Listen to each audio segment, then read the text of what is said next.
Джон Бивер. Шайтанның жемтігі. Кірісу. Хайуанларға дұзақ қойған қалеген адам, дұзақ табыслы жұмыс істеуі үшін екі шарт зарур екенін біледі. Біріншіден, хайуан бұл дұзақты сезбейтұғын дәрежеде жасырылған болуы керек. Екіншіден, онда хайуанды дұзақтың қанлы аузына алдап алып келетұғын жемтік болуы керек. Біздердің жанымыздың дұшпаны шайтан. Өзінің ең азғырушы һәм өлтіретұғын дұзақларын қойғанда, осы екі хиледен де пайдаланады. Оның дұзағы ниқаппенен жауылған болады, бірақ жемтігі көзге көрініп тұрады. Шайтан һәм оның жинлерінің легионы көпшілік адамлар ойлағандай соншелі ақмақ емес. Олар хилекер, сұм һәм азғыруға шебер. Шайтан нәзік әрекет етеді.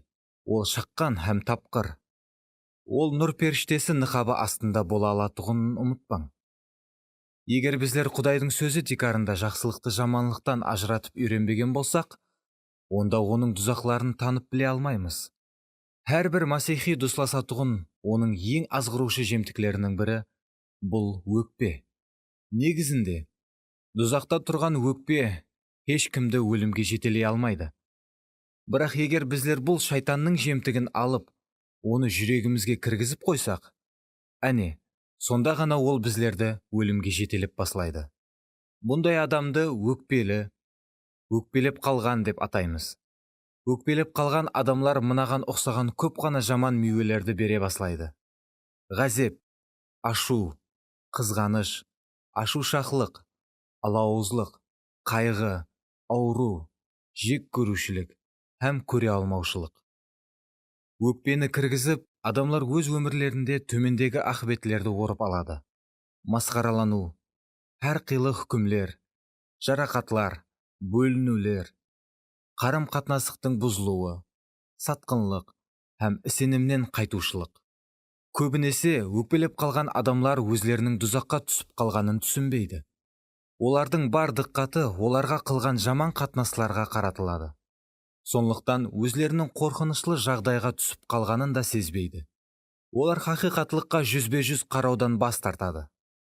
Дұшпанның адамды соқыр қыла алатұғын ең нәтижелі ұсылы адамның бар диққатын өз-өзіне қарауға мәжбүрлеу.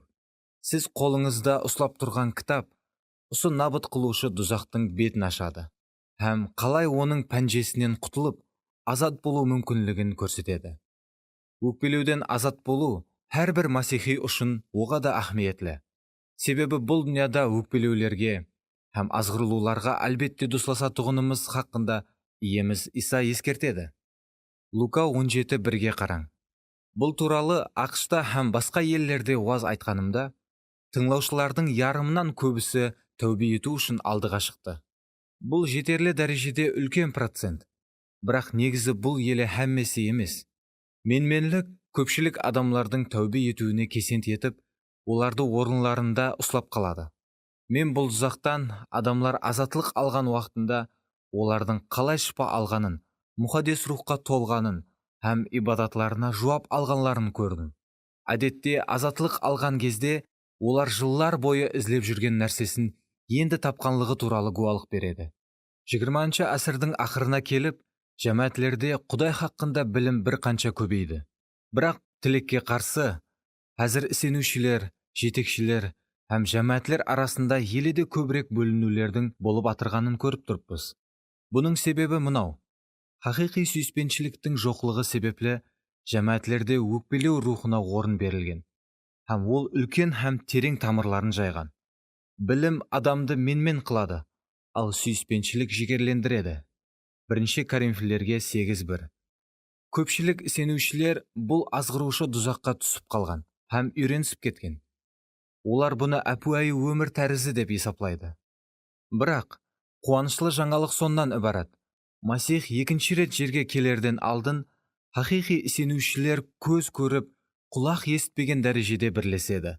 Сан-санақсыз, жүдә көп адамлар өкпе дұзағынан азат болатұғынына сенімім кәміл. Бұл бүткіл елді жайлап алатұғын ұлы оянудың ең тикарғы көрінісілерінің бірі болады. Сенбейтұғынлар Исаны біздердің бір-бірімізге деген сүйіспеншілігіміз арқалы көріп танитұғын болады. Себебі сүйіспеншіліктің жоқлығы себеплі олар алдын оны көре алмаған еді. Мен бұл кітапты құрыдан құры жазғаным жоқ. Құдай менің жүрегіме бұл сөзді салды, һәм бұл шынлықтың отын жақты. Мен хәзір бұл сөздің қандай ажайып жеміслер әкеліп атырғанын көріп атырман. Бір шопан мен уаз айтқан қызметтен кейін мен бір жиналыстың өзінде сондай көп адамлар азат болғанын ешқашан көрмедім, деді. Құдай менің жүрегіме тиінді, һәм бұл тек баслануы, деді. Бұл кітапты оқығаныңызда көп адамлар азат болады, шыпаланады, һәм қайта тікленеді. Олар мұқаддес рухтың оларға сөйлеп атырғанын естеді. Сіз бұл кітапты оқып атырғаныңызда, сенімім кәміл, ұстазымыз һәм жұбатушымыз болған мұқаддес рух сіздің жүрегіңізге сөйлейді, һәм оның сөзі өміріңізге һәм қызметіңізге үлкен азатлық алып келеді. Келіңлер, оқымастан алдын біргелікте былай деп дуа етейік. Әке, Исаның атынан сенден сұраймын. Бұл кітапты оқып атырғанымда, маған өз сөзіңді мұқаддес рухың арқалы ашып бер. Сені тануыма, һәм саған еледе жеміслірек қызмет етуіме кесент ететұғын жүрегімнің жасырын тарауларын маған ашып бер. Мен сенің рухыңның ашқаралауын қабыл етемен, һәм саған ұнайтұғын затты іслей алуым үшін сенен мейірім сұраймын. Осы кітапты оқып атырғанымда сенің даусыңды естігеймін, һәм сені еледе көбірек танығаймын. Аумин.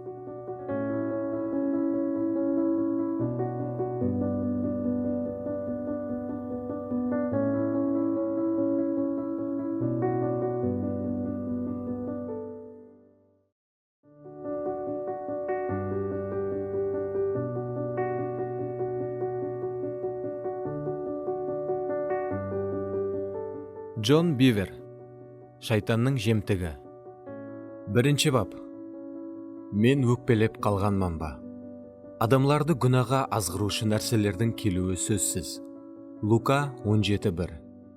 Қызмет ету мақсатында Америка құрама штатлары бойлап жүріп, мен санақсыз масихиларды құл қылған, олардың қарым-қатынасларын бұзған, араларындағы тосқыларды һәм тікжарлықларды кеңейткен дұшпанның ең қауіплі һәм азғырушы дұзағын көрдім. Бұл дұзақтың аты өкпелеу деп аталады. Жүда көп сенушілер өкпе һәм кемсітулер себеплі жарақатларда жасап атыр. Сол себеплі олар Құдай алдында дұрыс харекет ете алмайды һәм өз шақырығына кіре алмайды. Ал бұл өз кезегінде оларға өз имканиятларынан толық пайдалануға мүмкіншілік бермейді. Көпшілік жағдайларда сенушілер жарақат келтіреді. Бұндай жағдайда өкпе сатқынлық сипатында қаралады.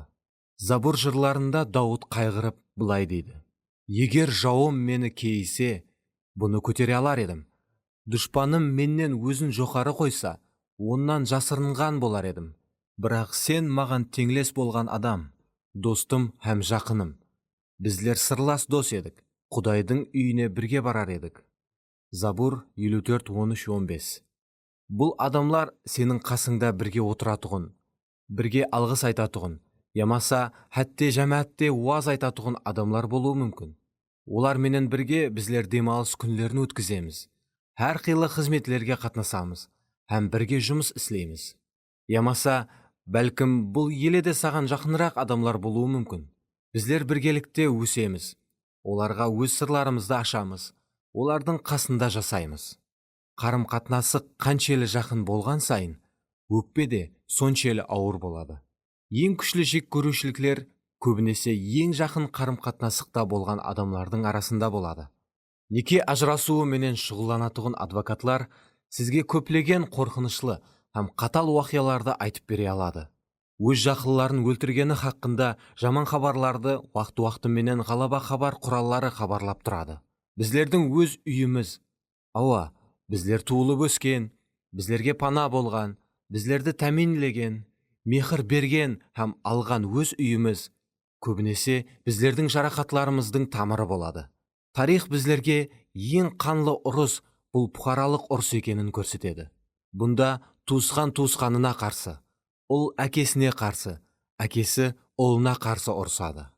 Қарым-қатынаслар қаншелі көп болса, өкпелеп қалу ықтималдығы да соншелі үлкен болады. Бұл хақиқатлық өзгеріссіз қалады. Сіздерге бейпарқ емес адамлар сізге жарақат келтіруі мүмкін.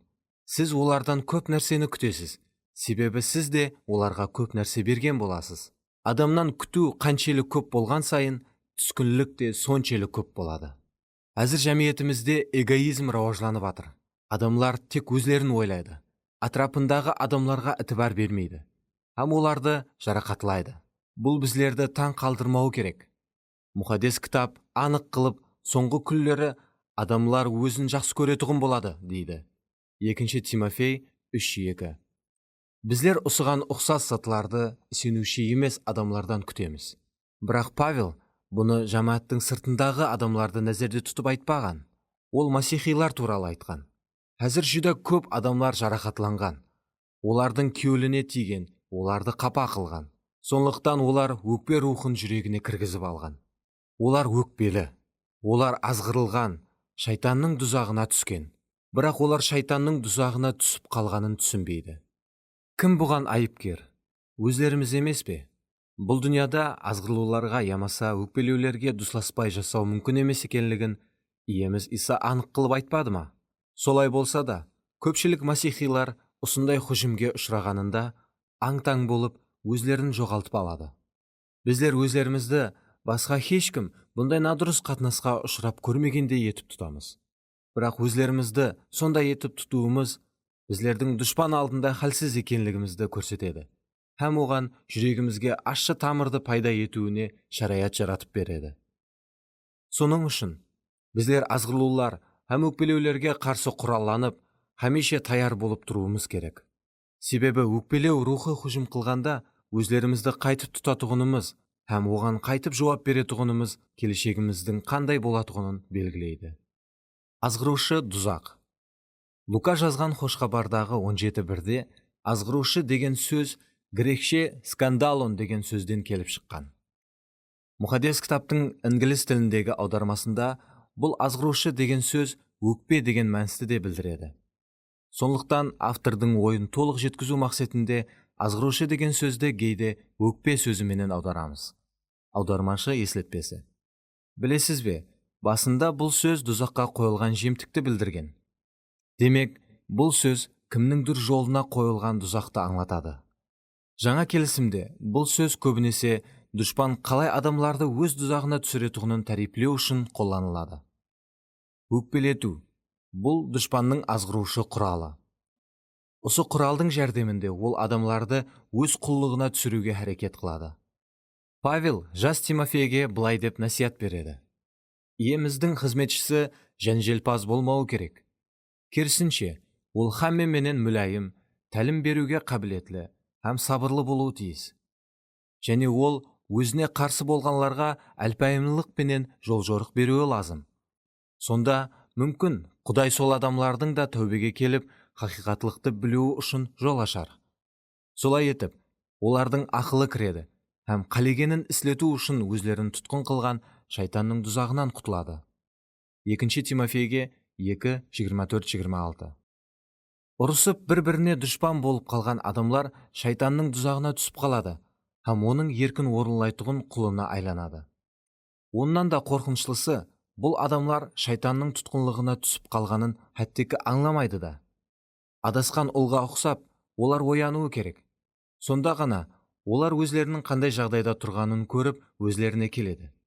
Адам азғырлуда тұрғанында оған өзінікі дұрыстай болып көрініп тұрады. Сондықтан һәмме нәрсе керісінше болса да, ол өзін хақпан деп есаплай береді. Қандай жағдай болуына қарамастан, барлық өкпелеген адамларды екі тикарғы категорияға бөлуге болады. Біріншісі әділсізлікке ұшырағанлар, екіншісі өзлерін әділсізлікке ұшырадым деп санайтұғынлар. Екінші категорияға кіретұғын адамлар өзлеріне жаман қатынас қылғанына бүткіл жүрегі менен сенеді. Бірақ олардың шешімі надұрыс мағлұматларға тикарланған болады. Кейде мағлұмат дұрыс, бірақ олар надұрыс шешім шығарған болады. Қандай болса да, олар жүрегіне өкпе кіргізіп қойған. Сондықтан олар жағдайға туры бақа бере алмайды. Олар болжауларға, сыртқы белгілерге, мыш-мышларға һәм шамалауларға қарап хүжім етеді. Жүректің хақиқи жағдайы. Дұшпан адамды өкпе дұзағында қалай ұслап тұра алады? Көпшілік жағдайда дұшпан менменліктен пайдаланады. Яғни, өкпелеу рухы менменліктің артында жасырынып тұрады. Менменлік біздерге хақиқи жағдайымызды тән алуымызға тосқынлық қылады. Бір рет маған бірнеше қызметкерлер күшлі жарақат келтірді. Айырым адамлар, олардың саған сондай қатынас қылғанына менің сенгім келмейді. Саған қатты ауыр болып атырған шығар, я, деді. Сонда мен тез жауап беріп, яқ, менде хәммесі жақсы. Мен ешкімге өкпелеп атырғаным жоқ, дедім. Мен өкпелеуге болмайтұғынын білетұғын едім. Соның ұшында мен әрқандай өкпеден бас тарттым, һәм басып тасладым. Ал негізінде мен өкпелеген болсам да, өзімді өкпелемеймен деп сендірген едім. Менменлік маған жүрегімнің хақиқи жағдайын көруіме тосқынлық етті. Менменлік сізді хақиқаттылықтан ұзақластырады, һәм хақиқаттылыққа жүзбе-жүз қарауға жол бермейді. Ол сіздің көз қарасыңызды бұзады. Егер сіз өкпелегеніңізді тән алмай, менде хәммесі жақсы деп тұра берсеңіз, онда сіз ешқашан өкпеден құтылмайсыз. Менменлік жүректі тас етіп, ақылды гүңгірлестіреді. Тәубе азат етеді. Бірақ менменлік тәубе етуден сізді іркіп, жүрегіңіздің өзгеруіне жол бермейді, һәм шайтанның торында ұстап тұрады. 2 Тимофейге 2:24-26 аятларға қараң. Менменлік сізді өзіңізге құрбанлыққа қарағандай қылып қарауға итермелейді.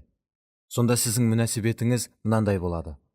Маған жаман мүнәсібет қылды, маған кем бақа берді. Сондықтан да мен өзімді ұслай тұтуға толық құқыққа иемін. Өзіңізді айыпсыз һәм жала жабылған деп есептағаныңыз себеплі сіз кешіре алмайсыз. Жүрегіңіздің хақиқи жағдайы сізден жасырылған, бірақ ол Құдайдан жасырылмаған. Хақиқатында қандай жағдай болса да, жүректе өкпені сақлауға болмайды. Яғни сізге әділсіз қатынас қылғаны үшін сіз өзіңізде өкпені сақлау құқына ие емессіз. Надұрыс нәрсені надұрыс нәрсеге көбейтсек, дұрыс нәрсе келіп шықпайды. Аян кітабында Иса Лаодикия жамаатіне сөйлеп, олар өзлерін еш нәрсеге мүтәж емес, байымыз деп есептайтұғынын айтады. Бірақ соңынан олардың хақиқи жағдайын ашып береді. Өзіңнің бақытсыз, аянышлы, жарлы, соқыр һәм жалаңаш екенлігіңді білмейсің. Аян 3:14-20 аятларын көрің. Лаодикия жамааты алжасып, финанслық жарылқауды рухи жарылқау деп қабыл еткен еді. Менменлік олардан өзлерінің хақиқи жағдайын жасырып тұрды. Көпшілік адамлар бүгінгі күнде тап сондай жағдайда жасап жатыр. Сол қызметкерлерге қатты өкпелегенімде, мен өз жүрегімнің хақиқи жағдайын көрмегенім сияқты, олар да өз жүректерінің хақиқи жағдайын көрмейді. Мен өзімді олардан жарақатланбадым деп сендірдім. Иса Лаодикиялыларға азғырудан қайтып азат болатұғынын да айтады. Олар Құдайдың алтынын сатып алуы һәм өзлерінің хақиқи жағдайын көруі керек. Құдайдың алтынын сатып алу. Азғырлылардан қалай азат болу туралы Исаның берген бірінші насихаты төмендегіше. Сондықтан менің саған айтатұғын мәслихатым мынау. Бай болуың үшін менен отта тазаланған алтын сатып ал. Аян 3:18. Тазаланған алтын жұмсақ һәм иілушең болады. Онда ешқандай тат, коррозия һәм әрқилы араласпалар болмайды. Ал алтын басқа металлар, мыс, темір, никельменен араласса, ол қатты, аз иілушең, көбірек коррозияға һәм оксидленуге ұшырағыш болады. Металлардың бұндай араласпасы ерітпе деп аталады. Басқа металлардың процентлік құрамы жоғары болған сайын, алтын еледе қаттырақ болып бара береді. Және керісінше, араласпалар проценті аз болған сайын, алтын жұмсағырақ һәм иілушең болып бара береді. Біздер дәрхал параллельді көреміз. Таза жүрек таза алтынға ұқсайды. Ол жұмсақ, нәзік һәм иілгіш. Еврейлерге жазылған хатта 3:13-те егер адамлардың жүректері күнәға алданса, ол тас болып қалады делінген. Егер біздер өкпеменен күресіп, онан азат болмасақ, онда біздерде хәсрет, ғазеп һәм қарсыласу сияқлы күнәкар іс-әрекетлер пайда бола береді. Өзге қосымталар менен араласпалар алтынды қатты қылғаны сияқлы, бұл күнәкар іс-әрекетлер де біздердің жүрегімізді қатты қылып бара береді. Олар біздерді тас бауыр қылып, нәзіктіктен һәм жұмсақлықтан айырады. Біздерде Құдайдың дауысын есту һәм һәммесін анық көру қабілетіміз жаманласады. Бұл болса, алдану үшін ажайып шарият болып қызмет етеді. Алтынды тазалаудың бірінші қадемі бұл оны ұнтақ қылып майдалап, флюс деп аталған затпенен араластыру болып есептелінеді. Сондан кейін бұл араласпаны ошаққа салып, жоғары температурада ерітеді. Ерітпелер һәм араласпалар флюске қарап ұмытылады һәм жоғарыға көтеріледі. Алтын ауыррақ болғанлықтан түбінде қалады. Араласпалар, ямаса флюспенен араласқан мыс, темір һәм цинк сияқлы ғауажақлар сондан кейін алып тасланады һәм сізде таза металл қалады. Ал енді Құдайдың айтқанларына қарап көреміз. Міне, мен сені тазаладым, бірақ күмістей қылып емес, сені азап ошағында сынадым. Ишая 48:10. Және қайтадан, осы себеплі қуанып шадланыңлар. Әзір қысқа бір уақыт әртүрлі сынауларға ұшырағаныңызда, азап шегуге тура келсе де, бұл сеніміңіздің таза болуы үшін пайдалы. Хәтте жоқ болып кететұғын алтын да отта тапланып сыналады. Ал сіздердің сеніміңіз алтыннан да қымбатырақ. Сыналған сеніміңіз Иса Масих келгенде сіздерді мақтау, даңқ һәм хүрметке сазау арқылады. 1 Петр 1:6-7. Құдай адамды азаплар, сынақлар һәм қайғылар арқалы тазалайды. Олардың ысылығы біздердің ішіміздегі Құдайдың характерінен кешірмеушілікті, менмендіктерді, қайғы хасіретті, ашу ғазепті, көре алмаушылықты һәм басқа ұқсаған араласпаларды ажыратады. Ешқандай сынақлар менен азаплардың ысылығы жоқ жерде күнә аңсат жасырынады. Табысылар дәуірінде хәтте жауыз һәм низамсыз адамда жақсы һәм сақи болып көрінуі мүмкін. Бірақ қатал сынақлар уақытында һәмме нәпәкіліктер менен араласпалар жоғарыға қалқып шығады. Мен де бір сапары өмірімде сондай қатал сынаулардың астына түскенмін. Сонда мен өзіме жақын адамларға қопал һәм қатты қол болып қалғанмын. Нәтижеде шаңырағымның ағзалары һәм достарым менен қаша басылады. Мен жаратқан иеге жалбарынып, бұл ғазеп менде қайықтан пайда болды? Бұрын ол менде ұлыма жоқ еді ғой, дедім. Сонда Құдай маған, ұлым, алтын отта балқып басылған уақытта нәпәкіліктер һәм араласпалар жоғарыға қалқып шығады, деді. Сондан кейін ол маған өмірімді өзгерткен бір сұрауды берді. Алтынды отқа салмастан алдын ондағы араласпаларды көре аласаң ба? Яқ, деп жауап бердім мен. Ол маған былай деді. Бірақ бұл олар жоқ дегенді білдірмейді. Олар бар еді, бірақ олар жасырынып тұрған еді. Енді сен сынақлар отына түскеніңде бұл араласпалар жоғарыға қалқып шықты. Олар бұрын сенен жасырын болғаныменен маған барқұлла көрініп тұратұғын еді. Соның үшін әзір сенің алдыңда келешегіңе байланысылы таңлау тұрыпты. Сен өзің менен бірге жұмыс істейтұғын адамларды, шопанларды, достарыңды һәм хаялыңды айыплап, ғазепленуді дауам етуің мүмкін. Ямаса, күнәлі араласпалардың негізі не екенін түсініп жетіп, айыплаудың орнына кешіруді қабыл етуің мүмкін. Сен кешіруді таңлаған уақытыңда, мен шөмішімді іске қосып, сенің өміріңнен бұл араласпаларды алып таслаймын. Өзіңіздің хақиқи жағдайыңызға қараң. Жалғаннан азат болудың және біркілті бұл һәмме нәрсенің негізгі қалатын хақиқат нұры арқалы көре алу болып есептелінеді. Көбінесе өкпелеп қалған уақытымызда біздер өздерімізді құрбанлық болып атырғандай етіп көреміз. Һәм біздерді өкпелеткен адамларды айыплаймыз.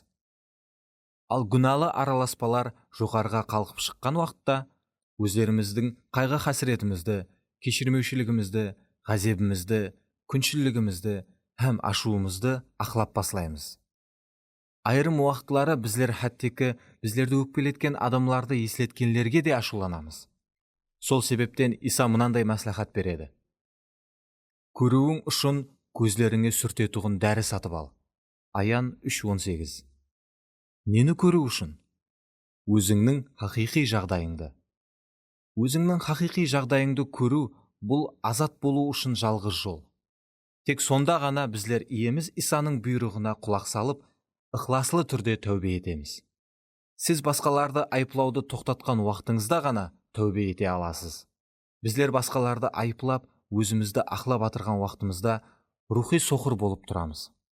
Сонда өз көзімізде үлкен қада бола тұра, туысқанымыздың көзінен кішкене шөпті алуға харекет қылып атырған боламыз.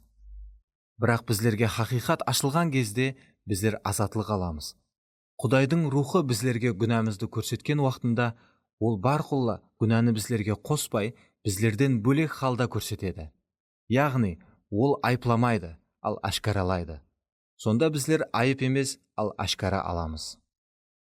Бұл кітапты оқып атырғаныңызда, Құдай сөзі сіздің рухи көзіңізді ашу үшін, һәм сіз өзіңіздің хақиқи халатыңызды көріп, әрқандай өкпеден азат болуыңыз үшін дуа етемін. Менменліктің сізге дұрыс жолды таңлауға һәм тәубе етуіңізге тосқынлық қылуына жол қоймаң.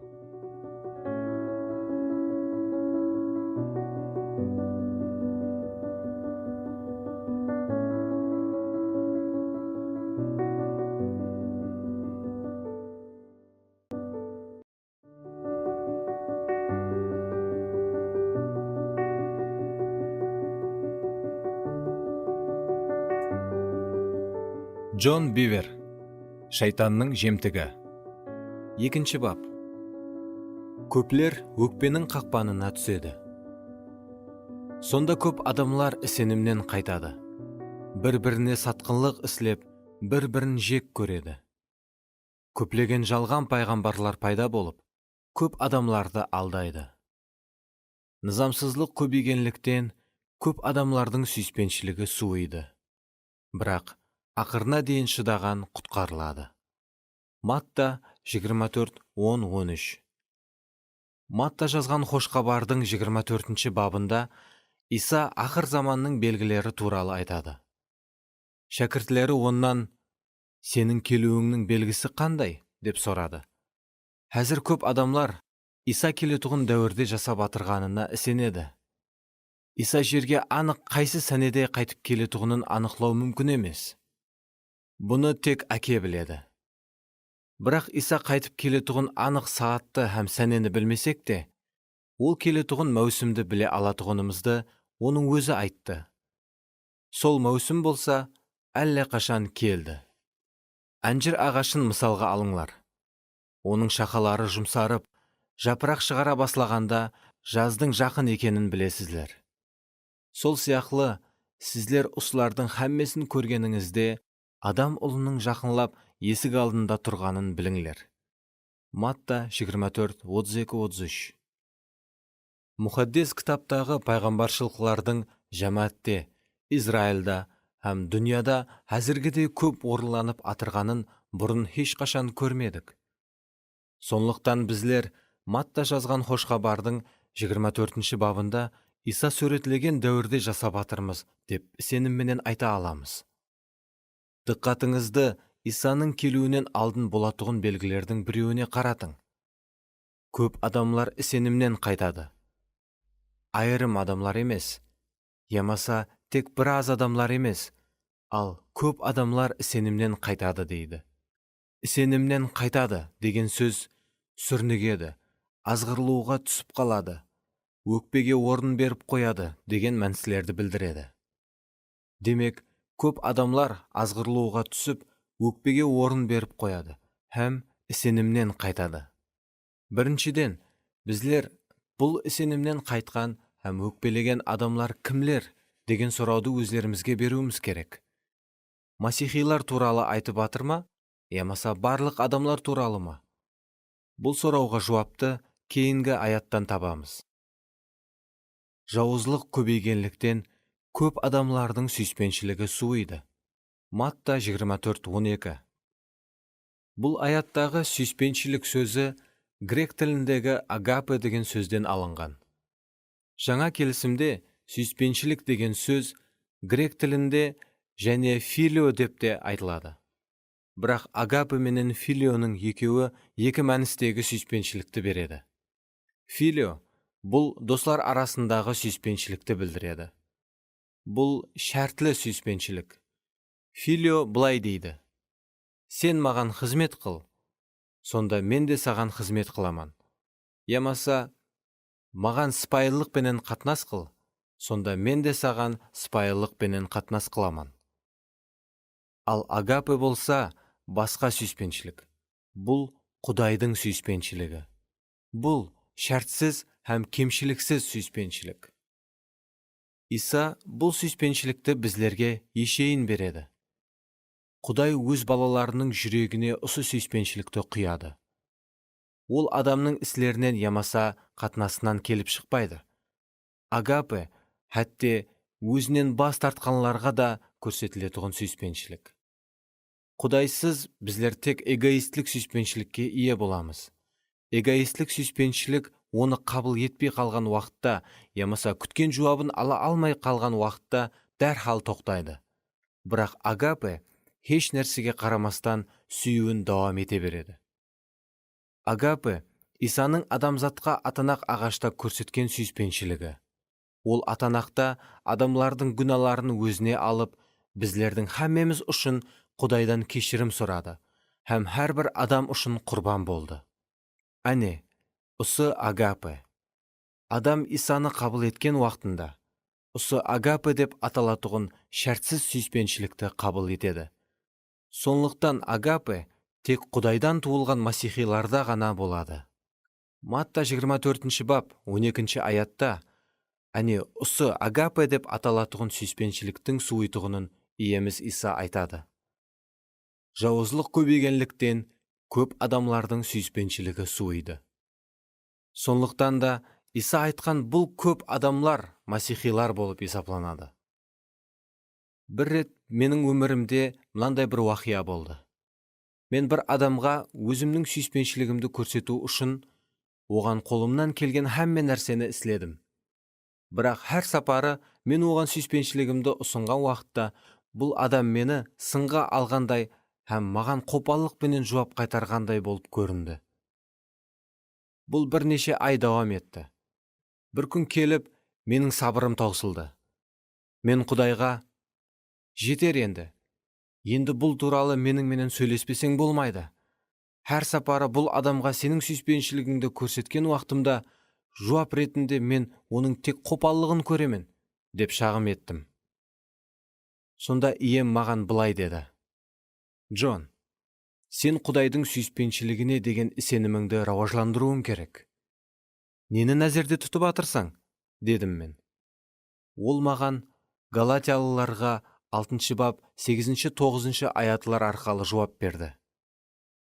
Өзінің күнәкар табиатына бойсынушы сол табиатқа тән өлім алады. Ал мұқаддес рухқа бойсынушы мұқаддес рухқа тән мәңгілік өмірді алады. Солай екен, жақсылық істеуден жалықпаңлар. Егер хәлсізленіп қалмасақ, уақыты келгенде жемісін орып аламыз. Біздер мына Құдай нызамын түсініп алуымыз керек. Адам Құдайдың сүйіспеншілігін еккен уақытында Құдайдың сүйіспеншілігін орып алады. Бұл жүдә ахметлі рухи нызамға сенімімізді күшейтуіміз керек. Бәлкім, сіз өзіңіз еккен атыздан орып алмауыңыз мүмкін. Ямаса, өзіңіз қалегендей етіп, тез орып алмауыңыз мүмкін. Бірақ басқа атызлардан болсын, я сол атыздан болсын, сіз еккен нәрсеңізді бір күні артығыменен әлбетте орып аласыз. Иеміз маған сөйлеуін давам етті. Мен жәрдемге оға да мүтәж болған сағатларымда, ең жақын достарым мені таслап кетті. 3 жыл давамында мен оларға қамқорлық қылдым, ауқатландырдым, һәм тәлім бердім. Бірақ Яхуда маған сатқынлық қылды. Петр менен бас тартты. Ал қалғанлары болса, өз жанларын сақлап қалу үшін мені таслап қашып кетті. Тек Юхан ғана ұзақтан ізімнен жүрді. Бірақ дүнияның күнәлары үшін өліп атырып, мен олардың һәммесін кешірдім. Мені таслап кеткен достарымнан баслап, мені атанақ ағашқа шегелеген Рим әскерлеріне шекем һәммесін азат қылдым. Олар менен кешірім сұрамады, бірақ мен сонда да оларды кешірдім. Себебі менде әкенің сүйіспеншілігіне деген сенім бар еді. Бүгін сүйіспеншілікті ексем, бір күн келіп патшалықтың көплеген ұлларының һәм қызларының сүйіспеншілігін орып алатұғынымды мен білетұғын едім. Менің құрбанлығым, менің сүйіспеншілігім хақында оларға куәлік берді, һәм олар мені сүйетұғын болды. Иеміз кейін ядыма мұқадес кітаптағы мына сөзлерін түсірді. Ал менің сіздерге айтатұғыным, дұшпанларыңызды сүйіңлер. Сіздерді қудалағанлар үшін дуа етіңлер. Сонда аспандағы әкеңіздің балалары боласызлар. Өйткені ол жаманлардың үстіне де, жақсылардың үстіне де өз құяшының нұрын төгеді. Һәм хақ адамлардың үстіне де, нақақлардың үстіне де жауынын жаудырады. Егер сіздер өзлеріңізді сүйгенлерді ғана сүйсеңлер, қандай сыйлық аласызлар? Сақшылар да солай істемей ме?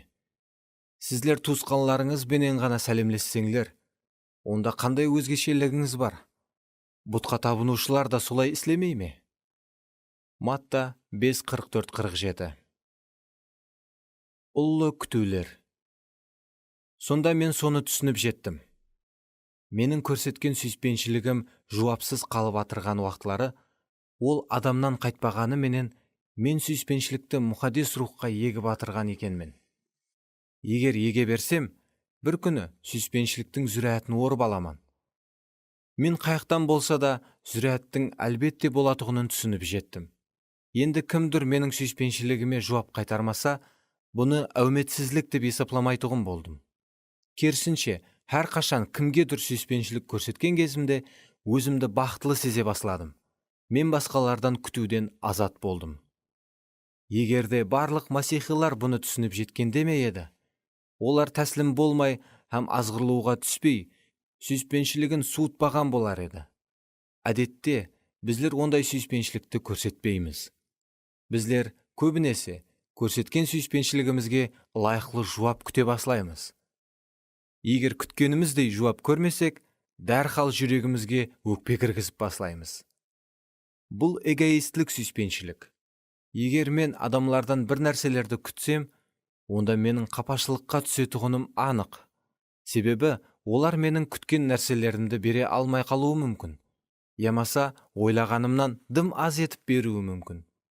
Ауа, қаншелі көп күтсем, бұл мені соншелі көп өкпеге алып келуі мүмкін. Ұлы күтулер ұлы өкпешілікке алып келеді. Ал егер мен адамлардан хеш нәрсе күтпесем, онда олар маған хеш нәрсе бермесе де өкпелемеймін. Ал егер олар маған азмаш жауап қайтарса, мен бұны жарылқау деп қабыл етемін, һәм Құдайға алғыс айтамын. Біздер басқа адамларды өздерімізге тап қарыздардай етіп көріп, олардан қандай да бір нәрселерді талап еткен уақытымызда, азғырлауларға һәм өкпеге есікті ашып береміз. Басқалардан қанша көп күтсек, өкпелеуге һәм азғырлауға соншелі көп имканиятлар болады. Демек, адамлардан күту де өкпенің қақпаны болып қызмет етеді. Қорғану диуаллары. Өкпелі туысқан бекітілген қалаға, арасындағы дау болса, қорған қала дарвазасының тәмбісіне ұқсар. Хикметлер 18-19.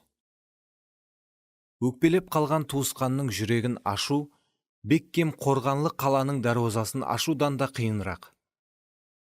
Әйемгі дәуірде қалалар диуаллар менен қоршалған болып, диуаллар қаланы дұшпанлардан қорғаған, һәм қауіпсізлік менен тәминлеген. Шақырылмаған қонақлар менен басқыншылар сол диуаллардың себебінен қаланың ішіне кіре алмаған. Қалаға кіретұғын һәмме дарвазалар дыққат пенен қадағаланатұғын еді. Салық төлемегенлерді салық төлемегенше кіргізбейтұғын еді. Қаланың абаданшылығына һәм қауіпсізлігіне қауіп тудыруы мүмкін болған адамлардың қалаға кіруіне рұқсат етілмеген. Біздер өкпелеп қалған уақытымызда жүрегімізді қорғауымыз үшін һәм қайтадан жарақат алмауымыз үшін өзлерімізге сондай диуалларды құрып аламыз. Біздер адамларды таңлап қарым-қатынас қылатұғын боламыз. Һәм біздерді жарақатлауы мүмкін болған һәмме адамлардан қашатұғын боламыз. Біздерге зиян тигізген адамларды өзлерімізге қарыздар етіп көріп, оларға жүреклеріміздің есігін жабамыз. Бұл адамлар өз қарызларын толық төлеп болмағанша, олардың алдында дарвазаларымызды тәмбілеп таслаймыз. Біздер жүреклерімізді тек мен тәріпте деп есаплайтұғын адамларға ғана ашамыз. Дегенменен, көпшілік жағдайда бұл мен тәріпте жүрген адамларымыз да тап өзлерimiz сияқлы біреулерге өкпелеген һәм жарақатланған адамлар болады. Сондай қылып, адамларға жәрдем берудің орнына біздер тек дәруазаларымыздың үстіне қосымша дюаларды өрген боламыз. Сөйтіп, бір күні бұл қорған дюаллар үлкен түрмеханаға айланады. Бірақ біздер бұның қашан жүз беретұғынын білмейміз. Сондай уақытлары біздер қорғанымызға кіретұғын әрбір адамға қатты абайлап қарайтұғын боламыз. Һәм өзлеріміз де сол қорғаннан сыртқа шығуға қорқатұғын боламыз. Қапа болған масихилар бар диққатын тек өзіне қаратып, тек өзін өзі анализ қылу менен шұғылданатұғын болып қалады. Біздер өз құқыларымыз менен жеке қарым-қатынасларымызды диққат менен бақылап барамыз. Қайтадан жарақат алуымыз мүмкін болған әр қандай қатынастан өзлерімізді қорғау үшін барлық энергиямызды жұмсаймыз. Бірақ егер біздер қайтадан жарақат алудан қорқып, жаңа қатынасларға қадем тасламасақ, онда өмірімізде ешқашан Құдайдың шартсыз сүйіспеншілігін көрсете алмаймыз. Түсін, ешқандай шарт қоймайтұғын Құдайдың сүйіспеншілігі басқалардың біздерді жарақатлауына құқық береді. Сүйіспеншілік өз пайдасын көзлемейді. Ал өкпелеген адамлар барған сайын тек өз мәпін ойлайтұғын жауық адамлар болып қалады. Нәтижеде Құдайдың сүйіспеншілігі суиды. Бұған табиғи мысал етіп, мұқаддес жер болған Израильдағы екі теңізді алсақ болады. Галила теңізі Иордан дариясынан суды өзіне алады, һәм кейін және су береді. Оның ішінде жүдә көп мұғдардағы түрлі балықлар һәм өсімліктер бар. Яғни өмірге толы. Галила теңізінің сулары Иордан дариясы арқалы өлі теңізге барып құяды. Бірақ өлі теңіз суды өзіне тек қабылдайды да, бірақ еш жаққа бермейді. Сондықтан ол өлі теңіз. Оның ішінде я балықлар, я өсімліктер жасамайды. Галила теңізінің тірі сулары өлі теңізге түскенде өледі. Өлі теңіздің тұрып қалған өлі сулары тірі суларды өлтіреді. Себебі, егер өмірді тек қабыл ете беріп, бірақ басқаларға бермесек, оны сақлау мүмкін емес. Солай екен, өкпелеген масихи бұл өмірді қабылдайтұғын, бірақ қандай да бір қорқынышлары себеплі оны басқалар менен бөлісе алмайтұғын адам. Нәтижеде, әтте оның ішіне кіретұғын өмірде өкпе қамақханасының дюаллары ішінде қамалып қалады, һәм өледі. Жаңа келісім бұл қамақхананы дұшпанның беккем қорғанлары деп атайды. Біздердің құралларымыз дүнияға тиесілі құраллар емес, ал дұшпанның беккем қорғанларын қирататұғын Құдайдың құдіретіне ие болған құраллар. Сол құраллар менен сандырақ сөзлерді һәм Құдайды білуге тосқынлық қылатұғын әр қандай менменлікті жоқ қыламыз.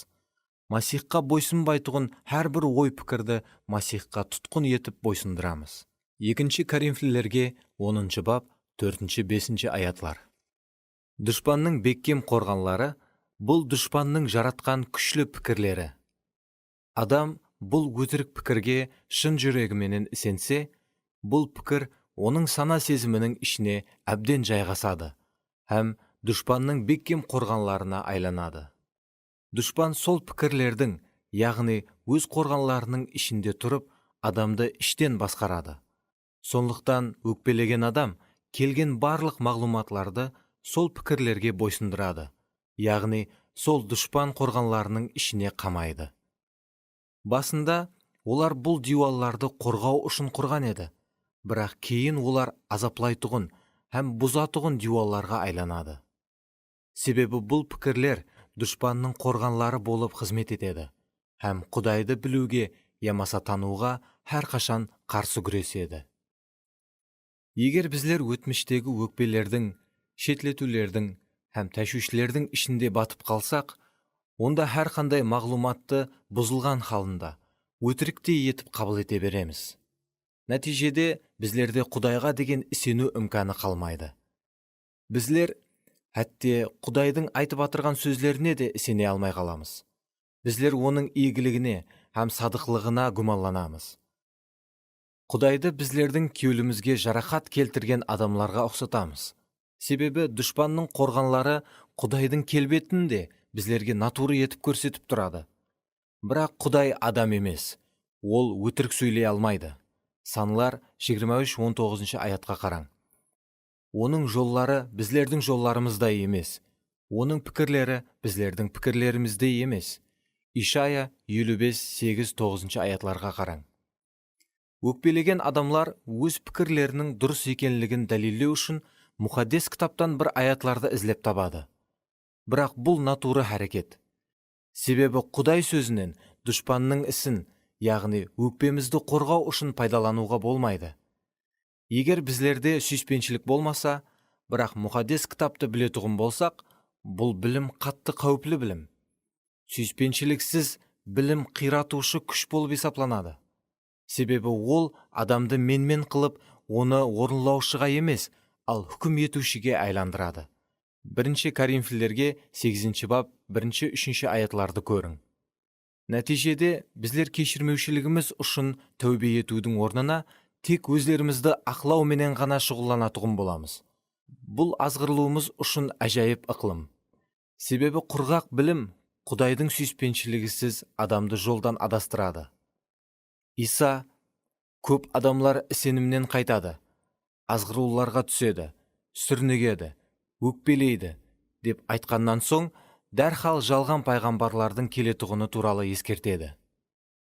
Көплеген жалған пайғамбарлар пайда болып, көп адамларды алдайды. Матта 24-11. Жалған пайғамбарлардан алданып қалатұғын бұл көп адамлар кімлер? Олар жүрегіне өкпе кіргізіп алып, азғырылып кеткенлер, яғни сүйіспеншілігін суытып алған адамлар. Матта 24-12-ге қараң. Жалған пайғамбарлар. Иса жалған пайғамбарларды қой терісін жамылған қасқырлар деп атайды. Матта 7-15. Сыртынан олар Масихиға ұқсайды, қой терісін жамылған. Бірақ олар қасқырдың табиатына ие. Қасқырлар қойлардың қасында айланып жүруді жақсы көреді. Олар сенушілердің арасында, хәтте кафедра артында да көрінуі мүмкін. Олар масихилардың арасына кіріп, оларды азғыру үшін дұшпан тарапынан жіберілген. Оларды тәліміне, ямаса пайғамбаршылығына қарап емес, ал жемісіне қарап тану керек. Көбінесе олардың тәлімі саламат тәлімге ұқсайды. Бірақ өміріне һәм қызметіне қарасаң, жақсы жеміслерді көрмейсің. Бір қызметкердің, ямаса апуай бір сенушінің қандай масихи екенлігін, оның не уаз қылып атырғанына қарап емес, ал қалай жасап атырғанына қарап анықлауымыз керек. Қасқырлар сау һәм күшлі қойларды емес, ал бар қолла жарақатланған һәм жас қозыларды ізлейді. Бұл қой терісін жамылған қасқырлар адамларды қалай өз қармағына түсіреді? Олар адамларға негізі керек сөздерді айтпайды, ал оларға жағатұғын сөздерді айтады. Себебі саламат тәлімді емес, ал құлағына жағатұғын сөздерді естікісі келетұғын адамлар болады. Келіңлер, елші Павелдің соңғы күнлер хақында не деп жазғанын оқиық. Мынаны біліп қой, дүнияның ақырғы күнлерінде ауыр уақытлар келеді. Адамлар кекшіл, заманауи аудармада өш алғыш болады. Өзлерін Құдайдың жолы менен жүрген қылып көрсетеді, бірақ оның жолының күшін тән алмайды. Бұндайлардан аулақ бол. Себебі адамлар дұрыс талиматты тыңламайтұғын уақытлар келеді. Олар жаман қалеулеріне беріліп, құлақларына жағатұғын сөздерді сөйлейтұғын көп мұғалімлерді атрапларына жинайды. Олар хақиқатлықты естпеу үшін құлақларын жауып, аңызларға құлақ асатұғын болады. 2 Тимофейге 3 бап 1 аяттан 5 аятқа дейін, 4 бап 3-4 аятлар. Ітібар берсеңіз, олар өзлерін Құдайдың жолы менен жүрген қылып көрсетеді. Яғни олар масихилар сияқлы болады, бірақ масихилардың күшінен бас тартады. Қандай қылып олар Құдай жолы менен жүрудің күшінен бас тартады? Олар Иса Масихтың оларды кешірмеуші адамнан кешіруші адамға айландыра алатұғынынан бас тартады. Олар масихишылықты қабыл етіп, бірақ Масихтың өзін жүрегіне қожайын етіп қабыл етпейді. Сыртынан қарағанда олар хақиқи масихиларға ұқсайды. Себебі өздерінің жоғарыдан туылып, Исаның шәкірті болғанын мақтанышпенен айтып береді. Бірақ олар жүректерінің төріне Исаны кіргізбейді, һәм Исаның оларды өзгертіп, өзіне ұқсас қылуына жол қоймайды. Мағлуматларға мантыққан әулет. Павел соңғы күнлерде жасайтұғын адамлардың қандай болатұғынын пайғамбаршылық сыйы арқалы көреді. Ол нені көрді? Алданған адамларды. Павел, олар білім алу үшін көп мағлуматларға ие болады, бірақ бұл білімлерді ешқашан өзлеріне қолданбайды. Сондықтан олардың өмірлері ешқашан өзгермейді, дейді. Павел оларды мынадай етіп суретлейді. Олар хақиқатлықты барқылла үйренеді, бірақ оны ешқашан түсініп жетпейді. 2 Тимофейге 3:7. Егер де Павел осы күнлері тірі болып, өзі пайғамбаршылық қылып айтқан затлардың хақиқаттан жүз бергенін көргенде, қатты қапа болған болар еді. Ол көплеген еркеклердің һәм хаяллардың конференцияларға, семинарларға, жамаат қызметлеріне барып, мұхаддес кітап білімлерін топлап атырғанын көрген болар еді. Ол олардың және де көбірек эгоистлік табыслы өмірде жасауы үшін жаңа ашылыслардың ізінен қуып жүргенін көрген болар еді. Ол масихи қызметкерлердің бір-бірін сутқа беріп атырғанын, һәм бұлардың хаммесін әділдік деп ақлап атырғанын көрген болар еді. Ол масихилардың ғалаба хабар құраллары арқалы Құдайдың хақиқи ер һәм хаял қызметкерлеріне қарсы хүжімлер әмелге асырылып атырғанын көрген болар еді. Ол харизматлардың өкпеден құтылуы үшін бір жамааттен екінші жамаатке көшіп қонып жүргенін көрген болар еді. Қызығы, олардың хаммесі Исаны ием һәм патшам деп ашық түрде таналады. Бірақ оның кешірің деген бұйрығына бойсынбайды һәм кешірмейді. Павел бар даусыменен оларға: «Хей, екі жүзлі һәм менмен әулет, тәубе етіңлер, һәм өзлеріңіз түсіп қалған бұл азғырулардан тез құтылыңлар», деп бақырған болар еді. Сіздің семинарлардан һәм мұхаддес кітап мектеплерінен қаншелі жаңа ашылысларды алғаныңыз, ямаса қанша кітап оқығаныңыз, хәтте қанша саат ибадат етіп, мұхаддес кітапты ізертлегеніңіз де ахметлі емес. Егер сіздің ішіңізде өкпе һәм кешірмеушілік бар болса, егер сіз бұл күнә үшін тәубе етіп, өкпе һәм кешірмеушіліктен құтылмаған болсаңыз, демек, сіз еле хақиқатлықты танымағансыз. Сіз алдануда жасап атырсыз, һәм басқаларды өзіңіздің екі жүзлі өмір тәрізіңізбенен алдап жүрсіз. Сізде қандай ашылыс болса да, жүрегіңізде сізді өлімге алып келетұғын меуе бар. Сіз хақиқатлықты емес, ал азғырлу һәм жалған алып келетұғын һәм ащы су шығаратұғын бұлақ боласыз. Сатқынлық. Сонда көп адамлар сенімнен қайтады. Бір-біріне сатқынлық іслеп, бір-бірін жек көреді. Матта 24:10. Келіңлер, осы тастиқлауды ізертіліп көрейік. Егер біздер оған диққатлырақ болып қарасақ, онда ізбезлікті көреміз. Сенімнен қайту, өкпелеу, сатқынлыққа, ал сатқынлық жек көрушілікке алып барады екен. Алдын айтқанымыздай, өкпелеп қалған адамлар өзлерінің атрапына қорған дюалларын құрып алады.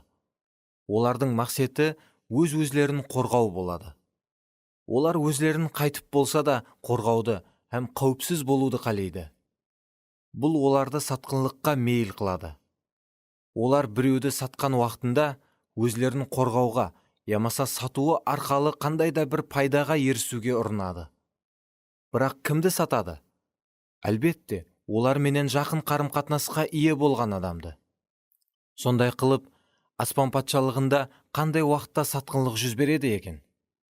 Бір сенуші өз қарабасын һәм қауіпсізлігін ойлап, басқа сенушіден пайдалануды ізлегенде. Қарым-қатынас қаншелі жақын болса, сатқынлық соншелі қорқынышлы болады. Сатқынлық достық келісімінің ауыр түрде бұзылуы болып есапланады. Сатқынлық жүз берген уақытта хақиқи тәубе болмағанша қарым-қатынас тіклене алмайды. Сатқынлық күшлі жек көрушілікке һәм оның қорқынышлы ақыбетлеріне алып келеді. Мұқаддес кітап біздерге анық қылып мына хақиқатлықты жариялайды. Туысқанын жек көретұғын әрбір адам өлтірушідір. Ешқандай адам өлтіруші мәңгілік өмірге ие болмайды. 1 Юхан 3:15. Бұл қандай қайғылы.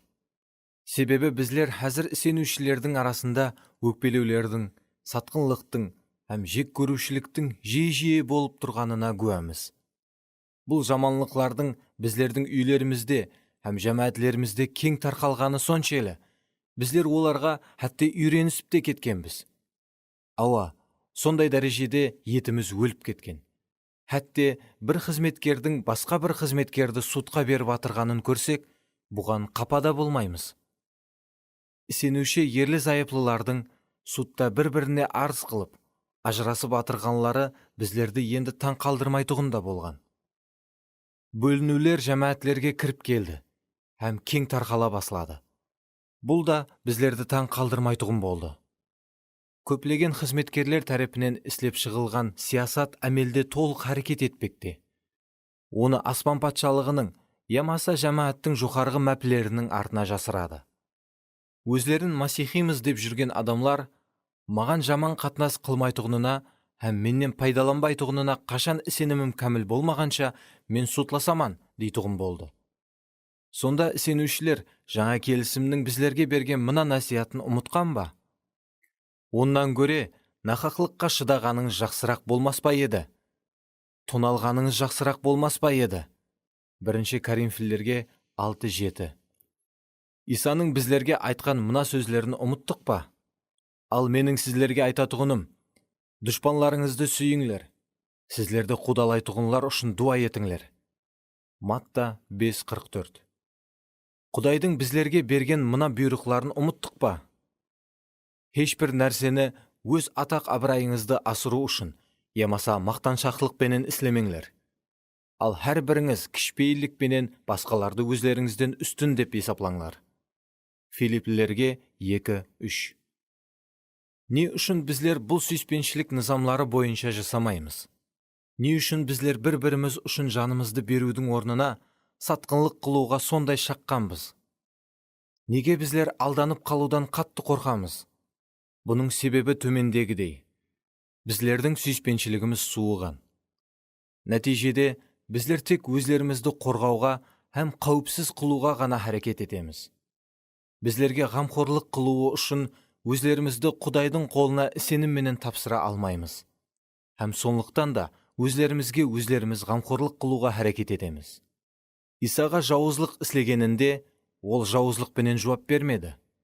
Ал өз жанын Құдайға, әділ судьяға тапсырды. Мұқаддес жазу біздерді оның жолларыменен жүруге шақырады. Өйткені Құдай сіздерді осы үшін шақырды. Масихтың өзі сіздер үшін азап шегіп, оның ізінен жүруіңіз үшін өрнек көрсетті. Ол күнә іслемеді, аузынан жалған сөз де шықпады. Қорлағанда ешкімге қарсы шығып, көліне тимеді. Ол азап шеккенде де ешкімді қорқытпады. Ал өзін әділдікпенен хүкім етуші Құдайдың қолына тапсырды. 1 Петр 2:21-23. Имканият беруші. Біздер денеге емес, ал Құдайға сенуді үйренуіміз керек. Көп адамлар, Құдай менің өмірімнің бұлағы, мен оны алғыслайман, дейді. Бірақ өздері жетімлер сияқлы жасайды. Олар өз өмірлерін өзлерінің қолларында ұслап тұрады. Сол уақыттың өзінде ауызлары менен Иса менің ием һәм Құдайым деп те тән алады. Сіз енді өкпелеу деп аталатұғын күнәнің қаншелі дәрежеде жаман екенін көрдіңіз. Егер оны үзіл-кесіл сапластырмасаңыз, ақыр ақыбетінде ол сізді өлімге алып барады. Сіз өкпе рухының азғырылуына бар күшіңізбенен қарсы күрескен уақытыңызда Құдай сізге ұлы жеңіс сыйлайды.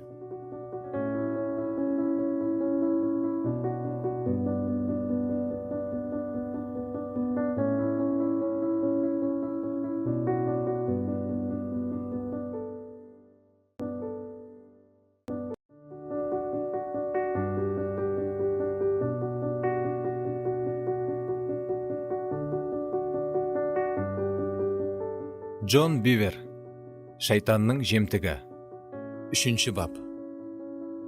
Бұндай нәрсе қалай менің басыма түсуі мүмкін? Бірақ Юсіп, сіздер маған жаманлық ойлаған едіңіз.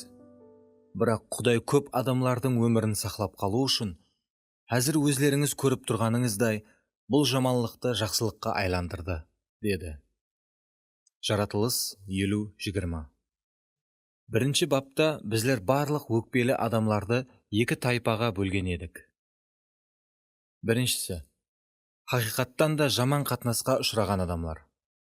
Екіншісі, негізі оларға жаман қатынас қылмаған, бірақ олар маған жаман қатынас қылды деп сенген адамлар. Бұл бапта мен 1 тайпаға тиесілілерге, яғни хақиқаттан да жаман қатынасты басынан кешірген адамларға мүрәжат қылмақшымын. Келіңлер, мына сұраудан басылайық. Егер сізге хақиқаттан да адалатсыз қатынас қылған болса, сіздің өкпелеуге хақыңыз бар ма? Жауап алу үшін келіңлер, Яқыптың сүйеклі ұлы Юсіптің өміріне қарап көреміз. Жаратылыс кітабы 37-48 баплар. Әжайып түслердің ақыбеті. Юсіп Яқыптың 11 ұлы еді. Әкесі оны басқа балаларынан көбірек жақсы көреді. Һәм оны басқа ұлларынан артық қойып, Юсіпке қымбат киімлер сауға етеді. Сондықтан Юсіпті ажағалары жек көре басылады. Онан қалса, Құдай Юсіпке 2 пайғамбаршылық түс берді. Бірінші түсінде ол атызда байланған бауларды көрді. Оның баулары көтеріліп, тік тұр, ал ажағаларының баулары оның бауларына иіліп, тәжім етіп атыр. Екінші түсінде болса, ол өзіне тәжім етіп атырған құяш, ай, һәм 11 жұлдызды көрді. Бұлар оның әкесін, анасын һәм ажағаларын білдіреді. Ол бұл түслерді ажағаларына айтып береді. Сонда ажағалары сірә да бұл хабарға мәс болмайды. Керісінше, бұрынғыдан да бетерірек оны жек көріп қалады. Біраздан соң, оның 10 ажағасы әкесінің қойларын алып, жайлау ізлеп кетеді. Әкесі Юсіпті ажағаларынан хабар алуға жіберді. Ажағалары оларға жақынлап келатырған Юсіпті көріп, бір-біріне: «Әне, түс көргішке атыр. Келіңлер, оны өлтіріп, бір су сақланатұғын шұқырға тасылайық. Соңынан оны жыртқыш хайуан жеп кетіпті» деп айтамыз. Сонда оның көрген түслерінің не болатығынын көреміз. Жаратылыс 37-19-20. Олар Юсіпті өледі деп бір терең шұқырдың ішіне таслайды.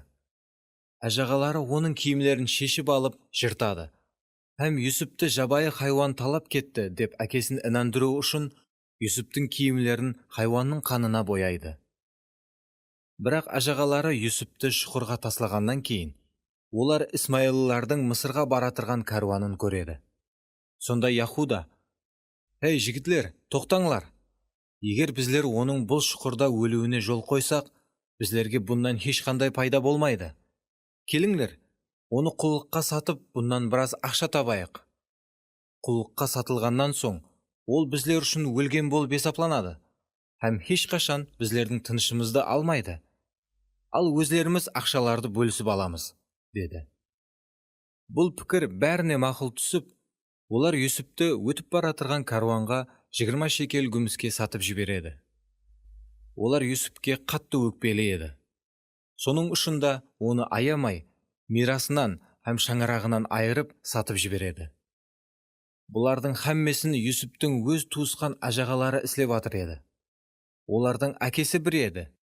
Олар бір шаңырақтың ағзалары болған қанлас туысқанлар еді. Біздер бүткіллей басқа мәдениетта тәрбияланған адамлармыз. Сондықтан олардың іслеген жауызлығының қаншелі рехімсіз болғанын толық түсіну біздерге қиынырақ болады. Бұндан да жауызырақ нәрсе тек адам өлтіру болса керек. Сол дәуірде ұл балаларының болуы жүдә әхмиетлі еді. Ұллар әкесінің атын сақлап қалып, оның бар мал-мүлкін мирас қылып алатұғын еді. Бірақ өз ажағалары Юсіпті бұл мирасларды алу имканиятынан мәңгілікке махрум етті. Олар оны шаңарағы менен біріктіре тұғын һәмме нәрседен айырып, Юсуптың атын өшірген еді. Басқа елге құллыққа сатылған адам өлемен дегенше құл болып қалатұғын еді. Ол үйленсе, хаялы да құл болатұғын еді. Ам олардың һәмме балалары құл болатұғын еді. Туылып өскен өз шаңарағында Юсуп үшін қымбат болған нәрсенің һәммесі енді оның үшін жоқ болды. Туылғаннан баслап құл болу қиын, бірақ үлкен байлықтың һәм ұлы келешектің мирасқоры болып туылып, бірақ кейін олардың һәммесінен айырылу һәм құлға айлану бұл суретлеп болмас дәрежеде қиын нәрсе. Өзіңнің бақытлы өтмішің туралы ешқашан білмеу әдеуір жеңілірек болса керек. Юсуп өзін тірі өлік қылып сезді. Оған азғырлаулар дұс келгеніне күмәнім жоқ. Оның ойынан, бүйтіп ғайры жұртта құл болғанымнан көре, әжағаларым тәрепінен өлтірілгенім жақсырақ болар еді, деген пікірлер өткен болса керек. Гәптің тоқ етері мынау. Юсуптың әжағалары оған қарсы үлкен жинаят істеген еді. Өтмішке нәзер. Бәлкім, сіз Юсуптың тарихының соңы неменен жұмақланғанын білетұғын шығарсыз. Неменен жұмақланатұғын білген адамлар үшін, әлбетте, бұл қатты әжайып һәм жігерленdiретұғын уақия. Бірақ Юсуп алдында өзін нелердің күтіп тұрғанын білмейтұғын еді. Ол енді сүйіклі әкесін де, көрген түслерін де ұмыта берсе болатұғын еді. Ол ғайры жұртта құл еді, һәм енді ешқашан Мысырды таслап кете алмас еді. Ол мысырлы адамның өмірлік мүлкіне айланған еді. Юсупты Мысырда фараон сақшыларының басылығы Патифар құллыққа сатып алады. Һәм Юсуп оған 10 жылға шамалас уақыт садық қызмет етеді. Юсуптың өз шаңарағыменен байланысы бүткіллей үзіледі. Һәм әкесі Яқып та Юсупты өлді деп есаплайды. Әкесінің қожалығы енді Юсупсыз дауам ете берді. Юсупте әкем мені бір күн келіп құтқарадау деген үміт те жоқ еді. Уақыттың өтуіменен Юсуп қожайынының мейіріміне ерісті. Һәм ол Юсупке жақсы қатынас қылып баслады. Патифар Юсупты бүткіл қожалығының һәм мал мүлкінің үстінен басқарушы етіп қойды. Бірақ Юсуптың өмірі енді жақсырақ болып баслаған уақытта Патифардың хаялының жүрегінде жүдә бір жаман нәрсе оянады. Ол Юсупке ішқы нәзері менен қарап, оның менен бұзықшылық істеуді қаледі. Ол әр күні оны азғыруға ұрынды. Бірақ Юсуп онан бас тартты. Бір күні Юсуп үйінде жалғыз қалған уақытта, ол үйге кіріп, Юсупты өзіменен жатуға мәжбүрлейді. Бірақ Юсуп оның қолынан атылығып шығып, асығыс түрде сыртқа қашып кетеді. Бірақ Юсуптың сыртқы киімі хаялдың қолында қалған еді. Юсуптың өзін таслап, сыртқа қашып кеткенін көрген Патифардың хаялы өзін кемсітілген һәм масқараланған қылып сезеді. Һәм Юсуптен өш алу мақсатында, «Мына еврей құл мені зорламақшы болды», деп жылап бақыра баслайды. Нәтижеде Патифар Юсупты фараонның қамақханасына таслатады. Соны айту керек, фараонның қамақханасы Американың қамақханаларынан бүткіллей басқаша еді. Мен Американың базы бір қамақханаларында қызмет өткізіп тұрамын. Сондықтан соны анық айта аламын. Америкадағы қамақханалар қаншелі ұнамсыз болмасын, оларды фараонның қамақханасының қасында сарай десең де болады. Юсуп түскен қамақханаға құяш нұры түспейтұғын еді. Себебі ол әйнек я соған ұқсаған тесікілер қоятұғындай жуаларға ие емес терең шұқырлық еді. Қамақхананың шараяты жүдә жаман һәм адам баласы жасай алмастай дәрежеде еді. Тұтқынларды ол жерге әсте өлуі үшін таслайтұғын еді. Һәм оларға тек нан һәм су беріп тұратұғын еді. 3 патшалық 22-27. Оларға нан менен суды тек олар өліп қалмай, азап шегуін дауам етуі үшін беріп тұратұғын еді. Забур 104-18 аят бойынша Юсуптың аяқлары бұғаулардан азап шегеді, һәм ол денесін тырнаған темірлерге байланып жатады. Оның өлуі тиіс еді. Егер де ол мысырлы болғанында, оның азат болуға аз ғана болса да имканияты болған болар еді. Бірақ жат жерлі, зорлықта айыпланған құлдың азат болуға ешқандай үміті жоқ еді. Жүз беруі мүмкін болған жаман нәрселердің ішіндегі ең жаманы оның басына түскен еді. Бірақ ол өлмеді. Сол зинданның қараңғы түнегінде жатырғанда Юсуптың ойынан нелер өткен екен? Шамасы, мынадай ойларменен Юсуп күрескен шығар. Мен қожайыныма 10 жыл садық һәм хадал қызмет қылдым. Мен оның хаялының қасында 1000 есе садықпан. Мен Құдайға да, қожайыныма да садық болдым. Құжданыма қарсы шықпадым. Бірақ нәтижеде мен неге ерістім? Садықлығым үшін маған қандай сыйлық алдым? Мына қамақхананы ма? Шамасы, мен қанша харекет етсем, сонша жаман болып бара беретұғынға ұқсайды. Қалайынша Құдай бұған жол қойды екен? Сонда ажағаларым менен Құдайдың уәдесін ұрлай алды ма? Келісіміне садық қалатұғын құдіретлі Құдай не үшін жағдайыма араласып, мені қорғамады?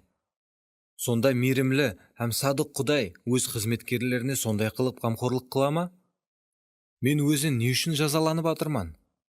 Жазаланатұғындай мен қандай жинаят істедім? Ажағаларым жинаят істеді.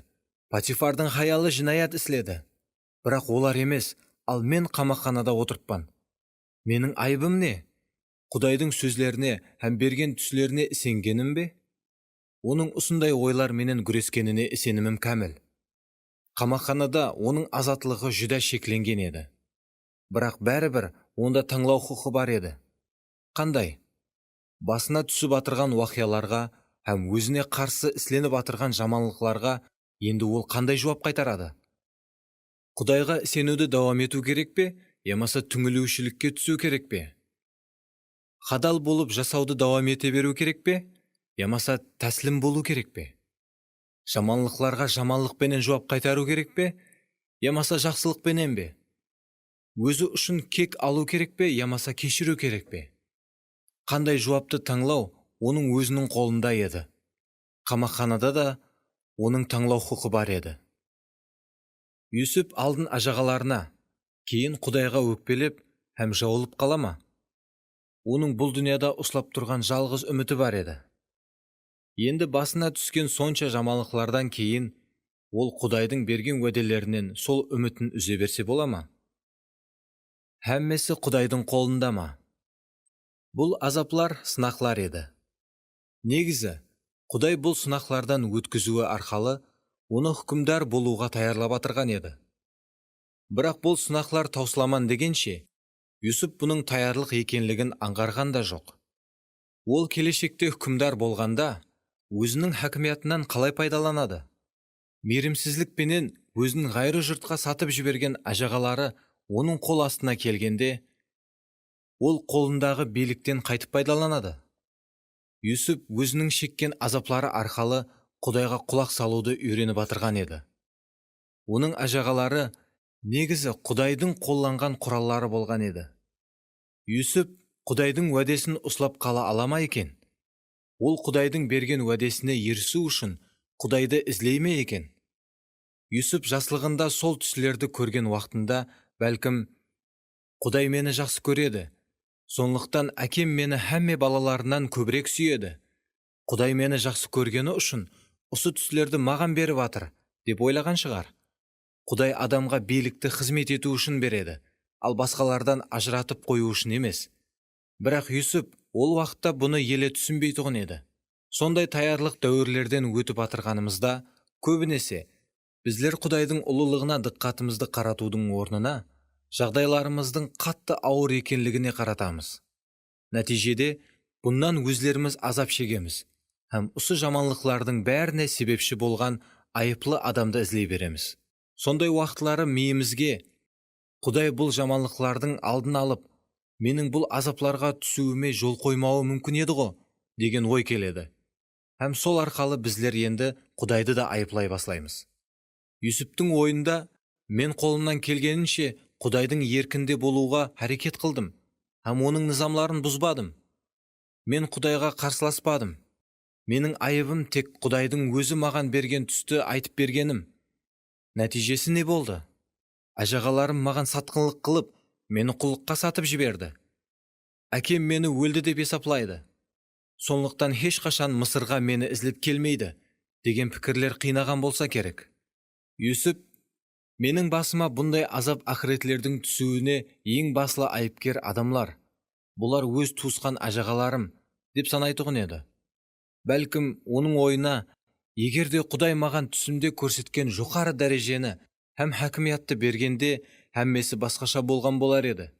Егерде ажағаларым менің келешегімді менен ұрлап алмағанында, һәммесі бүткілдей басқаша болған болар еді деген пікірлер де келген шығар. Жүрегіне өкпе рухын кіргізіп қойғанлар дұшпанның қақпанына һәм құллығына түсіп қалады. Сондықтан олар дұшпанның басқаруында басқаларды айыплай баслайды. Сондай қақпанға түсіп қалып, басқаларды қаралап жүрген туысқанлардың айыплаулары әр кезде құлақларымызға естіліп тұрады. Мысалы, егерде хаялым болмағанында, мен әлі қашан қызметкер болған болар едім. Ол маған тосқынлық қылды, һәм мен арман еткен нәрселерімнен айырылдым. Барлығына хаялым айыпкер. Менің бақытсыз болуыма ата-аналарым себепші. Менің бұл жағдайға түсуіме олар айыплы. Не үшін басқа адамлардың ата-аналары жақсы, ал менікі болса жаман? Әзір менің шаңырағымның бақытсыз болуына да ата-анамның ажырасқаны себеп болды. Барлығына ата-анам айыпкер. Мен қашан сыйымды іске қосып, бұл уақытта үлкен қызметлерді істеп атырған болар едім. Бірақ шопаным менің сыйымды көрмейді, һәм менің аяғымнан тарта береді. Егерде ол болмағанда ма еді, әзір мен күшлі қызметкер болып жүрер едім. Бірақ ол шақырғымды орындауыма маған имканият бермеді. Ол хәтте жамааттегі адамларды да маған қарсы қойды. Барлығына шопан айыпкер. Егерде менің бұрынғы күйеуім болмағанында, менде һәм менің балаларымда әзіргідей финанслық машқалалар болмаған болар еді. Барлығына бұрынғы күйеуім айыпкер.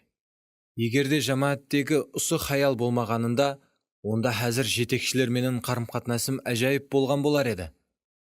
Өзінің өсеклері менен ол мені де, менің абырайымды да жер менен жексен қылды. Барлығына жамааттегі сол хаял айыплы. Бұл дізім таусылмайды. Давам ете берсең, кете береді.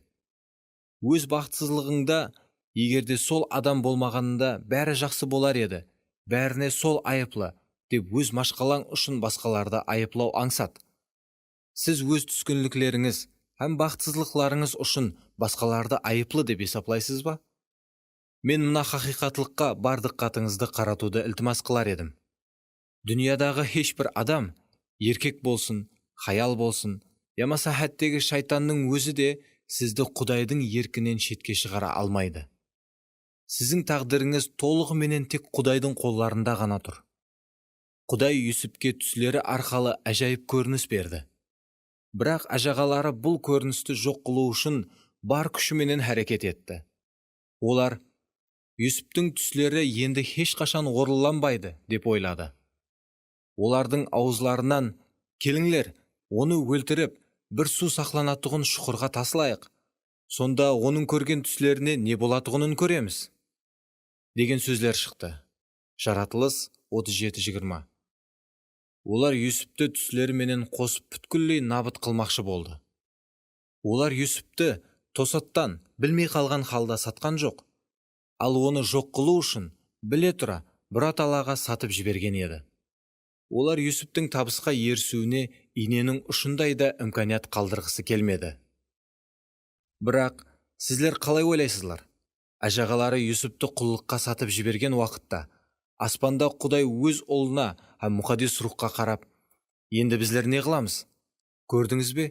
Ажағалары Юсіпті қазір ғана сатып жіберді. Олар біздердің Юсіп үшін дүзіп қойған жобамызды бұзып жіберді. Енді біздер тез арада басқа бір нәрсе ойлап табуымыз керек. Сіздерде ауысық вариант бар ма, деді ме? Көпшілік масихилар кризислік жағдайларға түскенде, аспанда Құдай да неғыларын білмей атырғандай етіп, албырасып сасқалақлап қалады. Көз алдыңызға келтіріп көрің. Әке Исаға, Иса, көрдің бе?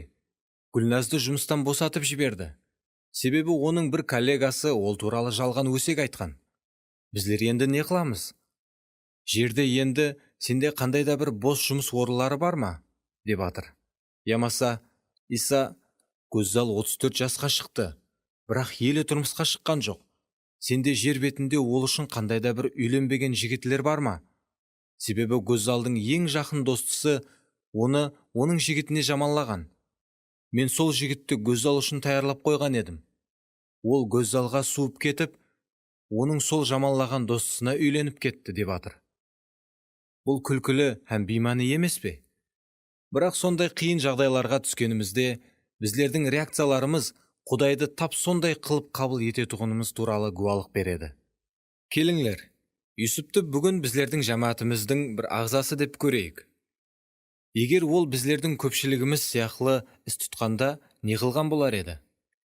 Өш алу жобаларын дүзген болар еді.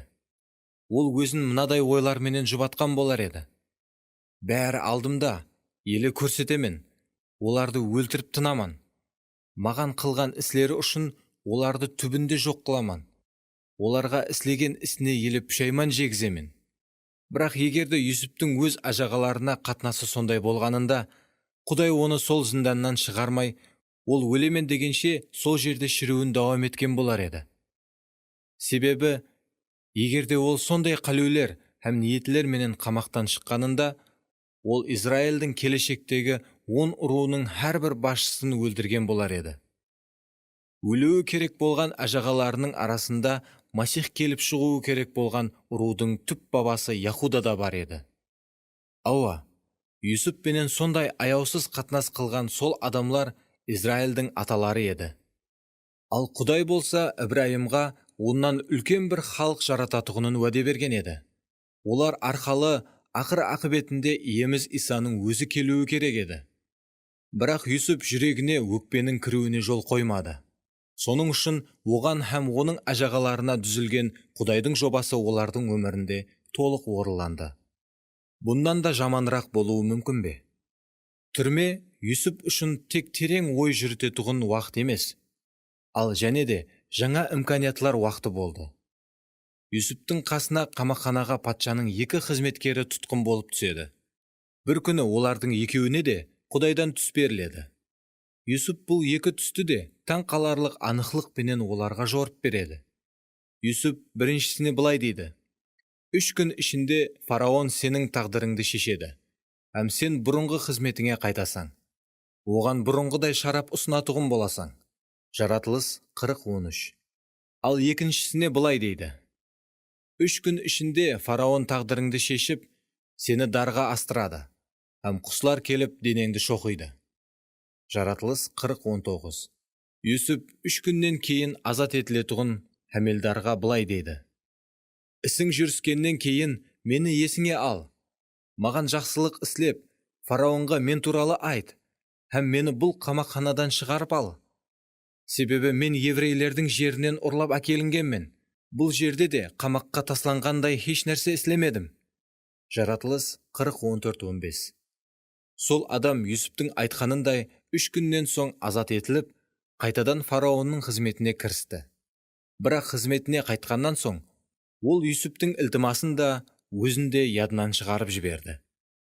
Бұл да Юсуптың өкпелеп түскінлікке түсуіне кезектегі бір себеп болған еді. Құдайдың еркі кемшіліксіз. Бір күні фараон қорқынышлы бір түс көреді. Бүткіл Мысыр еліндегі ешбір сиқыршы, түс жорғыш, ямаса данышпан фараонның түсін жорып бере алмады. Әйне сол кезде қызметіне қайта тікленген баяғы Хәмелдар Юсупты есіне түсіреді. Ол фараонға өзінің һәм екінші тұтқынның түсін Юсуптың қалай жорығанын айтып береді. Сонда қамақханада жатырған Юсуп фараонның алдына алдырылады. Юсуп Мысыр патшасының алдында тұрып, оның түсін ап-анық етіп жорып береді. Фараонның түсі бойынша алдында 7 жыл тоқшылық, кейін 7 жыл ашлық болатұғынын айтады. Һәм сол уақытлары не істеу керектігі туралы фараонға дана кеңеслер береді. Фараон дәрхал Юсупты ең жоғарғы лауазымға көтеріп, оны өзінен кейінгі бүткіл Мысырдың екінші хүкімдары етіп қояды. Юсуп Құдайдың даналығы менен елді басқарып, алдында жақынласып кеатырған қатты қиын уақытларға таярланады. Юсуптың жорығанындай 7 жыл тоқшылық, кейін 7 жыл ашлық жыллары келеді. Ашлық сол уақыттағы барлық халықларды, Юсуптың ажағалары жасап атырған Канаан жерін де иелеп алады. Бірақ Юсуптың даналығы менен Мысырда теңіз дән болады. Сонда ашлыққа ұшыраған Юсуптың ажағалары Мысырда дән барын естіп, Мысырға дән сатып алуға кетеді. Юсуп оларды таниды, бірақ олар Юсупты танымайды. Егер де Юсуптың жүрегінде ажағаларына қарсы қандай да бір өкпе болғанында, ол енді олардан арқайын өш алса болатұғын еді. Ол оларды өмірлікке қамақханаға таслауы, азаплауы, ямаса хәтте өлтіруі де мүмкін еді. Хәтте оларды өлтірсе де, Юсупты ешкім айыпламаған болар еді. Себебі ол Мысырда фараоннан кейінгі екінші хүкімдар еді. Оның ажағалары фараон үшін ешқандай қадірге ие емес еді. Бірақ Юсуп ажағаларына не істеді? Оларға нанды ешейін беріп жіберді. Юсуп ажағаларына өзін танытқаннан кейін, олар һәм олардың бүткіл шаңырақлары келіп жасауы үшін Мысырдағы ең жақсы жерді ажыратып береді. Һәм олар осы жердің өнімдар топырағынан өнім алып жейді. Басқаша қылып айтқанда, Юсуп оларға Мысырдағы ең жақсы жерді берген еді. Юсуп өзін нәлетлегенлерді жарылқады. Жек көретұғынларға жақсылық қылды. Матта 5:44. Юсуптың ажағалары не істейтұғынын Құдай алдынан білетұғын еді. Юсупке сол түсілерді берместен алдын, ямаса олардың ешқайсысы елі туылмастан алдын-ақ олардың сондай қылатұғынын Құдай толық білетұғын еді. Юсуптың және не істегенін білесіз бе? Ол ажағалары менен және ұшырасқан уақытта, оның ажағаларына айтқан сөзлеріне бір диққатыңызды қаратың. Мені бұл жерге сатып жібергеніңіз үшін қиналмаң, һәм өзлеріңізді айыпламаң. Құдай адамлардың өмірін сақлап қалу үшін мені сіздерден алдын бұл жерге өзі жіберген еді. Елде 2 жылдан бері ашлық болмақта, және 5 жыл давамында жерде егілмейді, зүраат те жиналмайды. Құдай жер жүзінде ұрпақларыңызды сақлап қалу үшін, һәм таң қаларлық жолменен жанларыңызды құтқару үшін, мені сіздерден алдын бұл жерге Құдай жіберді. Мені бұл жерге сіздер жібергеніңіз жоқ, ал Құдай жіберді. Ол мені фараонға кеңескөй, оның сарайына қожайын, һәм бүткіл Мысыр еліне басшы етіп қойды. Жаратылыс 45:5-8. Забур кітабының 104 бап 16-17 аятларына қараң. Елге ашлық жіберді. Бір тіслем нанға зар қылды. Олардың алдынан бір адамды жіберді. Ауа, Юсуп құл болып сатылды. Юсупты кім жіберді? Оның ажағалары ма, ямаса Құдай ма? Оны Құдай жібергенін біздер екі гуаның айтқан сөзлерінен көріп атырмыз. Юсуп ажағаларына анық қылып, мені бұл жерге сіздер жібергеніңіз жоқ, ал Құдай жіберді, деп айтты. Мұхаддис рухтың сізге не айтып атырғанына құлақ салың. Алдын айтқанымдай, басында өлімі бар ешқандай адам, ямаса шайтан сіздің өміріңізден Құдайдың мақсатын қысып шығарып таслай алмайды. Егер сіз бұл хақиқатлықты қабыл етсеңіз, ол сізді азат қылады. Бірақ сізді Құдайдың еркінен шығарып таслауы мүмкін болған тек бір адам бар. Бұл сіздің өзіңіз. Израиль халқы туралы бір ойланып көрің. Құдай оларды Мысыр құллығынан алып шығып, уәде етілген жерге алып келу үшін оларға азат етуші Мусаны жіберді. Шөлістанда 1 жыл уақыт өткізгеннен кейін, Израильдің көсемлері уәде етілген жерді көзден өткізіп келу үшін жансызларды жіберді. Қайтып келгеннен кейін жансызлар налып басылады. Себебі олар өзлеріне қарағанда бойшаң һәм әскери істерде шебер болып көрінген Қананлы халықларды көргенде, өзлері менен Құдай бірге екенін ұмытып, қатты қорқынышқа түскен еді. Нун ұлы Ешуа менен Калептен басқа бүткіл Израиль халқы бұл жансызлардың пікіріне қосылды. Адамларға Құдай оларды бұл жерге набыт ету үшін алып келгендей болып көрінді. Олар Мусаға һәм Құдайға өкпеледі. Бұндай жағдайда олар 1 жылдан зият уақыт болды. Олардың өкпесі Мысырдан шыққан әулет уәде етілген жерді ешқашан көрмейтұғын дәрежеге алып келді. Көплеген адамлар Құдайға қайнақ болып қызмет етіп жүреді. Бірақ кейін олар бір сенушілердің жаман қатынасы менен дұсласады. Сонда олар азғырлауға түсіп, өмірлерінде қиын жағдайларға түсіп қалады. Олар өзлерін маған жаман қатынас қылды деп өкпе рухын кіргізіп қояды. Бірақ хақиқатлық соннан ібарат. Өкпе сізді Құдайдың кемшіліксіз еркінен сыртқа шығарып жіберу үшін келген шайтанның рухы. Дұрыс, ол сізді күшпенен шығара алмайды. Бірақ оны ішіңізге кіргізсеңіз, ол сізді надұрыс жолға ішіңізден баслайды. Дұрыс, сізге біреу хақиқаттан да адалатсыздық қатынас қылған шығар. Бірақ кім не қылған болса да, сіз Юсуп сияқлы жаманлықтан жеңіліп қалмаң. Керісінше, Құдайдың мінсіз еркінде болуды дауам етіп, жаманлықты жақсылықпенен жеңіп шығың. Сізді өкпелету, бұл сізді Құдайдың еркінен шығару үшін дүзілген дұшпанның мақсеті. Сіз өкпе рухын қабыл етуден бас тартқан уақытыңызда Құдайдың еркінде қаласыз. Ал егер сіз өкпе рухын жүрегіңізге кіргізіп қойсаңыз, онда дұшпан сізді өз қолына айландырып, өміріңізде өз мақсетін һәм еркін орылатып баслайды. Өкпе рухынан бас тарту, ямаса оны жүрегіңізге кіргізу, қайсысын таңлауды өзіңіз шешесіз. Өкпелемеу анағұрлым пайдалырақ. Құдай сіздің күшіңіз жетпей тұғын ешбір сынақтың келуіне жол қоймайды. Сіздің өміріңізге қандай сынақ келген болса да, Құдай бұны сіз туылмастан алдын-ақ білетұғын еді. Бұны есіңізден шығармаң. Егерде шайтан біздерді өзі қалеген уақытта набыт қыла алатұғын болғанда, ол әлі қашан бұл ниетін әмелге асырған болар еді. Себебі ол адамларды оға да қатты жаман көреді. Мына аяттағы әжайып хақиқатларды ядлап алың, һәм ешқашан ядыңыздан шығармаң. Сізлердің басыңызға һәмме адамлардың басына түсетұғын сынақлардан басқа сынақлар түскен жоқ. Құдай садық. Ол күшіңізден артық сынақларға түсуіңізге жол қоймайды. Сынақларға шыдауыңыз үшін ол сынақлар менен бірлікте олардан шығу жолында береді. 1 Коринфилерге 10:13. Бұл аяттағы олардан шығу жолында береді деген хақиқатты сана сезіміңіздің төріне кіргізің. Келешекте біздер қандай ұнамсыз жағдайларға түсетұғынымызды Құдай көріп тұр. Олар қандай үлкен болуына қарамастан, олардан шығу жолын да Құдай алдынан таярлап қойыпты. Ол сынақлар менен бірге олардан шығу жолында береді. Және таң қалдыратұғын бір нәрсе бар. Айрым жаманлықлар жүз бергенде, біздерге Құдайдың мақсеті бұзылып кеткендей болып көрінеді. Бірақ, егер біздер Юсуп сияқлы Құдайға садық болып қалсақ, һәм өкпелемесек, онда хәтте сол қорқынышлы жаманлықлар да Құдайдың мақсетінің орылануына қызмет етіп баслайды. Юсуп барлық сатқынлықлар менен жаманлықлардан өтіп болып, артына қарайды, һәм бір таң қалдырарлық нәрсені көреді. Ол бұл туралы ажағаларына жариялайды. Сізлер маған жаманлық ойлаған едіңіз.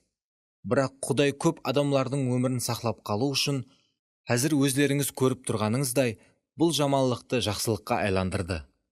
Жаратылыс 50:20. Бұл хақиқатлықты есіңізде сақлаң. Құдайға бойсынған уақытымызда, ол жаманлықты жақсылыққа айландырады.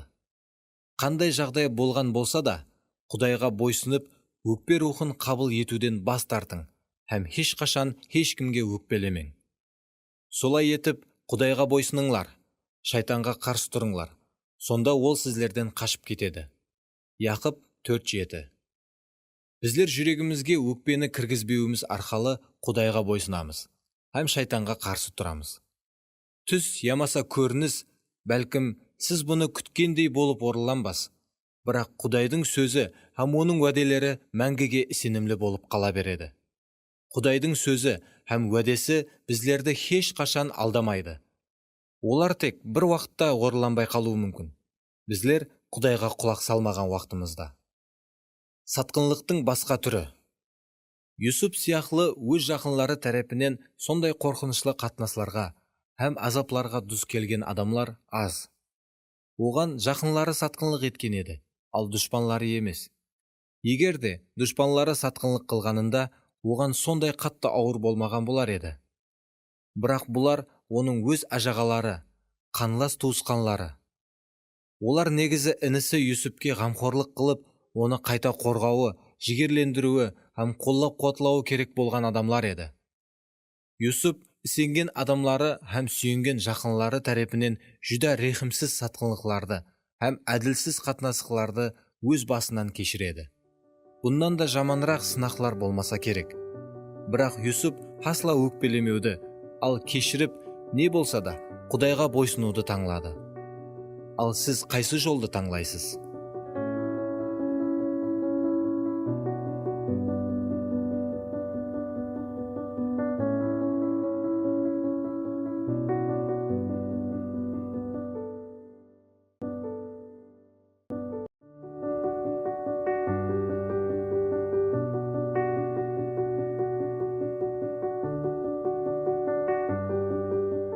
Джон Бивер. Шайтанның жемтігі. 4 бап. Әке, әке. Хей, әке. Бұндан көлімде жаманлықтың һәм зұлымлықтың жоқ екенін біліп алың. Мен сізге жаманлық қылмасам да, сіз мені өлтірмекші болып атырсыз. 1 Патшалық 24:12. Алдыңғы бапта біздер Юсуптың ажағалары қалай оны өлтірмекші болғанын көріп шықтық. Ажағаларының сатқынлығы себеплі ол қандай азапларды басынан өткізгенін біздер көрдік. Бәлкім, сіз соған ұқсас жағдайда тұрған шығарсыз. Сізге көбірек жақын болған, яғни сіз сүйіспеншілік һәм жігерлендіру күткен адамлар сіздің сеніміңізді ақламаған шығар. Бұл бапта мен туысқанның сатқынлығынан да жаманырақ бір жарақатлаушы жағдайды көріп шықпақшыман. Туысқанның қабыл алмаушылығын һәм ғазебін бастан өткізу басқа нәрсе. Бірақ әкенің қабылламаушылығын бастан өткізу бүткілі басқа нәрсе. Мен әкелер хақында айтқанымда, тек биологиялық әкелерді нәзерде тұтып атырған жоқпан. Ал Құдай біздердің үстімізден қойған һәмме жетекшілерді де нәзерде тұтып атырман. Бұлар біздерді сүйуі, беккемлеуі, тәрбиялауы, азықландыруы һәм біздерге қамқорлық қылуы керек болған адамлар. Сүйіспеншілік һәм жек көрушілік мүнәсебетлері. Әке сатқын болған мысалды үйрену үшін патша Шаул менен Дауыттың арасындағы мүнәсебетті көріп шығамыз. 1 Патшалық 16-31 баплар. Шаул елі Израиль патшасы болып тақта отырғанда-ақ, Құдайдың пайғамбары Самуэль Дауытқа келіп, оны Израиль үстінен патшалыққа майлайды. Сондықтан олар елі бір-біріменен ұшыраспай тұрып-ақ, олардың өмірлері бір-біріменен байланысып үлгерген еді. Сонда Дауыт таң қалды һәм қуанып, бұл Шаулды майлаған сол адам ғой. Демек хақиқаттан да мен патша боламан, деп ойлады. Шаул Құдайға құлақ салмағаны себеплі жауыз рух оны азаплайтұғын еді. Тек оның алдында лира шертілген уақытта ғана ол жеңілдік сезуі мүмкін еді. Сондықтан Шаулдың қызметкерлері жақсы лира шертіп білетұғын адамды ізлей баслады. Олар Ишайдың ұлы жас жігіт Дауытты тапты. Патша Шаул Дауытқа адам жіберіп, өзіне қызмет етуі үшін оны сарайға алдырды. Дауыт, бәлкім, Құдай Самуэль пайғамбар арқалы маған берген өз уәдесін орындап баслап атыр. Патшаның кеуілінен шыға алатұғыныма шүбһа жоқ. Бұл мені патшалыққа көтеру үшін алдымдағы ең бірінші текшем болса керек, деп ойлаған шығар. Бір рет филистілер Израильға ұрысқа келді. Олар ұрыс майданына жиналған еді. Һәм Дауыттың 3 ажағасы да ұрысқа келген еді. Сонда Дауыттың әкесі Ишай ажағаларына азық ауқат алып бару үшін Дауытты ұрыс майданына жібереді. Сол жерге келіп, Дауыт ұрыс майданында бақырып тұрған бір филистілі дау жауынгерді көреді. Бұл 40 күн давамында Құдайдың әскерлерін масқаралап атырған күшлі жауынгер Галиат еді. Бұл Дауды жеңген адамға патша өзінің қызын беруді уәде еткен еді. Дауыт бұл туралы естті. Сонда Дауыт патшаның алдына келіп, Галиатпенен ұрысқа шығуына рұқсат беруін оннан ілтимас қылды. Солай етіп, ол Галиатқа қарсы шығып, оның басын алады, һәм Шаулдың қызын хаялыққа алады. Дауд әлде қашан Шаулдың мейіріміне ерісіп үлгерген еді. Сондықтан ол патшаның қасында жасау үшін сарайға мірәт етіледі. Шаулдың үлкен ұлы Янатан Даудпенен мәңгілік достық келісімін түзді.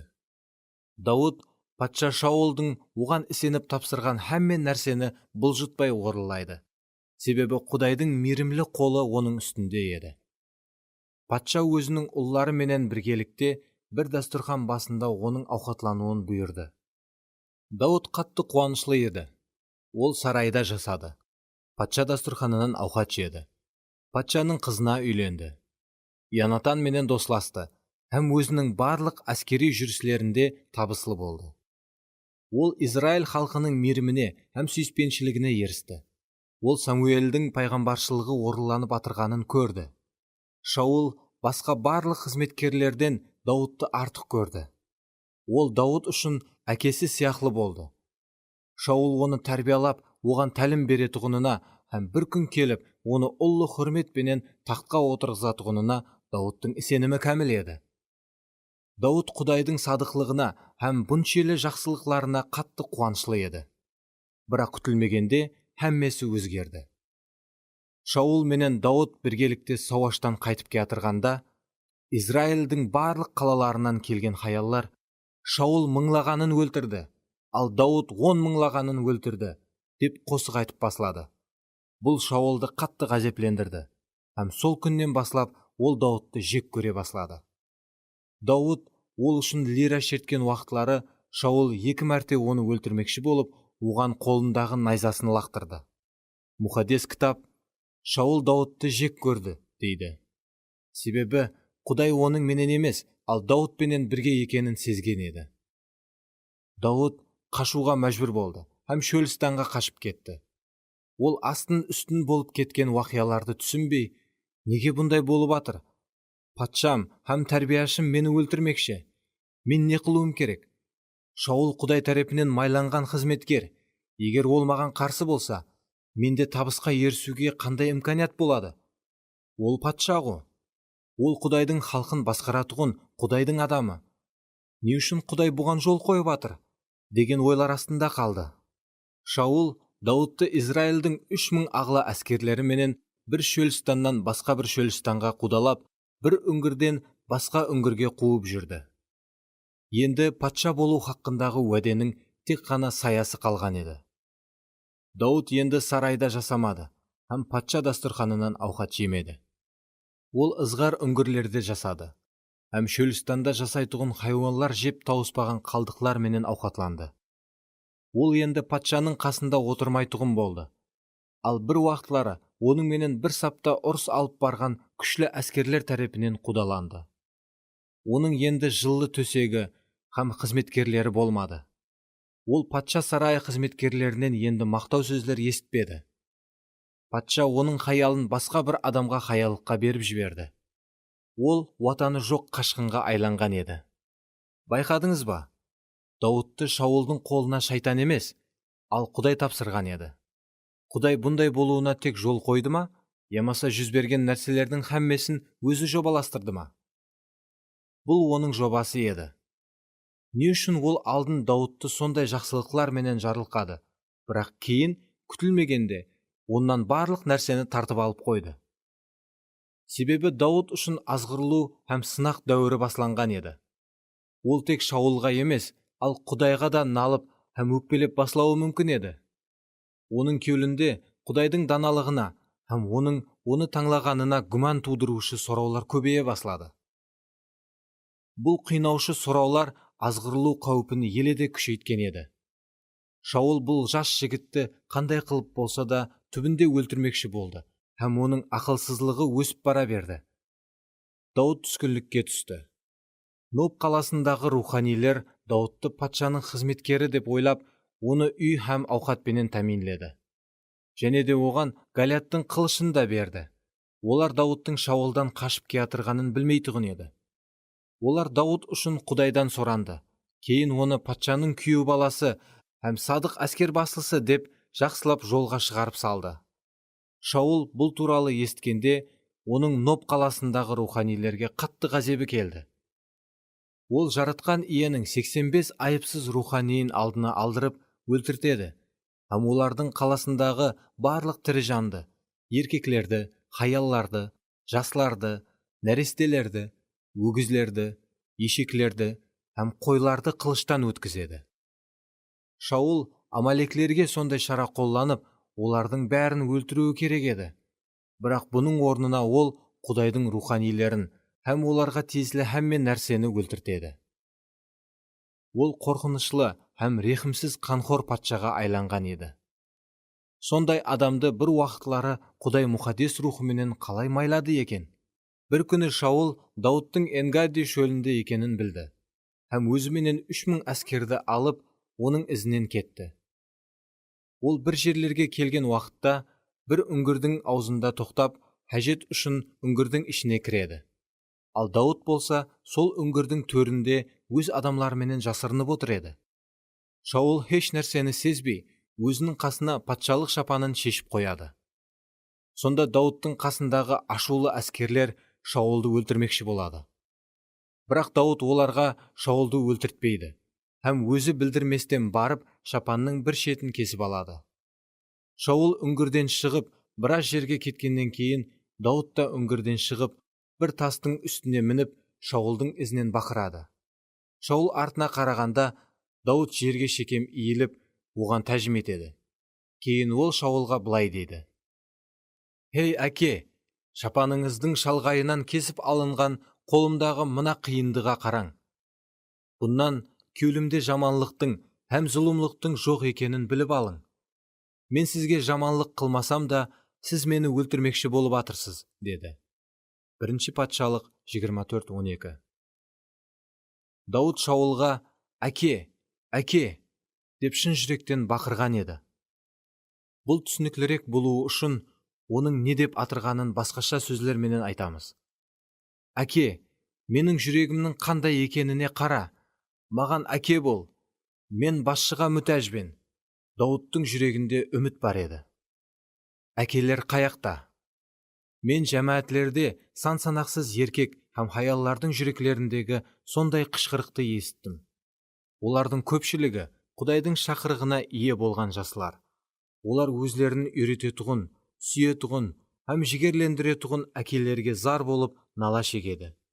Міне, соның үшін ескі келісімнің ең соңғы кітабының ең соңғы аяты Құдайдың мына сөздеріменен жұмақланады: «Мен келіп, бүткіл елді қарғап, жоқ қылмауым үшін, ол әкелердің, жетекшілердің жүректерін балаларына, Құдайдың халқына, балалардың жүректерін әкелеріне қаратып жарастырады».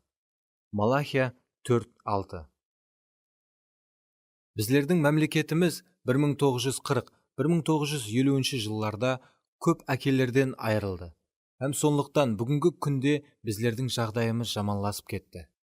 Біздердің үйлеріміздегі, жұмысларымыздағы һәм жәмәатлеріміздегі жетекшілердің көпшілігі Шаулға ұқсап, жас әулеттің өміріне қарағанда көбірек өзлерінің жеке мақсатларыменен бәнт еді. Олар Құдай халқына қызмет ету үшін жетекшілер етіп қойылған еді. Олар бұның орнына өз жетекшілігін сақлап қалу үшін Құдайдың халқына бір имканиятқа қарағанда етіп қарады. Олардың жетіскен табысларының астында неше жарақатланған өмірлер менен сынған жүректердің бақасы жатыр. Бұндай жетекшілер табысқа ерісу үшін әділдікті, мейірім шапаатты, қадалдықты һәм сүйіспеншілікті құрбан қылады һәм өз құжданының аузын жабады. Олардың шешімлері ақшаларға, санларға һәм жетіскенліклерге тикарланады. Бұл Шаулдың Дауытқа қылған жаман мүнәсебеті сияқлы жауыз мүнәсебетлерге ескілерді ашады. Шаул сияқлы тасбауыр жетекшілер бәрхулла өзлерінің жаман іслеріне бір ақланулар табады. Шаул да өз жауыз ісін мынадай сөздерменен ақлайтұғын еді: «Мен өз патшалығымды қорғауым керек». Тілекке қарсы көп қана жетекшілер өз қамқорлығындағы адамларға осындай тасбауырлық мүнәсебетте болады һәм бұны әртүрлі нәрселер менен ақлауға ұрынады. Көпшілік жетекшілер не үшін өз тәрептарларын жоғалтып алады? Бәлкім, әркімнен гүмаллана беретұғын үшін шығар. Не үшін олар әркімнен гүмаллана береді? Себебі олар Құдайға емес, ал өзлерінің табысына қызмет етеді. Шаулға ұқсап, олар өзлерінің шақырғына толық көзі жетпейді. Сондықтан бұл олардың жүрегіне қызғаныш пенен менменлік алып келеді.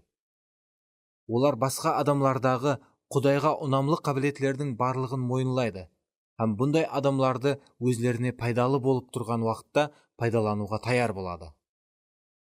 Шаул да басында Дауыттың қызметлерінен пайдаланған еді, һәм маған ол қауіп тудырып атыр деген ой оған келмегенше, оның табысыларынан рахатленіп жасады. Ал жаман ойды кіргізіп алған соң, ол Дауытты өлтіруге бар күшіменен кірісті. Мен сенуге болатұғын жетекшіні ізлеген, оға да көплеген жас жігіт һәм қызларменен сөйлестім. Олар сондай жетекші, ямаса әке тауып, олардан үйренгісі келген, үлгі һәм жігер алғысы келген. Бірақ Құдай олардың Дауыт сияқлы қабыл етілмеуіне, шетлетілуіне һәм жалғызлыққа ұшырауына жол қойған. Не үшін? Құдай Дауыттың өмірінде жаратқан нәрселерін олардың өмірінде де жаратқысы келді. Мұқаддес рухтың айтып атырғанын диққатпенен тыңлаң. Шаул Дауытты жауыз һәм қозғалаңшы адам деп атады, һәм бұл Дауытты қапа қылды. Сондан кейін ол, бәлкім жүрегін ізертілеп, не үшін Шаул мені ондай деп ойлап атыр? Мен бір нәрселерді надұрыс қылдым ба екен? Не үшін Шаулдың жүрегі маған қарсы шықты деп ойлаған болса керек? Бәлкім, Дауыт мынадай деп те ойлаған шығар. Егер мен Шаулға өз сүйіспеншілігімді дәлелдей алсам, ол маған өз мейірімін қайтарады. Сонда Самуэльдің мен туралы айтқан пайғамбаршылығы орыланады. Міне, соның ұшында ол бәлент дауыспенен былай деп бақырған еді. Базылар менің сізді өлтіруімді қалеген еді, бірақ менің сізге жаным ашыды. Мен тек сіздің шапаныңыздың шалғайынан кесіп алдым. Бұндан сіз кеулімде жаманлықтың һәм зұлымлықтың жоқ екенін біліп һәм көріп алың. 1 Патшалық 24:11. Әкенің, ямаса жетекшінің шетлеуін басынан өткізген адамлар һәмме нәрседе өз-өзлерін айыплауға мейіл болады. Олар өзлерін қинап, мен не істедім? Менің жүрегім нәпәк болғаны ма сонда? Кім жетекшінің жүрегін маған қарсы қаратты деп ойлай береді. Сондай-ақ олар қайтадан қабылданбай қалмауы үшін барқұлла өзінің айыпсызлығын дәлелдеуге әрекет етеді. Бірақ ашынарлысы, олар қанша ықыласпенен бұндай қылған сайын, сонша көбірек өзлерін шетлетілген қылып сезе береді. Мен үшін кім өш алады? Шаул Дауыттың өзін өлтіруі мүмкін болғанын, бірақ бұны істемегенін көргенде, оның жақсылығын тән алды. Себебі сондан кейін ол өз әскерлерін алып кетті. Дауыт бәлкім, енді патша мені қайта тіклейді. Бүгін пайғамбаршылық орыланады. Шүбһасыз, ол менің жүрегімді көріп тұр, һәм маған деген мүнәсебетін өзгертеді деп ойлаған шығар. Еле асықпа, Дауыт. Бірнеше күн өткеннен кейін Шаулға Дауыт Хахила төбешігінде жасырынып атыр деген хабарды жеткізді. Шаул өзіменен сол 3000 ағла әскерді алып, қайтадан оның ізіне түсті. Бұл Дауытты түскінлікке түсіргеніне сенімім кәміл. Шаул оны өлтіруге анық бел байлағанын ол түсінді. Сонда Дауыт өзін қандай етіп сезген екен? Толық шетлетілуді, һәм бір аталаға қабыл етілмеушілікті сезген болуы мүмкін. Дауыт Шаулға жүрегін ашып, оған ешқандай жаман ойы жоқ екенлігін білдірген еді ғой. Солай болса да, патша оған қарсы шықты. Шаул бір жерге келіп, әскерлеріменен дем алды. Сонда Дауыт Абишай деген әскеріменен бірге Шаулдың ордасына кіріп барды. Шаулдың сақшыларының ешбірі оларды байқамады. Себебі Құдай барлық әскерлерге терең ұйқы берген еді. Екі адам дұшпанның бүткіл ордасы арқалы Шаул ұйқылап атырған жерге дейін кіріп барды. Абишай Дауытқа, бүгін Құдай дұшпаныңды қолыңа тұтып берді. Енді рұқсат бер, оны найзаменен бір ұрып жерге қадап қояйын. Екінші рет ұруыма қажет қалмайды деді. 1 Патшалық 26:8. Абишай, Шаул нағыз жинаятшы, сондықтан Дауыт маған оны өлтіруіме сөзсіз рұқсат береді деп ойлады. Абишайдың ойында жан бар еді. Себебі, біріншіден, Шаул суыққанлықпенен 85 айыпсыз руханиді һәм олардың шаңырақларын өлтірген еді. Екіншіден, Шаул 3000 ағла әскерлеріменен Дауытты һәм оның ізіне ергенлердің бәрін өлтіруге келіп тұр. Хей Абишай, егер сен дұшпанды бірінші болып өлтірмесең, онда ол кейін сіздерді сөзсіз өлтіреді. Сен өзіңді һәм жаныңдағыларды қорғауың керек емес пе? Әрқандай қазы сенің бұл ісіңді ақылайды деген ойлар оған келген шығар. Үшіншіден, Құдай Самуэль арқалы Құдайды Израильға патша болуға майлады. Дауд егер Самуэльдің пайғамбаршылығының орынлануын қалесе, өзінің мирасына жетісуге ұмытылуы керек. Төртіншіден, Дауд пенен Абишай әрқайын Шаулдың қасына бара алуы үшін Құдай бүткіл армияға терең ұйқы берді. Құдай не үшін олардың бәріне терең ұйқы беріп қойыпты? Абишайдың Шаулдан өш алуы үшін емес пе? Абишайға Шаулды өлтіру әділдікті қайта тікілеу үшін жалғыз имканият болып көрінді. Оған Шаулды өлтіру үшін бұл себеплер жеткілікті һәм орынлы болып көрінді. Егер де Дауттың жүрегінде Шаулға деген аз ғана өкпе бар болғанында, ол өзінің хақ екенін дәлелдеу үшін Шаулға хұжымге өтереді. Ямаса Абишайдың найзасы менен Шаулды жерге қадауына рұқсат берген болар еді. Бірақ Дауттың жауабын тыңлаймыз. Яқ, оны өлтірме. Жаратқан иенің майлаған адамына қол көтерген адам жазасыз қалмайды. Тірі жаратқан ие хақы ант жемен. Шаулды жаратқан иенің өзі өлтіреді. Ол я өмірі таусылып өледі, я ұрыста өледі. Бірақ жаратқан иенің майлаған адамына қарсы қол көтеруден жаратқан иенің өзі сақласын. 1 Патшалық 26:9-10-11. Шаул айыпсыз адамларды аямаған һәм Дауттың өлімін ізлеген болса да, Дауд оған қолын көтермеді. Дауд өзі үшін өш алмады, ал бар хүкімді Құдайдың қолына тапсырды. Шаулдан сол жерде өш алып, оны өлтіргенде, бір қарағанда бұл бәріне жеңілірек болған болар еді. Дауд үшін да, Израиль халқы үшін да. Дауд халықтың шопансыз қойлар сияқлы болып қалғанын білетұғын еді. Қасқыр оларды өзінің эгоисттік қалеулері үшін тонап батырғанын ол білетұғын еді. Өз-өзіңді қорғамау бұл қиын мәселе. Ал жақсы көрген халқыңды ақылсыз патшадан қорғамау бұл оннан да қиынырақ мәселе еді. Шаулды өлтірмегенше, оның тынышланбайтұғынын білсе де, Дауд сондай шешім қабыл етті. Ол Шаулға бірінші мәрте рехім еткен уақытында жүрегінің таза екенін толық дәлелдеген еді. Енді дәлелдейтұғын еш нәрсе қалмаған еді. Бірақ Шаул сонда да оны өлтіруге келді. Бұл сапары да Шаулды өлтіруге және бір зор имканият туылды. Бірақ бұл сапары да ол Шаулға қол көтермеді. Себебі Шаул жаратқан иенің майлаған адамы еді. Сондықтан Дауд оны хүкім қылу үшін Құдайдың қолына тапсырды.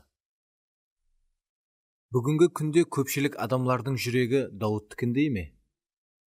Біздер енді физикалық қылышлар менен өлтірмейміз. Бірақ біздер басқа түрдегі қылыш болған тіл менен бір-бірімізден өш аламыз. Өлім һәм өмір тілдің ықтиярында.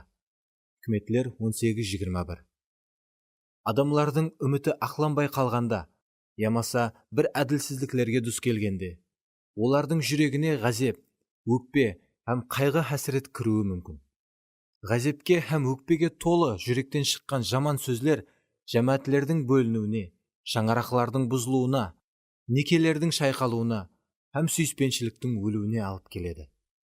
Егер достарымызға, шаңырақ ағзаларымызға, ямаса жетекшілерімізге қарсы жүреклерімізге өкпе рухын кіргізіп алсақ, онда біздер өткір қылышқа ұқсаған тіліміз һәм зәһәрленген сөздерімізбенен оларға қарсы хұжымге шығамыз. Біздер бәлкім хақиқат нәрселерді һәм дұрыс мағлұматларды оларға айтатұғын шығармыз.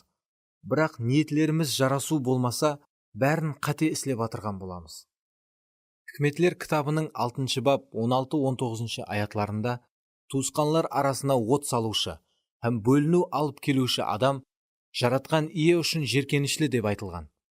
Біздер адамлар арасындағы қарым-қатынасты бұзу үшін, ямаса кімнің-дір абырайын түсіру үшін хақиқаттылықты айтсақ, бұл Құдайға тіл тигізген менен тең болады. Жетекшілерімнің күналарын ашып беру үшін Құдай мені қоллана ма?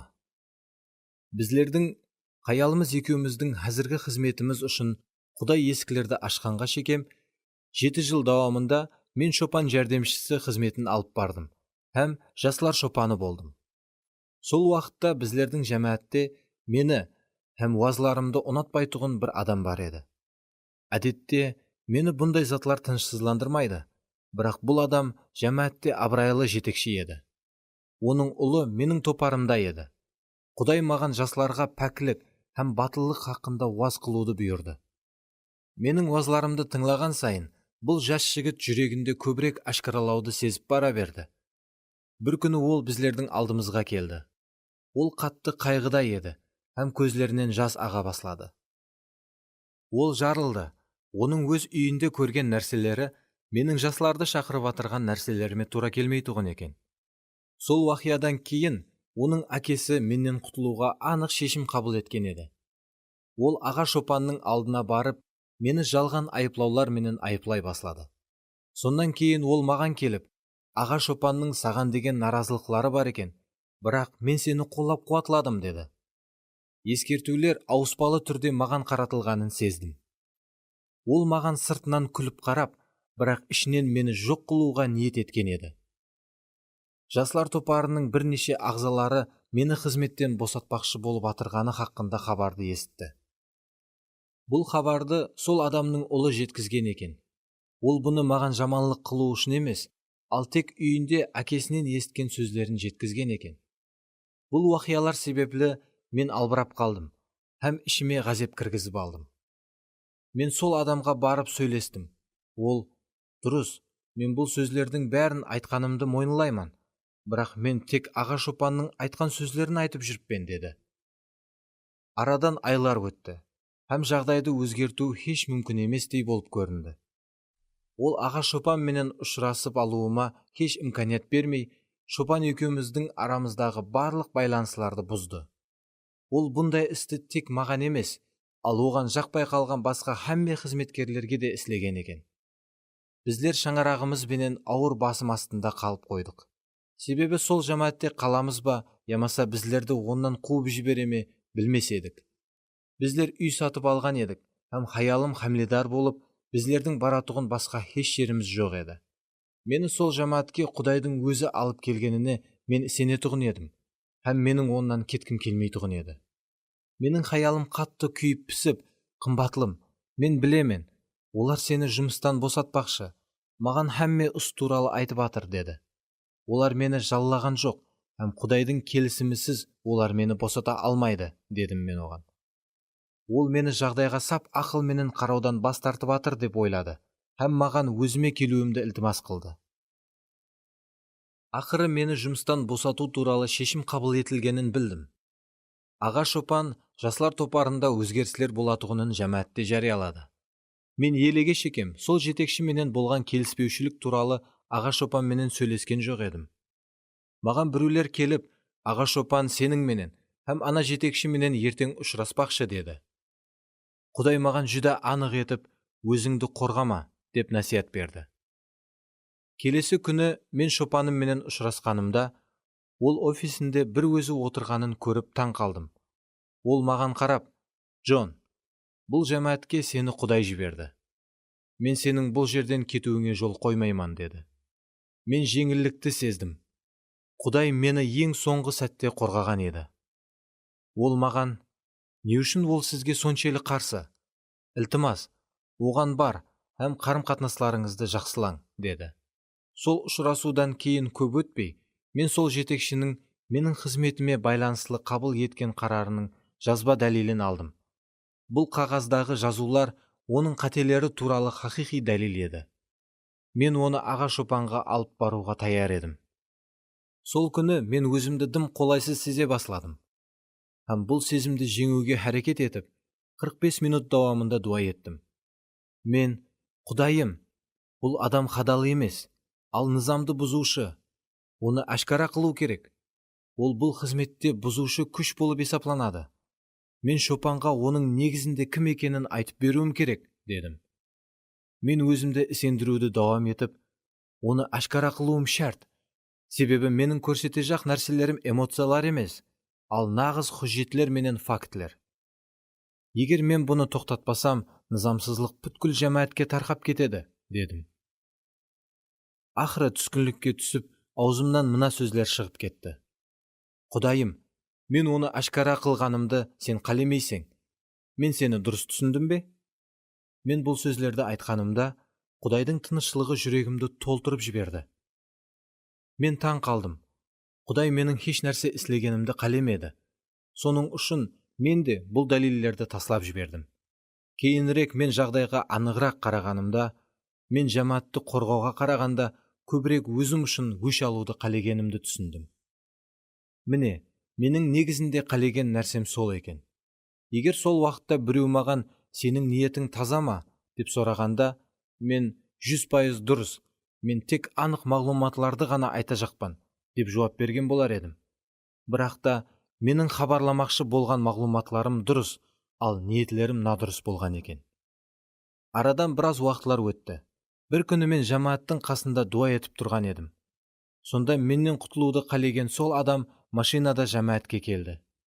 Құдай маған, оның қасына бар, һәм оның алдында кішіпейілдік көрсет, деді.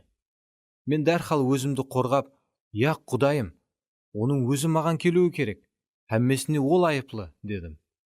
Мен дуа етуді давам еттім. Бірақ Құдай тез оның алдына барып, жарасуымды талап қылып тұрып алды. Бұны Құдай айтқанын мен білдім. Офисімнен бұл адамға қоңырау қылып, оның алдына бардым. Егер Құдай сол кезде маған сөйлемегенде, мен оған бара алмаста едім. Оның менен сөйлесе алмаста едім. Құдай сөйлегенліктен бәрі бүткілдей басқаша болды. Мен шын жүрегім менен оннан кешірім сұрадым. Мен сізді сынға алдым, һәм хүкім еттім, деп қатемді тан алдым. Ол дәрхал жұмсарып қалды, һәм біздер 1 сағат davamында сөйбетлестік. Оның басқа шопанлар менен машқалалары сақланып қалған болса да, сол күннен баслап оның маған іслейтұғын хүжімлері тоқтады. 6 айдан соң мен Америкадан тысқарыда қызмет етіп атырған уақытымда, бұл адамның іслеген барлық жаманлықлары ашкара болып, аға шопанға да мәлім болған. Оның айрым әрекетлері мен білгеннен де бетер жаманырақ болып шықты. Ол тез арада жұмыстан босатылды. Суд болды, бірақ менің қатынасуымсыз. Оның маған іслемекші болған нәрсесі өзінің басына түсті. Бірақ бұл нәрселер жүз бергенде мен қуанбадым, ал ол үшін һәм оның шаңырағы үшін қиналдым. Мен оның нелерді басынан кешіріп атырғанлығын түсіндім. Себебі өзім де сол нәрселерді басымнан өткізген едім. Мен оны 6 ай алдын кешірдім. Сондықтан енді оны жақсы көремін, һәм оған жаманлық тілемедім. Егер де оны 1 жыл алдын мен оған ғазепленген уақытымда жұмыстан босатқанында, мен бұған қатты қуанған болар едім. Бірақ сол уақытта оны толық кешіргенімді, һәм ішімде оған деген иненің ұшындай да өкпенің жоқлығын түсіндім. Кішіпейілдік һәм өзім үшін өш алудан бас тарту, өкпе деп аталатұғын қамақханамнан мені азатлыққа алып шыққан кілттер болған еді. 1 жылдан кейін мен оны аэропортта ұшыраттым. Мен Құдайдың сүйіспеншілігіне толып кеткен едім. Жуырып барып оны құшақладым. Ол, менде енді һәммесі жақсы, деді. Бұны есткенімде мен шын жүректен қуандым. Егер де мен оның алдына бармағанымда, һәм оның алдында кішіпейілдік көрсетпегенімде, сол күні аэропортта оның көзлеріне қарай алмаған болар едім. Сол уақыттан бері бірнеше жыллар өтті. Ал мен оны елеге шекем жақсы көремін, һәм оның Құдайдың еркінде болғанын шын жүректен қалеймін. Дауд Құдайдың орнына судья болмады, һәм өзін өзі ақлауға ұрынбады. Ал бұны әділ Құдайдың қолына тапсырды. Бұл Дауттың даналығы еді. Сіз өзінің қызметкері Шаулды хүкім ету үшін сонда Құдай кімді қолланды деп сұрауыңыз мүмкін. Филистілерді. Шаул филистілер менен ұрысып, сауаш майданында ұллары менен біргелікте өлді. Бұл хабар Даудқа жетіп келгенінде ол қуанбады, ал қайғырып жылады. Бір Амалек Даудқа келіп, мен Шаулды өлтірдім деп мақтанды. Ол бұның менен Дауттан сыйлық аламан деп үміт еткен еді. Бірақ керісінше болды. Дауд оған, жаратқан иенің майлаған адамына қол көтеріп, оны өлтіруге қорқпадың ба? Деді, һәм әскерлеріне сол Амалекті өлтіруге бұйрық берді. 2 патшалық 1:14-15. Дауд Шаул һәм оның ұлы Янатан үшін жоқлау айтты. 2 патшалық 1:17. Дұшпанлықлар қуанбауы үшін Израильдің батырларының қалай құлағанын Филист қалаларында жарияламауын халыққа бұйырды. Ол Шаул өлтірілген сол жерде ешқандай жауын һәм зүрат болмасын деп жариялады, һәм бүткіл Израильді Шаул үшін жоқлау айтуға шақырды. Бұл өкпелеген адамның жүрегіне ұқсамайды. Өкпелеген адам ол лайықлы жазасын алды деген болар еді. Дауд Шаулдың үйінің қалған ұрпақларын жоқ қылмады. Бұның орнына оларға мейірім көрсетті. Оларға жер һәм ауқат берді. Шаулдың баласы Йонатанның баласын тауып, оған патша дастарханының атрапында отыру сыйын берді. Бұл өкпелеп қалған адамның әрекетлеріне ұқсай ма? Дауд өзіне әкелік қатынас қылуы керек болған адам тарапынан шетілетілді. Бірақ ол, әттекі өлгеннен кейін де Дауд оған садық болып қалды. Сізді жақсы көретұғын жетекшіге, ямаса әкеге садық болып қалу аңсат. Бірақ сізді набыт қылуға әрекет етіп атырған адамға садық болып қалу аңсат па?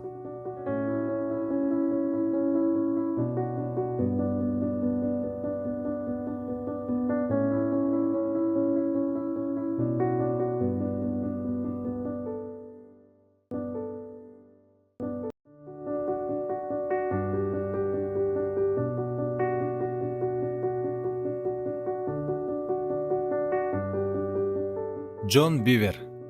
Шайтанның жемтігі. 5 бап. Рухи кезенделер қалай пайда болады? Дауд өз адамларына, тақсырма, жаратқан иенің майлаған адамына қол көтеріп, оған бір нәрсе істеуден жаратқан иенің өзі сақласын.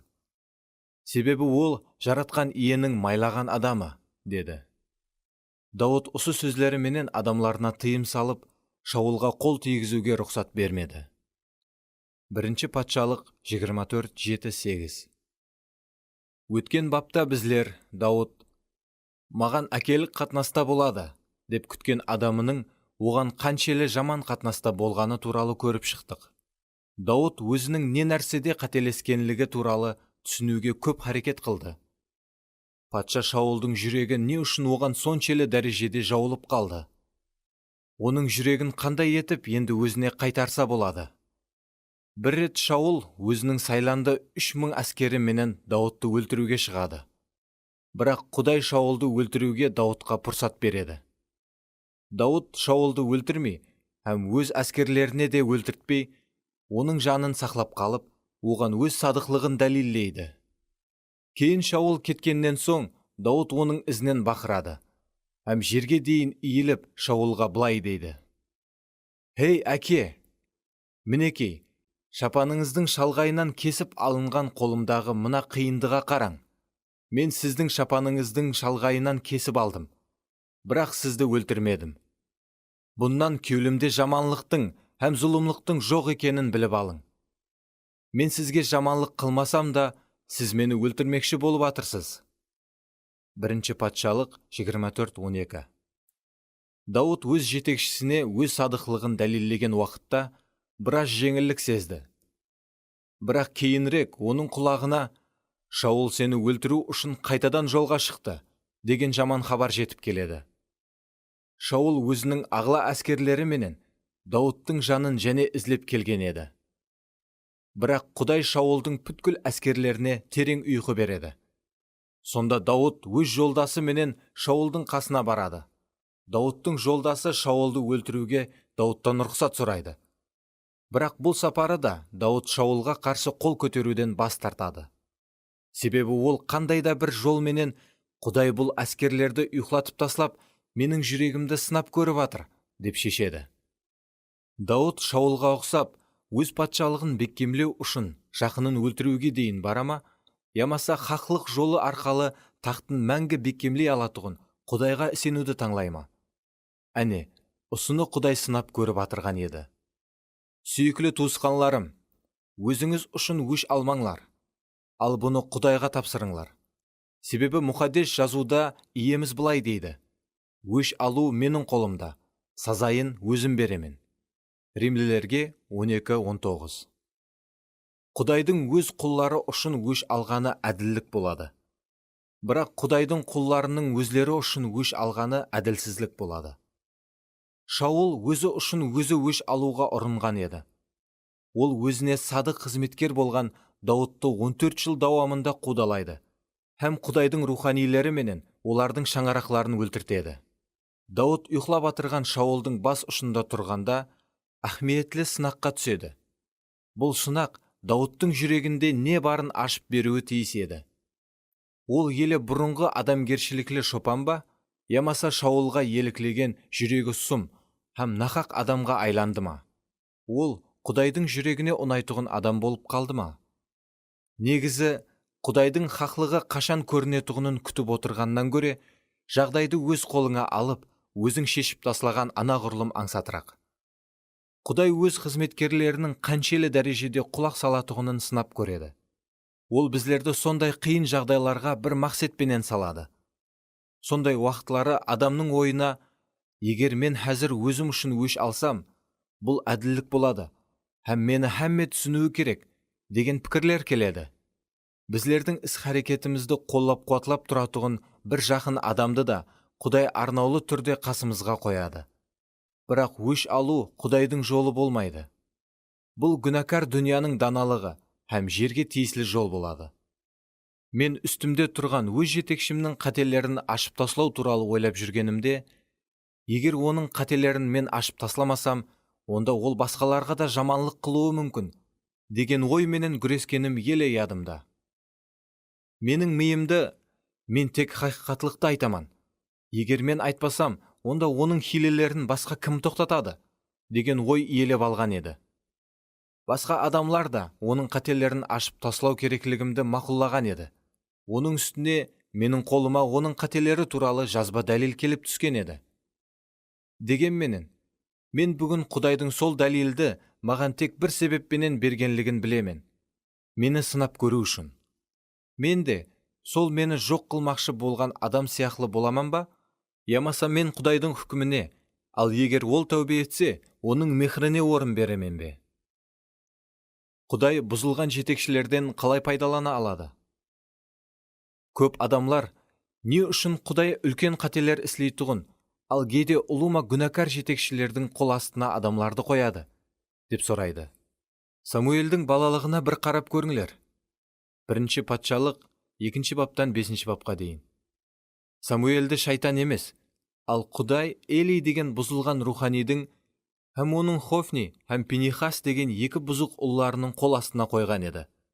Олар хиле һәм күш қолланып, адамлардың Құдайға алып келген құрбанлықларын тартып алатұғын еді. Һәм мұқаддес шатыр алдында жиналған хаяллар менен бұзықшылық іслейтұғын еді. Әне, осындай нәпәк өмір сүретұғын руханидың қол астында қызмет етудің қандай болатұғынын көз алдыңызға келтіре аласыз ба? Эли мұқаддес рухты хеш сезбес еді. Ол, хәтте бір рет ибадатханада шын жүректен ішіндегі дәртін Құдай алдында төгіп атырған хаялды айыплап, оған былай дейді. Мәскүнемлікті қашанға шекем дауам етесің? Ішкенді тоқтат. 1 патшалық 1:14.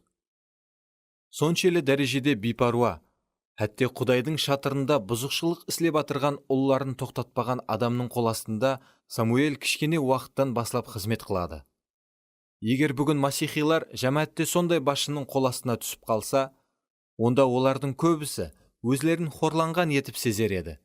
Һәм тез басқа жәмәтке өтіп кетіп, алдыңғы шопанының айыпларын һәммеге жария қылып жүрген болар еді. Сондай бұзылған әулеттің арасында өскен жас өспірім Самуэль туралы мұқаддес кітапта не деп жазылғаны маған ұнайды. Өспірім Самуэль Элидің қол астында жаратқан иеге қызмет ететұғын еді. 1 патшалық 3:1. Бірақ сол бұзық әулеттің қылмыслары өз шыңына жеткен еді. Ол күнлері жаратқан иенің сөзі сирек, аянлары да аз болды. 1 патшалық 3:1. Құдай тап бүткіл еврей халқын таслап кеткендей еді. Жаратқан иенің үйіндегі Құдайдың шырасы өшіп қалуға сәл қалып тұрған еді. Бірақ Самуэль Құдайға сыйыну үшін басқа орынларға кетіп қалды ма? Ол Эли һәм оның ұлларының нызамсыз іслерін ашкара ету үшін халық ақсақаларының алдына барды ма? Ол Эли һәм оның ұлларын шопанлықтан түсіріп таслау үшін өз тәріптарларын жинап баслады ма? Яқ, ол жаратқан иеге қызмет қылды. Самуэльді ол жерге Құдай қойған еді. Эли һәм оның ұлларының мінез құлқы үшін Самуэль жауапкер емес еді. Құдай Самуэльді олардың қол астына не үшін қойды? Оларды хүкім ету үшін ба? Яқ. Ал оларға қызмет ету үшін. Элидің Құдайдың құлы екенлігін һәм Құдайдың өз қызметкерлері менен есапласуға қадір екенлігін Самуэль білер еді. Балалар әкелерін дүзете алмайды. Ал бұл вазипа әкелердің мойнына жүкленген. Әкелер өз балаларын үйретуі һәм дүзетуі керек. Құдай біздерді үйрету үшін кімді ұстаз етіп жіберген болса, біздер солар менен іслесуіміз керек. Бұл біздердің жауапкершілігіміз, қарзымыз һәм парзымыз. Ал біздер менен тең дәрежеде жайласқан туысқанларымызға болса, туысқан сыпатында жігерлендіріп, қызмет қылуымыз керек. Бірақ бұл бапта, өткен баптағы сияқлы үстімізге қойылған адамлар туралы, һәм олардың іс-харекетлеріне біздердің реакцияларымыз туралы көріп шығамыз. Самуэль Құдайдың қойған қызметкерлеріне қолынан келгенінше жүдә жақсы қызмет қылды. Ол ұстазын хүкім де етпеді, я оны дүзетуге де ұрынбады. Тек бір рет Самуэль Құдайдың оған шығарған хүкімін оған айтты. Онда да Элидің өзі оған келіп, Самуэль айтпаса болмайтұғын етіп, оннан сұраған еді. Жаратқан ие саған нелерді айтты? Менен еш нәрсені жасырма. Егер оның саған айтқанларынан бірін жасырып қалсаң, ол сені жазалаған үстіне жазаласын. 1 Патшалық 3:17. Бірақ бұл сапары да Элиге айтылған дүзетуші сөзлер Самуэльдің өзінен емес, ал Құдайдан шыққан еді. Егерде көп адамлар бұл хақиқатлықты түсініп қабыл еткенде, онда біздердің жамаатлеріміз ұлыма басқаша болған болар еді. Жамаат бұл кафетерия емес. Көбінесе адамлар жамаат басқаруында қандайда бір қателерді көрсе, олар дәрхал жамааттен кетуге асығады. Мысалы, кейбіреулерге шопанның құрбанлықты қайтып жинайтұғыны ұнамайды. Ал басқаларға ақшаның қайтып жұмсалатұғыны ұнамайды. Я болмаса, оларға шопанның айтатұғын уазлары жақпай қалады.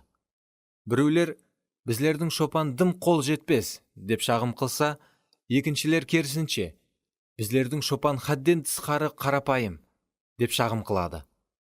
Айта берсең, бұның ізі таусылмайды. Бұндай адамлар қиыншылықларға дұс келгенде, үмітлерін сақлап қалудың орнына, еш конфликт жоқ жамаатлерді ізлеп басылайды. Келіңлер, бір нәрсеге келісіп алайық. Иса жалғыз кемшіліксіз шопан.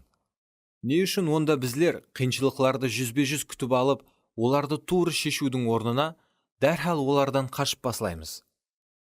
Біздер конфликтлерді туыры шеше алмаған уақытларымызда әдетте қапагершілікке түсеміз. Кейде біздер өз пайғамбаршылық қызметіміздің қабыл етілмегенлігін айтамыз. Кейін біздер кемшілігі жоқ жетекшілерге ие жамаатты ізлеп, жамаатпе жамаат жүреміз. Сенуші болғалы бері, яғни 14 жыл давамында мен тек 2 жамааттың ағзасы болдым. Ол жамаатлердің екеуі 2 штатта жайласқан. Менде де өз жетекшілеріме өкпелеуге көп қана себеплер болды. Бірақ олардың көпшілігі өзімнің айыбым менен, ямаса еле ержетпегенлігім себеплі болған еді. Өз жетекшілерімді хүкім етуге менде көп қана имканиятлар болды. Бірақ мен машқалаларды ешқашан жамааттен кету арқалы шешуге ұрынбадым. Бір сапары мен ауыр жағдайларға түсіп қалдым. Сонда Құдай менің жүрегіме Мұқаддес кітаптағы бір аят арқалы сөйлеп, былай деді. Егер сен қашан болмасын, бұл жамааттен кететұғын болсаң, онда мен сенің бұны тек мынадай рухта іслегеніңді қалеймін. Сонлықтан сізлер қуанышпенен шығасызлар, парахатшылықпенен жетеленесізлер. Ишая 55:12. Көп қана масихилар өз жамаатлерінен бұндай рухта шықпайды. Олар үшін Құдай жамаатының кафетериялардан парқы жоқ. Бір жамаат ұнамай қалса, олар өзлеріне ұнайтұғын басқа жамаатлерді ізлеп басылайды. Олар, мен бұл жамаатте машқалалар басланаман дегенше боламан. Егер машқалалар басланса, онда оны таслап кетуіме толық құқым бар, деп есаплайды. Бірақ бұл ұлыма Мұқаддес кітаптың тәліміне жатпайды. Қайсы жамааттың ағзасы болатұғыныңызды сізің өзіңіз шешпейсіз. Бұны Құдай шешеді. Мұқаддес кітапта Құдай денеге әрбір мүшені олардың қалеуіне қарап қойды, деп жазылмаған. Ал Құдай әрбір мүшені денеге өз қалауы бойынша жайластырып қойыпты деп жазылған. 1 Коринфилерге 12:18. Мына шынылықты ядыңызда тұтың. Егер сіз өз орныңызда, яғни Құдайдың қойған жерінде болсаңыз, онда шайтан сізді конфликтлер арқалы ол жерден қууға әрекет қылады. Егер шайтан сізді орныңыздан шығара алса, ол бұл жеңісін байрамлайды. Ал егер сіз күшлі конфликтлерге қарамай, Құдай қойған өз орныңызда қалсаңыз, онда сіз шайтанның режелерін бұзған боласыз. Хүкім ету азғырлуы. Мен бір жәмәатте бірнеше жыл болдым. Біздердің шопанымыз Америкадағы уашылардың ең жақсыларының бірі еді. Мен бұл жәмәатке енді келгенімде, оның аузынан шығып атырған мұхаддис кітап тәлімінің күшінен рахатленіп, аузымды ашып тыңлап отыратұғын едім. Арадан біраз уақытлар өткен соң, мен оған қызмет ете басладым. Һәм оның барлық қателері менен кемшіліктерін көре алатұғын дәрежеде оған жүдә жақынласып қалдым. Сонда мен қызмет бойынша оның шешімлерінің туры екенлігіне гүманлана басладым. Мен оны сынға алып, хүкім ете басладым. Һәм өкпе мені қинай баслады. Енді ол уаз айтып атырғанда, мен ешқандай жігерлену де алмай, майлануды да сезбей қалдым. Оның уазлары менің жүрегіме тәсір етпейтұғын, һәм маған еш жәрдем бермейтұғын болып қалды. Біздердің жәмәтімізде және бір ерлі зайыплы қызметкерлер бар еді. Олар да жәмәт қызметкерлерінің арасында болып, маған оларда тап менің халатыма түскендей болып көрінді. Құдай оларды жәмәтімізден алып шықты, һәм олар басқа қызмет баслады. Бір рет олар біздерді қонаққа шақырды. Біздердің нелерменен күресіп, нелерді басымыздан өткізіп жүргенімізді біліп, олар біздерді қоллап қуатлады, һәм біздерді Құдайдың шақырығы бойынша әрекет етуге шақырды. Олар біздерге шопанның, оның хаялының, һәм жәмәт жетекшілерінің барлық қателері һәм кемшіліктері туралы айтып берді. Нәтижеде, біздер өзлерімізді тап қақпанға түсіп қалғандай етіп сезіп, үмітсізлік халатына түстік. Бұл ерлі зайыплылар біздерге шын жүректен ғамқорлық қылып атырғандай еді. Бірақ олардың сөзлері тап отқа май құйғандай, біздердің жүрегіміздегі наразылық пенен өкпені еледе күшейтіп жіберген еді.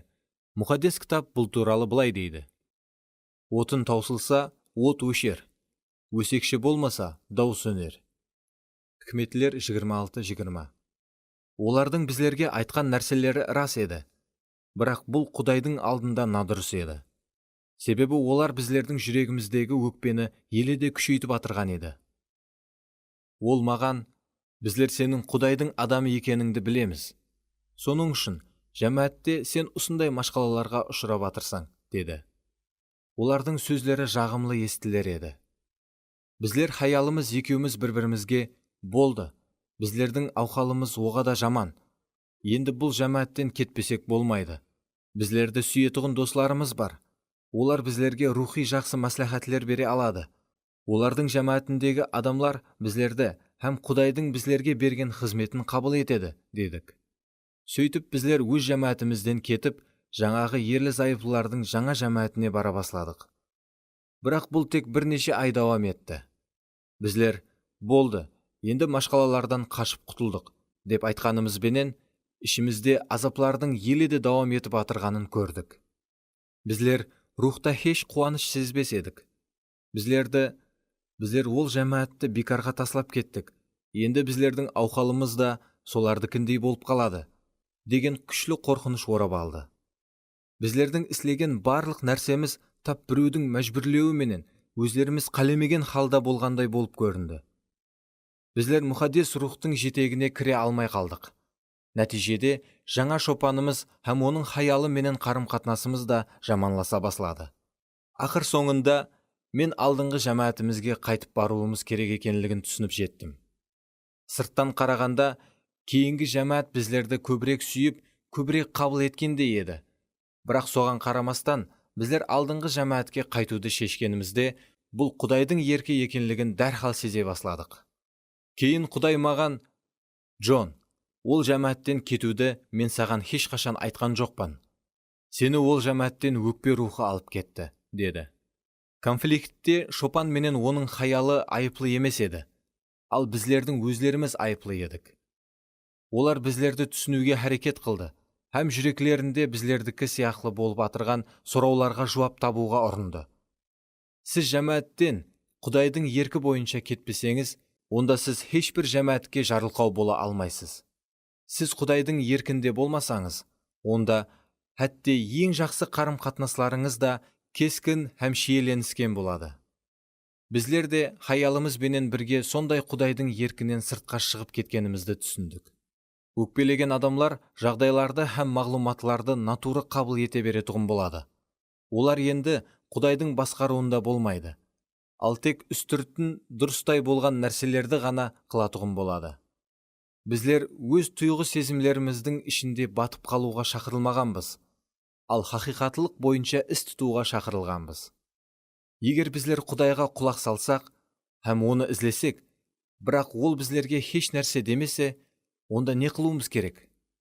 Егер Құдай үндемесе, демек бұл оның осы жерде қал, еш жаққа кетпе деп атырғаны болуы мүмкін. Басым астына түскенде, біздер тезірек бұл басым астынан шығып кету үшін Құдайдан сөз күте баслаймыз. Бірақ біздерді сондай қиыншылықтар ошағына Құдайдың өзі салады. Не үшін? Біздерді өлтіру үшін ба? Яқ. Ал біздер тазалануымыз, бекемленуіміз һәм рухи ержетуіміз үшін. Бір айдан соң менде алдыңғы жәмәтімнің шопаны менен ұшырасуға имкан пайда болды. Мен оның алдында оны критикалағаным һәм оған қарсы шыққаным үшін тәубе еттім. Ол маған ұлы адамгершілік көрсетіп, мені кешірді. Біздердің қарым-қатынасымыз қайтадан тікленіп, елі де күшейді, һәм жүрегіме қуаныш қайтып келді. Мен шопанымның уазларынан қайтадан жігерлену алатұғым болдым. Сондан кейін біздер ол жәмәтте бірнеше жыллар қызмет еттік. Құдай үйіне отырғызылғанлар гүллеп жаснайды. Мұхаддес кітап былай дейді: олар жаратқан иенің үйіне отырғызылған болып, Құдайымыздың әулісінде гүллеп жаснайды. Забур 91:14. Байқадыңыз ба? Құдай үйіне тек отырғызылғанлар ғана гүллеп жаснайды екен. Егер бір өсімлікті әр 3 хәптеден басқа жерге отырғыза берсең, не болады? Оның тамырлары қысқарып һәм әлсіреп қалады. Нәтижеде ол өсуді тоқтатады. Егер сіз оны әр жерге отырғыза берсеңіз, ол өледі. Кейбір адамлар өз қызметін рауажландыру мақсатында бір жәмәттен екінші жәмәтке көшіп қонып жүре береді. Егер оларды тән алмайтұғын һәм қоллап қуатламайтұғын бір жәмәтке Құдай оларды отырғызса, олар өкпе рухын жүреклеріне кіргізіп алады. Егер олар бір нәрселер менен келісе алмаса, онда жәмәттен кетеді. Кетіп баратырып, жәмәттің қызметкерлерін хүм етіп кетеді. Себебі олардың рухи көзлерін өкпе рухы соқыр етіп таслайды, һәм өз мінез құлқындағы кемшіліктерді көрмейді. Оларды тазалап, мінсізлікке ерістіру үшін Құдайдың өзінің оларды сол басымлардың астында сақлағанын олар еш түсінгісі келмейді. Келіңлер, Құдайдың біздерге өсімліклер һәм тереклер арқалы беріп атырған мысалынан өздерімізге сабақ алайық. Мүйелі терек кішкене нәр кезінде жерге отырғызылады. Сондан кейін ол жауынлар, дауыллар, жаздың саратан ысысы һәм қыстың қаһаман суықлары менен ұшырасады. Егер де сол жас нәр сөйлей алғанда, бәлкім ол: «Ілтимас, мені бұл жерден алып кетің. Мені дауыллар, ысылар, суықлар жоқ жерге отырғызың» деп айтатұғын шығар. Егер бағман оған құлақ салса, онда оған үлкен зиян тигізеді. Негізі, тереклер жаздың ысысы уақытында, ямаса күшлі дауыллар уақытында тамырларын еледе тереңірекке жіберіп баслайды. Олардың ұшырасатұғын қиыншылықтары ақыр соңында олар үшін бекемлілік дерегі болып қызмет істейді. Оларды қоршаған табиғи шараятлар қанша жаман болған сайын, олар өсу үшін сонша жаңа дереклер қыдырып баслай береді. Уақыт өтіп, олар сондай күшлі һәм үлкен терекке айланады. Сонда ешқандай қиыншылықтар олардың мейве беру қабілетіне тәсір ете алмай қалады. Мен Флорида штатында цитрус мейвелері пайтақтында жасаймын. Флоридада жасайтұғын адамлардың көпшілігі қыс қанша суық болса, апельсинлер сонша мазалы болатұғынын біледі. Егер де біздер рухи қарсылықлар келгенде орнымызды таслап тез қашып кетпесек, рухи тамырларымыз еледе тереңірек һәм күчлірек бола баслайды. Ал жеміслеріміз болса, Құдайдың көз алдында еледе молырақ һәм ұнамлырақ болады. Һәм Құдайдың халқы үшін еледе гөзалырақ һәм ширинірек боламыз. Біздер жемісі жоқ болғаны үшін шабылатұғын терек болудың орнына, Құдайға қуаныш алып келетұғын ер жеткен һәм жеміслі терек боламыз. Лука 13:6-9. Біздерді рухи өсіру үшін Құдайдың өзі біздерге керек болған нәрселерді жібереді. Сонда біздер оларға қарсыласпауымыз керек. Мұхаддис рухтың ilhamlandыруы менен Забур жырларын жазған Дауд мына үш нәрсенің арасында күшлі байланыс бар екенлігін көрсетеді. Өкпе, Құдайдың низамы һәм біздердің рухи өсуіміз. Ол былай дейді: Қандай бақытлы мынадай адам, нәпәклердің мәслихаты менен жүрмейтұғын. Ал ол жаратқан иенің көрсетпелерінен рәхәтленер. Күні түні көрсетпелерінің үстінде ой жуыртар. Забур 1:1-2. Кейін Құдайдың низамын сүйетұғын адамлар туралы біздерге және бір ашылыс береді. Низамыңды сүйгенлер ұлы абаданшылыққа жетсер. Олар хеш нәрсеге сүрнікпес. Хеш нәрсе оларды өкпелете, ямаса азғыра алмайды. Забур 118:165. Бұндай адамның тағдыры қандай болатұғынын мынадай етіп сөретлейді. Ол ағын су бойына егілген мүйе ағашына мегзер. Мүйесін өз мәусімінде берер. Жапырақлары қурап қалмас. Ол не істесе де табысқа ерсер. Забур 1:3. Басқаша айтқанда, қиыншылықлар ортасында да Құдай сөзінен жұбаныш табатұғын сенушіні еш нәрсе я өкпелете алмайды, я сүрніктіре алмайды. Бұндай адам тамырларын тереңге ұрған терекке ұқсайды. Оның тереңге кеткен тамырлары мұқаддес рухтан күш һәм азық ауқат алып тұрады. Ол өз рухының тереңліклеріндегі Құдайдың бұлағынан өмір суын алады. Сондықтан ол беккемленіп бара береді. Һәм рухи ержеткенлікке ерісіп, өз уақытында жемісін беріп тұратұғын болады. Халелуя! Енді иеміздің тұқым себуші туралы айтқан тымсалын талқылап, мағынасын шағамыз. Базылар таслақ жерге себілген тұқымларға ұқсайды. Олар сөзді есткен уақытта-ақ оны қуанышпенен қабыл етеді. Бірақ тамырсыз болғанлықтан тұрақсызлық етіп, сөз үшін азап шегуге, ямаса қудалануға тура келгенде тез сенімнен қайтады. Азғырылады. Марк 4:16-17. Сіз Құдайдың сіз үшін таңлаған жерінен кеткен уақытыңызда-ақ, сіздің тамырларыңыз рауажлануды тоқтатады. Кейінгі сапары қиыншылықтан қашу сізге бұрынғыдан да аңсатырақ болады. Себебі сіз тамырыңызды тереңірекке жібермеуге бар күшіңізбенен әрекет қылдыңыз. Ақыр соңында сізде ешқандай рухи күш қалмайды, һәм сіз сондай хәлсіз адамға айланып, ешқандай қиыншылықпенен қудалауға шыдай алмайтұғын боласыз. Сонан кейін сіз бір орыннан екінші орынға көшіп қонып жүре беретұғын рухи кезендеге айланасыз, һәм һәмме сізге жаман қатынас қылатұғындай, һәммеден гүмаллана беретұғын боласыз. Бұндай адам ешқандай хақиқи жеміс әкеле алмайтұғын рухи ләң адамға айланады. Оны тек өз мәплері қызықтырып, рухи қараңғылыққа түсіп қалады, һәм ол тек басқа масихилардың жеміслерінің қалдықлары менен ауқатланатұғын болады. Адам атаның ең бірінші ұллары болған Каин һәм Абылға қараң. Каин жаратқан иеге құрбанлық сыпатында жерден өніп шыққан өсімліклерді, яғни өз қолы менен еккен өсімліклердің зүрәтінен алып келеді. Ол зүрәтті аламан дегенше көп минет етті. Жерді таслардан, тамырлардан һәм харам шөплерден тазалады. Топырақты аударып, шүдігарлады. Тұқым екті, суғарды, төгін берді, һәм піскен зүрәтін қорғады. Ол Құдайға қызмет етіп, жүдә көп күшлерін жұмсады. Кейін ол Құдайдың еркін һәм қалеуін сорамай, сол өз қолы менен жетістірген зүрәтті Құдай анық қабыл етеді деп ойлап, оған құрбанлыққа әкеледі. Бұл Құдайға өз күшің һәм өз қабілетлерің менен сыйынуды білдіреді. Абыл болса, керісінше, Құдайдың қалеуін біліп, өз сүруінен ең жақсы тұңғыш қозыны һәм қозының ең жақсы майларын құрбанлыққа әкелді. Ол қозыны бағу үшін Каин сияқлы минет етпеді. Бірақ та бұл қозы Абыл үшін жүда қымбат еді.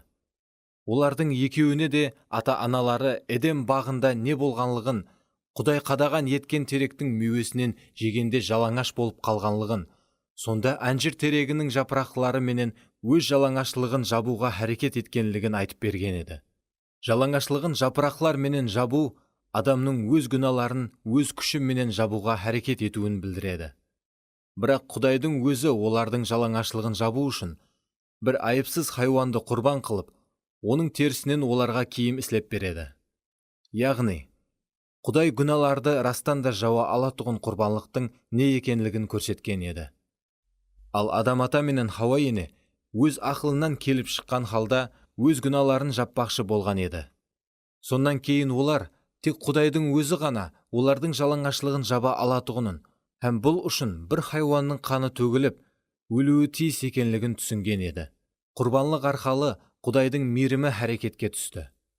Олар балаларына да бұны айтып берген еді.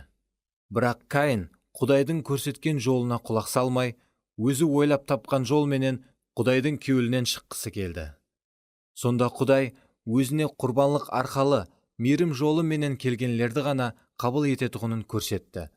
Һәм жақсылық пенен жаманлықты тану тикарында, яғни өз діни іслері арқалы өзіне келгенлерді қабыл етпейтұғынын да көрсетті. Құрбанлығын қабыл етпегені үшін қапа болған Каин Құдайға былай деді: «Сен не үшін ашуланасың? Неге қабағың қарс жаулады? Егер ниетің жақсы болса, басыңды көтеріп жүрмес пе едің? Бірақ егер ниетің жаман болса, есік алдында күнә жатыр. Ол сені өзіне тартады, бірақ сен оннан үстем бол». Жаратылыс 4:6-7. Каин Құдайға өкпелеп қалды. Ол Құдайдың ескертуінен кейін тәубе етіп, өмірін өзгертудің орнына бар ашуы менен өкпесін Абылға төгеді. Яғни, негізі Құдайға қаратылған ашуы менен өкпесін інісіне қаратып, оны өлтіреді. Сонда Құдай Каинді нәлетлейді: «Сенің өз қолың менен өлтірген ініңнің қанын ішу үшін аузын ашқан жерден енді сен қуып жіберіліп нәлетей боласың. Бұннан былай тәрбиялаған жерің өнім бермейтұғын болады, һәм сен жер бетінде тұрақлай алмай кезендеге айланасың». Жаратылыс 4:11-12. Құдай шетілеткен адамға айлану. Каиннің ең ішінде қорққан нәрсесі өз айыбы себеплі алдына келді. Ол жерге қарап, оннан әр түрлі өсімліктер өсіру арқалы Құдайдың кеуілін табуға әрекет қылған еді. Енді болса, сол жер нәлетленді. Адам өлтіріп, қан төгу жерге нәлет алып келеді. Енді жер оған өз күшін бермейтұғын болды. Енді зүраат тек үлкен күш жұмсаудың арқасында ғана алынуы мүмкін болды. Жеміс әкелу үшін Құдай масихиларға рухи күш беріп қойыпты. Бірақ өкпе рухын кіргізіп алған масихилар сол күшті набыт қылады. Тұқым себуші туралы тымсалда Иса атызды жүрекке салыстырады. Каиннің атызлары жеміс әкелмейтұғын болып қалғаны сияқлы, өкпелеген адамның жүрегі де жеміс әкелмейтұғын болып қалады. Ол жүрек тек қайғыға тола береді. Дұрыс, өкпелеген адамлар да өз өмірлерінде бұрынғыдай караматларды, пайғамбаршылықларды, күшлі уазларды һәм шипаларды көре береді. Бірақ бұлардың еш қайсысы мұқаддес рухтың жеміслері емес, ал тек сыйлары болып есапланады. Ал біздер сыйларымызға қарап емес, ал жеміслерімізге қарап үкім етілеміз. Сый ешейін беріледі, ал жеміс минетлеріміздің арқасында өсіп шығады. Байқадыңызлар ма? Құдай Каинға қуылатұғынын һәм кезенде болатұғынын айтты. Бүгін біздердің жамаатлерімізде көп қана рухи қашқынлар, қуылғанлар һәм кезенделер бар. Олардың қосық айту сыйы, уаз айту сыйы, пайғамбаршылық қылу сыйы һәм басқада сыйлары Каиннің сыйы қабыл етілмегендей, жамаат жетекшілері тарапынан қабыл етілмеген. Сондықтан олар өз жамаатінен кетіп қалған. Бұндай адамлар мақсатсыз кезенделерге ұқсайды. Олардың ішлері өкпеге толған. Олар біздердің сыйларымызды қабыл ететұғын һәм біздердің жарақатларымызды шипалай алатұғын кемшіліксіз жамаатты іздеп жүріппіз, дейді. Олар өзлерін жарақатланған һәм қуылған деп санайды. Олар өзлерін заманауи Еремиямыз деп ойлайды. Олар үшін тек қана олар һәм Құдай бар, ал қалғанлардың һәммесі оларға дұшпан. Олар үйреніп тәлім алуға қабілетсіз болып қалады. Оларда һәмме мені қудалап атыр деген қудалану синдромы пайда болады. Олар bizler Құдайдың мұқаддеслері һәм пайғамбарларымыз, сондықтан bizlerді һәмме адамлар қудалап атыр деген ой менен өзлерін жұбатып жүреді. Олар әрбір адамға гүман менен қарайды. Әне, осындай нәрсе Каиннің да басына түскен еді. Оның не дегеніне бір ітібар қаратың. Бүгін сен мені бұл жерлерден қуып атырсаң, енді мен сенің көзіңнен таса болып, бір жерде тұрақлай алмай, кезендеге айланамын. Мені дұс келген адам өлтіріп кетуі мүмкін ғой. Жаратылыс 4:14. Көрдіңіз бе? Каинда қудалану синдромы болған. Оған тап һәмме адам оны қудалап атырғандай болып көріне берген. Бүгінде сондай қудалану синдромына ие адамлар көп. Өкпелеген адамлар, һәмме адамлар біздердің ізімізге түсіп алған деп есептейді. Сол себептен де олар өз өмірінде өзгеруі тиіс болған жерлерді көре алмайды. Олар адамлардан бөлікленеді, һәм адамлардың оларға сондай суық қатынас қылуына өзлері басқаларды мәжбүр етеді. Саяқ адам қара басын ойлар, барлық сау пікірге қарсы шығар. Хикметлер 18:1. Құдай біздерді басқа адамлардан ғарезсіз болып, толық бөлікленген халда жасауымыз үшін жаратқан жоқ. Құдайдың балалары бір-біріне қарасып, бір-біріне ғамқорлық қылып жасаса, бұл Құдайға ұнайды. Біздер бақытсызлығымыз үшін басқаларды хүкім етіп, оларға өкпелеп, қапа болып, өзлерімізді аяп жасасақ, жаратқан ие біздерге қапа болады. Біздер оның шаңырағының сүйіспеншілікке толы ағзалары болғанымызды қалейді. Ол біздерге өз бұлағынан өмір бергісі келеді. Басқа адамлар менен бірге болғысы келмейтұғын адам Құдайдың қалеген нәрсесін емес, ал тек қара басын ойлайды. Бұндай адам ешкімнің мәслихатын қабыл етпейді, һәм азғырылып кетеді. Дұрыс, кейде Құдайдың өзі біздердің дем алып, оның сөзінен күш алуымыз үшін біздерді һәммеден бөлікленуге шақырады. Мен бұндай уақытлар туралы айтып атырған жоқпан, ал өз-өзлерін түрмеге қамаған адамлар туралы айтып атырман. Олар бір жамааттен екінші жамаатке кезіп жүреді.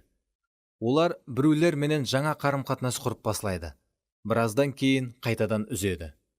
Олар бүткіл дүнияға өкпелеп, жауылып қалады. Олардың ойынша, олардың пікірі менен келіспеген һәмме адам нақақ, һәм дұшпан. Олар өзлерін қорғау үшін бөлекленеді, һәм өзлері қадағалай алатұғын аймақта ғана өзлерін қауіпсіз етіп сезеді. Енді олар өз мінез құлқындағы кемшіліктерді жоқ қылмаса да болады.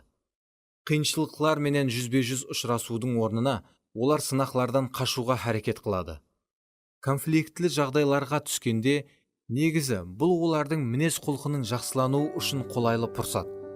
Бірақ сол уақытта олар қайтадан өкпе рухын кіргізіп қояды, һәм сол заматта ақ олардың мінез құлқының жақсылануына берілген пұрсат жоқ болады.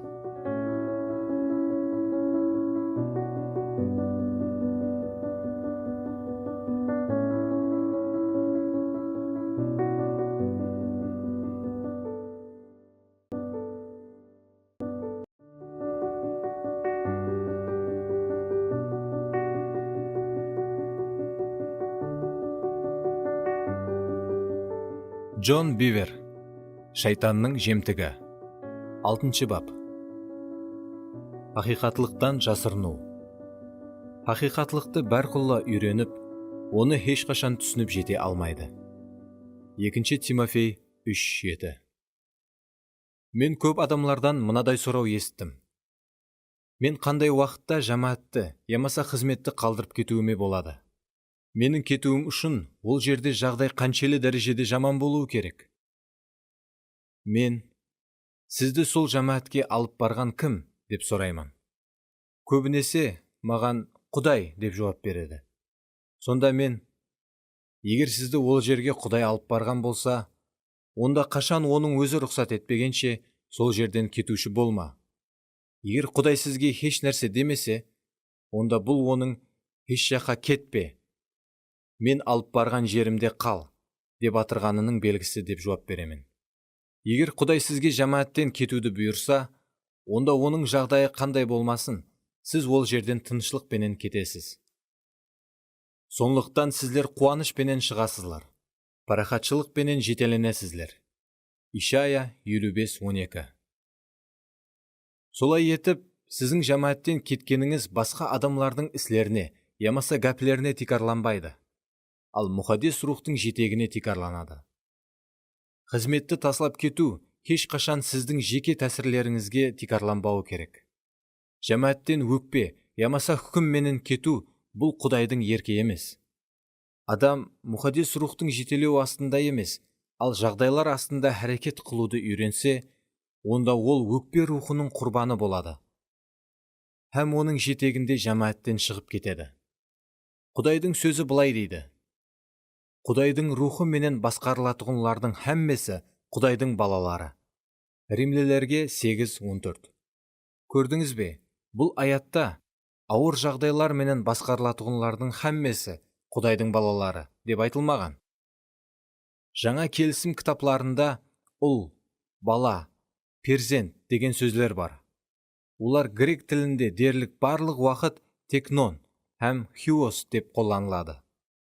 Текнон деген сөзге мынадай анықлама берсек болады: беліңнен шыққан бала, ішіңнен шыққан перзентің.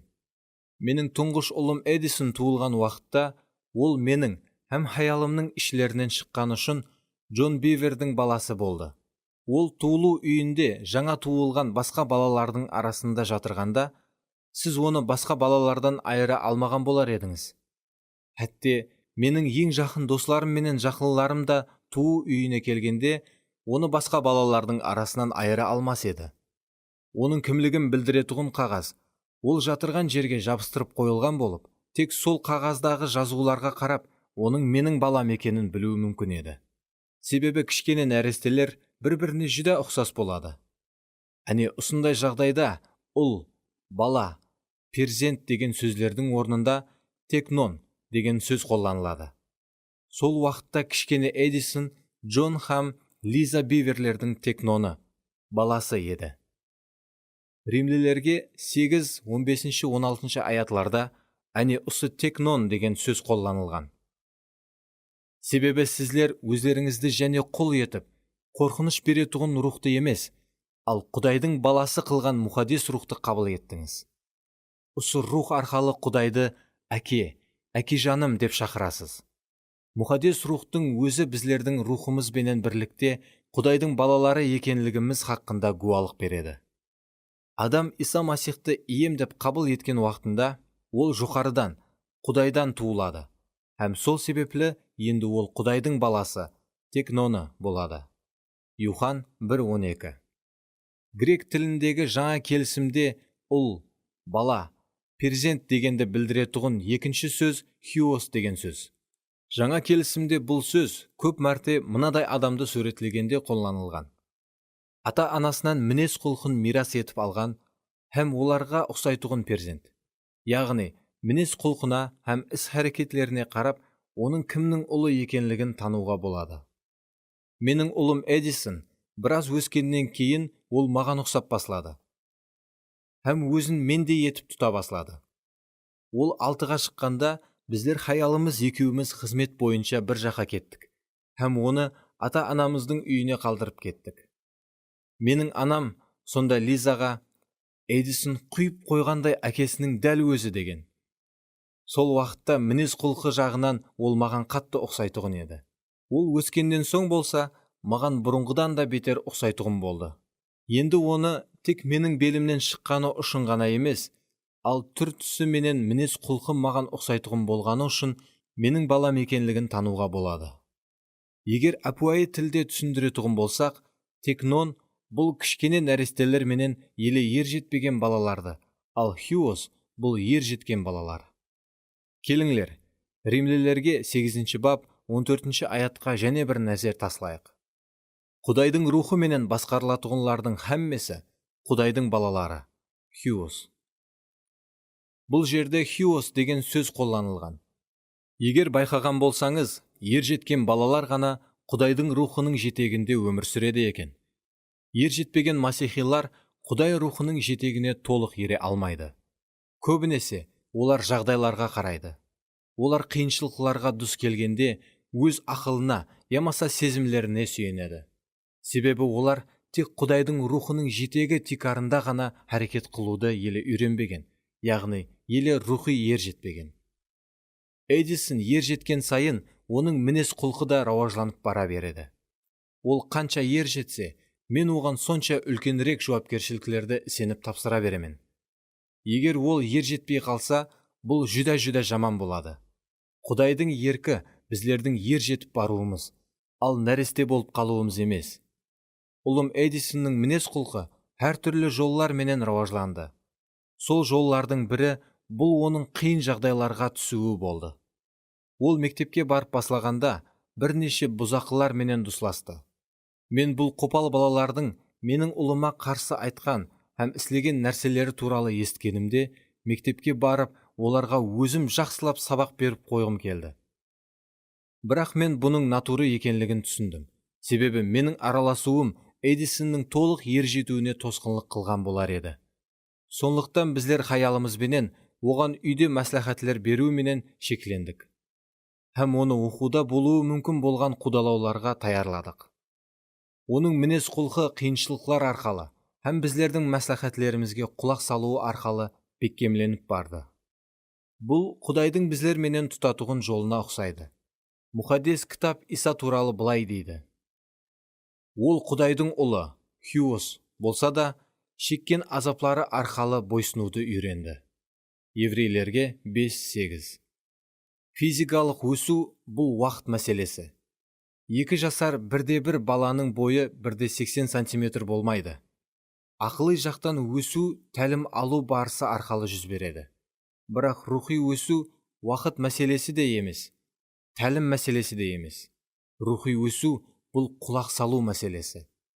Енді Петрдің не дейтұғынына бір қарап көрейік. Солай етіп, Масих денесі менен азап шекті. Сізлер де Масихта болған ойлар менен өздеріңізді азап шегуге таярлаңлар.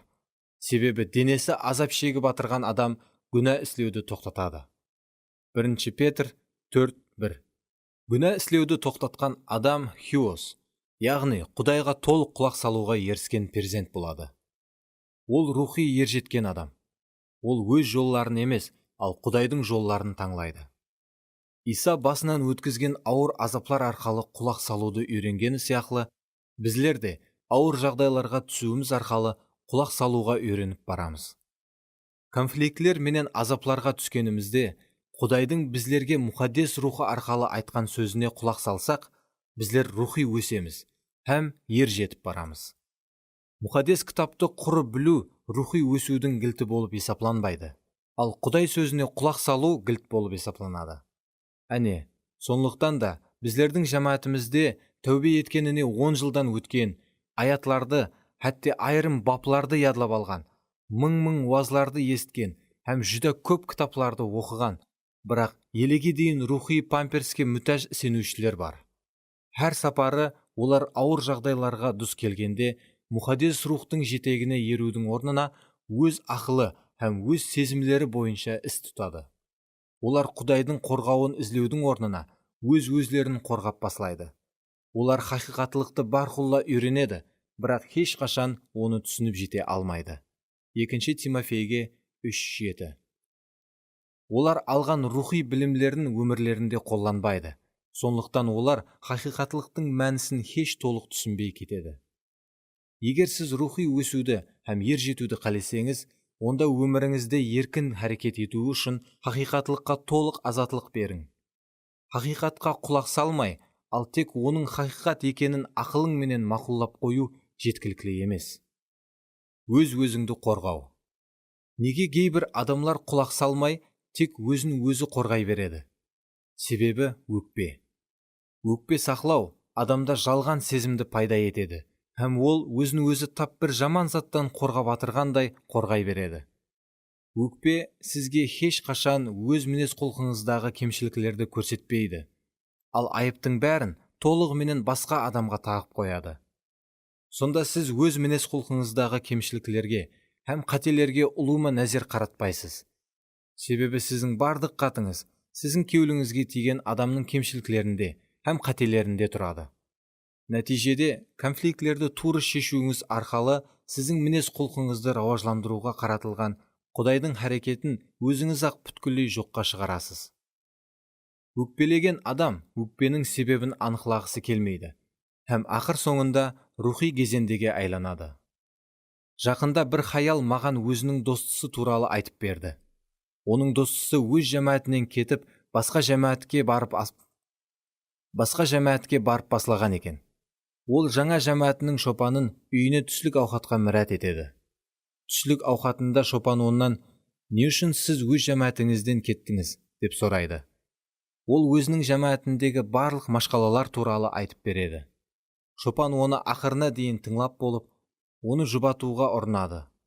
Өмірлік тәжірибемнен келіп шыққан халда мен мынаны анық білемін. Егер шопан ол хаялға, мен сізді Құдайдың сөзінен пайдаланған халда жүрегіңіздегі өкпеден һәм хүкімнен құтылып алуға шақыраман деп айтқанда, даналық жолын тұтқан болар еді.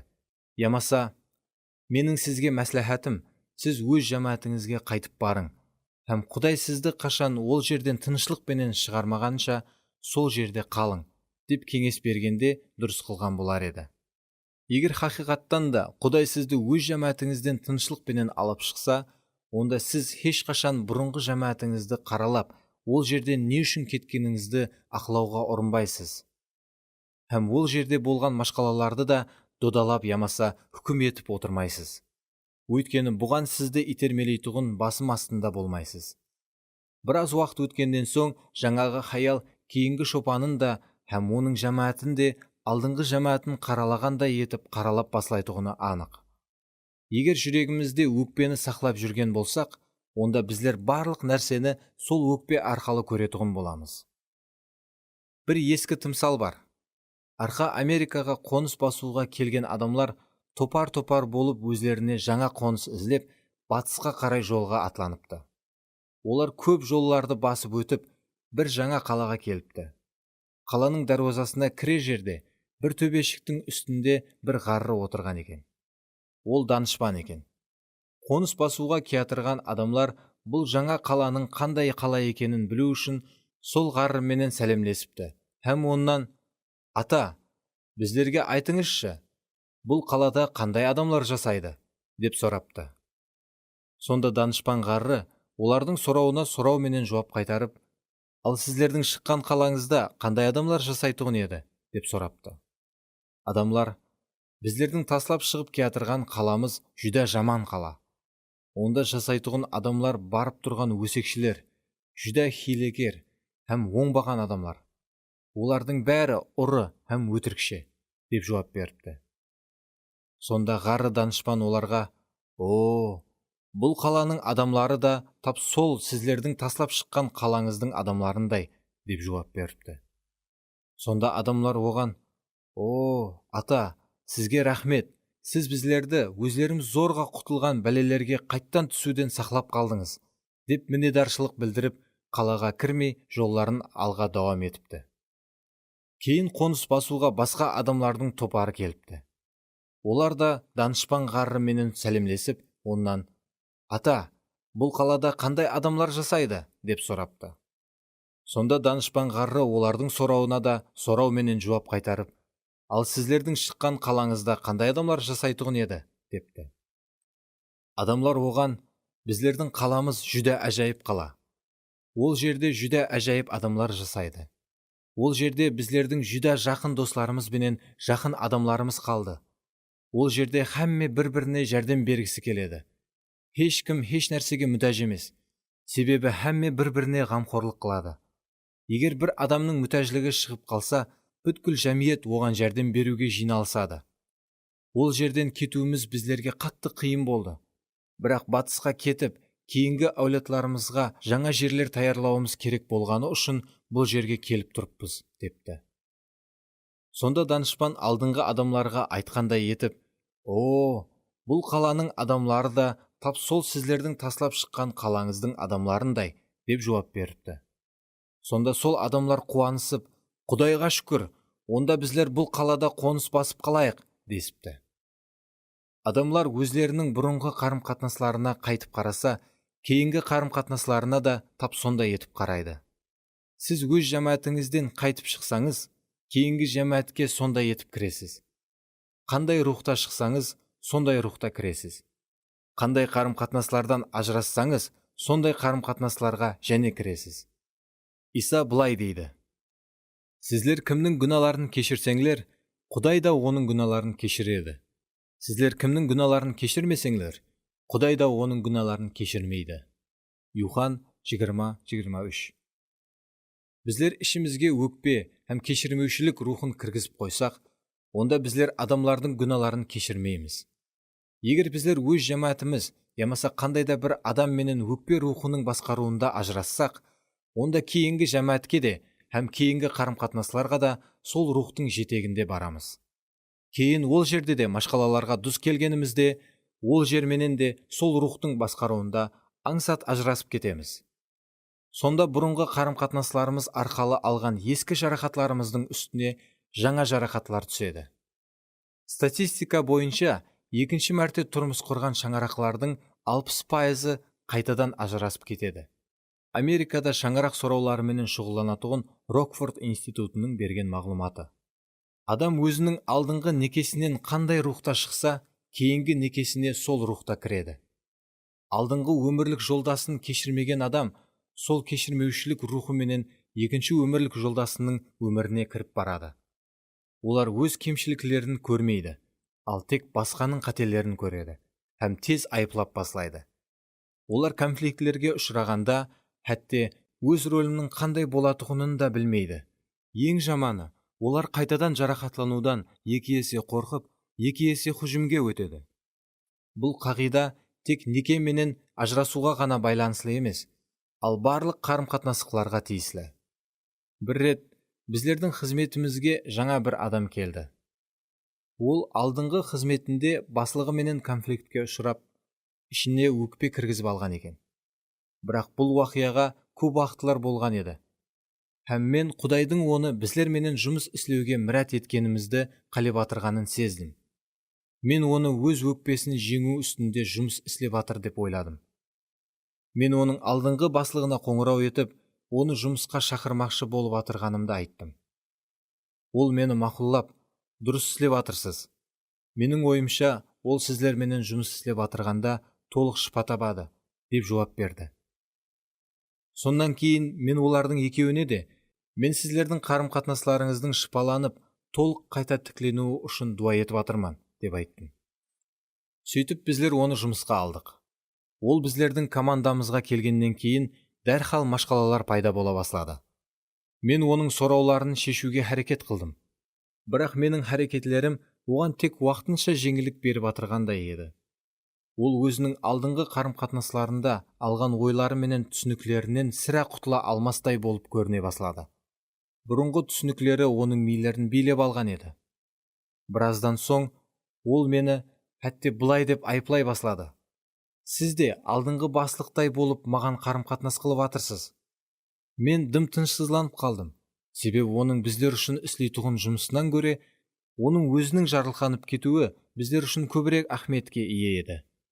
Мен оған жақсы болуы үшін хәтте өз жұмысшыларыма еш істемеген нәрселерімді оның үшін істей басладым. Себебі мен оның толық шипа табуын қатты қалеген едім.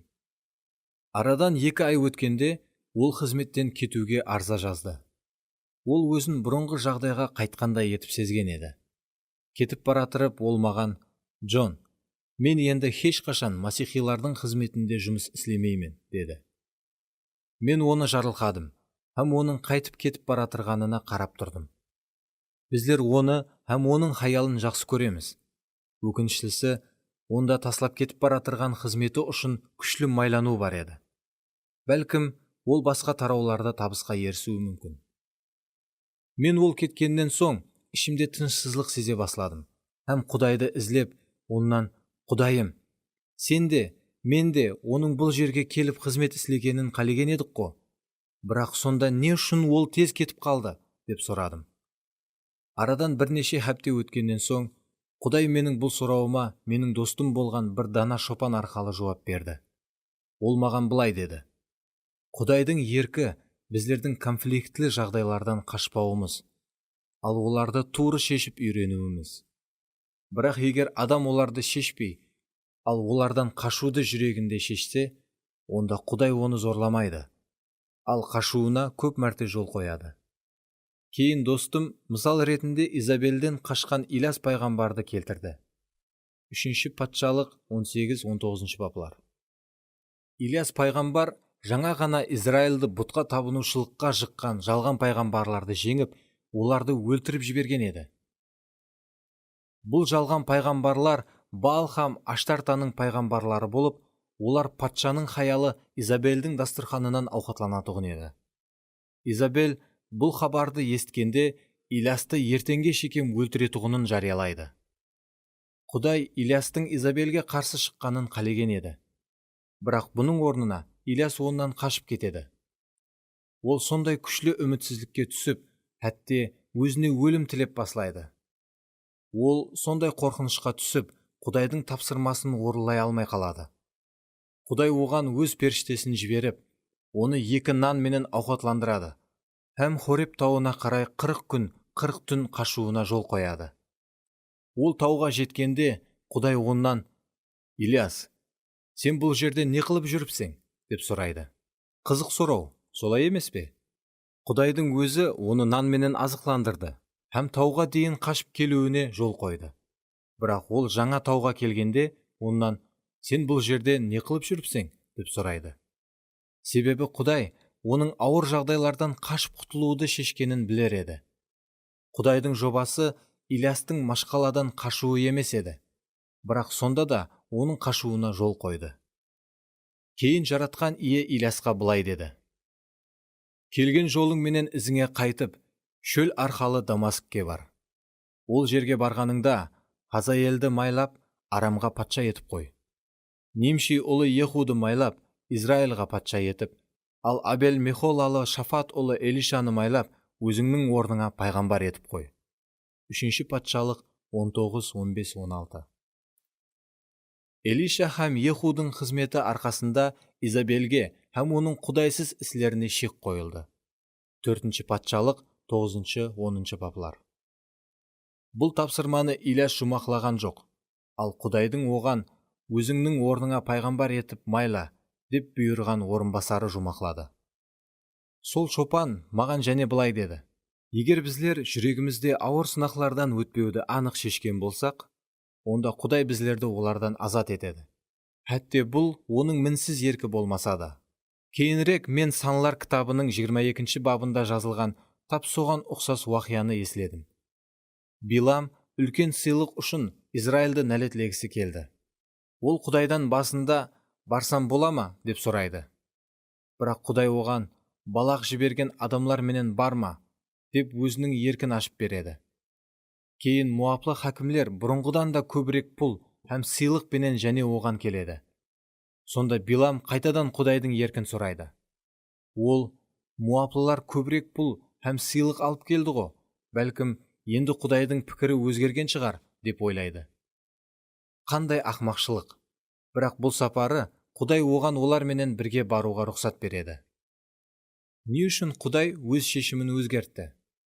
Жауабы мынадай: Құдай өз шешімін ұлыма өзгерткен жоқ, ал Билам қатты барғысы келгені үшін Құдай оның баруына жол қояды.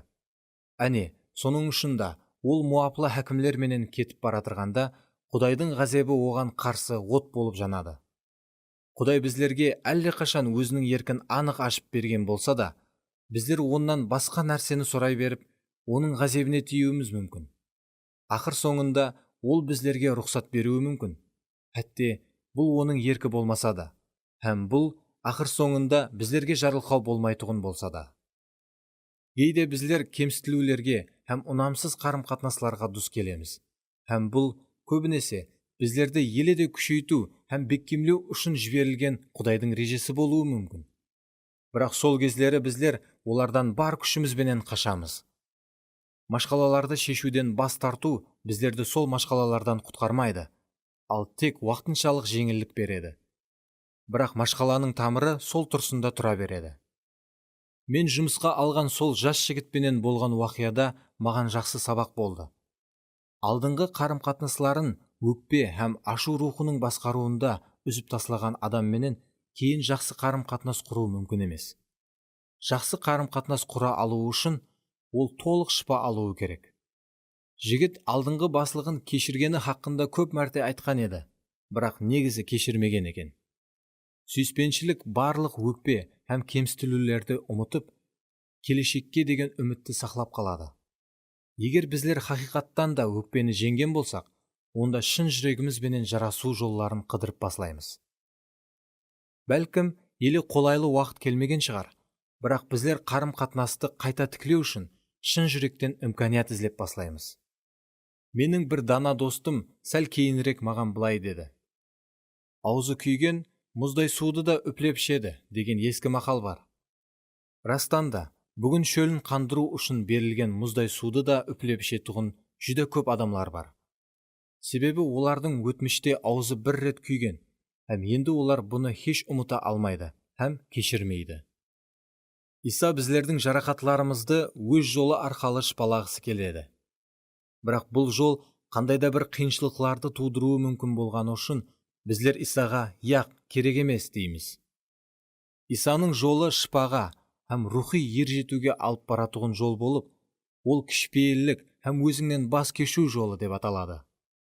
Біздер өзімізге жақсы болудан көре басқа адамға жақсырақ болуды ахметлірек деп санауымыз керек. Хәтте ол адам біздерге көп қайғы алып келген болса да. Адамда менменлік рухы болса, бұл жолдан жүре алмайды. Бұл жолдан тек тыныштыққа еріскісі келетұғын, һәм бұл үшін өзінен бас кешуге де тәуекел ететұғын адамлар ғана жүре алады. Бұл кішіпейілікке үйрететұғын сынақ. Бұл өмірге баслап баратұғын жол.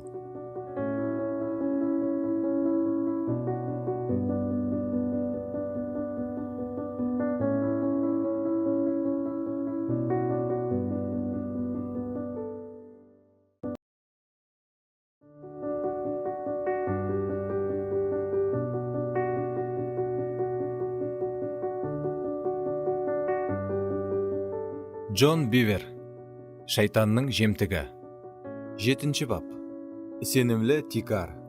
Соның үшін Құдай ие былай дейді: міне, мен Сионға тикар тасын, сыналған тасты, қымбат бақа мүйеш тасын, сенімлі тикар қоямын. Оған сенгелер ешқашан қауетерге, үмітсізлікке, түңілушілікке түспейді. Ишая 28:16. Оған сенгенлер ешқашан қауетерге, үмітсізлікке, түңілушілікке түспейді. Түңілушілікке түскен адам тұрақлы бола алмайды. Себебі онда кереклі тикар жоқ. Ондай адам аңсат шайқатылады, һәм қудалау менен ауыр сынақлардың дауыллары келгенде, оны аңсат ұшырып алып кетеді. Келіңлер, Шимон Петр менен не жүз бергенлігін көрейік. Иса Филипп Кесариясындағы өлкеге келгенде, өзінің шәкіртлеріне сұрау береді: адамлар мені, адам ұлын кім деп санайды? Матта 16:13. Бірнеше шәкіртлері халықтың Иса туралы не деп жүргенін қызғынлы түрде оған айтып береді. Иса оларды ақырына дейін тыңлап тұрды. Олар жауап беріп болғаннан соң, Иса олардың туыры көзлеріне қарап, мынадай сұрау береді: ал сіздер мені кім деп санайсызлар? Матта 16:15. Бұл сұрау шәкіртлерді сасқалатып һәм ойландырып таслағанына сенімім кәміл. Олар аузларын ашып, еш сес шығармай тұрды. Олар жаңа ғана басқа адамлардың не деп жүргенлігін жарыспаққа айтысқан еді, ал енді болса тым-тырыс болып қалды. Бәлкім, олар сол уақытқа дейін бұл сұрауға жауапты шынтылап ізлеп көрмеген шығар. Не болса да, сол уақытта олар өздерінде бұл сұрауға жауап жоқ екенлігін түсінді. Иса не қылса да бәрін ажайып қылып істейді. Оның бұл сұрауы шәкіртлердің жүректеріне қозғау салған еді. Олар бұл ахметлі сұрауға өздерінде анық жауап жоқ екенлігін әзір ғана түсініп жетті. Соған дейін шәкіртлер басқа адамлардың сөзлерінен келіп шыққан халда Исаны таныр еді. Олар Исаның негізінде кім екенлігі хақында өз жүректерінің не дейтұғынына еш итибар бермеген еді. Олар бұл туыры сұрауды өз-өзлеріне беріп көрмеген еді. Сонда Иса Петр деп жаңа ат берген шәкіртлердің бірі Шимон бұл сұрауға жауап берген ең бірінші адам болды. Ол былай деп жауап берді: «Сен тірі Құдайдың ұлы Масихсың». Матта 16:16. Иса сонда оған былай деп жауап қайтарды: «Юнустың ұлы Симон, сен бақытлысың. Саған бұны адам баласы емес, ал аспандағы әкем ашып білдірді». Матта 16:17. Иса Шимон Петрге бұл ашылысты оған кімнің ашып бергенін айтады. Шимон Петр бұл ашылысты басқа адамлардан, ямаса өз ақылынан емес, ал Құдайдың өзінен алған еді. Шимон Петр Құдайды тануға оға да құштар болған. Сондықтан ол Исаға оға да көп сұраулар беретұғын еді. Исаның судың үсті менен киятырғанын барлық шәкіртлері көрді. Бірақ тек Петр ғана Исаға «Мен де судың үстінен жүрейін» деп оған өтініш қылды, һәм жүрді. Ал қалған 11-і қайықтың ішінде қалды. Петр басқа адамлардың пікірі менен жасағысы келмейтұғын адам еді. Ол туыры Құдайдың өзінен есткісі келетұғын еді. Исаның кім екенлігі туралы ашылысты ол өзінің адамға тән ойлау сезу қабілетлерін іслетуі арқалы алған жоқ. Құдай оның жүрегіндегі Құдайды білуге деген күшлі құштарлықты көрді, һәм мұқаддес рухы арқалы оған бұл ашылысты сый ретінде берді. Бұл ұлы ашылыс Петрдің ішкі дүниясын жақтыландырып жіберді. Шимон Петрдің естіп көрген нәрселерін басқа да көп адамлар естіп көрді, бірақ басқалардың жүрегінде Құдайдың еркін білуге деген күшлі құштарлық жоқ еді. Елші Юхан өзінің бірінші хатында былай деп жазады: «Бірақ сізлер Масихтың мұқаддес рухына иесіз. Сізлерде мұқаддес рух болғанлықтан, сізлерге ешкімнің үйретуінің қажеті жоқ. Масихтың мұқаддес рухы сізлерге һәммесін үйретеді. Оның тәлімі хақиқи, жалған емес. Оның сізлерге үйреткені сияқлы Масихпенен жасаңлар». 1 Юхан 2:27. Осы мұқаддес рух Шимон Петрге үйреткен еді. Ол басқа адамлардың не дейтұғынын ақырына дейін тыңлады. Кейін Құдай не дейді екен деп өзінің жүрегіне қарады. Құдай сізге бір хақиқатлықты ашып берген уақытта сіз бәрін түсінесіз, һәм ешкім сізді пікіріңізден қайтара алмайды. Құдай сізге бір хақиқатты ашып берген уақытта қалған бүткіл дүнияның сізге не дейтұғына ахметлі болмай қалады. Еш нәрсе сіздің жүрегіңізді өзгерте алмайды. Кейін Иса Шимон Петрге һәм қалған шәкіртлеріне былай деді: «Мен мына тастың үстіне, яғни Құдайдың ашып берген ашылысының үстіне, өз жамаатымды орнатаман. Оны дозақтың күшілері де жеңе алмайды». Матта 16:18. Демек, бұл жерде аттан анық мына шынылықты көрсек болады. Құдайдың сөзі, яғни оның өз мұқаддес рухы арқалы ашып берген ашылысы, бұл сенімлі тикар. Бұл рет Құдай Петрге Исаның тірі Құдайдың ұлы Масих екенлігін ашып берген еді. Сөз жақтыландырады. Мен уаз айтып атырып, жәмәтлерді һәм адамларды менің даусым арқалы сөйлеп атырған Құдайдың даусын естуге шақыраман. Әдетте, адамлар уазды тыңлап атырып, тек уазшының айтқан сөздерін ғана жазады. Соның үшін біздер мұқаддес кітапты һәм оның талқылауын тек өз ақылымыз бенен ғана түсініп, қадімгі табиғи білім сияқлы қабыл етеміз. Егер біздер тек табиғи білімге ие болсақ, онда біздер ямаса біртүрлілер менен тұйғы сезімлерге душар боламыз, ямаса өз ақылымыздың құлына айланамыз. Бірақ бұлардың екеуі де Исаның құратұғын жәмәтінің сенімлі тикары бола алмайды. Иса өз жәмәтін мұқаддес рухтың ашылысының үстіне құратұғынлығын айтты. Ал мұқаддес кітаптан ядлап алған аятларымыздың үстіне емес. Майланған қызметкердің уазын тыңлап атырып, ямаса әжайып рухи кітап оқып атырып, біздер әрдайым ішімізде рухымызды жанландырып жіберетұғын сөзді, ашылысты іздеуіміз керек.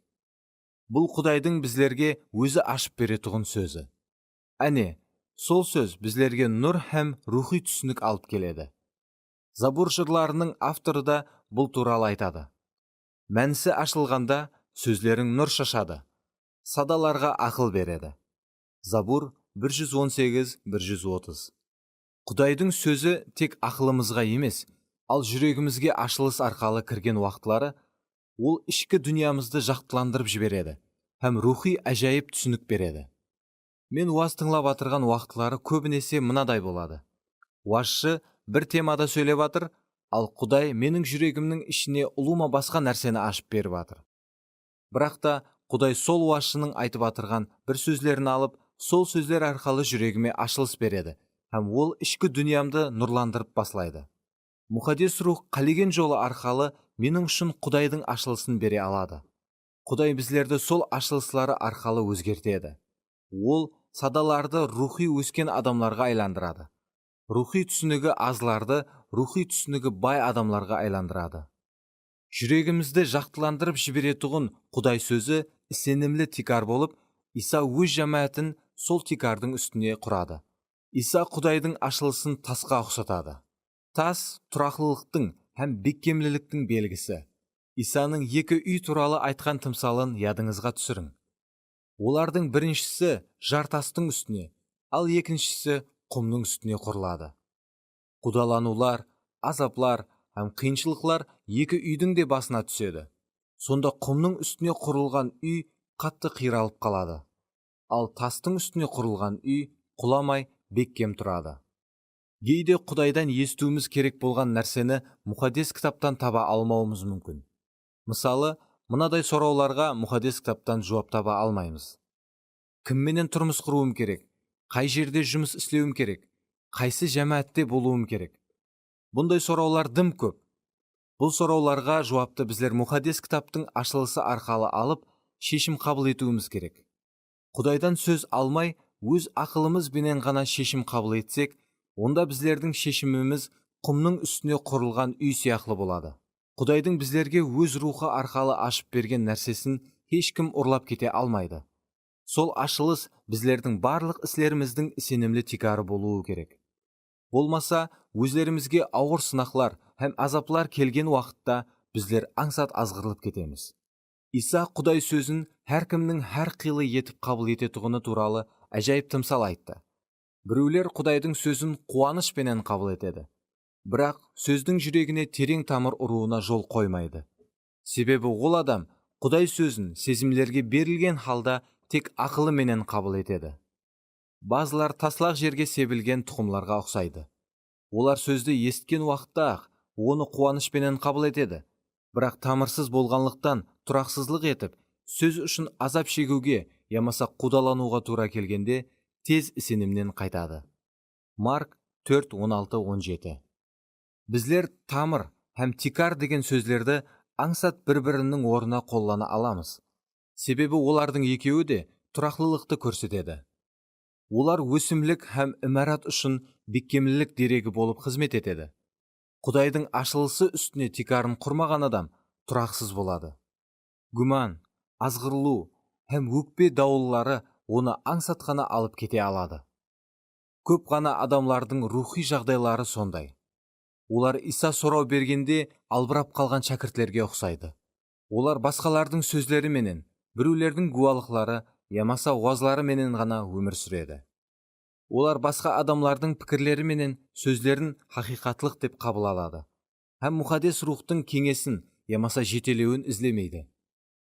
Біздер тек Құдайдың біздерге ашып берген хақиқатлығын ғана 100% сенім менен жариялай аламыз. Міне, осы хақиқатлықтың үстіне Иса өз жамаатын құрады. Бұрын менің қолымда тұрмысқа шықпаған бір хаткер қыз іследі. Ол жамаатте қызмет қылатұғын бір жас жігітпенен сөйлесіп жүретұғын еді. Күннен күнге олардың қатынасы жақыласып барды. Олардың бұндай қатынасы оларды тұрмыс құруға әкетірғанын һәммеміз түсіндік. Олар тұрмыс құру туралы әлі қашан келісіп алысқан еді. Бір рет екшембі күні кеште аға шопан оларды шақырып алып, Құдай былай дейді: сіздер екеуіңіз тұрмыс құрасыз, дейді. Ертеңіне азанда хаткер қыз офиске қуаныш һәм шатлыққа толып келді. Ол менен: біздердің некемізді қия аласыз ба, деп сұрады. Мен: бұл менің үшін хүрмет, деп жауап бердім. Кейін некеден бұрын олар менен сөйлесіп алу үшін бір күнді белгіледім. Бірақ жүрегімде қандайда бір ауырманлық сездім. Олар офиске кіріп келген уақытта менің рухым бір тынышсыздықты сезді. Мен хаткер қызға қарап, Құдай сенің үшін анық осы жігітті таңлағанына көзің жете ме? Деп сұрадым. Ол қуаныш һәм толық сенімменен ауа деп жауап берді. Кейін мен жігітке қарап, анық осы қызға үйленуің бұл Құдайдың еркі екеніне көзің жете ме? Деп сұрадым. Ол қандайда бір мәуріт аз ғана аузын ашып маған қарап тұрды. Кейін басын төмен қаратып, басын шайқады. Бұл оның яқ көзім жетпейді дегені еді. Мен оларға қарадым, һәм кейін жігітке, мен сіздердің некеңізді қимаймын. Сіздерге кім пайғамбаршылық қылған болса да, һәм не айтқан болса да, маған бәрібір. Сіздер бір-біріңізге келісесіз деп қанша көп адам айтқан болса да, маған бәрібір. Егер Құдай өз еркін сенің жүрегіңе ашып бермеген болса, онда бұл некеге қадам басуға хақың жоқ, дедім. Кейін сөзімді давам етіп былай дедім. Бұл Құдайдың анық еркі екені туралы онан жеке ашылыс алмай тұрып, оған үйленсең, онда өміріңізге күшлі дауылдар келген уақытта, сенде, мен оған емес, ал ана қызға үйленгенімде жақсы болар ма еді? Бәлкім сонда бұндай машқалаларға түспес пе едік? Құдайдың еркі екеніне көзім жетпей тұрып, үйленбей тұруым керек екен. Қазір өзімді тап қақпанға түскендей етіп сезіп тұрман, деген сұраулар менен гуманлар пайда болады. Сонда сен өзіңде сенімсіздікті сезесең, һәм некеңнің басына түскен күшлі сынақлар менен дауылларға қарсы тұра алмай қаласаң.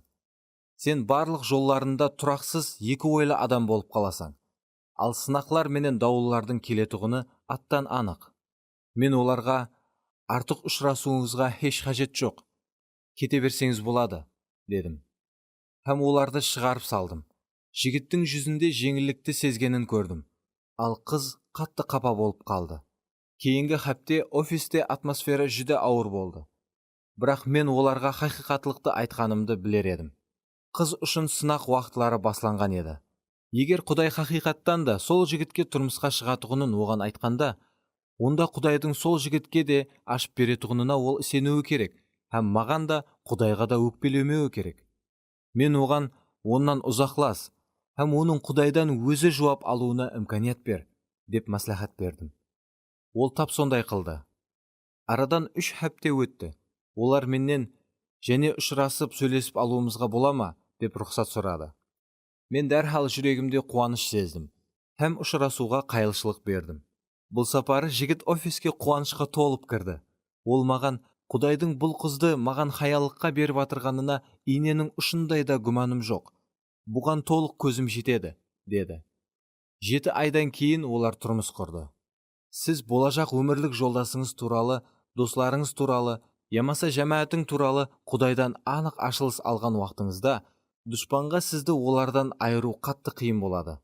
Сіз Құдайдың ашылысы үстіне тикар құрған уақытыңызда, басып өту мүмкін емес болған тосқынлықтарды да басып өте аласыз, һәм қалеген конфликтілерді жеңіп шыға аласыз. Басқа ешқандай вариант жоқ. Біздер тұрмыс құрғанда, басындағы 5 жыл оға да ауыр һәм қиын болды. Біздер бір-бірімізге сондай дәрежеде ауыр жарақатлар һәм кемсітулер жеткіздік.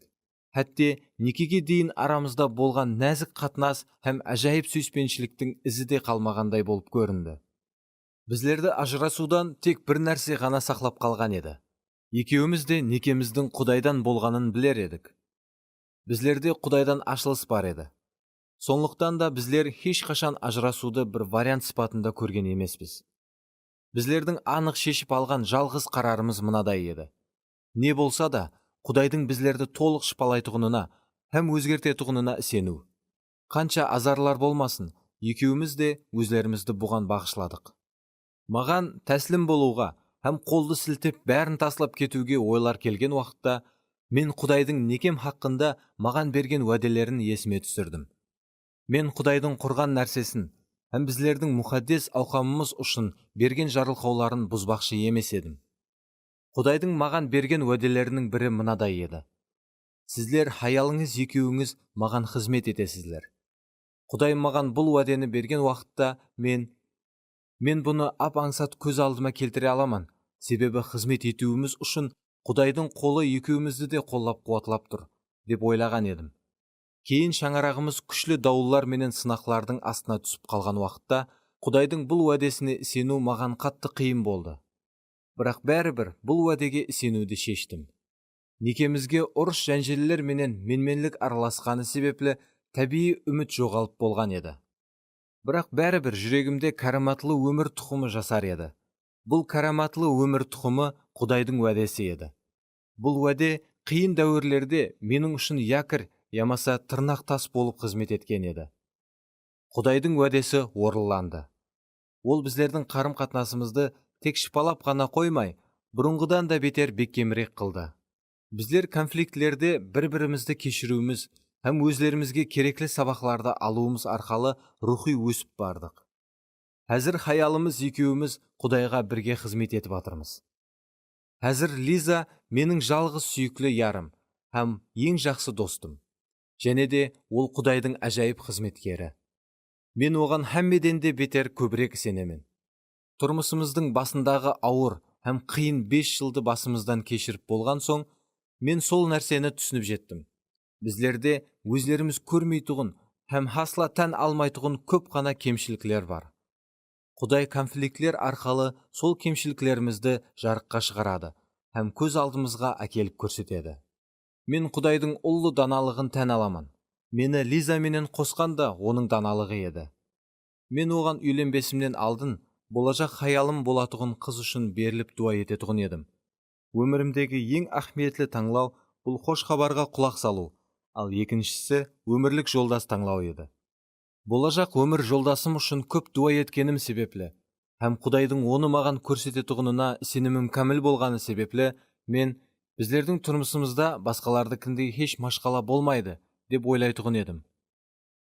Мен қатты қателескен екенмін. Құдай менің үшін күйеуліме қатты ұнаған хаялды таңлады. Бірақ ол менің ішімдегі эгоизм һәм рухи ержетпегенлікті ашып берді. Ал олар менде көп еді. Ажырасып, конфликтлерден құтыламан деу, ямаса барлық айыпты хаялыма жабу, бұл өз ержетпегенлігімді өкпе деп аталатұғын қалбекі қорғанның ішіне жасыруды білдірер еді. Құдайдың біздердің некеміз туралы ашып берген ашылысы мені бұндай қатеден сақлап қалды.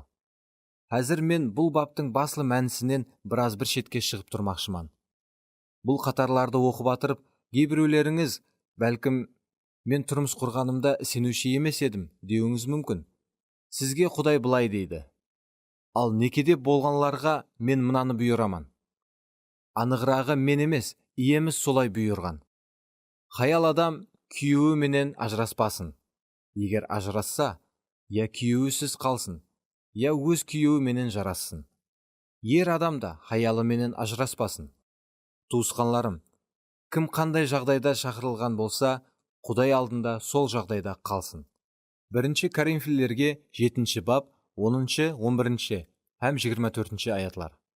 Неке келісімі туралы Құдайдың бұл сөздері сіздің жүрегіңізге әбден тамыр ұрсын. Сонда сіз өкпе деп аталатұғын қақпан себеплі ажырасуды ойыңызға да алмайсыз. Ал мұқаддес некеңізде беккен боласыз. Некеңізге байланыслы Құдайдан ашылыс ала алуыңыз үшін оның жүзін ізлең. Кейбіреулеріңіз хәтте сенуші болып тұрып та Құдайдың еркі бойынша тұрмыс құрмаған болуыңыз мүмкін. Некеңізге Құдайдан жарылқау алу үшін тұрмыс құрмай тұрып, Құдайдың мәслихатын ізлемегеніңіз үшін тәубе етің. Сонда ол сізді кешіреді. Мына шынылықты жүрегіңіздің төріне әбден жайластырып қойың. Ажырасу бұл екінші қатеңіз болады, һәм ол хақлыққа әкелмейді. Өкпе себеплі неке келісімін бұзу ешқашан некедегі машқалаға шешім бола алмайды. Соның үшін некеңізге байланыслы Құдайдан сөз ізлең. Жартас. Біздерге мұқаддес рухтың ашып берген Құдай сөзі жартас болып есапланады. Біздер сол жартастың үстінде өз өмірімізді һәм қызметімізді құрамыз. Жүда көп адамлар өзлері біраз уақыт болып, бірақ кейін бір қиыншылықлар себеплі кетіп қалған жамаатлері һәм қызметлері хақында айтып береді. Мен сонда Құдайдың балаларын, Құдайдың бұйрықтары емес, ал қиыншылықлар басқарып атырғанын көріп, қатты қиналып қаламын. Олар басыларына түскен қиыншылықларды, ямаса оларға қылынған натуры қатынасларды оғада бөрттіріп айтады, һәм өз ойларын бүткілдей дұрыс деп есаплайды. Бірақ олар жүреклеріне көп қана жалғанларды кіргізіп алған болып, сол жалғанлар оларға өзлерінің кемшіліктерін ұлыма көрсетпей тұрады. Олар өзлерінің әзір барып жүрген жәмәәтлері, ямаса қызметлері туралы уақытынша осы жерге барып жүріппен, ямаса Құдай әзірше мені осы жерге әкеліп қойыпты, деп айтады. Мен хәтте бір адамның мен бұл жәмәәтке гіреу сыпатында беріліп қойыппан дегенін де естім. Не үшін олар бұндай деп айтады? Себебі олар, егер және бір қиыншылықтар туылып қалса, шығып кетуге саңлақ қалдырып қояды. Оларда беккем тикар жоқ. Олар бір орында беккем тұра алмайды. Дауыллар оларды аңсат кейінгі портқа ұшырып алып кете алады. Қаяққа барамыз? Исаның өз шәкіртлеріне, ал сіздер мені кім деп санайсыз? Деген сұрауына қайтамыз. Сонда Құдай Шимон Петрге ашылыс береді. Һәм Петрдің сенімі күшейіп басылайды. Әке Иса туралы хақиқатлықты Шимон Петрдің жүрегіне ашқаннан кейін, Иса оған былай дейді. Саған менің айтатұғыным мынау. Сен Петрсің. Мен мына тастың үстіне өз жәмәтімді орнатаман. Оны дозақтың күшлері де жеңе алмайды. Матта 16:18. Иса Шимонға Петр деген жаңа ат береді. Бұл жүдә әхметлі, себебі Шимон есту дегенді аңлатады. Петр, грекше Петрос, тас дегенді аңлатады. Жартастың үстінде тастан құрылған үй қалеген дауылға шыдайды. Көп жылдардан кейін Петр өз хатында былай деп жазады. Сізлер де тірі таслар сияқтысызлар. Сондықтан Құдай сізлерді рухи ибадатханаға салуға қолланып, Иса Масих арқалы өзіне ұнайтұғын рухи құрбанлық беруіңіз үшін мұқаддес руханилер қылып атыр. 1 Петр 2:5. Тас үлкен жартастың кішкене бір бөлегі. Құдайдың ашылысының ішінде беккемлілік, қаттылық һәм күш бар болады. Сондықтан Құдайдың ашылысын қабыл еткен адам жеміс әкелетұғын болады. Бұл адам Құдайдың тірі сөзі болған Иса Масихтың беккемлілігін қабыл етіп, рухи күшлі адамға айланады. Елші Павел Карим жәмәтіне былай деп жазады. Өйткені ешбір адам салынған тикардан басқа, яғни Иса Масихтан басқа бір тикар сала алмайды. 1 Коринфилерге 3:11.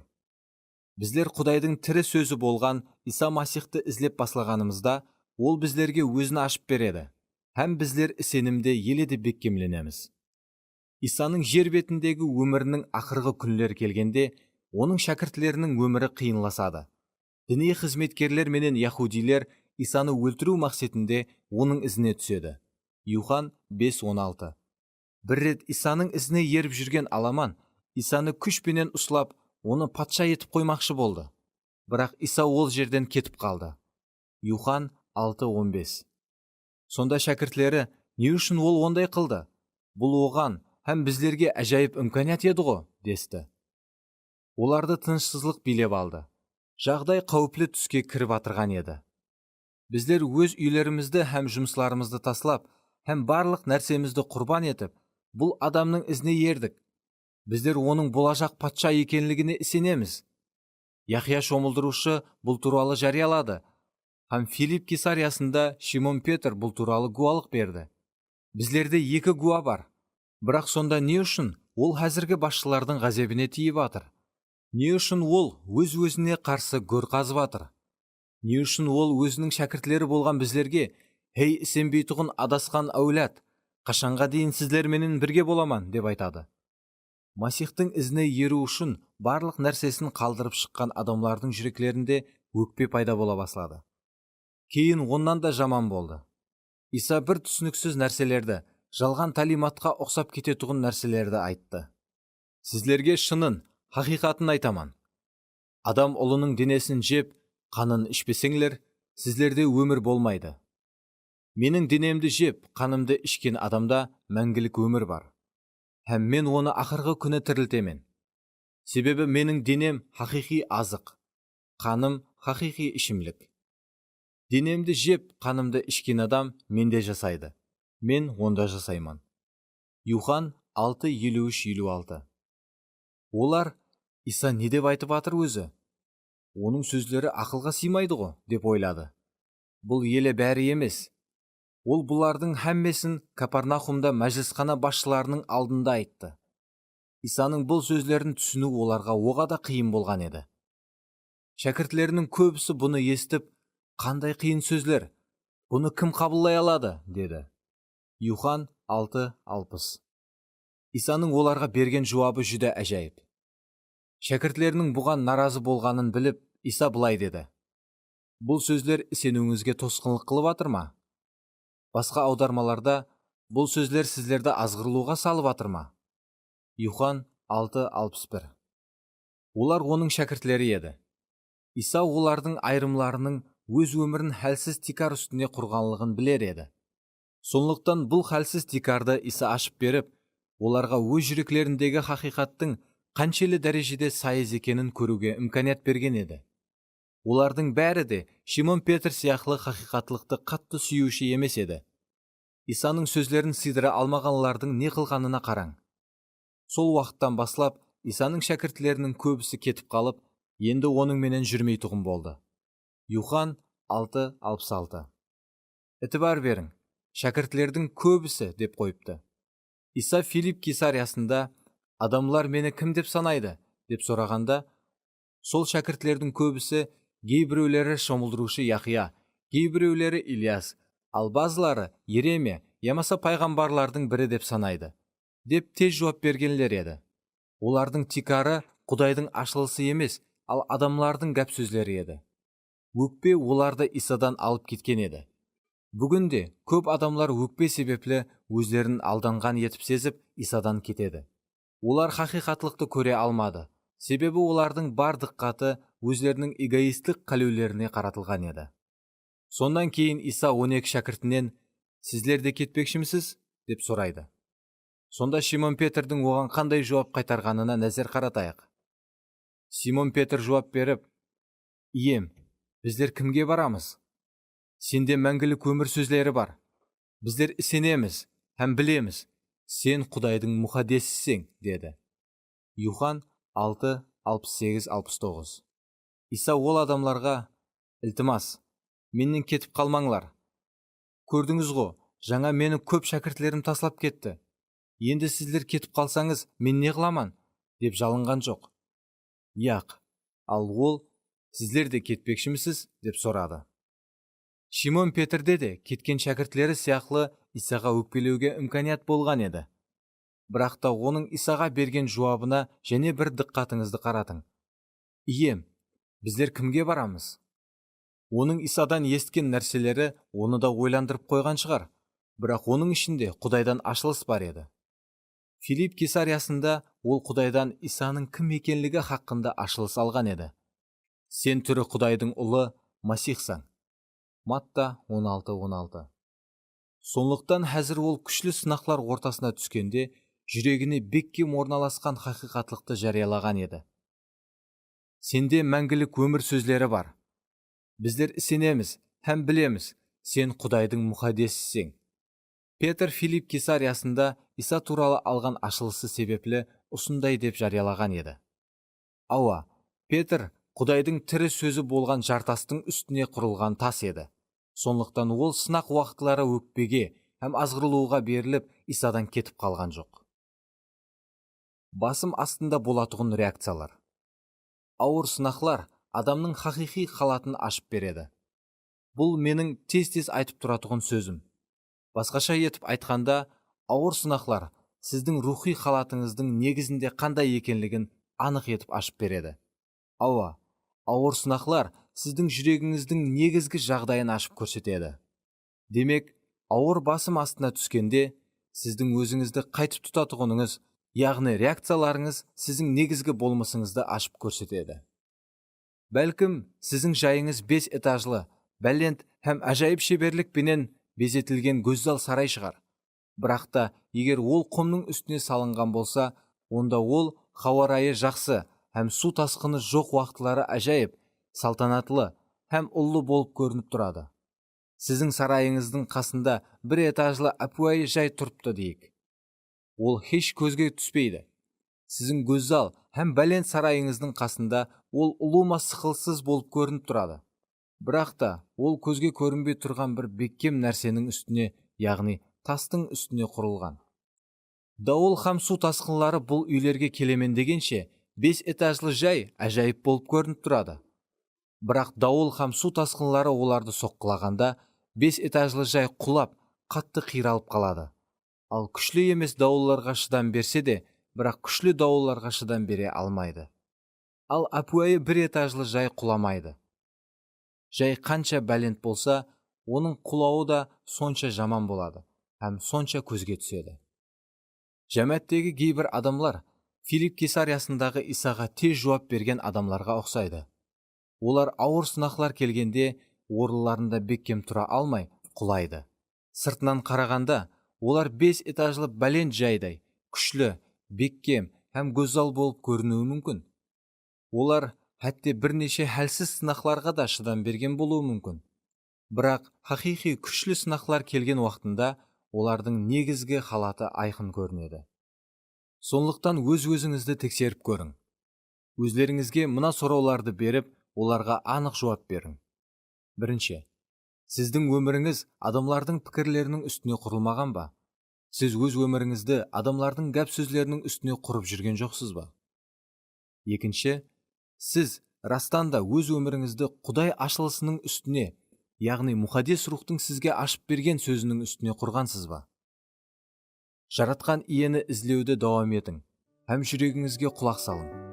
Өміріңізді басқа адамлардың істері һәм гәплері үстіне құрмаң.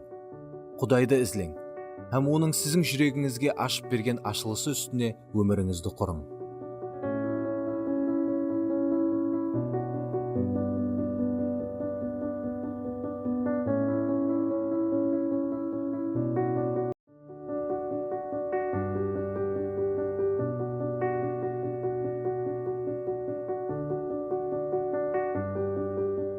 Джон Бивер, Шайтанның жемтігі. 8-ші бап. Шайқалатұғын һәмме нәрсе шайқалады. Сілкінетұғын һәмме нәрсе сілкінеді. Құдай Синай тауында сөйлегенде, оның дауысы жерді сілкіндіріп жіберген еді. Ол тағы да, және бір мәртебе тек жерді емес, ал аспанды да сілкіндіремен, деп уәде берген еді. Және бір мәртебе деген сөзлер, сілкінбейтұғын нәрселердің мәңгіге қалуы үшін, сілкінетұғын нәрселердің, яғни жаратылған нәрселердің жоқ болатұғынын аңлатады. Еврейлерге 12:26-27. Өткен бапта біздер мына шынлықты анықлап алған едік. Иса өз жамаатын беккем тикардың үстінде көтереді. Һәм бұл тикар Құдайдың сөзі, Құдайдың ашылысы. Біздер басқа һәмме шәкіртлердің қапа болып һәм азғырылып, Исаның қасынан кетіп қалған уақытларында да Шимон Петрдің Исаның жанында қалғанын көрген едік. Хәтте Иса оған да кетуге имканият берді. Бірақ Петр жүрегінде беккем орналасқан сөзлерменен оған жауап берді. Келіңлер, енді Шимон Петрдің басынан өткен екінші сынақты көрейік. Бұл Иса қолға ұстап берілген түнде болған еді.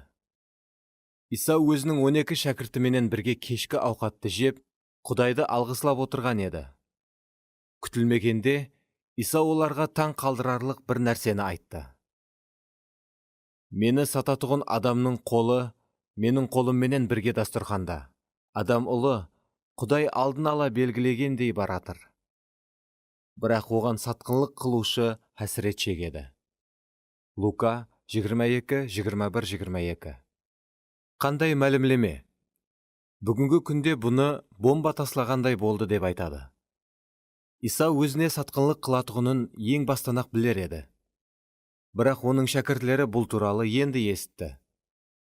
Иса өзіменен бар құлла бірге жүрген сол 12 шәкіртінің біреуі оған сатқынлық қылатұғынын оларға айтқан кезде, оларды қандай қорқыныш билеп алғанын көз алдыңызға келтіре аласыз ба?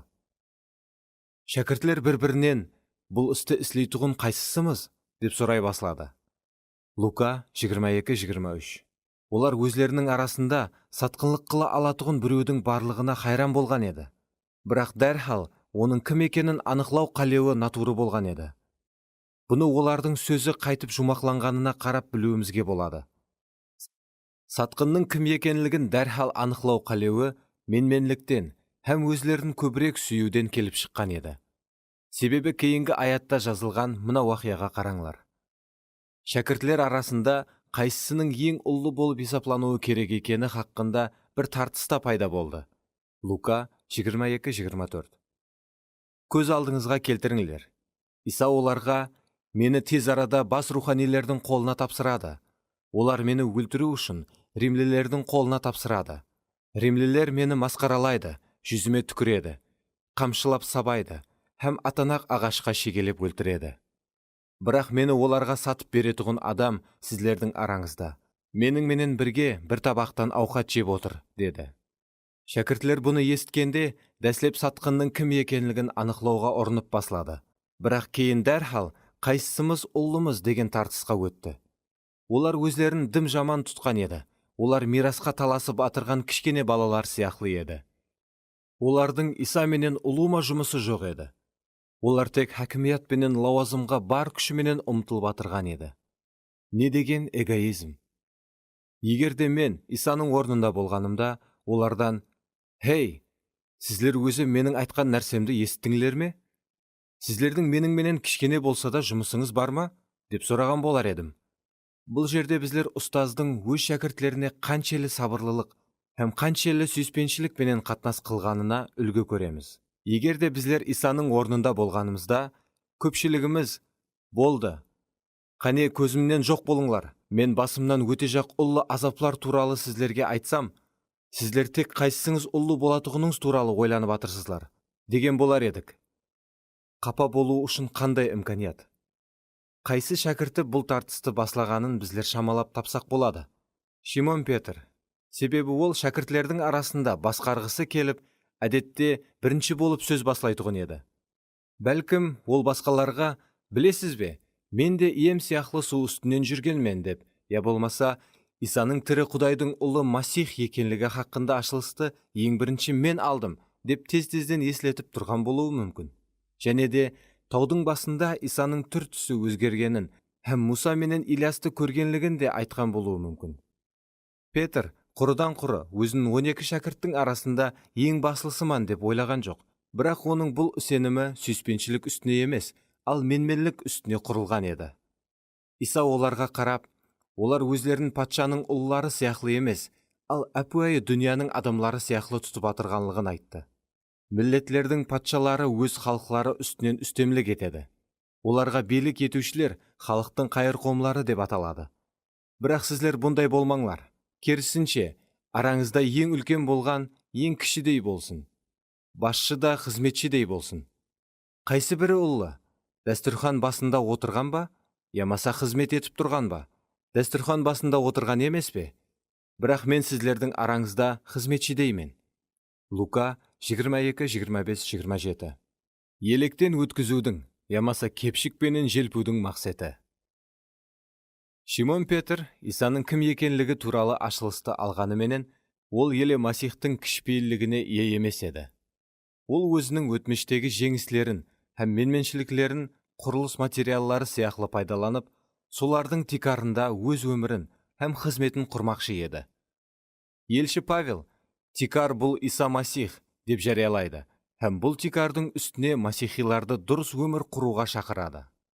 Құдайдың өзіме берген мейірімі менен мен ұста құрушы сияқлы тикар салдым. Басқалары осы тикардың үстіне имарат салмақта. Бірақ әрбір адам қалай салып атырғанына диққат аударсын. Өйткені ешбір адам салынған тикардан басқа, яғни Иса Масихтан басқа бір тикар сала алмайды. Осы тикардың үстіне адамлар алтыннан, күмістен, хасыл таслардан, ағаштан, пішеннен, ямаса сабаннан имарат салады. Дегенменен, әрбір адамның істеген ісі ақыр заманда ашылып, отта белгілі болады. Себебі әрбір адамның ісінің қандай екенлігін от сынап береді. Кімнің салғаны отқа шыдаса, ол сыйлық алады. Ал шыдамай жанып кетсе, зиян көреді. 1 Коринфилерге 3:10-15. Шимон Петр Құдай патшалығына кереклі материалларды емес, ал адамның өз-өзіне деген сеніміне тикарланған материалларды пайдаланып атырған еді. Оның характері Құдай патшалығы үшін өзгеруі керек еді. Әзірше ол өзінің өмірдегі менменлігіне сүйеніп атырған еді. 1 Юхан 2:16. Менменлік ешқашан оған Масихтағы өз қызметін орынлауға жол қоймаған болар еді. Егерде ол өз менменлігін жоқ қылмағанда, ақыр соңында менменлік оны жоқ қылған болар еді. Менменлік Люцифердің ең басылы күнәсі еді. Ол Құдайдың майлаған бас періштесі болса да, менменлік оның басына жетті. Езекил 28:11-19. Енді Исаның Шимон Петрге не деп айтқанына назар таслайық. Шимон, Шимон, адамлардың бидайды кепшікпенен желпегені сияқлы, шайтан сіздерді сынау үшін рұқсат сұраған еді. Лука 22:31. Менменлік дұшпанның келіп, Шимон Петрді електен өткізе алу үшін оған есікті ашып берді. Бұл жерде грекше синиазо деген сөз қолданған болып, ол қарақалпақ тіліне електен өткізу үшін шайқау, ямаса сілку деген деп аударылады. Рухи мәністе біреудің сенімін ақырына шекем сынау үшін оның ішкі дүниясын қатты шайқау, қатты сілку дегенді білдіреді. Егерде Иса қазіргі замандағы сенушілер сияқлы пікір жүргізгенде, онда ол: туысқанлар, келіңлер, шайтанның бұл хүжімін байлайық. Сүйіклі туысқанымыз Шимонға шайтанның бір нәрсе істеуіне жол қоймайық деген болар еді. Бірақ Исаның қандай іс тұтқанына диққатымызды қаратайық. Бірақ мен сенімің таусылмасын деп сен үшін дуа еттім. Сен маған қайтып келгеніңде туысқанларыңның сенімін бекемле. Лука 22:32. Шимон Петр бұл сілку нәтижесінде құлауы мүмкін еді. Бірақ Иса Шимон Петр сілкуге түспесін деп дуа еткен жоқ. Ал ол бұл сынақлар кезінде Петрдің сенімі таусылмауы үшін дуа етті. Бұл сынақлардың нәтижесінде Петрде жаңа характер пайда болатұғынын, һәм тек сондан кейін ғана ол шақырылған қызметін орынлай алатұғынын, сондай-ақ туысқанлардың сенімін бекемлей алатұғынын Иса білетұғын еді. Шайтан Шимон Петрді сенімнен айыру үшін оны сондай күшлі дәрежеде сілкуге рұқсат сұрады. Дұшпанның ниеті үлкен имканиятларға ие Шимон Петрді жоқ қылу еді. Бірақ Құдай бұл сілкулер қандай нәтижелерге алып келетұғынын толық білер еді. Құдай әрдайым шайтанның жаман режелерін алып, оларды жақсылыққа айландырады. Құдай Шимон Петрдің ішінде сілкінуі тиіс болған барлық нәрсені сілкуге дұшпанға рұқсат берді. Құдай менің хаялым Лизаға не үшін сенуші осындай сілкінулерге түсетұғынының без мақсетін көрсетті. Сенушінің негізін тикар үстінде еледе бекемлеу үшін, өлген нәрселерді жоқ ету үшін, піскен барлық зүриятты жинап алу үшін, ояту үшін, бөлініп кеткен нәрселерді қайтадан қосып біріктіру үшін. Эгоизм ямаса менменлік үстіне құрылған әр қандай ой пікір, ямаса қарым-қатынас тазаланудан өтеді. Бұл күшлі сілкінулердің нәтижесінде Шимон Петрдің әр қандай өзімшілігі жоқ болды, һәм тек жалғыз Құдайдың беккем тикары ғана қалды. Ол өзінің негізгі халатын түсінді. Өлген нәрселер жоқ қылынды, ал піскен зүрият жинап алынды. Ол тикар үстіне еледе беккем негіз салды. Ол енді өз мәпі үшін әрекет қылмайтұғын болды, ал Құдайға шын жүрегіменен толық сенетұғын һәм бойсынатұғын болды. Алдын Петр Исаның сөзіне бар күшіменен қарсыласқан еді. Ием, мен сенің үшін түрмеге де, өлімге де баруға таярман. Бірақ оның бұл сөзлері мұқаддес рухтан емес, ал оның өзімшілігінен шыққан еді. Ол өзінде еш дақ көрмес еді. Яхуда һәм Шимон. Кейбіреулер Петрді сөйлемшек һәм қорқақ болған деп ойлайды. Бірақ Гетсемани бағына Исаны қолға алу үшін әскерлер келген уақытта, Петр қолына қылышты алып, бас руханидың құлының құлағын шауып таслайды. Юхан 18:10. Егер ол қорқақ болғанда, өзлерінен көп болған әскерлер топарына хүжім қылған болар ма еді? Петр күшлі адам болған, бірақ бұл Құдайдың кішіпейілігі емес, ал оның адамлық күші еді. Себебі ол еле сілкінуден өткен жоқ еді. Әммесі Исаның айтқанындай болды. Иса үшін өлуге таяр, көп әскерлерге хүжім қылып, бір адамның құлағын шауып таслаған сол Шимон Петр кішкене бір хаялменен дұсласады. Шимон оннан қорқып, Исаны ұлыма танымайтұғынлығын айтады. Көп адамлар тек үлкен қиыншылықтар ғана адамды сүрініктіре алады деп ойлайды. Бірақ көбінесе дым кішкене тосқынлықтар адамды сүрініктіреді, һәм адамның өзімшілігін шылпарше қылып, әлсізлігін ашып таслайды. Кейін Петр Исадан және екі мәрте танады. қораз шақырған кезде Петрдің есіне Исаның айтқан сөзі түседі. Һәм ол сыртқа шығып өкіріп жылайды.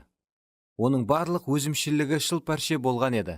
Һәм енді онда қайтадан тіклене алатұғынына үмітте қалмаған еді. Шимон Петр һәм Искариотлы Яхуда бір-біріне көп жағынан ұқсап кетеді. Иса ауыр сынақлардан өтіп атырғанда, олардың екеуі де оннан бас тартып кетеді. Бірақ та олардың екеуінің арасында аспан менен жердей парық бар. Яхуда ешқашан Шимон сияқлы Исаны еледі жақынырақ тануға тырыспаған. Яхуда Исаны өзінің тикарына айландырмаған. Сырттан қарағанда ол тап Исаны сүйетұғындай еді. Себебі ол Исаның ізінен еру үшін барлық нәрсесін қалдырады. Һәм бәрқұлла оның менен бірге жүрді. Хәтте қудалаулар уақытында да оның қасында болды. Сондай-ақ ол жінлерді қуды, ауруларға шипа берді, һәм қошқабар жариялады. Ядыңызда ма, Иса қошқабар жариялау үшін, ауруларға шипа беріп, жауыз рухларды қуу үшін 11 шәкіртін емес, ал 12 шәкіртін жіберген еді. Бірақ Яхуда Исаны сүйгені үшін, ямаса Исаның кім екенлігін танығаны үшін оның ізінен ерген жоқ еді. Яхуданың ең бастан-ақ өзінің басқа мақсетлері, басқа жобалары бар еді. Оның өзінің жасырын мәплері бар еді.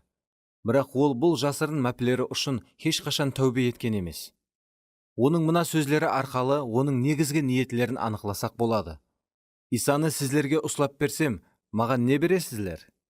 Матта 26:15. Ол өзінің жасырын мәплері үшін өтірік сөйлеп, жағымпазлық қылар еді. Матта 26:25. Ол Исаның қызметі үшін арналған пұллардан өзі үшін ұрлап алатұғын еді. Юхан 12:4-6. Яхуданың бұндай жаман әдетлерін еледе давам етсек болады. Ол иеміздің жанында 3,5 жылдай бірге жүрген болса да, оны ешқашан танымаған. Петр де, Яхуда да істеген ісі үшін қатты өкінді. Бірақ Петрде болған беккем тикар Яхудада жоқ еді. Яхуда Исаны жақыннан тануға ешқашан ұрынбағаны үшін иеміз оған ашылмаған еді. Егерде Яхуда Исаның кім екенлігі туралы ашылыс алғанда, ол ешқашан оған сатқынлық қылмаған болар еді. Оның өміріне күшлі боран, күшлі сілку келген уақытта, оның өміріндегі барлық нәрсе шайқалып, күл-талқан болды. Не жүз бергеніне диққат қаратың. Сонда Исаға сатқынлық қылған Яхуда, оның жазаға хүкім етілгенін көріп өкінді де, алған 30 күміс теңгені бас руханилер менен халық ақсақалларына қайтарып беріп, мен сатқынлық қылдым, айыпсыз қанды төктіріп, күнә істедім, деді. Олар оған, біздерге не, өзің біл, деді. Сонда Яхуда күмісті ибадатхананың ішіне лақтырып таслады да, сыртқа шығып кетіп, асылып өлді. Матта 27:3-5. Ол өзінің күнә істегенін аңлап жетті, һәм бұған қатты өкінді. Бірақ ол еле Масихты танымайтұғын еді. Ол кімді сатқаны туралы ұлыма түсінікке ие болмады. Ол тек, мен айыпсыз қанды төктім, деді. Егерде ол Шимон Петр сияқлы Масихты танығанында, ол Құдайдың соншелі игіліклі екенлігін біліп, оған қайтып айланып келер еді, һәм тәубе етер еді. Оның өзін өзі асып өлтіруі де, оның өмірінің Құдайдың мейірімінен айырылған өмір екені хақында және бір мәрте дәлел болады. Бұл күшлі сынақ, күшлі сілку соны көрсетті. Ол Исаның ізіне 3,5 жыл еріп жүрген болса да, оның өмірінде ешқандай тикар елеге дейін пайда болмаған. Масихишылықты қабыл еткен жүдә көп сандағы адамлар тәубе ету дуасын оқыған, жәмәтлерге келген, һәм мұхаддис кітапты оқып, жәмәтлердің актив ағзалары болып жүрген. Дегенменен, олардың көпшілігі Масихтың негізінде кім екенлігі хақында ұлыма ашылыс алмай-ақ кетеді. Олар хәтте Иса Масихты құтқарушым һәм ием деп аузларыменен айтқанына қарамастан.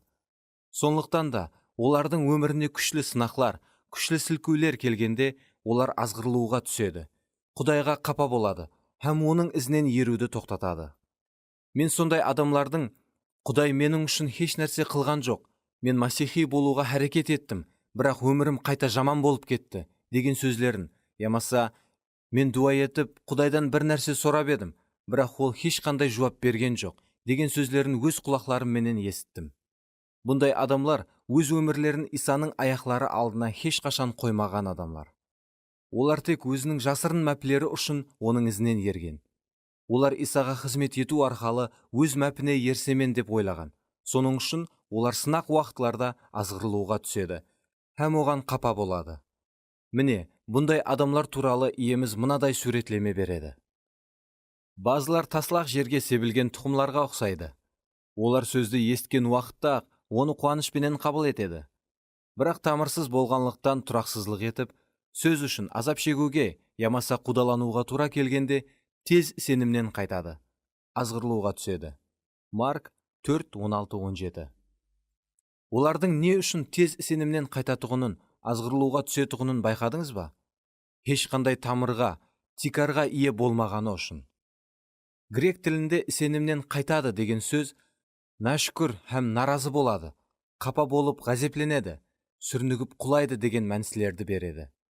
Біздер не нәрсеге тамыр ұруымыз керек? Бұл сұрауға жауапты Ефесілерге жазылған хаттың 3 бап 16-18 аятларынан табамыз. Біздер сүйіспеншілікке тамыр ұрып, тикар салуымыз керек. Құдайға деген сүйіспеншілігіміз біздердің тикарымыз болуы керек. Иеміз былай дейді: достары үшін өз жанын берген адамның сүйіспеншілігінен артық сүйіспеншілік жоқ. Юхан 15:3. Біздер кімге-дүр сенбесек, оның үшін жанымызды бере алмаймыз. Егер біздер Құдайды жетерлі дәрежеде танымасақ, оған сене алмаймыз. Ал оған сене алмасақ, онда оның үшін жанымызды да бере алмаймыз. Сондықтан біздер Құдайды, оның табиатын һәм оның характерін жақыннан тануымыз һәм біліп баруымыз керек. Ол біздерге зиян тигізу үшін ешқандай жаман нәрсе қылмайды. Бұған сеніміміз кәміл болуы керек. Жаратқан ие біздер үшін бәрқұлла тек біздерге пайда алып келетұғын нәрселерді ізлейді. Егер біздер сенімімізді жойтып алмасақ, біздер үшін ұтылыстай болып көрінген нәрселер де әрдайым жақсылыққа қарай бағады. Құдай сүйіспеншілік. Құдайда ешқандай эгоизм, ямаса жаманлық жоқ. Біздерді жоқ қылуға әрекет қылатұғын бұл шайтан. Көбінесе біздер өмірлік жағдайларымызға әзіргі тұрған нұқтамыздан ғана қараймыз. Сондықтан хақиқи картинканы толық көрмейміз. Құдай болса, біздердің сынақларымызға мәңгіліктен қарайды. Егер біздер өз жағдайларымызға тек өз нұқтамыздан ғана қарасақ, онда екі нәрсе жүз беруі мүмкін. Біріншіден, Құдайдың тазалауынан өтіп атырып, біздер Құдайға, ямаса оның қызметкерлеріне аңсат өкпелеп қалуымыз мүмкін. Екіншіден, дұшпан біздерді аңсат өз алдауына түсіруі мүмкін. Шайтан біздерді тап қазір дұрыстай болып көрініп тұрған нәрселерге қарай итермелейді. Бірақ оның ақырғы мақсеті біздерді құлату, ямаса набат қылу. Біздер Құдайға бек кем сенімде тұрғанымызда, оның ғамқорлығынан бір сәтте махрұм болмаймыз. Біздер өзлеріміз ғамқорлық ету азғырылуына түспейміз. Құдайдың характеріне сүйену. Дұшпан біздерге Құдайдың характерін натуры халда жеткізгісі келеді. Құдайдың садықлығына күмән тудыру үшін бұл оның қолданатұғын ұсылларының бірі. Ол Эдем бағында да осы ұсылдан пайдаланған еді. Ол Хауа енеден былай деп сұрады: Хақиқаттан да Құдай бағдағы ешбір теректің мейуесінен жемең деді ме? Жаратылыс 3:2. Ол Құдайдың характерін натуры, бұзылған халда көрсету үшін Құдайдың бұйрығын натуры, бұзылған халда жеткізді. Құдай негізі адам атаға мынадай бұйрық берген еді: сен бұл бағдағы қалеген теректің мейуесінен жей аласың, бірақ жақсылық һәм жаманлықты білу терегінен жеме. Жесең, сөзсіз өлесің. Жаратылыс 2:16-17. Басқаша сөзбенен айтқанда, жылан Хауа енеге: Құдай сіздерден барлық жақсы нәрселерді жасырып қойыпты, деді. Ал Құдай бұйрық бергенде, сен һәмме теректердің мейуелерінен жей аласың, тек бір теректің мейуесінен жеме, деген еді. Құдай адамзатқа бүткіл Эдем бағын олардың рәхәтленуі үшін берген еді, һәм тек бір теректің мейуесінен басқа барлық теректердің мейуесінен жеуге рұқсат берді. Жылан мынадай жалғанларды Хауа енеге айтуы арқалы оған Құдайдың характерін бұзылған халда көрсетті. Құдай негізі сіздерге ғамқорлық қылмайды. Қараңлар, ол сіздерден ең жақсы нәрсені жасырып қойыпты. Демек сіздер ойлағандай, ол сіздерді ондай жақсы көрмейді. Шамасы, ол ондай жақсы Құдай емес. Хауа ене алданып, Құдайдың характері туралы айтылған өтірікке сенді. Сонан кейін онда күнә істеуге қалеу оянды. Себебі Құдайдың сөзі оның үшін өмір емес, ал бір қадаған етуші нызамға айланды. Ал күнә өз күшін нызамнан алады. 1 Коринфилерге 15:56. Дұшпан бүгін де сондай етіп әрекет қылады. Ол Құдай әкенің әжайып характерін оның балаларына бұзылған халда көрсетеді. Біздердің һәммеміз, біздердің үстімізден билікке ие болған адамларға, әкелерімізге, мұғалімлерімізге, ямаса баслықларымызға бойсынамыз. Олардың кейбіреулері эгоист, тасбауыр, ямаса біздерді сүймейтұғын болуы мүмкін. Бұл адамлар біздердің үстімізден билікке ие болғаны үшін, һәмменің үстінен билікке ие Құдайдың характерін, олардың характеріне аңсат ұқсатып қалуымыз мүмкін. Дұшпан біздердің жерлік әкелеріміздің образын бұзуы арқалы, аспандағы әкеміздің характерін шеберлікпенен біздерге бұзылған халда көрсетеді.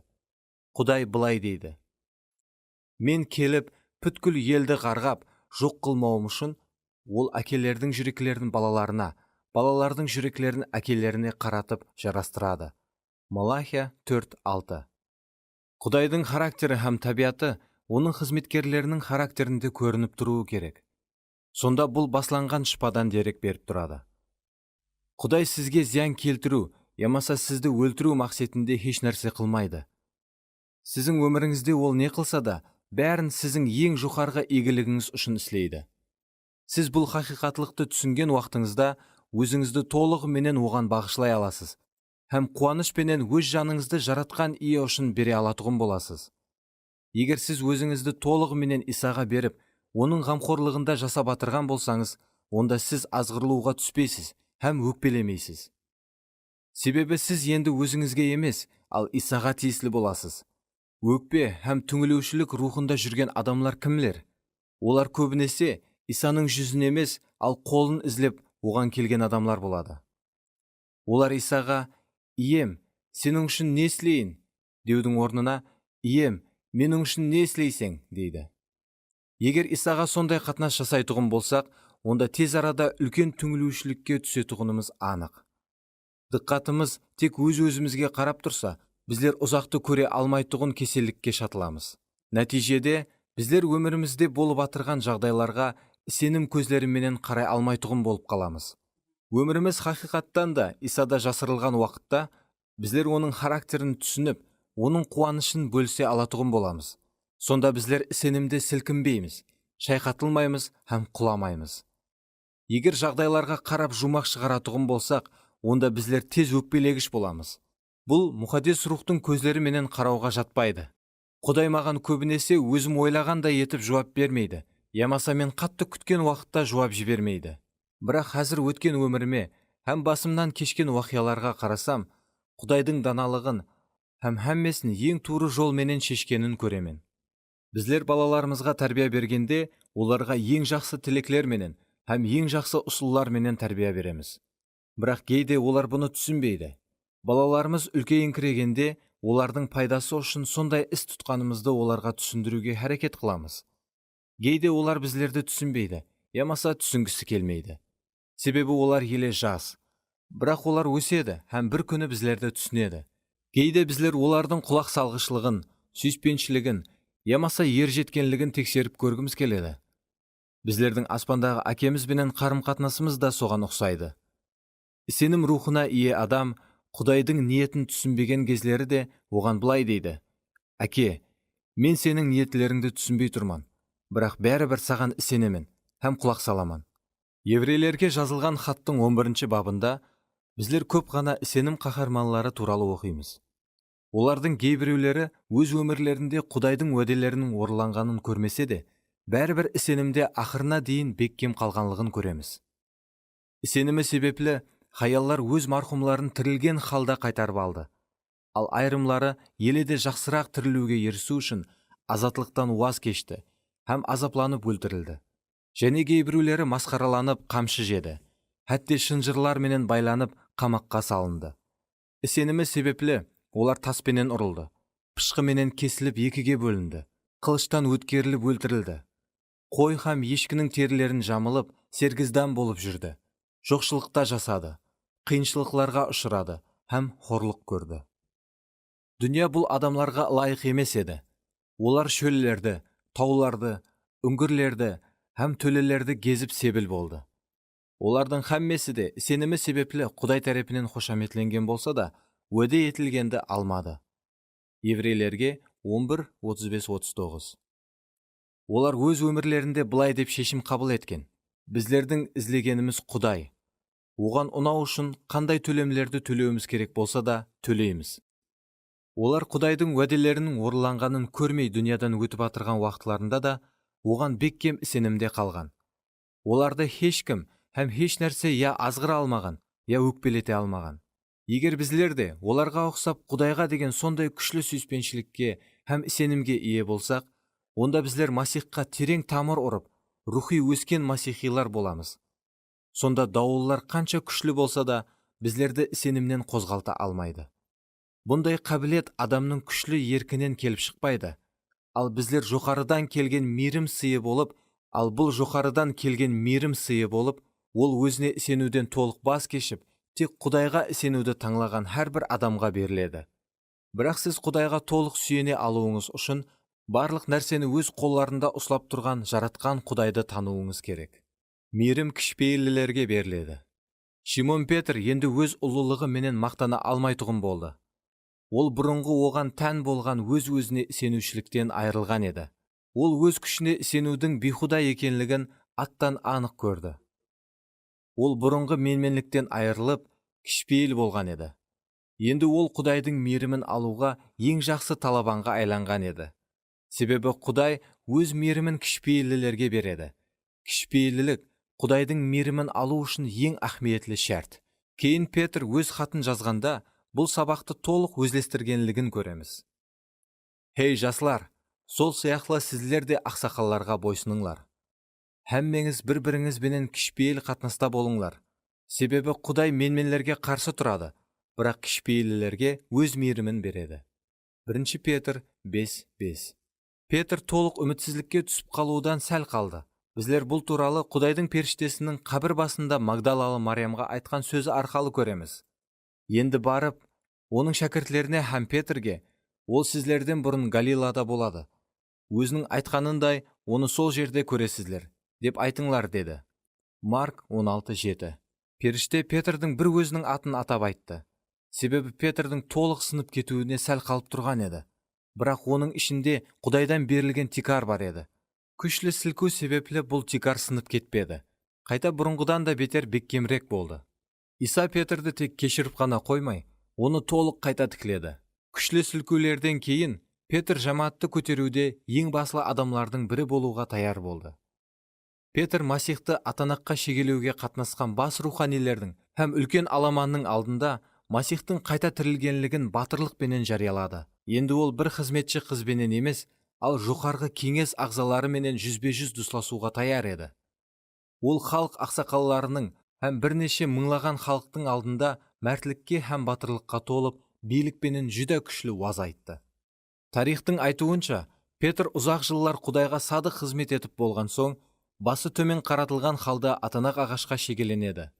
Оны атанақ ағашына шегелейін деп атырғанда ол, иемізде етіп шегеленуге мен лайықлы емеспен, сондықтан мені басымды төмен қаратылған халда шегелеңлер, дейді. Онда қорқыныш жоқ еді. Ол беккем тикар болған жар тастың үстіне қойылған тасқа айланған еді. Жүрегіңізде Құдайға деген, ямаса адамларға деген өкпе бар ма, ямаса жоқ па? Өмір сынақлары бұны анық ашып береді. Сынақлар сіздің жүрегіңізді қапашылыққа толтыруы мүмкін. Нәтижеде сіз Құдайға һәм жақынларыңызға қатты өкпелейсіз. Ямаса сізді еледе рухи күшлірек адамға айландыруы мүмкін. Егер сіз сынаққа шыдап, оннан лайықлы өтсеңіз, онда сіздің сеніміңіз еледе тереңлесіп, еледе рухи өсесіз, һәм еледе жарқынырақ келешекке ие боласыз. Ал егер өте алмай қалсаңыз, онда жүрегіңіз өкпеге толады, һәм бұл сізді сенімнен құлауға алып келеді. Ием, мен саған қызмет еттім ғой, бірақ сонда неге? Мен шопан болған уақытымда жас өспірімлер топарында бір 14 жасар бала бар еді. Оны достары да, жамаат жетекшілері де хүрмет қылатұғын еді. Ол әжайып, табыслы шәкірт еді. Ол өз ықтияры менен Құдайдың қызметлеріне һәм жамааттың әрбір проектіне беріліп кірісетұғын еді. Арасында ол біздерменен елшілік сапарларға да шығар еді. Һәм дусласқан әрбір адамына гуалық айтар еді. Ол бір рет күніне 4 сағаттан дуа ете баслады. Ол Құдайдан көп ашылсылар алып, ашылсылары менен басқалар менен бөлісетұғын еді. Оның бөліскен нәрселері әрдайым жарылқау болар еді. Ол өзінің Құдай қызметіне шақырылғанын біліп, 19 жасқа шықпай тұрып шопан болғысы келетұғын еді. Ол беккем жартасқа ұқсайтұғын еді. Мен бұл жас жігітті сүйетұғын едім. Мен оның өміріндегі Құдайдың майлауын тән алып, ол үшін еш уақытымды аямайтұғын едім. Бірақ мені бір нәрсе тынышсызландыратұғын еді. Ол өзіне дым көп сенер еді. Бұл туралы оған айтпақшы болдым, бірақ бұның елі уақыты емес еді. Ол бірнеше мәрте күшлі дауыллардан өтті, бірақ сенімде беккем тұруын давам етті. Оның күшлі сынақлардан жақсы өтіп атырғанлығын көріп, бәлкім мен қателесіп атырған шығарман деп ойлайтұғын едім. Арадан бірнеше жыллар өтті. Ол басқа жерге көшіп кетті. Ал мен көп саяхатларда болдым. Бірақ біздер бір-бірімізбенен байланысып тұрар едік. Мен оның қиналу һәм сынуларды басынан өткізетұғынлығын сезер едім. Бұл жүз беру керек нәрсе еді. Бірақ бұның қайтып болатұғынлығы туралы ұлыма түсінгенім жоқ еді. Ол Құдайдың оның үшін белгілеп қойған өміріне һәм қызметіне кіруі үшін сынақлардан өтуі тиіс екенлігін ғана білер еді. Бұл тап Шимон Петрді сілкуге салған сынаққа ұқсас сынақ болуы тиіс еді. Солай етіп ол 18-ге шыққанда, оның әкесі рактың емсіз түріне шалынды. Әкесінің шипа табуы үшін ол анасы менен бірлікте ораза ұстады һәм дуа етті. Оларға қосылып басқа сенуші туысқанлар да дуа етті. Оның әкесінің тәубе етіп, өмірін Исаға бағышлағанына бірнеше айлар ғана болған еді. Әкесінің жағдайы ауырласа берді. Бір рет мен Алабама штатының бір қаласында қызмет етіп атыр едім.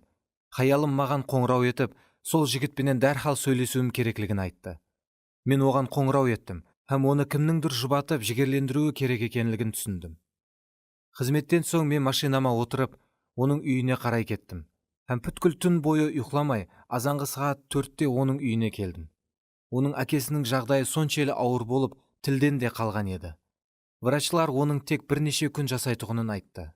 Бірақ әкесінің тәуір болып кететұғынына оның сенімі кәміл еді. Мен қолымнан келгенінше оларға қызмет еттім, һәм бірнеше сағаттан кейін ол жерден кеттім. Ертеңіне азанда біздерге қоңырау етіп, әкесінің жағдайы еле де ауырласқанлығын хабарлады. Біздер Лиза екеуміз дәрхал дуа етуге кірістік.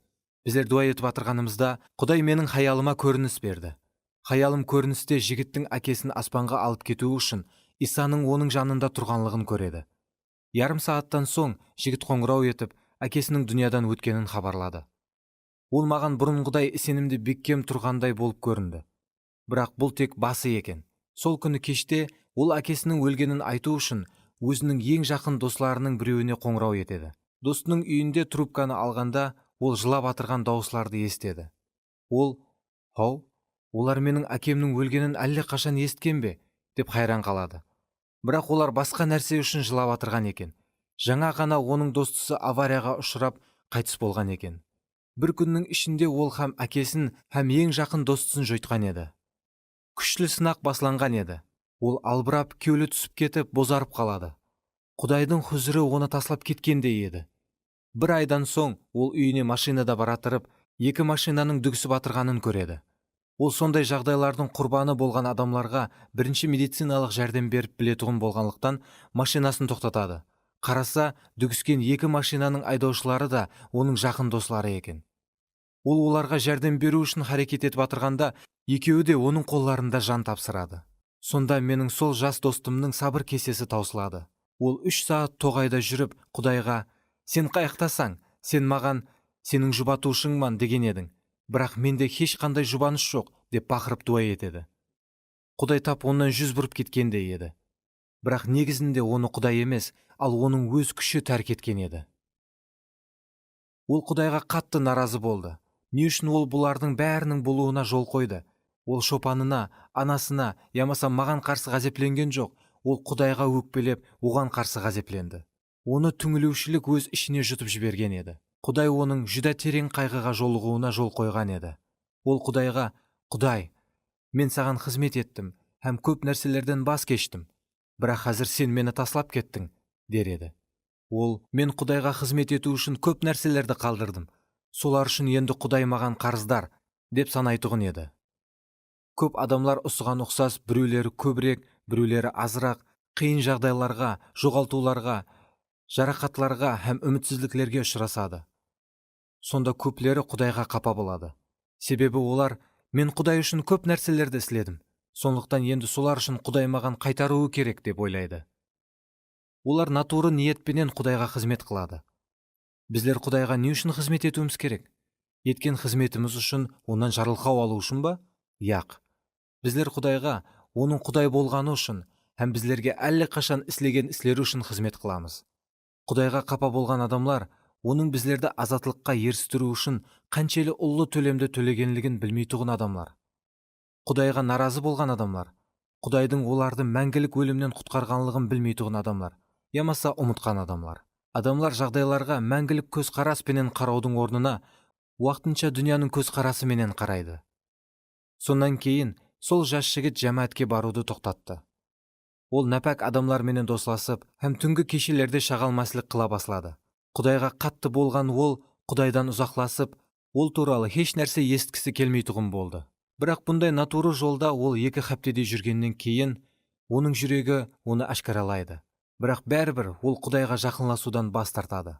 Ол сонда етіп 6 ай жүреді. Оған аспан тап темірменен бекленіп қалғандай еді. Құдайдың хұзыры оны мәңгіге тәрк еткендей еді. Арадан 1 жыл өтті. Сондан кейін ол Құдайдың оған бәрібір ғамқорлық қылып атырғанын көрді. Ол қайтадан Құдайға жақынласа баслады. Бірақ бұл рет ол Құдайға өз күшіне сеніп емес, ал кішіпейілдік рухында келген еді. Сынақ уақыты таусылғаннан кейін Құдай оған оны еш тәрк етпегенлігін көрсетті. Оның рухи өмірі толық қайта тікленген уақытта ол өзінің күшіне емес, ал Құдайдың мейіріміне үміт байлауды үйренді. Мен оныңменен байланыс құруды давам ете бердім. Арадан 1,5 жыл өткеннен кейін ол маған былай деді: мен өзімде бұрын ешқашан көрмеген нәрсені көрдім. Мен жақсы характерге ие емес адам болған екенмін, һәм менің Құдайменен қарым-қатынасым тек үстіртін болған екен. Маған тәрбие берген әкем мені тек сырттан күшлі болуға һәм өзіңе сенуге үйреткен екен. Егер сол уақиялар болмағанында, мен ешқашан Құдайдың менде көргісі келген характеріне ие болмаған болар едім. Мені бұрынғы халымда таслап кетпеген Құдайға мен алғыслар айтамын. Бірақ мені жүрегімді ең ішінде қапа қылған нәрсе барларға барып ішімлікке берілгенім емес, ал мұхаддис рухтан жүз бұрғаным болды. Мен оны қатты сүйемін. Мен ешқашан оның менен әзіргідей әжайып қарым-қатынас құрып көрмеген едім. Оның өмірінде көп қана сілкінулер жүз берді. Өзімшілдік пәрре болды. Бірақ бұл жас жігіттің ішінде Петрде болғандай беккем тикар бар еді, һәм оны ешқандай сілкулер сындыра алмас еді. Ол қазір өз өмірін һәм қызметін менменлікпенен өзімшілдіктің үстіне емес, ал Құдайдың мейірімі үстіне құрып атыр. Азғырлаулар менен қапагершіліктер өміріміздегі хәлсіздіктерімізді һәм нәзік жерлерімізді ашып береді. Көбінесе күшлі жерім деп санайтұғын жеріміз керісінше жасырын хәлсіз жеріміз болып шығады. Қашан күшлі дауыл келіп, оны жасырып тұрған пердені жұлып алып тасламағанша, біздер оны байқамаймыз. Елші Павел былай дейді: өйткені біздер рухи сүннет етілген Құдайдың халқымыз. Біздер Құдайға оның рухы арқалы сыйынамыз. Масих Иса менен мақтанып, өз шығысымызға һәм еріскен нәрселерімізге сүйенбейміз. Филиппилерге 3:3. Егер өз күшімізбенен бір нәрсеге еріспекші болсақ, онда біздер мәңгілік бақалыққа ие еш нәрсе істей алмаймыз. Бұл туралы айту аңсат, бірақ бұл хақиқатлықтың жүрегіміздің төріне дейін тамыр ұруына жол ашып беру әдеуір минетті һәм күшті талап етеді.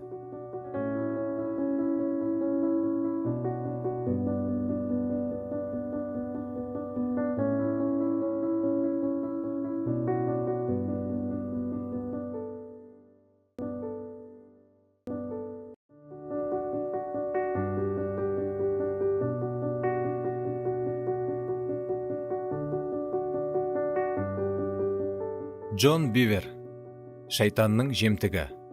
9 бап. Сүрініктіретұғын тас. Өйткені мұхаддис жазуда былай делінген: міне, мен өзім таңлаған бейбақа бір тасты, мүйешке қойылатұғын тикарғы тасты Иерусалимде орнатаман. Оған ісенген адам ешқашан ұятқа қалмайды. Ісенетұғын сізлер үшін бұл тас қымбатлы. Ал ісенбейтұғынлар үшін ол, құрылысшылардың керексіз деп таслаған тас, үйдің мүйешінің тикарғы тасы болды. Және де сүрніктіретұғын һәм құлататұғын жартас болды. Сенбейтұғынлар Құдайдың сөзін тыңламағаны үшін сүрнігеді. Бұл олардың тағдыріне жазылған. 1 Петр 2:6-8. Бүгінгі күнде сену деген сөз өзінің хақиқи мәнісін жоғалтқан. Көпшілік адамлар үшін ол тек белгілі бір фактты білу һәм тән алу дегенді білдіреді, ал құлақ салу дегенді аңлатпайды. Бірақ мұқаддес кітапта сенуші деген сөз құлақ салушы деген мәністі білдіреді. Сенетұғын сізлер үшін бұл тас қымбатлы, ал сенбейтұғынлар, құлақ салмайтұғынлар үшін ол құрылысшылар керексіз деп тасылаған тас. 1 Петр 2:7. Мұқаддес кітап оған, Иса Масихқа сенген әрбір адам мәңгілік өмірге ие болады дейді. Юхан 3:16. Сенім деген сөзді натуры түсінгенліктен көп адамлар құтқарылу үшін тек Исаның жасағанына һәм Голготада өлгеніне сенсең болды. Яғни сол фактті біліп, тән алсаң болды. Сонда Құдай алдында дұрыс жолда боласаң, деп ойлайды. Бірақ құтқарылу үшін тек сол талап етілгенде, онда жинілер Құдай алдында дұрыс жолда болар еді. Себебі мұқаддес кітап былай дейді. Сен Құдайдың жалғыз екеніне сенесең бе? Жақсы қыласаң, жинілер де бұған сеніп қалтырасады. Яқып 2:19. Бірақ жинілер үшін құтқарылу жоқ. Сену деген сөз мұқаддес кітапта терең мәністі аңлатады, ал тек қандай да бір фактті құры тән алып қоюды емес. Жоғарыдағы аятты тикар етіп, соны айтсақ болады. Сенімнің тикарғы көрінісі бұл құлақ салу. Біздер бұл аятты мынадай етіп айтсақ та болады. Солай етіп, ол құлақ салатұғын сізлер үшін қымбат бақа тас, ал құлақ салмайтұғынлар, ямаса бойсынбайтұғынлар үшін құрылысшылар керек емес деп тасылаған тас. Бірақ ол үйдің тикарғы тасы болды. Ол сүрніктіретұғын һәм құлататұғын жартас тұр. Адам өз қожайынының әжайып характерін һәм сүйіспеншілігін аңлап жетсе, онда оған қожайынына құлақ салу қиын болмайды. Қандай да бір қағидаларға, ямаса талиматқа деген сүйіспеншілік емес, ал Иса Масихтың өзіне деген сүйіспеншілік біздердің Масихпенен қарым-қатынасымыздың тикары болып есепланады. Егер бұл сүйіспеншілік біздердің жүрегімізде тамыр жаймаса, онда біздер азғырлуларға, өкпелерге һәм сүрнігулерге аңсат олжа боламыз. Құдай Израилыларды құрылысшы болуға шақырған еді. Бірақ олар үйдің тикарғы тасы болған Исадан бас тартты. Олар ескі келісім талиматын сүйер еді. Таурат нызамын жақсы талықлайтұғынына олардың көйлі тоқ еді. Себебі олардан өз мәпі үшін һәм басқаларды қадағалау үшін пайдаланатұғын еді. Бірақ иеміз Иса яһудилер жақсылап ұслап алған нызам-паразлықты қатты ашқаралады. Ол былай деп жариялады. Сізлер мұқаддес жазуларды ізертлейсізлер. Себебі олар арқалы мәңгілік өмірге ие боламыз, деп ойлайсызлар. Ал олар мен туралы гуалық береді. Юхан 5:39. Мұқаддес жазулардың баслы мазмұны мынау. Құдай ең бастан-ақ жақын қарым-қатынаста болатұғын ұл-қызларға ие болуды қатты қаледі, һәм оларға өз нызамларын берді. Бірақ адамлар бұл нызамлар арқалы хакимиятқа ие болып, олар арқалы басқаларды басқарғысы келді. Олар нызамды Құдайдың өзінен де һәм оның менен жақын қарым-қатынастан да жоғары қойды. Олар Құдайдың сыйынан бас тартты. Олар адамның қолынан келмейтұғын ұлы құтқарылуға өз күшлеріменен еріскісі келді. Мәңгілік өмірге һәм ұлы құтқарылуға ерістіретұғын құтқарушы бұл жалғыз Иса Масих тұр. Бірақ олар құтқарылу үшін оған емес, ал өз күшлеріне сенді. Сондықтан олар үшін Иса Масих сүрніктіретұғын һәм құлататұғын жартас болды. Ғары Шимон қолына нәресте Исаны алғанда былай деп пайғамбаршылық қылған еді.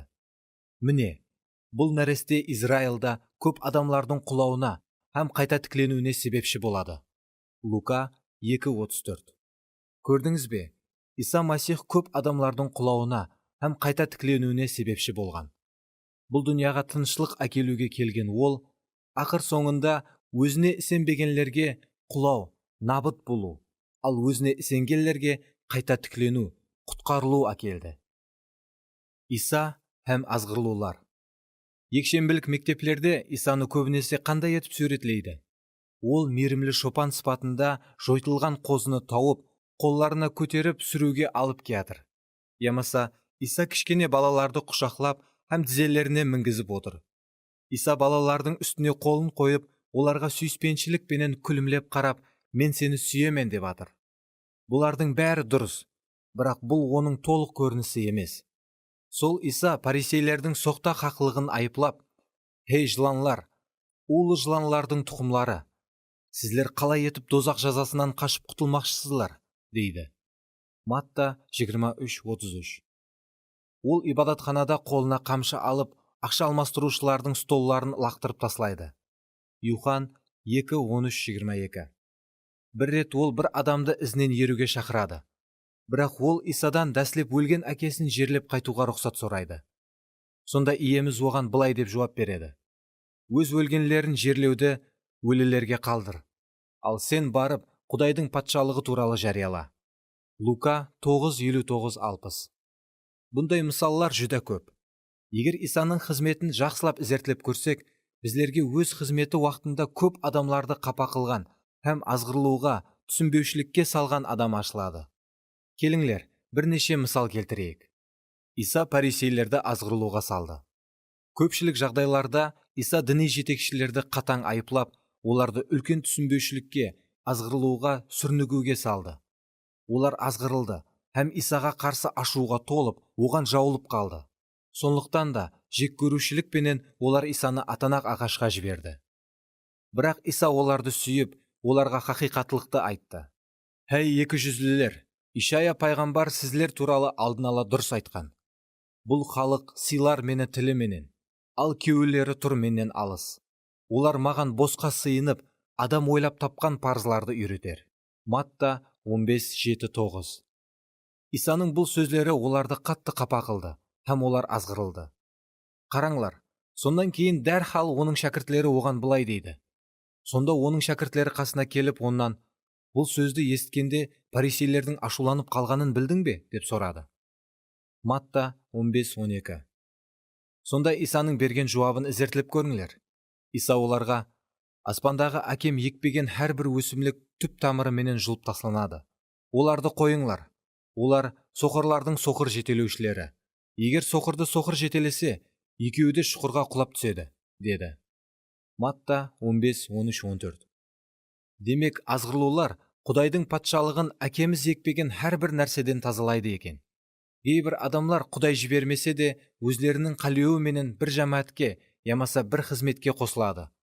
Кейін олар кейбір хақиқаттылықты көтере алмай, өкпелеп қалады, ямаса азғырылады. Сонда олардың хақиқи ниетлері ашылады, һәм олар жамааттен кетеді.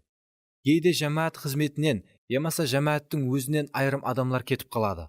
Сондай уақытлары мен көп мәрте шопанлардың қапагершілікке түсіп қалғанын көрдім. Кейде жамаатте бір күшлі хақиқаттылық уаз етіліп, айырым адамлардың натуры өмір салты қатты ашкара етіледі. Сондай уақытлары мен кейбір адамлардың ғазепке толып, жамааттен кетуді шешкенлерін көрдім. Олар тура шешім шығара алмай, керісінше, жамааттегі әрбір нәрсені критикалап басылады, һәм кейін жамааттен кетті. Егер шопанлар жамаатіне келген әрбір адамды қалай болмасын, яғни не зат болса да, өз жамаатінде сақлап қалуға әрекет етсе, онда олар айырым жалғанларға көздерін жұмуына тура келеді. Егер сіз тек хақиқаттылықты уаз етсеңіз, онда сіз әлбетте айырым адамлардың кеуіліне тиіп, оларды азғырлауға саласыз, һәм олар сізден кетеді. Бірақ олардың кеткеніне ұлыма қапа болмаң. Ал Құдайдың хақиқаттан да сізге жіберген адамларын хақиқаттылық пенен азықландырып, Құдайдың хақиқат жолында оларды тәрбиялауды давам еттіре берің. Кейбір жетекшілер адамлардың кетіп қалуынан қорқып, оларға еш қарсы шықпайды, һәм айырым натуры іслеріне де көзлерін жұмады. Кейде шопанның ашқаралауы керек болған адамлар жамаатке үлкен құрбанлықлар беретұғын, ямаса жамаат пенен жамиетте үлкен абырайға ие адамлар болып қалуы мүмкін. Сондай уақытлары көпшілік шопанлар оларды ашқаралауға қорқады. Ал айырым шопанлар өзлеріменен ұзақ уақыт бірге болған адамлардың кеуіліне тиюге қорқады. Құдай шопанға қойларды хақиқат сөзлері менен азықландыруға һәм жалғанлардан қорғауға билік беріп қойыпты. Бірақ адамлардан қорғайтұғын шопанлар Құдайдың оларға беріп қойған бұл билігін жойтып алады. Мен өмірімде бірінші рет шопан болған уақытымда бір дана қызметкер мені былай деп ескерткен еді: «Саған берілген билікті беккем етіп сұла. болмаса біреу келіп оны сенің қолыңнан тартып алады һәм сенің өзіңе қарсы пайдаланады. Самуэль нағыз Құдайдың адамы болған еді. Ол ешкімнің алдында, хәтте патшаның алдында да ешқандай натуры іске көзін жұмған емес. Патша Шаул Құдайға құлақ салмаған уақытында Құдай Самуэльге патшаны ашкаралауды тапсырады. Сонда ол барып патшаны қатаң ашкаралайды. Тілекке қарсы Шаул Құдайдың сөзіне бойсынбайды, яғни тәубеге келмейді. Шаул Құдайға емес, ал адамларға жақсы көрінуге ұрынады. Самуэль оның жанынан кетіп бара тұрғанда, Шаул оның киімінің етеклеріне жабысады, хәтте бір бөлегін жұлып та алады. Сонда Самуэль оған мынадай қаһарлы сөздерді айтады: «Бүгін жаратқан ие Израильдің патшалығын сенің қолыңнан алды, һәм сенен жақсырағына берді». Бірінші патшалық 15:28. Әлбетте, бұл Самуэльдің қалеуі емес еді. Сол себептен ол қатты қапа болды. Себебі Шаулды патшалыққа майлап, оны патша етіп қойған һәм оны ел басқаруға үйреткен Самуэльдің өзі еді. Ол Шаулға дос еді. Бірақ Шаулдың құлақ салмағанлығы себеплі Самуэль қатты қапагершілікке түсіп қалады. Сонда Құдай оған былай дейді: «Шаулдың Израильға патша болуынан мені бас тартты деп қашанға шекем ол үшін қайғырып жүресің? Май құятұғын шақыңды зайтун майына толтырып жолға шық. Мен сені Бейтлехемле Ишайдың үйіне жіберемен». Бірінші патшалық 16:1. Құдай Самуэльге қолына жаңа зайтун майын алып алға жүру керектігін айтты. Ол Құдайдың сүйіспеншілігінің де, үкімінің де кемшіліксіз екенлігін тән алуы керек еді.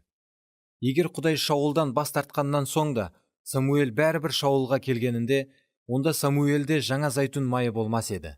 Егер ол қайғырып жылауын дауам ете бергенде, онда алға жүруге күш болмас еді. Жамаатінен кеткен адамлар үшін қайғырып жылауды дауам етіп жүрген шопанлардың және де қателері болса да, достары болғаны үшін ашкараламайтұғын һәм қарсыласпайтұғын шопанлардың ақыр соңында зайтун майлары құрып қалады. Айырым қызметлер өледі, ал қалғанлары тірі өлік болып қалады. Себебі олар өзлері аңламаған халда Құдай менен қатынасына қарағанда адамлар менен қатынасын жоғары қойып қояды.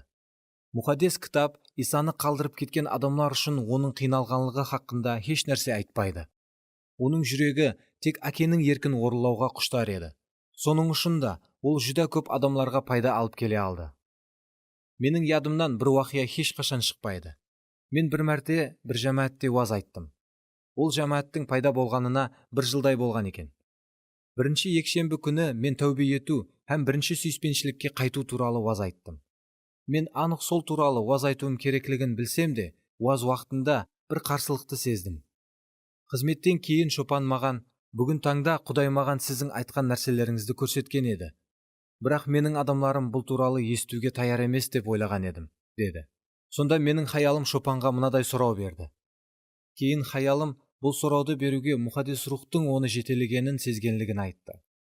«Бұл жамааттың шопаны кім? Сіз бе, ямаса Иса ма?» Шопан бұны есіткенде басын төмен түсірді.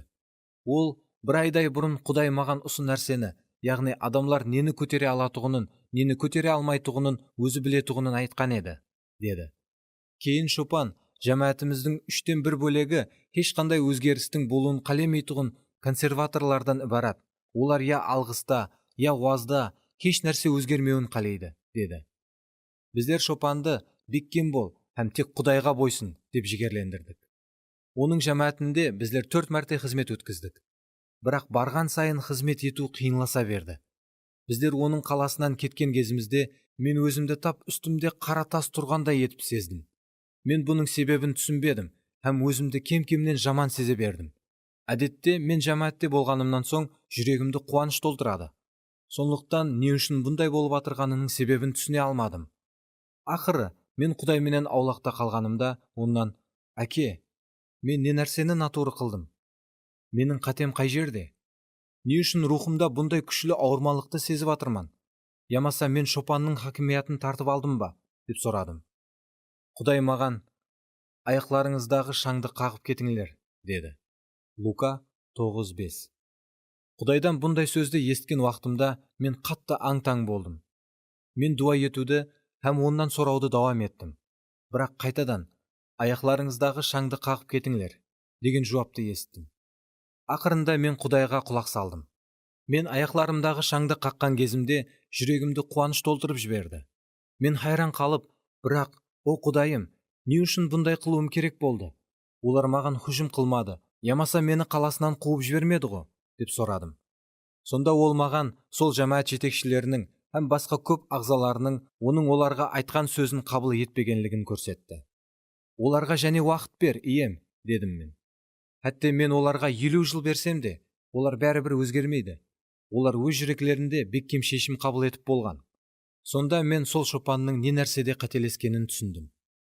Ол өз жамаатінде конфликт шығып қалуынан қорқып, қалай болмасын, не зат болса да, тек тыныштықты сақлап қалуды шешкен. Яғни, ол Құдайға толық бойсынып, хақиқатлықта тұрудың орнына айырым жалған нәрселерге көздерін жұмған. Оның рухи зайтун сақлайтұғын мүйізі жаңа зайтун майына толтырылмаған еді. Ол өзін Құдайдың жолы менен жүргендей етіп көрсеткеніменен, Құдайдың жолынан жүрмеген еді. Басқаша етіп айтқанда, ол сыртынан мұхаддис рухқа толып жүргендей болып көрінетұғын еді. Бірақ онда я Құдайдың күші, я оның хүзірі жоқ еді. Біраз уақыттан соң мен оның шопанлық қызметін таслап кеткенін, һәм сол жамаатте тек аз-маз адам қалғанын естіттім. Иса ешкімге өзін басқарттырып қойған жоқ. Хақиқатлық күшлі қарсылықларды һәм азғырылуларды келтіріп шығаратұғынын ол білсе де, ол тек хақиқатлықты айтты. Ол хақиқатлықты хасла бұрмалаған емес. Егер сіз Құдайға қарағанда көбірек адамлардың кеуілінен шығуға ұрынсаңыз, онда Құдайдың жаңа зайтун майы сізге түспейді.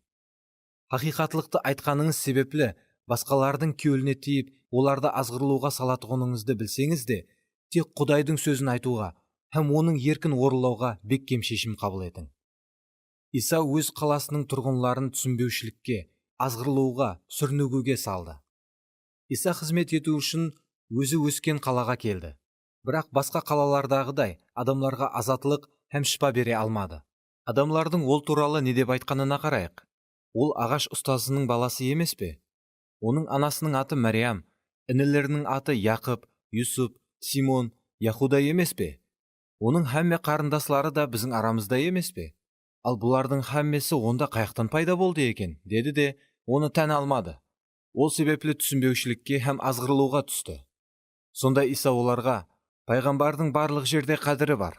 Ол тек өз отаны менен үйінде ғана қадірсіз деді. Матта 13:55-57. Насыра қаласының адамларының не деп айтып атырғанына қараңлар. Біздерге билікпенен сөйлегендей ол кім болыпты? Біздер оның кім екенін білеміз. Ол осы жерде өсті. Біздер оның жасы үлкен ағаларымыз. Ол бір ағаш ұстасының баласы ғана. Оның хәтте рәсми сауаты да жоқ. Иса бұл ретте олардың азғырылуына, сүрінуіне себеп болып қалмайын деген жоқ. Ол хақиқатлықта харекет етуін дауам етті, һәм жалғанға бармады. Сонда Насыра қаласының тұрғынлары оған сондай дәрежеде ғазепленді, хәтте оны жартастан лақтырып өлтірмекші болды. Лука 4:28-30. Оның өмірі өлім қаупі астына түскен кезлері де ол хақиқатлықты айтуды дауам етті. Бүгін біздер Исаға ұқсайтұғын адамларға қаншелі мүтәжбіз. Иса өзінің шаңарақ ағзаларын түсінбеушілікке салды. Хәтте Исаның шаңарағының ағзалары да ол туралы азғырылды. Оның іслері себеплі олардың басына түскен ауыр басым оларға ұнамады. Олардың Исаға сенуі қиын болды. Келіңлер, бұны оқып көрейік. Исаның үй іші бұны естіп, оны алып кету үшін келді. Өйткені адамлар, ол есінен ауыпты, деген еді. Сонда Исаның анасы һәм туысқанлары келді. Олар үйдің сыртында тұрып, адам жіберіп, оны шақыртты. Атрапында отырған аламан Исаға, сенің анаң менен туысқанларың келіп, сені сыртта шақырып тұр, десті. Иса оларға жауап қайтарып, менің анам кім? Туысқанларым кімлер? Деді де, атрапында отырғанларға қарап, міне, менің анам һәм туысқанларым. Кімде-кім Құдайдың еркін орынласа, менің туысқаным да, анам да сол, деді. Марк 3:21-31-35. Оның үй іші оны есі ауған деп есаплады. Мұхаддис кітап Исаның үй іші оны алып кету үшін келгенін айтады. Марк Исаның жақынларынан кімлер оны алып кетуге келгенін айтады. Оның анасы һәм туысқанлары. Олар Исаны бір үйде уаз айтып атырған жерінде табады. Юхан жазған қошқабарда болса, былай дейді. Өйткені оған хәтте інілері де сенбейтұғын еді. Юхан 7:5. Иса өз жақынлары тарапынан қабыл алынбады. Көп адамлар бұл туралы ойланбайды. Иса олардың қабыл алуы үшін олардың айтқанын қылуға әрекет еткен жоқ. Кімніңдір оны қадағалауына ол жол қоймады. Оның жалғыз тілегі, оның жақын туысқанлары бұны мақұллай ма, ямаса мақұлламай ма, бұған қарамастан тек Құдайдың жобасын әмелге асыру еді. Көп ғана адамлар, әсіресе ерлі зайыплылар, өз өмірлік жолдасын, ямаса үй үшін қапа қылып алмауы үшін Исаның ізінен еруден бас тартады. Тілекке қарсы мен бұған көп мәрте куә болдым. Нәтижеде олардың айырымлары сенімнен қайтты. Айырымлары өз шақырығын толық орынлай алмады. Мен жоғарыдан туылған кезімде менің шаңырағымдағылардың әммесі католиклар еді. Сондықтан олар менің жаңа сенімімді қолдап қуатлаған жоқ. Әсіресе анам маған қатты ғазипленді. Себебі ол мені католик жамаатінде тәрбиялап өсірген еді. Һәм менің ол жамааттен кетуіме ұлыма қарсы болды. Құдайды сүйетұғын католиклер бар екенлігіне шүбһа жоқ. Бірақ Құдайдың менің ол жерден кетуімді қалеп атырғанын білдім. Шаңырағым тарапынан маған екінші хужым, мен қызметкер болуды таңлаған уақытымда жүз берді. Мен жаңа ғана университетті біткеріп, механик инженер дипломын алған едім. Һәм ата-аналарым маған үлкен үмітлерін артып отырған еді. Бірақ мен Құдайдың менен нені күтіп атырғанлығын, һәм бұның үй ішімді қатты қапа қылатұғынын да білер едім. Мен бірнеше жыллар давамында олар тарапынан қабыл алынбадым. Көп ғана түсінбеушіліктерді басымнан кешірдім. Бірақ мен мынадай шешім қабыл еттім. Туысқанларым маған қаншелі ғазипленбесін, мен бәрібір Исаның ізінен еремін. Басында мен оларға қошқабар менен хұжым етуге әрекет еттім. Мен оларға, сіздер Мессаға барғаныңызбенен құтқарылмайсыз, дер едім. Ақылсыз әрекет еткенім үшін олардың әбден ғазебіне тидім. Кейін Құдайдан ашылыс алып, олар менің өзгергенімді һәм жақсы іс әрекетлерімді көруі үшін олардың алдында хақиқи масихиларша өмір сүріп басладым. Шаңырағымның көлінен шығу ниетінде мен ешқашан кейбір жалғанларға көзімді жұмбағанман. Қазір менің ата-аналарым мені қолдап қуатлайды. Ең ішінде менің атам маған қарсылық білдірген еді. Ол өлмесінен 2 жыл бұрын 89 жасында құтқарылды. Исаның анасы менен інілері оны есінен ауған деп ойлады. Бірақ Исаның аспандағы әкеге толық құлақ салғанлығы себеплі, ақыр соңында оның анасы да, інілері де құтқарылды. Һәм 50-ші күн байрамында олардың әммесі елшілер менен бірге мұқаддес рухқа толды. Исаның інісі Яқып Иерусалим жамаатінде жетекші елші болды.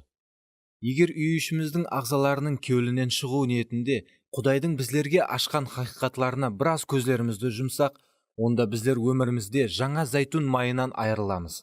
Һәм жақынларымыздың құтқарылуына да жәрдем бере алмай қаламыз. Иса өзінің шәкіртлерін түсінбеушілікке салды. Өткен бапта біздер Исадан қапа болған шәкіртлерінің ой пікірлеріне толық тоқталған едік. Келіңлер, бүгін және бір рет көріп шығамыз. Бірақ енді оларға Исаның көзқарасыменен қараймыз. Шәкіртлерінің көбісі бұны естіп, «Қандай қиын сөзлер, бұны кім қабылдай алады?» деді. Шәкіртлерінің бұған наразы болғанын біліп, Иса былай деді: «Бұл сөзлер сенуіңізге тосқынлық қылып атыр ма?» Сол уақыттан баслап Исаның шәкіртлерінің көбісі кетіп қалып, енді оның менен жүрмейтұғын болды. Юхан 6, 60, 61, 66 аятлар. Жағдай шиелескен еді.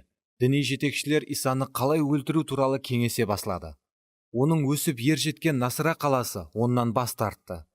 Оның өз үй ішінің адамлары оны есінен ауған деп есаплады. Бұлардың үстіне оның көп ғана шәкіртлері оннан қапа болып кетіп қалды. Бірақ сонда да Иса толық хақиқатлықта тұруын давам етті. Ол хәтте қалған шәкіртлеріне «Сіздерді кетпейсіздер ме?» деп айтты. Иса үшін ахметлі болған жалғыз нәрсе әкенің еркін орынлау еді. Егерде сол күні әмме оны таслап, ол жалғыз қалған жағдайда да, бұл оның жүрегін өзгерте алмаған болар еді. Ол өз әкесіне құлақ салуға беккем шешім қабыл еткен еді. Иса айырым өзінің жақын достарының кеуіліне тиді. Бетания деген ауылда Лазар атлы бір адам ауырып атырған еді. Оның қарындаслары Мариям менен Марта да сол ауылда жасайтұғын еді. Кейінірек иеміз Исаға әтір май құйып, оның аяқларын шашы менен сүртетұғын хаял ұсы Мариям еді. Апалы сіңлілі Исаға: «Ием, сенің жақсы көретұғын адамың ауырып атыр», деп хабар жіберді. Юхан 11:1-3. Иса Мартаны, Мариямды һәм Лазарды жақсы көретұғын еді. Олар Исаның жақынлары еді. Иса олар менен көп мәрте бірге уақыт өткізген еді. Исаға Лазардың ауырып батырғанын айтқан уақытта Исаның не қылғанлығын оқып көрейік. Иса Лазардың ауырып батырғанын естісе де, өзі болып батырған жерде және 2 күн қалды. Юхан 11:6. Иса Лазардың бұл кеселігі оны өлімге алып баратұғынын білген еді. Бірақ ол өзі болып батырған жерде және 2 күн қалды. Иса Бетанияға баруды шешкен уақытында болса, Лазар әлі қашан өлген еді. Лазар өлген соң Иса Бетанияға келді. Сонда Марта да, Мариям да оған былай деді: «Ием, егер сен осы жерде болғаныңда, ажағам өлмес еді». Юхан 11:21-32 аятлар. Басқаша сөзбенен айтқанда, олар Исаға: «Не үшін сен есте сала дәрхал келмедің? Ертерек келгеніңде, оны өлімнен құтқарып қалған болар едің ғой», деді. Марта да, Мариям да Исаға аз-маз болса да өкпелегені көрініп тұр. Олар ажағасының ауырып батырғаны хақында Исаға хабар жіберген еді. Бірақ Иса бұны естіп, 2 күнге шекем жолға шықпады. Олар Исаны дәрхал келеді деп күткен еді. Ал ол олардың күткеніндей қылмады. Ол барлық жұмысларын таслап, Бетанияға жуырып кеткен жоқ. Ал бұның орнына ол толық мұхаддис рухтың жетегінде болды. Мұхаддис рухқа құлақ салу бәрқұлла ең туры жол болып есепланады. Бірақ сырттан қарағанда, Лазардың өлейін деп батырғаны Исаға ұлыма қызық еместей болып көрініп тұрған еді. Көпшілік жағдайларда қызметкерлер өз қойларының қадағалауы астына түсіп қалады. Себебі олар қойлар нені қалесе де бәрін орылауым керек деп ойлайды. Бір рет бір жамааттың шопаны шопанлық қызметін таслап кетті. Сонда оның жамаатіндегі жамаат кеңесінің бір ағзасы маған былай деді: «Біздерге енді біздердің барлық мүтәжіклерімізді қанағатландыратұғын шопан керек. Ол хәтте, егер мен қалесем, менің үйіме азанғы сағат 8:00-де менің кофе ішуге де келетұғын болуы керек». Олар мұхаддис рух басқаратұғын шопанды емес, ал өзлері толық басқарып, толық қадағалай алатұғын шопанды ізлеп атыр еді. Сондан кейін олар 1,5 жыл давамында 4 шопанды өзгертті. Мен жаслардың шопаны болып қызмет етіп атырғаныма 6 ай болғанда алдыма бір жас жігіт келді. Ол менен: «Сенен алдыңғы шопан менің достым болған еді. Сен менің достым боласаң ба?» деп сұрады. Менен алдыңғы болған жаслар шопаны жүдә ашық һәм тез досласып кететұғын адам еді. Олар түрлі ойынлар һәм тапсырмалар менен шұғылланатұғын еді. Сонлықтан мен ол жігіттің менен не күтіп атырғанлығын түсіндім. Алдыңғы айтқан жамаат кеңесі ағзасы да өзіне сондай шопанды күткен еді. Мен оған Матта жазған Қошқабардағы Исаның мына сөзлерін айттым: «Кімде-кім пайғамбарды пайғамбар болғаны үшін қабыл алса, ол пайғамбар алатұғын сыйлықты алады. Кімде-кім хақ адамды хақ болғаны үшін қабыл алса, ол хақ адам алатұғын сыйлықты алады». Матта 10:41. «Сенің досларың көп, солай емес пе?» деп сұрадым мен. «Ауа» деп жауап берді ол. «Бірақ жаслар қызметіндегі сенің шопаның тек біреу, дұрыс па?» «Дұрыс». «Сен қайсысының сыйлығын алуды қалайсың? Жаслар қызметі шопанының сыйлығын ба, ямаса достыңның сыйлығын ба? Себебі сен мені кім деп тән алсаң, Құдай соған қарап саған сыйлық береді». Ол менің не айтпақшы болғанымды түсінді. «Жаслар қызметі шопанының сыйлығын алуды қалаймен», деді ол. Көпшілік масихи қызметкерлер өз қойларының үмітлерін пұшқа шығарудан, олардың сезімлерін жарақатлап алудан, һәм олардың қоллап қуатлауынан айырылып қалудан қорқады. Олар басқаларды түсінбеушілікке, өкпеге, азғырлауға салудан қорқып, қорқыныш қақпанына түсіп қалады. Сонлықтан оларды Құдай емес, ал адамлар басқаратұғын болады. Нәтижеде олардың жамаатлерінде мәңгілік бақалықларға ие рухи нәрселер жүдә аз жүз береді. Иса Яхия шомылдырушыны түсінбеушілікке салды. Иса хәтте Яхия шомылдырушыны да түсінбеушілікке салды. Һәм ол Исаға қапа болудан сәл қалды. Шәкіртлері Яхияға болып өткен уақиялар хақында хабарлады. Яхия шәкіртлерінің екеуін шақырып алып: «Келетұғын құтқарушы сен бісең, ямаса басқа біреуді күтуіміз керек пе?» деп сұрау үшін оларды иемізге жіберді. Олар Исаға келіп: «Шомылдырушы Яхия біздерді: келетұғын құтқарушы сен бе, ямаса басқасын күтейік пе?» деп сұрау үшін саған жіберді, деді. Лука 7:18-20. Бұл қалай болуы мүмкін? Не үшін Яхия Исадан келетұғын құтқарушы сенбісең деп сұрап атыр? Ақыры Яхия оның алдынан келіп, оның келуіне жол таярлаған һәм ол туралы жариялаған ұлы хабаршы еді ғой. Ертеңіне Яхия өзіне қарай келатырған Исаны көргенде былай деді: міне, бұл дүнияның күнәсін өзіне алатұғын Құдайдың қозысы. Юхан 1:29. Яхия шомылдырушы Иса туралы былай деген еді: мұқаддес рухпенен шомылдыратұғын сол. Юхан 1:33. Оның ұлылануы, ал менің пәсеуім тиіс. Юхан 3:30. Сол уақытлары Исаның негізінде кім екенлігін білетұғын жалғыз адам сол Яхия еді. Шимон Петрге еле әке ашылыс бермеген еді. Не үшін онда ол келетұғын құтқарушы сенбісең, я басқасын күтуіміз керек пе деп сұрап атыр? Өзіңізді Яхияның орнына қойып көрің. Сіз Құдайдың істеп атырған іслерінің ең алдыңғы қатарында тұрыпсыз. Сіз жүдә көп адамларға қызмет еттіңіз. Һәм сіздің қызметіңіз елдегі ең атақлы қызмет болып, бүткіл халық сіз туралы айтып жүр. Сіз өзіңізді Құдай жолына толық бағышлап, Құдайдың шақырған қызметін толық орындауыңыз үшін әтте тұрмыста құрмадыңыз. Сіз шөлістанда жасадыңыз, шегіртке һәм жабайы пал әреннің палы менен азықландыңыз, һәм жүдә көп ораза ұсладыңыз. Сіз фарисейлер менен сауаш жүргіздіңіз, һәм олар сізді жын ұрған деп атады. Сіз бүткіл өміріңізді келатырған құтқарушыға жол таярлауға бағышладыңыз. Ал енді сіз түрмеде отырсыз. Қамақта отырғаныңызға да біраз уақыт болып қалды. Сізді көруге тек арасында келіп тұрады. Себебі сіздің таярлаған адамларыңыздың диққаты енді Насыралы Исаға қарап кеткен. Әтте сіздің шәкіртлеріңіз де оның ізіне еріп кеткен. Тек аз-маз шәкіртлеріңіз ғана сізге қызмет ету үшін қасыңызда қалған. Олар сізді көруге келгенде Исаның һәм оның шәкіртлерінің не қылып атырғаны туралы айтып береді. Олардың өмірі сіздің өміріңізге ұлыма ұқсамайды. Олар шаббат күнін бұзып жүр, әтте ораза да ұсламайды. Бұлардың бәрін естіп, сіз өз-өзіңізге былай дейсіз: мен оның үстіне Құдайдың рухының кептер пішінде түсіп келатырғанын көрген едім. Бірақ құтқарушы Масих өзін сондай етіп тұтама екен. Сіз түрмеде қаншелі көп отырған сайын, оған қапа болу һәм азғырылу қалеуі сонша күшейіп баратыр.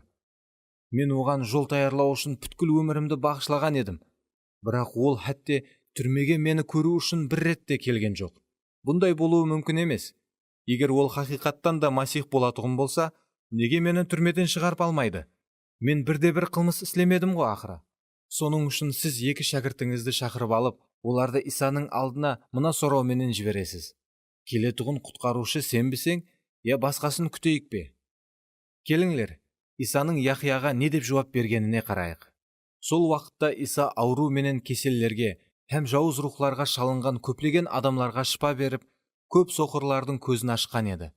Иса оларға жауап беріп: барыңлар, естіп көргенлеріңізді Яхияға білдіріңлер. Соқырлардың көріп, ақсақ болғанлардың жүріп, мақау кесел болғанлардың тазаланып, кереңлердің естіп, өлгенлердің тіріліп, қошқабардың жарлыларға жарияланып атырғанын айтып беріңлер. Маған күмәнсіз ісенгенлер, мен туралы азғырылуға түспегенлер бақытлы деді. Лука 7:21-23. Иса Яхияға таныс болған Ишая пайғамбардың кітабындағы сөзлерді келтіреді. Яхияның шәкіртлері Исаға сұрау беру үшін өз кезеклерін күтіп отырғанында Исаның істеп атырған әжайып караматларын көреді.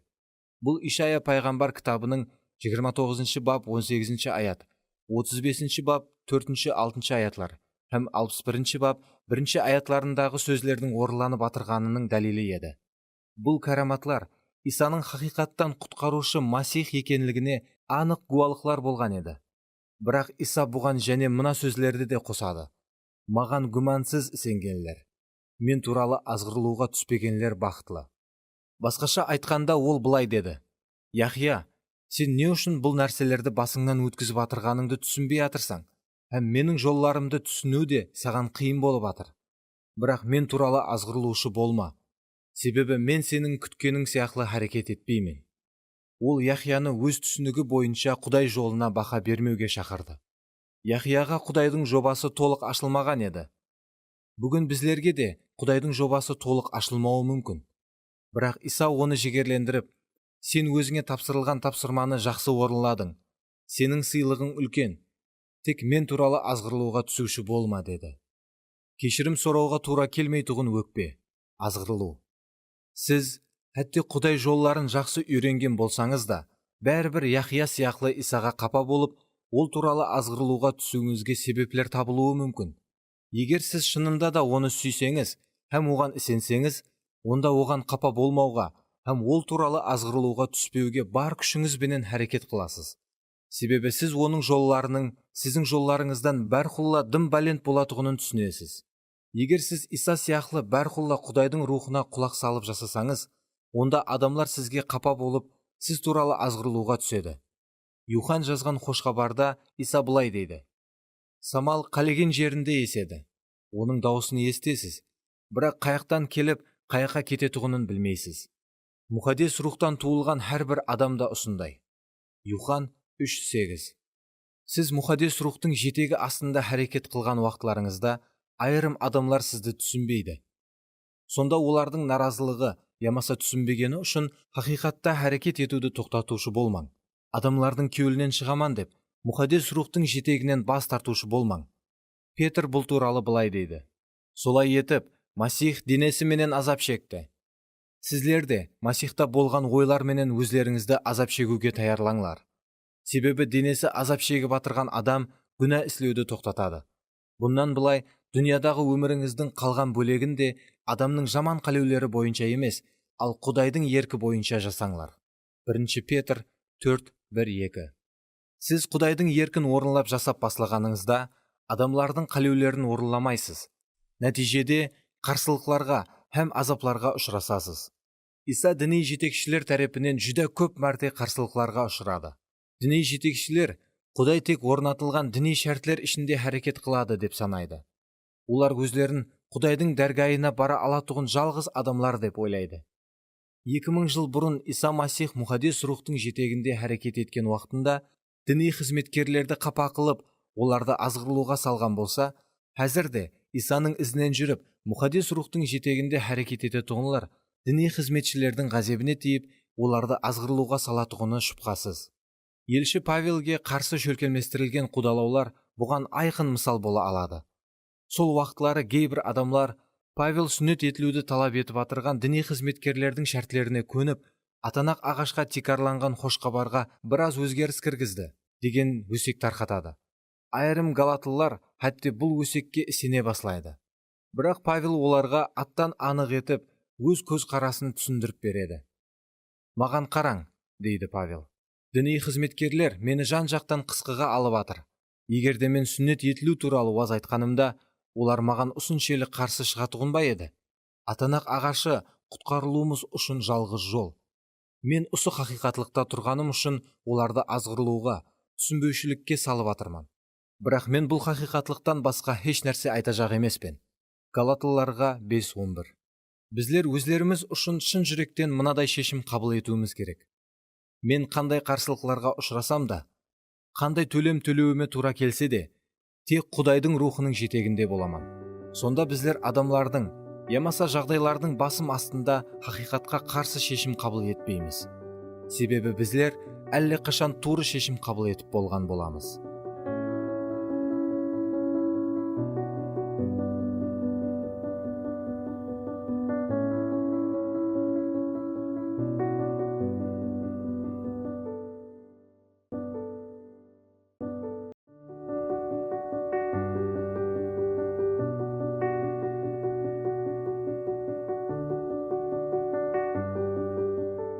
Джон Бивер, Шайтанның жемтігі.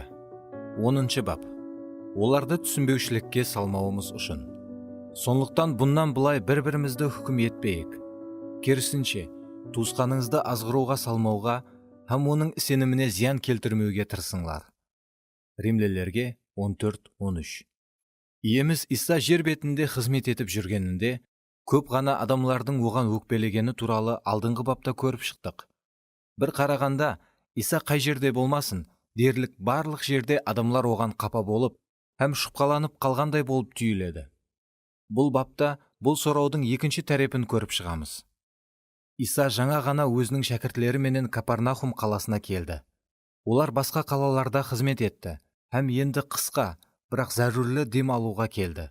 Егер қандай да бір жерді оның қызметлерінің орайы болды деп айтатұғын болсақ, онда Капарнахум сол жер. Сонда Шимон Петрге бұл қаланың бір рәсми басшысы келді. Ол ибадатхана салығы үшін жауапкер адам еді. Ол Петрден былай деп сұрады: сіздердің ұстазыңыз ибадатхана салығын төлемей ме екен? Матта 17:24. Петр оған: ауа, төлейді, деп жауап береді, һәм Исаның алдына келеді. Еле Петр оған еш нәрсе айтпасынан бұрын Иса оған былай дейді: Симон, сен қалай ойлайсың? Жер бетінің патшалары, бажылар менен салықты кімлерден алады? Өз балаларынан ба, ямаса басқа адамдардан ба? Деп сұрады. Петр: басқа адамдардан, деді. Иса: олай болса патшаның балалары салық төлеуден азат. Матта 17:25-26. Иса Петрге патша өз балаларынан салық талап етпейтұғылығын айтады. Олар салықтан азат. Керісінше, олар сол салықлардан пайдаланады. Олар сол салықлардың арқасында тәмеленетұғын сарайда жасайды. Шахзадалар патшаның дастұрханынан ауқатланады, һәм патшаға тиесілі киімдерді киіп жүреді, һәм бұлардың барлығына салықтан түскен пұллар сарпланады. Петрге келген салық жинаушы ибадатхана үшін салық жинап жүрген еді. Бірақ ибадатхананың иесі һәм патшасы кім еді? Ибадатхана кім үшін құрылған еді? Әлбетте Құдай Әке үшін. Петр жаңа ғана Құдайдан Исаның тірі Құдайдың ұлы Масих екенлігі хақында ашылысты алған еді. Соның үшін Иса Петрден: егер мен бұл ибадатхананың иесі болған Құдайдың ұлы болсам, онда ибадатхана салығынан азат емеспен бе? Деп сұрайды. Әлбетте ол толық азат еді, һәм салық төлемеуіне де толық құқы бар еді. Бірақ та оның Петрге не дегеніне қараңлар.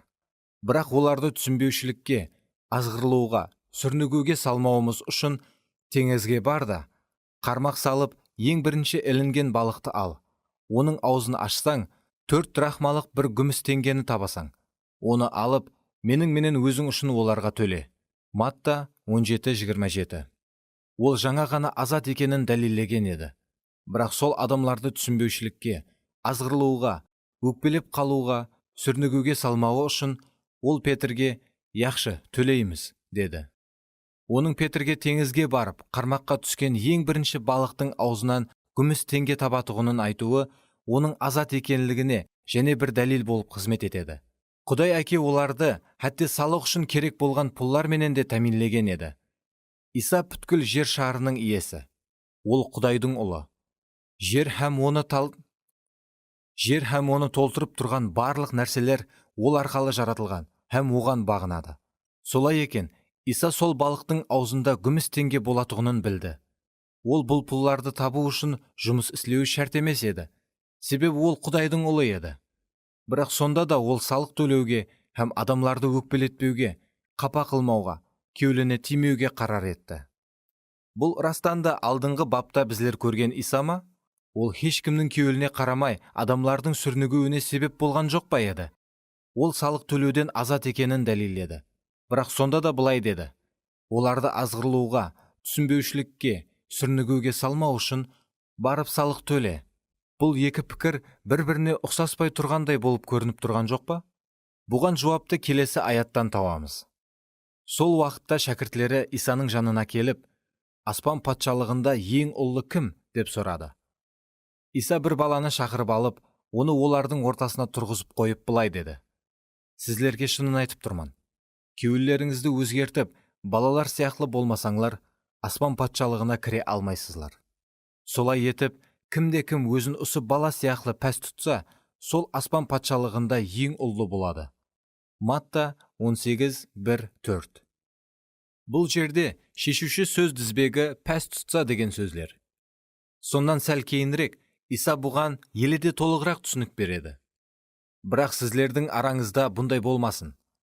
Араңызда кім ұлы болғысы келсе, сол сіздерге қызметші болуы шарт. Араңызда кім бірінші болғысы келсе, сол сіздерге құл болуы шарт. Адам ұлы өзіне қызмет еттіруге емес, ал өзі қызмет етуге, һәм көплеген адамлардың құтқарылуы үшін өз жанын құрбан етуге келді. Матта 20:26-28. Әне саған, қандай мәлімлеме? Ол өзіне қызмет еттіру үшін келмеген, ал өзі қызмет ету үшін келген. Ол Құдайдың ұлы еді. Ол азат еді. Ол ешкімге қарыздар емес еді. Оның үстінен ұлыма адам хакимиятларының билігі жоқ еді. Дегенменен, ол өз азатлығынан басқаларға қызмет ету үшін пайдалануды шешті. Қызмет үшін азат адамлар. Жаңа келісім Құдайдың ұллары болған біздерді Исаға еліктеуге һәм оның жүрегіндей жүрекке ие болуға шақырады. Туысқанлар, Құдай сіздерді азат болуға шақырған. Тек азатлығыңызды өз табиғатыңыздың қалеулерінің құрбаны қылмаң. Оның орнына бір-біріңізге сүйіспеншілікпенен қызмет етіңіздер. Галатыларға 5:13. Азатлықтың мәнісін беретұғын және бір сөз бар. Бұл сөздің аты артықмашылық.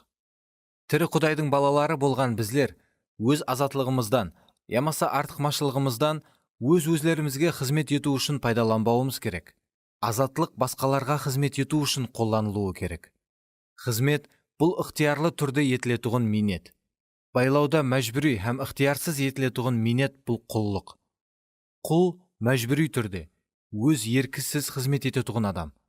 Ал қызметкер өз еркі һәм өз қалеуі менен қызмет ететұғын адам. Құл менен қызметкердің арасында үлкен айырмашылықтар бар. Олардың екеуі жұмысқа екі түрлі қатынас қылады. Келіңлер, олардың арасындағы бірнеше парықты көрейік.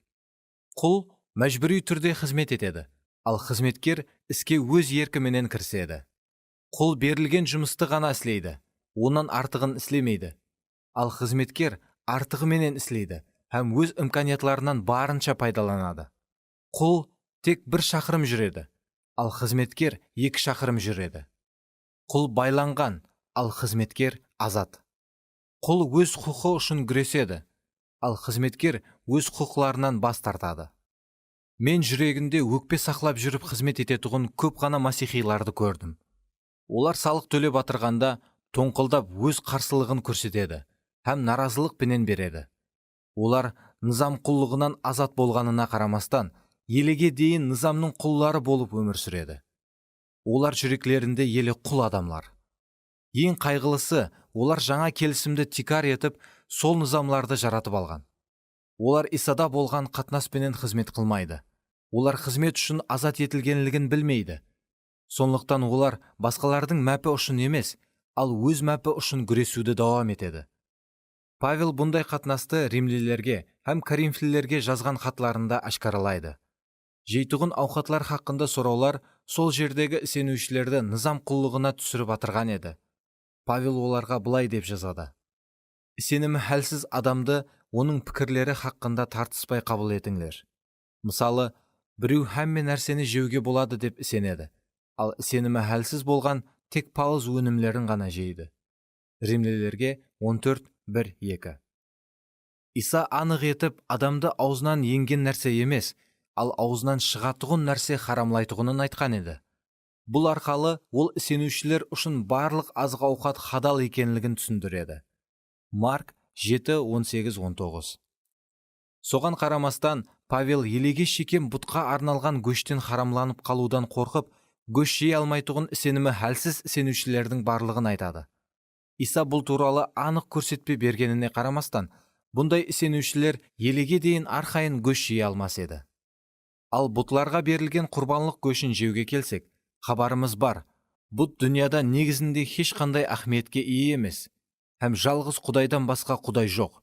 Бірақ біздер үшін тек жалғыз ғана Құдай әкеміз бар. Ол һәмме нәрсенің тикары, һәм біздер ол үшін жасап атырмыз.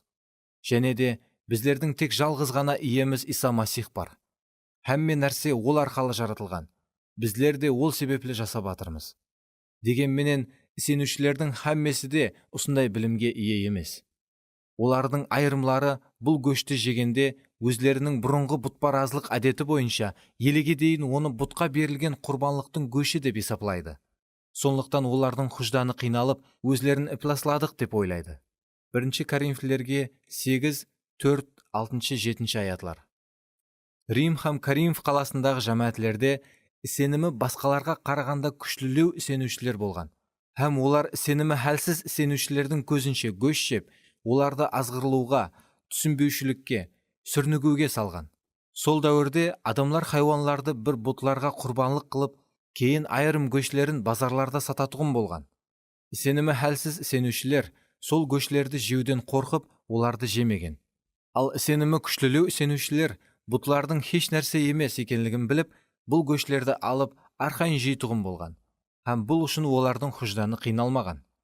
Бірақ сенімі күшлілеу сенушілер сенімі хәлсіз сенушілерді азғырлауға салып атырғанына қарамаған. Олар біздерге жаңа келісім азатлық берді деп көбірек тек өз мәпін ойлаған. Олар сенімі хәлсіз туысқанлары үшін сүрніктіретұғын тас болып атырғанлығы туралы ойланбаған. Қызметкердің жүрегінде бұндай қатынас болмауы керек. Павелдің оларға не деп жазғанлығына қараңылар. Сондықтан бұннан былай бір-бірімізді үкім етпейік. Керісінше, туысқаныңызды азғыруға салмауға, һәм оның сеніміне зиян келтірмеуге тырсыңлар. Өйткені Құдайдың патшалығы жейтұғын һәм ішетұғын нәрселерден ібарат емес, ал хақлық, тынышлық һәм мұхаддес рух беретұғын қуаныштан ібарат. Римлілерге 14, 13, 17 аятлар.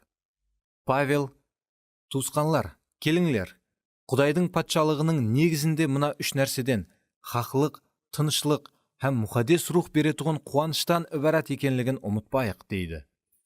Жаңадан келген сенушілер елі рухи өспеген еді. Ал сенімі күшлілеу сенушілер болса, өз азатлығын оларға қызмет ету үшін емес, ал өзлерінің хақ екенін оларға дәлелдеу үшін қолданып атырған еді. Олар жаңа келісімге муапық өзлерінің азатлыққа ие болғанын білер еді. Оларда білім бар еді, бірақ сүйіспеншілік жоқ еді.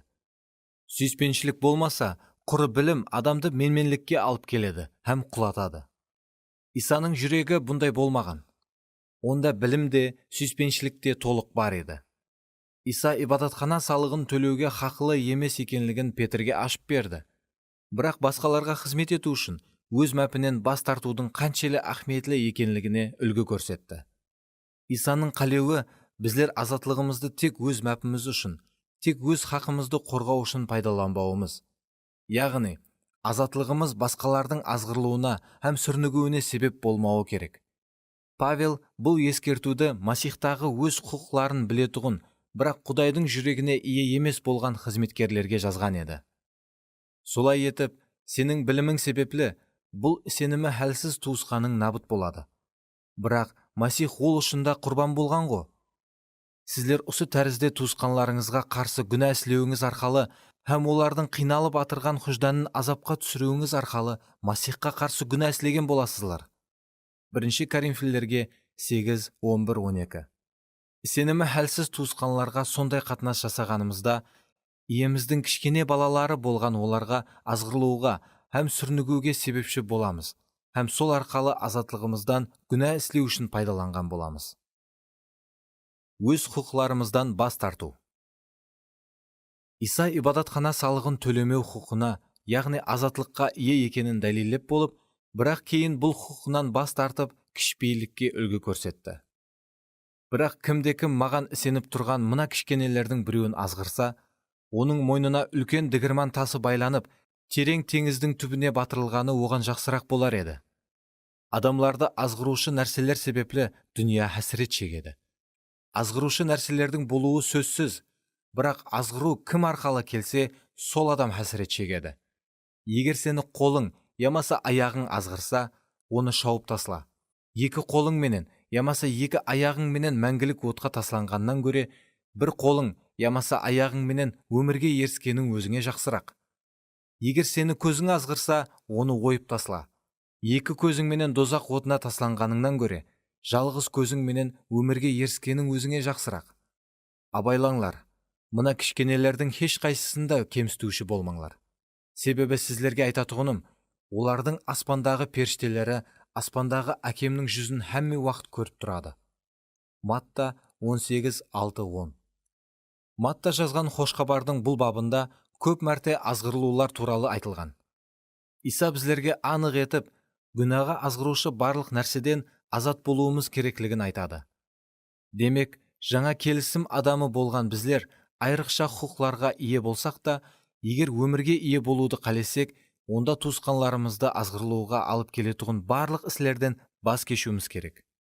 егер сіздің жақсы көретұғын көшіңіз әлсіз туысқаныңыздың күнә істеуіне себепші болса, тап сол заматта ол көшті өзіңізден кесіп таслаң.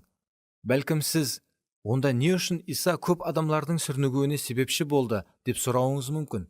Жауабы апуайы. Ауа, Иса айырым адамларды түсінбеушілікке, азғырлауға, сүрнігуге салды. Себебі ол өз әкесіне құлақ салып, басқа адамларға қызмет етті. Ол бұны өз құқыларын қорғау үшін істемеді. Иса шаббат күні ауру адамларға шипа бергенде, фарисейлер азғырылды. Ол өз әкесінің айтқан хақиқатлығын жариялаған уақытында, бұны естіген оның шәкіртлері түсінбеушілікке түсті. Мариям менен Марта өз ажағасының қатты ауырып атырғанын айтып Исаға адам жібергенде, ол 2 күн келмей қалды. Сонда Мариям менен Марта түсінбеушілікке түсті, өкпеледі. Бірақ сіз мұхаддис кітаптың ешбір жерінде Исаның өз мәпі үшін басқаларды азғырлауға салғанын таба алмайсыз. Павел Карим жәмәтіне жазған хатында былай деп ескертеді. Бірақ абайлы болыңлар. Бұл азатлығыңыз сенімі әлсіздердің азғырлауына себепші болмасын. 1 Коринфилерге 8:9. Біздердің азатлығымыз біздерге не үшін берілген? Басқаларға өз өмірімізді беруіміз үшін. Біздер басқалардың сенімін сындыруымыз емес, ал бекемлеуіміз керек. Біздерге бұл азатлық өз-өзіміз үшін тырысуға берілмеген. Біздер бұл азатлықтан надұрыс пайдаланып, сенімі әлсіздердің азғырлауына ітібар бермей, өз қалегенімізше жасай берсек, бұл көп ғана адамлардың азғырлауына себеп болады.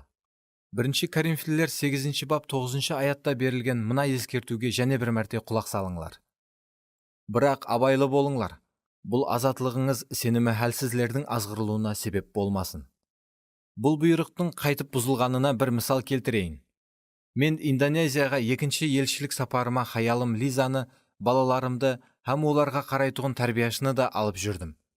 Біздер Денпасерге, демалатұғын Бали атауына келдік. Біздер келген жамааттың ақсақалы жүдә шауқымлы районда жайласқан кішкене бір мейманхананың қожайыны екен. Біздер ұйқыламай жүдә ұзақ аралықты басып өттік. Сондықтан біздер жүдә шаршаған едік. Сол күні түнде біздер күшлі шауқымнан һәм иттің үргенінен бірнеше мәрте оянып кеттік, һәм дұрыслап демала алмадық.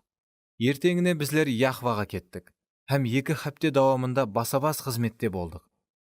Біздерде демалуға тек 1 күн бар еді, бірақ ол да жолда жүруге кетті. 24 сағат давамында біздер 30.000 адамнан тұратұғын жамаатте 5 мәрте қызмет қылдық. Біздер Бали арқалы кейінге қайтуымыз тиіс еді. Шопан біздерге және сол алдыңғы мейманханада түнейтұғынымыз туралы хабарлады. Бұл хабардан біздердің көңіліміз түсіп кетті. Себебі 2 хапте үздіксіз давам еткен ауыр қызметтен соң түнді қайтадан ұйқысыз өткізгіміз келмеген еді. Солай етіп біздер Яхвадан Балиге кетпесімізден алдын азанғы ауқатымызды жеп атырғанымызда бір хаял біздерге: егер қалесеңіз, Балидегі ең жақсы мейманханалардың біреуінде түнеуіңіз үшін сіздерге орын сатып алып беремен, деп ұсыныс етті. Мен ажайып орында демалу имканиятына ие болғанымыздан қуанып кеттім. Кейін біздер рестораннан кетіп, затларымызды жинастырып атырғанымызда, хаялым Лиза маған: жаңағы хаялдың ұсынысы маған онша ұнамай атыр, деді. Біздер аудармашы екеуіміз Лизаға: қауітерленбе, бәрі жақсы болады, дедік. Кейін самолетта Яхвадан Балиге ұшып баратырғанымызда Лиза маған: біздер натуры жол тұтып атырмыз, деді. Мен сонда ақмақларша іс тұтып, оның сөзлеріне мән бермедім. Мен хаялыма: біздер туры іс тұтып атырмыз, қайта жамаатке де жүк болмаймыз, деп айттым. Біздер Балиге жетіп келіп, багажлерімізді күтіп тұрғанымызда, хаялым және бір рет мені қайтармақшы болды. Бірақ мен қайтадан оған құлақ салмадым. Біздер жергілікті шопанды көргенімізде, мен оған: біздер үшін енді тәшвишленбесеңіз де болады, себебі біздер басқа мейманханада түнейтұғын болдық, деп айттым. Ол менің сөзлерімді естігенде бір түрлі болып кетті. Мен онан: тынышлық па, деп сұрадым. Бақтыма ол жасырмай не үшін бір түрлі болғанының себебін айтты. Джон, егер сіздер басқа жерде түнесеңіз, жамаатымыздың ақсақалы һәм оның шаңырағы қапа болады. Олардың мейманханасында тоқтауға жүдә көп қаридарлар келіп атыр. Бірақ олар сіздерге арналған ханаларын ешкімге сатпай, сіздер үшін орын таярлап қойыпты, деді. Мен шопанның да көңіліне тигенімді түсіндім. Себебі мен оның қамқорлығын мінедаршылықпенен қабыл етудің орнына менсінбей қараппан. Сонда мен оған, біздер басқа мейманханада түнеуден бас тартамыз, һәм сіздердегі сол ақсақалдың мейманханасында тоқтаймыз, деп уәде бердім. Құдай маған қай жерде алжасқанымды түсіндірді. Мен шопанның кеуіліне тигенлігімді көрдім. Мен өз құқыларымнан пайдаланаман деп, бұл туысқанымды қапа қылғанымды түсіндім. Туысқанды қапа қылу, азғыруға, өкпеге, түсінбеушілікке салу бұл күнә. Сондықтан мен оның алдына келіп, онан кешірім сұрадым. Ол мені кешірді. Бұл қатені қайтып такрарламайман деп үміт етемін. Бекемлеп көтеретұғын сынақ. Елші Павел римлілерге жазған хатында Құдайдың азғырлауларға деген қатынасына мынадай жұмақ шығарады. Солай етіп, өздерімізді тынышлық алып келетұғын һәм өзара рухи күш беретұғын, бекемлеп көтеретұғын іслерге бағышлайық. Римлілерге 14-19. Біздердің азатлығымыз басқалардың сүрнігуіне себеп болмауы керек. Біздердің харекетлеріміз әтті мұхаддес кітап әрпілеріне сәйкесте болуы мүмкін. Бірақ өз-өзіңізге деп сұрау берің. Бұл харекетім басқалардың бекемленуіне қызмет ете ме, ямаса тек өз мәпіме ме? Сізлер, не істесем де еркілімен, дейсізлер. Бірақ һәмме нәрседе пайдалы емес. Не істесем де еркілімен дейсізлер. Бірақ һәмме нәрседе сенімді жетілістірмейді. Әрбір адам өзінің емес, ал басқалардың пайдасын көзлесін. Солай етіп, жесеңіз де, ішсеңіз де, не нәрсені істесеңіз де, һәмме нәрсені Құдайдың даңққа бөленуі үшін істеңдер. Яһудилердің де, греклердің де, Құдайдың жамаатлерінің де азғырылуына себеп болмаңлар. Мен де өзімнің пайдамды емес, ал көпілердің құтқарылуы үшін олардың пайдасын көзлеп, әрбір істе, әрбір адамның кеуілінен шығуға тырысып атырман. 1 Коринфилерге 10-23-24, 31-33 аятлар. Қандай алтын насихатлар!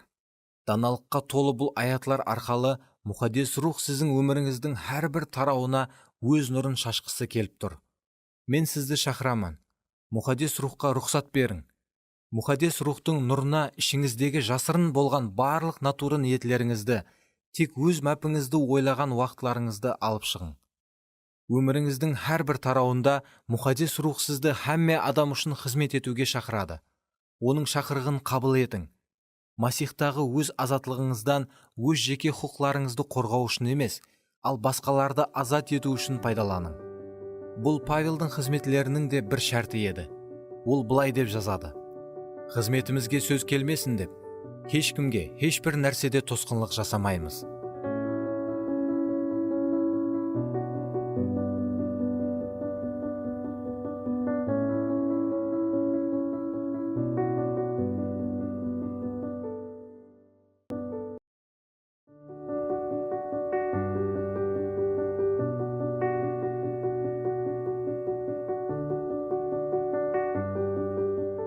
Джон Бивер.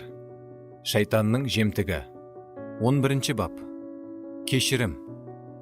Бермесеңіз алмайсыз. Сондықтан да сіздерге айтатұғыным, дуа еткеніңізде нені сұрасаңлар да алғаныңызға ісенің. Сонда ол сіздерге беріледі. Дуа етіп тұрғаныңызда біреуге өкпелі болсаңыз, оны кешірің. Сонда аспандағы әкеңіз де сіздердің күнәларыңызды кешіреді. Егер сіздер басқалардың күнәларын кешірмесеңлер, аспандағы әкеңіз де сіздердің күнәларыңызды кешірмейді, деді. Марк 11:24-26. Бұл бапта мен сіздердің диққатыңызды кешірмеушіліктің ақыбетлеріне һәм оннан азат ететұғын жолларға қаратпақшыман. Иеміз Иса жоғарыдағы аяттағы сөздерді айтқан уақытында қорқынышлы шынлықты айтты. Егер сіздер басқалардың күнәларын кешірмесеңлер, аспандағы әкеңіз де сіздердің күнәларыңызды кешірмейді. Иеміз бұл аятта нені айтқан болса, соны нәзерде тұтты. Адамлар әдетте бір затты айтады, бірақ басқа затты істейді. Нәтижеде олардың сөздері онша үлкен ахметке ие емес болып қалады. Бұл балалықтан басланады. Ата-аналар өз баласына: егер сен бұны және бір рет қайталасаң, жазаланасың, дейді. Бірақ баласы тек бір рет қайталап қоймайды, ал бірнеше рет қайталайды. Ол әр сапары қайталаған уақытында ата-анасы қайтадан жазалайтұғынын айтып ескерте береді. Бірақ ата-аналары құры ескертіп, баласын әдетте жазаламайды. Жазалаған жағдайда да уәде еткендей етіп емес, ал жеңіл түрде жазалап қояды. Егер қатты ғазепленсе, керісінше, шектен тыс қатты жазалайды. Бұл екі жаза да балаға мынадай мағлұмат береді. Ата-анаңның сөзлерінде күш жоқ, өйткені ол айтқан сөзлерін орынламайды. Нәтижеде балада мынадай түсінік қалыптасып бастайды. Билікке ие адамлардың аузынан шыққан сөздері хақиқат бола бермейді. Сондықтан бала алжасады, һәм билікке ие адамлардың сөзлеріне онша үлкен ахмет бермейтұғын болады. Бұндай құрметсізлік қатынасы оның өмірінің басқа тарауларына да өтеді. Ол өзінің мұғалімлеріне, достарына һәм басшыларына да тап сондай қатынас жасап бастайды. Ол үлкейгеннен соң бұндай қатынас оның үшін әдети халатқа айланады. Енді ол сөйлегенде негізінде нәзерінде тұтпаған бос тастиқлауларды һәм күшке ие емес уәделерді бере беретұғын болады. Сіздерге әпуайы сәубеттен бір мысал келтіріп берейін. Джим біраз уақыт көріспеген танысы Томды көріп қалады. Джим асығыс еді, сондықтан ішінен, мынау Том ғой, бірақ оның менен сөйлесіп тұруға ұлыма уақытым жоқ, деп ойлайды. Том да оны көреді. Сонда Джим оған, туысқан, сені көргеніме қуанышлыман, Құдайға шүкір, дейді. Олар азмас сөйлесіп болғаннан кейін Джим асығыс екенлігін көрсетіп, кел, бір күні көрісіп отырайық, бірге бір жерде ауқат жейік, дейді. Біріншіден, Джим асығыс еді, һәм Томды көргеніне негізі қуанған жоқ. Екіншіден, ол Құдай туралы ойлаған да жоқ, бірақ сонда да Құдайға шүкір деді.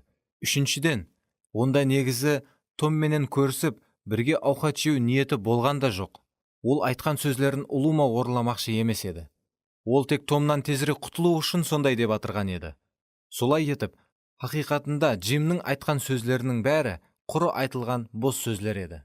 Бірақ бұндай уақиялар күнделікті өмірімізде әр күні ұшырасады. Бүгінгі күнде адамлар айтып атырған сөздерінің 1/4 де негізінде нәзерде тұтпайды. Сондай екен, не үшін бүгін адамлар бір-бірінің сөздеріне сенбейтұғыны хайран қалдырарлық нәрсе емес. Бірақ иеміз Иса сөйлеген уақытта, ол біздердің оның әрбір сөзіне толық сенгенімізді қалайды. Біздер оның сөздеріне адамлардың сөздеріне қарағандай етіп қарамауымыз керек. Иеміздің әрбір сөзі бүткіллей хақиқат һәм 100% сенімлі. Құдай әрбір сөзіне жауап береді.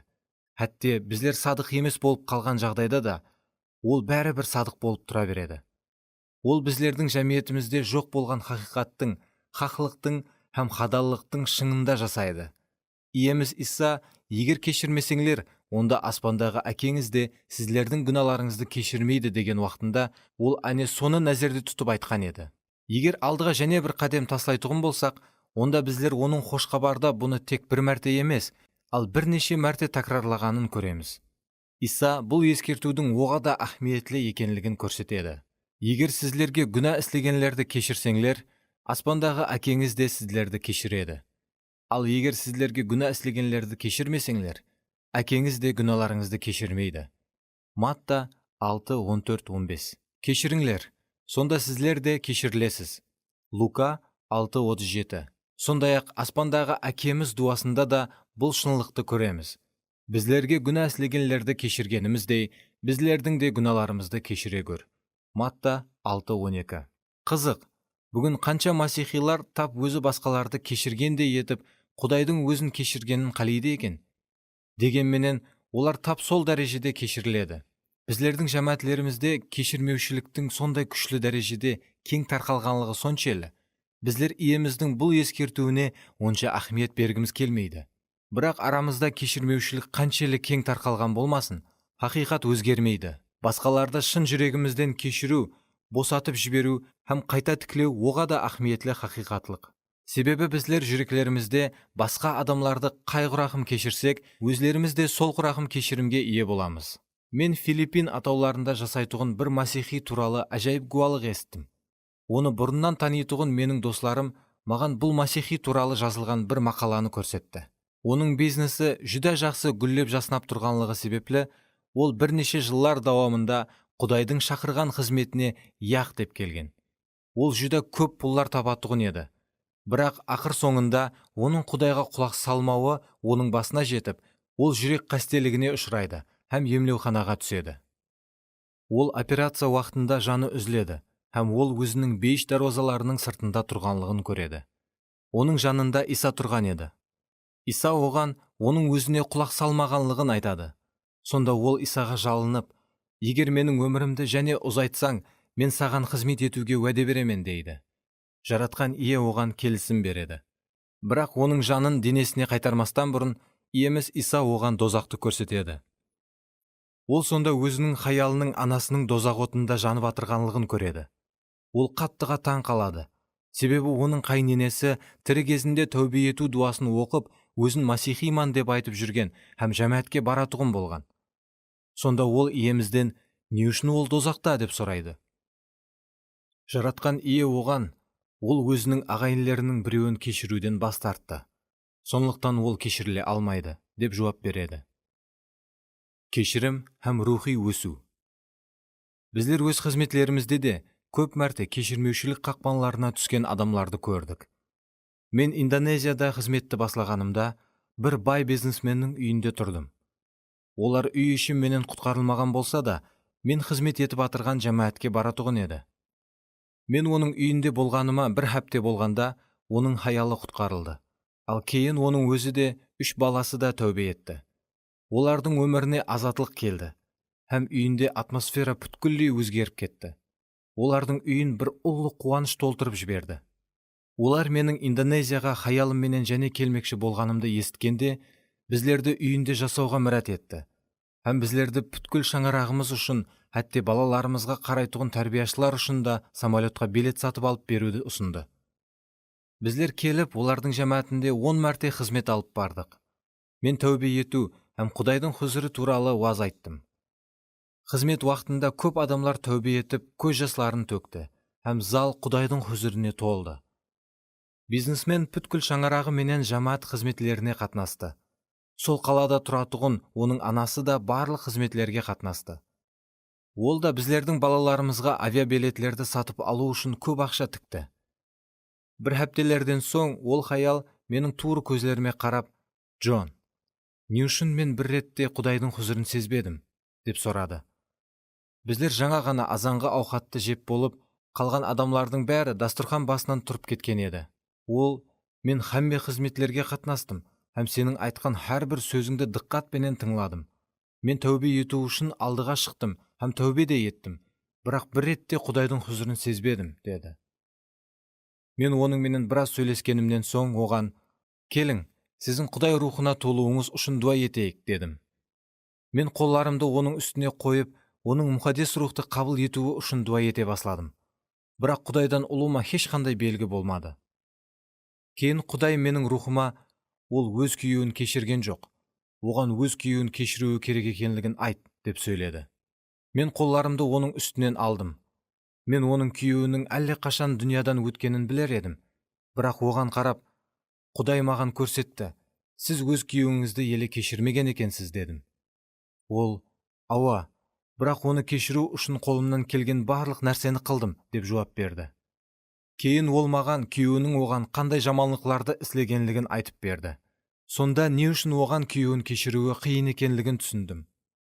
Бірақ мен оған, Құдайдан бір зат ала алуыңыз үшін кешіруіңіз керек, дедім. Һәм иеміз Исаның біздерді кешіруге үйреткенін түсіндірдім.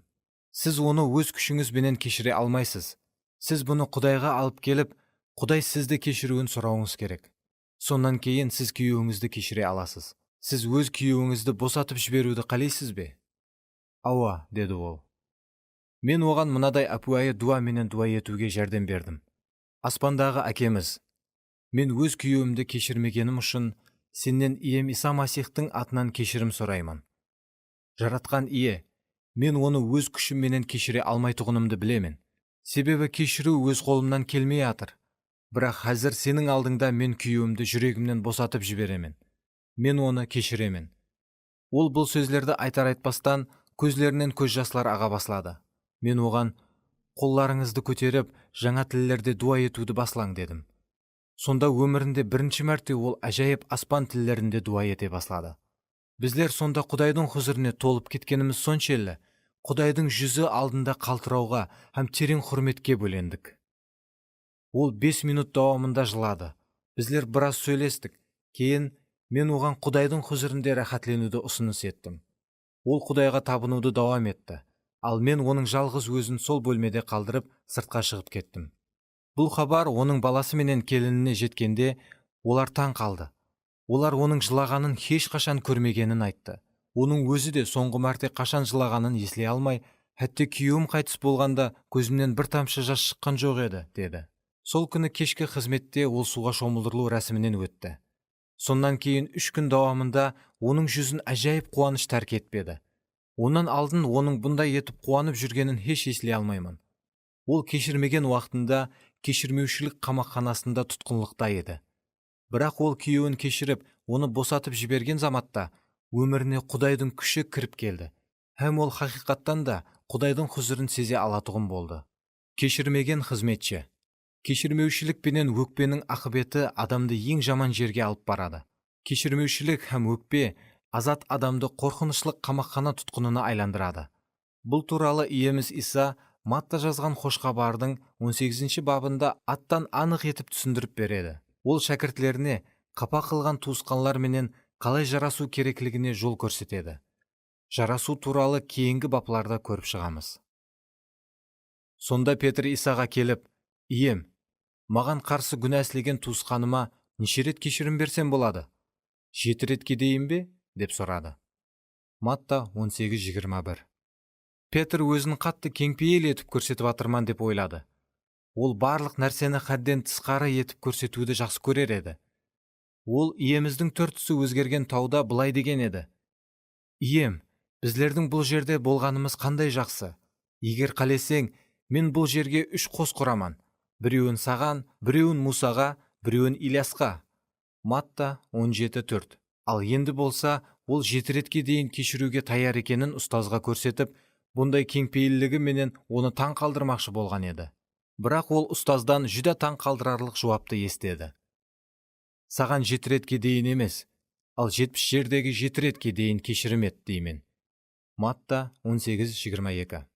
Иеміз Иса Петрдің кеңпейілдік туралы түсінігін сындырып жіберген еді. Басқаша сөзбенен айтқанда, иеміз біздерге Құдай сияқлы барқұлла кешіруіміз керек екенлігін айтты. Кейін өз пікірін тастиқлау үшін иеміз Иса мынадай бір тымсал айтып береді. Солай етіп, аспан патшалығы өз қызметшілері менен қарызын есапласқысы келген бір патшаға ұқсайды. Ол есапласа баслағанда, оның алдына оннан 10.000 талант қарыздар болған біреуді алып келіпті. Матта 18:23-24. 10.000 таланттың қаншелі дәрежеде көп екенін білу үшін біздер талант дегеннің не екенін біліп алайық. Сол дәуірде талант бұл өлшеу бірлігі еді. Ол алтынды, күмісті һәм басқа металларды өлшеу үшін қолданылар еді. Мысалы, 2 патшалық 12:30, 3 патшалық 20:39. Бұл тымсалда ол қарызды білдіріп тұр. Демек, бұл анық алтын, ямаса күмістен келер. Келіңлер, бұны алтын деп алайық. Әдетте бір талант әзіргі 34 килограммға тең. Бұл адам көтеріп жүре алатұғындай жүгеді. 4 патшалық 5:23. 10.000 талант алтын шамаменен 375 тонна алтынға тең болады. Солай етіп, бұл қызметкер өз патшасына 375 тонна алтын қарыздар болған.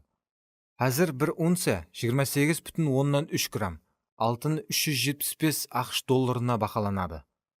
Әзіргі дәуір базарында бір талант алтын 450 мың долларға бақаланады. Ал 10.000 талант алтын 4,5 миллиард доллар тұрады. Демек, қызметкер өз патшасына 4,5 миллиард доллар қарыздар болған. Яғни, ол өз патшасы алдында ешқашан өтеп болмайтұғындай үлкен қарызға ие. Бірақ ол қарызын төле алмайтұғын болғанлықтан, патша оған оның өзі менен қосып хаялын, балаларын һәм барлық мал-мүлкін сатып, қарызын төлеуді бұйырыпты. Сонда қызметші оның аяғына жығылып, «Тақсыр, шыдап тұрың, мен барлық қарызымды төлеймін», деп жалыныпты. Қызметшіге жаны ашыған патша оны босатып, қарызынан кешіпті. Матта 18:25-27. Енді бұл тымсалдың өкпе туралы не дейтұғынын көрейік. Өкпе пайда болғанда кімдір қарыздар болады.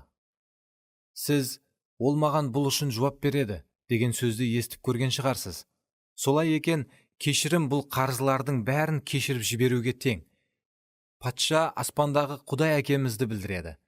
Ол өз қызметшілерінің ол ешқашан төлей алмайтұғын қарызын кешіріп жібереді. Сізлер күналарыңыз һәм күнәкар табиатыңыздың сүннетсізлігі себеплі өле едіңлер. Бірақ Құдай сізлерді Масихпенен бірге тірілтті. Ол барлық күналарымызды кешірді. Мұқаддес низам талаплары бойынша біздерге қарсы айып тағып, үкім берілетұғын хүжетті, барлық қарызларымыздың дізімін Құдай өшірді, һәм оны атанақ ағашқа шегелеп жоқ қылды. Колоссаларға 2:13-14. Құдай біздердің барлық қарызларымызды, яғни біздер ұлыма төлей алмайтұғын қарызларымызды кешірді.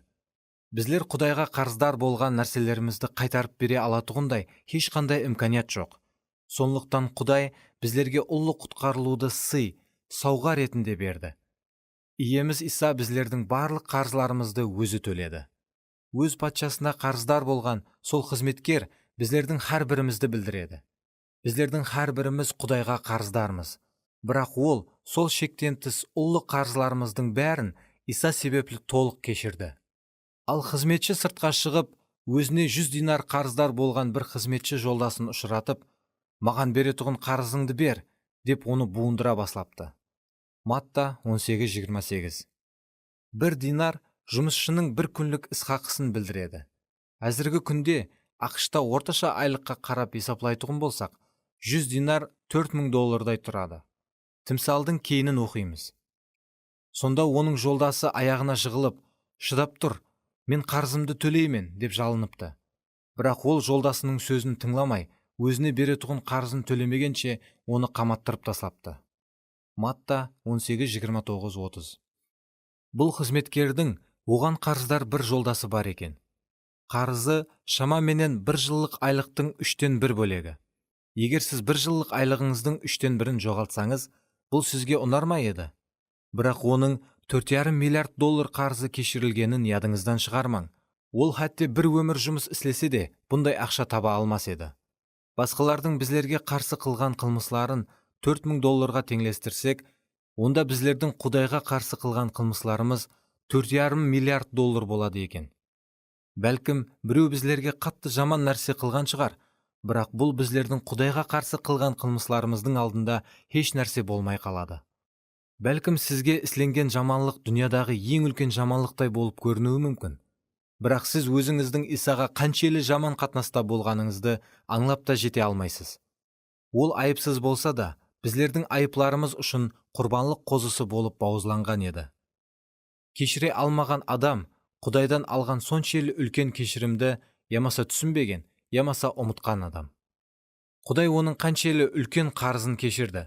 Сіз иеміз Исаның сізді мәңгілік өлімнен һәм азаптан құтқарғанын аңлап жеткен кезіңізде, басқалардың күналарын ешқандай шартсыз-ақ кешіріп жібере алатұғын боласыз. Бұны қалай істеуге болатұғынын 13-ші бапта бөлсеміз. Өмірлік қамақхана жазасы адам өлемен дегенше давам етеді. Ал дозақ жазасы миллиард жыллар өтсе де еш таусылмайды. Бұл мәңгілік өлім. Мәңгілікті отлы көлде өткізуден жаманырақ нәрсенің өзі жоқ. Ол жерде иненің ұшындай да жеңілдік жоқ. Дозақтың құрты өлмейді, оты өшпейді. Ол жер күнәкар болған біздер үшін таяр тұрған еді. Бірақ Құдай біздерді өз ұлы Иса Масихтың өлімі арқалы кешірді. Халлелуя! Егер сізге кешіру ауыр болып тұрған болса, онда дозақ туралы һәм сізді құтқаратұғын Құдайдың сүйіспеншілігі туралы ойлаң. Сенушілер үшін сабақлар. Келің, бұл тымсалдың ізін оқиық. Оның басқа қызметші жолдаслары бұл уақияны көріп, қатты қапа болыпты, һәм патшаға барып болған істің бәрін айтып беріпті. Сонда патша оны шақыртып алып, оған: «Хей, жауыз қызметші, сен маған жалынғаның себеплі ғана барлық қарызыңнан кешкен едім. Менің саған рехім еткенімдей, сенің де өз жолдасыңа рехім етуің тиіс емес пе еді?» депті. Матта 18:31-33. Бұл тымсалда Иса сенушілер туралы айтады. Иса патшаның қызметшілері дейді. Қараң, сол қызметшінің жүда үлкен қарызы кешірілген. Демек, ол күналары кешірілген сенушілерді білдіреді. Бірақ ол өз жолдасын, яғни басқа қызметшіні кешірмеген. Солай екен, Біздер мынадай жұмақ шығарсақ болады. Кешірмеген сенушінің тағдыры сондай болып жұмақланады. Патша қаһарленіп, өзіне берілетұғын қарыздың бәрін төлеп болмағанша, оны жазалаушылардың қолына тапсырыпты. Егер сіздердің әр біріңіз туысқаныңыздың күнәсін шын кеуіліңізден кешірмесеңлер, менің аспандағы әкем де сіздерге солай істейді, деді. Матта 18:34-35. Бұл аятлардан басылы үш пікірді көрсек болады. Кешірмеген қызметші жазалаушылардың қолына тапсырылды. Ол басындағы қарызын, яғни 375 тонна алтынды төлеуі керек. Құдай әке де өз туысқанын шын жүрегінен кешірмеген әрбір сенушіге сондай қылады. Кешірмеген қызметші жазалаушылардың қолына тапсырылады. Вебстер сөзлігінде жазалаушылар деген сөзге мынадай анықлама береді. Дененің, ямаса ақылдың азап шегуі. Азаплап жазалау үшін, ямаса садистлер сияқлы ләззет алу үшін қинау һәм күшлі азарлы ауруды келтіріп шығару. Демек, бұндай азап беретұғын жазалаушылар жауыз рухларды білдіреді. Адам сенуші болуына қарамастан, Құдай бұндай жазалаушыларға оның денесіне һәм жанына азап беруге рұқсат береді. Мен өз қызметім давамында жүдә көп мәрте басқаларды шын жүрегіменен кешіруден бас тартқан сенушілер үшін дуа еттім. Олар кешірмегені үшін шыпа, жұбаныш, ямаса азатлық ала алмайтұғын еді. Шыпакерлер менен ілімпазлар айрым кеселіклердің, атап айтқанда артрит пенен рактың кешірмеушілік һәм дәрт пенен байланысы бар екенлігін айтады. Көп қана рухи кеселіклер өтлесіп кеткен кешірмеушіліктен келіп шығады. Әдетте адамлар басқа адамларды кешірмейді, бірақ арасында адамлар өзлері де кешірмейді. Егер сізді Құдайдың өзі кешіріп тұрғанда, өзіңізді өзіңіз кешірметұғындай сіз кім болыпсыз? Сіз Құдайдан үлкенбісіз? Кешірмеген қызметші ең бастан киятырған барлық қарызын, яғни 375 тонна алтынды төлеуі керек. Оннан оның қолынан келмейтұғын нәрсені талап етті. Иеміз Иса Голготада атанақта біздердің шексіз қарызларымыздың бәрін өзі төледі. Біздер ешқашан бұл қарызларымызды өзлеріміз төлей алмаймыз. Бірақ кешірмеген адамнан сол қарызлардың бәрін төлеу талап етіледі. Демек, кешірмеген адам құтқарылуды жоғалтады. Бірақ сіз тоқтап тұрың. Адам тәубе ету дуасын оқып, өз өмірін Исаға бағышласа, ол құтқарылмай ма деп сұрауыңыз мүмкін. Егер сіз растан да сондай деп ойлайтұғын болсаңыз, онда Петрдің мына сөзлерінің мәнісін маған түсіндіріп берің. Адамлар, иеміз һәм құтқарушымыз Иса Масихты біліп, дүнияның нәпәкліклерінен құтылғаннан соң, және сол нәрселердің дұзағына түсіп, олардан жеңілсе, онда кейінгі ауқалы бұрынғыдан да бетер болады. Өйткені, хақиқатлық жолын білгеннен соң, берілген мұхаддес бұйрықтан жүз бұрғаннан көре, бұл жолда еш білмеген олар үшін жақсырақ болар еді. 2 Петр 2:20-21. Петр бұл жерде Иса Масихтағы құтқарылу арқалы дүнияның нәпәкліклерінен құтылған адамлар туралы айтып атыр. Дегенменен, олар қайтадан күнәлардың біреуі кешірмеушілік, дұзағына түсіп, олардан жеңіліп қалған. Жеңілген деген, енді күнәлары үшін тәубе етпеу, һәм Құдайға қайтпау дегенді білдіреді. Петр, хақлықты біліп болып, онан жүз бұру хақлықты ұлыма білмей кеткеннен де жаманырақ, деп тастиқлайды. Басқаша айтқанда, Құдайдың сөзі біздерге былай дейді.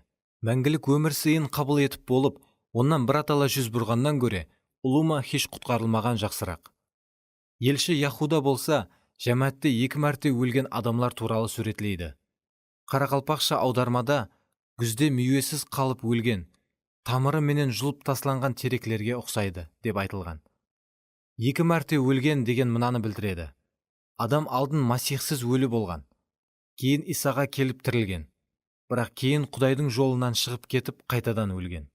Мұхаддес кітапта көп адамлардың соңғы күнде Исаға келіп, өзлерін ақламақшы болғаны туралы оқимыз.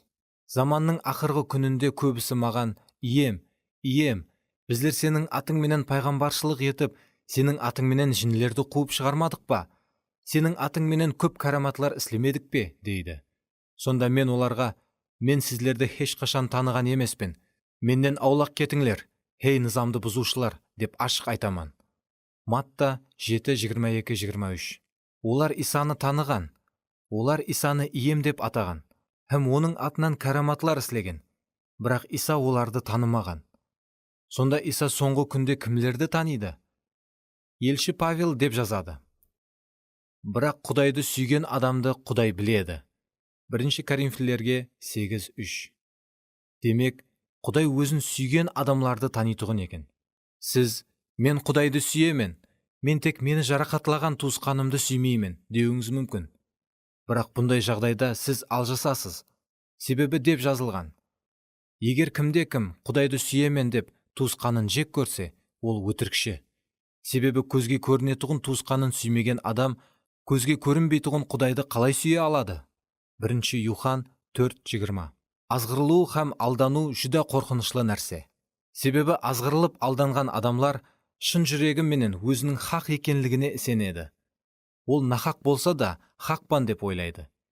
Құдайдың сөзіне бойсынудан бас тартқан адам өз-өзінің жүрегін алдап батырған болады. Мұқаддес кітаптан екі пікірді салыстырып көрейік. Біріншісі, көпілер аспанға барамыз деп сенеді, бірақ олар аспанға кіргізілмей қалады. Екіншісі, көпілер соңғы күнлерде сенімнен қайтады, ямаса өкпелеп қапа болады. Матта 24:10. Бәлкім бұл екеуінде де бір қилы адамлар айтылып атырған шығар.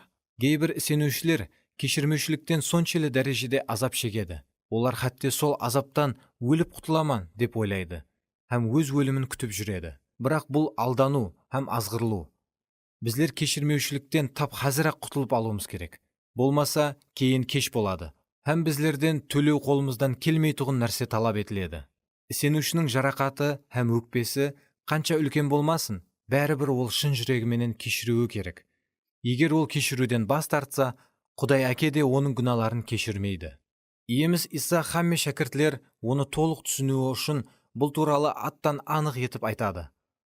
Исаның айтқан тымсалларына шәкіртлері түсінбей қалып, оннан мәнісін сұрағанда, ол барлық уақыт айтқан тымсалларын талқылап берген.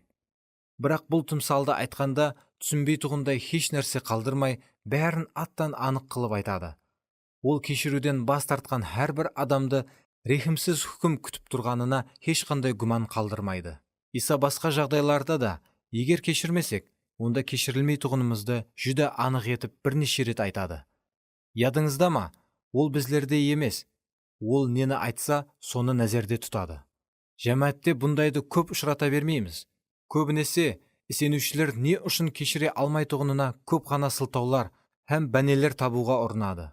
Негедір, кешірмеушілік күнасын адамлар гомосексуализм, бұзықшылық, ұрлық һәм мәслік күналарынан жеңілірек күнә деп ойлайды.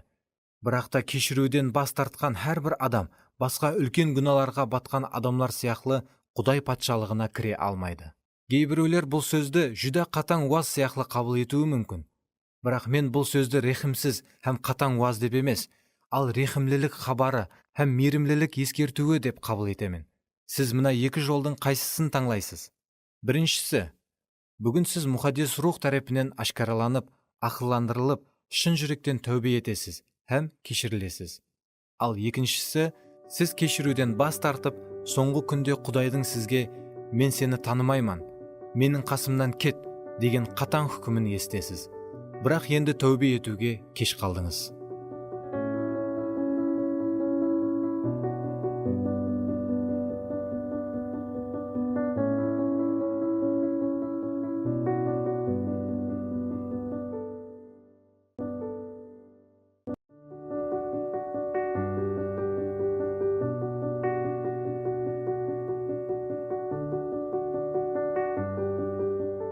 Джон Бивер.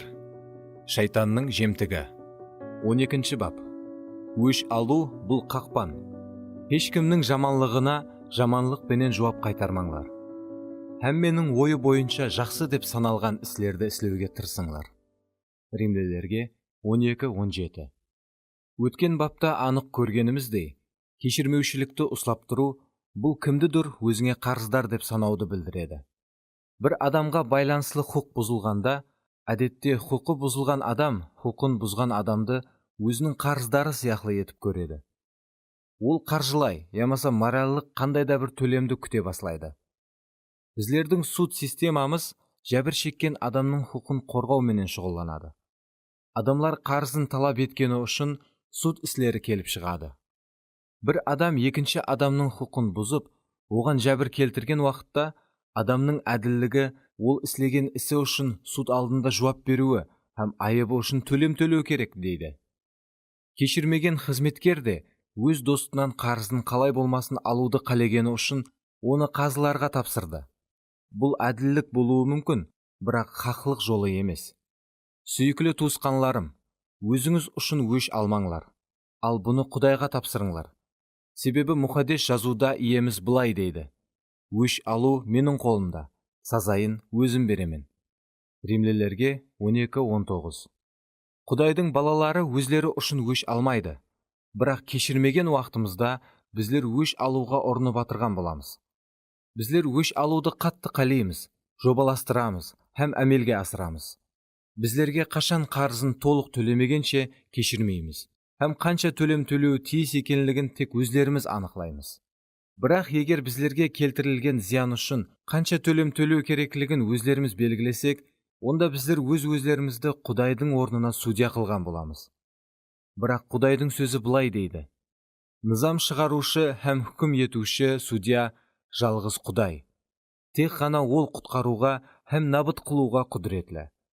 Ал туысқаныңды хүкім ететұғындай сен кім болыпсың? Туысқанлар, хүкім етілмеуіңіз үшін бір-біріңізге қарсы наразылық білдірмеңлер. Міне, хүкім етуші иеміз, судья, қапы алдында тұр. Яқып 4:12, 5:9. Құдай хақ судья. Ол әділ хүкім шығарады. Егер біреу күнә іслеп қойып, бірақ кейін шын жүректен тәубе қылса, онда Голготада төгілген иеміз Исаның қаны бұл қарызды өшіріп таслайды. Сіз, бірақ Исаға емес, ал маған жаманлық қылды ғой деуіңіз мүмкін. Дұрыс. Бірақ сіз өзіңіздің Исаға қарсы қанша жаманлықлар істегеніңізді хәтте көз алдыңызға да келтіре алмайсыз. Біздердің һәммеміз күнә іслеп, өлімге лайықлы болған кезімізде, ол бірде-бір дағы ямаса кемшілігі жоқ, айыпсыз құрбанлық болған еді. Біздердің һәммеміз мәмлекетлік низамлардан анағұрлым ұлырақ болған Құдай низамларын бұзғанбыз. Құдайдың әділдігі біздердің күнәкар һәм жоғары хүкімге лайықлы екенімізді көрсетеді. Егер бүткіл әлемнің әділ қазысы біздерді әділдікпенен сотлайтұғын болса, онда һәммеміз мәңгілік өлімге кетеміз. Бәлкім, сізге жаманлық қылуға біреулерді итермелейтұғындай, сіз еш нәрсе қылмаған шығарсыз. Бірақ адамлардың сізге қылған нахақ қатынасларын Құдайдың ұлы кешірімі менен салыстырып көрсеңіз, Құдайдың ұлы кешірімі алдында адамлардың сізге қылған нақақылықтары көрінбей қалатұғынын көресіз. Сіз өзіңіздің Құдайға қаншелі дәрежеде қарыздар екеніңізді бір көргеніңізде ме еді? Бірақ тәубе еткен уақытыңызда Құдай сол таудай барлық күнәларыңызды кешірді. Егер сіз өзіңізді алданған етіп сезіп жүрген болсаңыз, демек сіз Құдайдың сізге қаншелі рахым еткенін түсінбегенсіз, ямаса ұмытқансыз. Нәшүкірлік пенен наразылықтың қараңғы аймақлары. Егер де сіз ескі келісім дәуірінде маған қарсы күнә іслеп қойғаныңызда, мен сізден низамлы түрде өш алған болар едім. Көзге көз, тіске тіс, жанға жан, қанға қан. Ескі келісімде жаманлыққа жаманлықпенен жауап беріп, қарызыңды алуға рұқсат бар еді. Леби 24:19 аят, Шығу 21, 23, 25 аятларына қараң. Таурат низамы бас судья еді. Таурат низамы астында болғанларды азат ету үшін иеміз Иса елі өлген жоқ еді. Жаңа келісім дәуірінде оның сенушілерге не деп батырғанлығына қараңлар. Сізлер көзге көз, тіске тіс дегенді есіткенсіз. Ал менің сізлерге айтатұғыным, жаман адам менен қарсыласпаңлар. Біреу бетіңнің оң жағына ұрса, оған бетіңнің сол жағын да тұт. Біреу сенің менен дауласып, көйлегіңді алғысы келсе, оған шапаныңды да шешіп бер. Біреу сені өзіменен бірге 1 шақырым жер жүруге мәжбүрлесе, оның менен бірге 2 шақырым жүр. Сенен сұрағанға бер, сенен қарызға алайын дегеннен аяма. Матта 5:38-42. Наразылық, ямаса өш, рұқсат қылынған барлық қараңғы аймақларды иеміз Иса бекар қылады. Негізі, біздер басқаларға қызмет ете алуымыз үшін, иеміз біздердің өш алу ойынан жүда ұзақ болуымыз керектігін айтады. Bizlerге қылған жаманлығына жаманлықпенен жауап қайтаруға ұрынып атырғанымызда, біздер өз-өзлерімізді судьяның орнына қойып атырған боламыз. Матта 18 бапта өз жолдасын кешірмеген адам туралы айтылады. Ол да өзін хүкім шығарушы судьяның орнына қойған еді. Сол себептен оның өзі де барлық қарызларын төлеп болмағанша жазалаушылардың қолына тапсырылады. Ал бала-шағасы сатып жіберіледі. Біздер жолды әділ хүкім шығарушы жалғыз судьяға беруіміз керек. Тек ол ғана һәммеге дұрыс хүкім шығара алады. Бір рет Флорида штатының Тамп қаласында бір жамәтте өкпе рухы туралы уаз айттым. Уаздан кейін менің алдыма бір хаял келді. Ол маған бұрынғы күйеуін әлдеқашан кешіргенлігін айтты. Бірақ ол менің қайтып өкпеден құтылу туралы уазымды тыңлап отырғанында өзін жүдә қолайсыз сезгенлігін һәм ішінде елеге дейін тыныштық жоқ екенлігін айтты.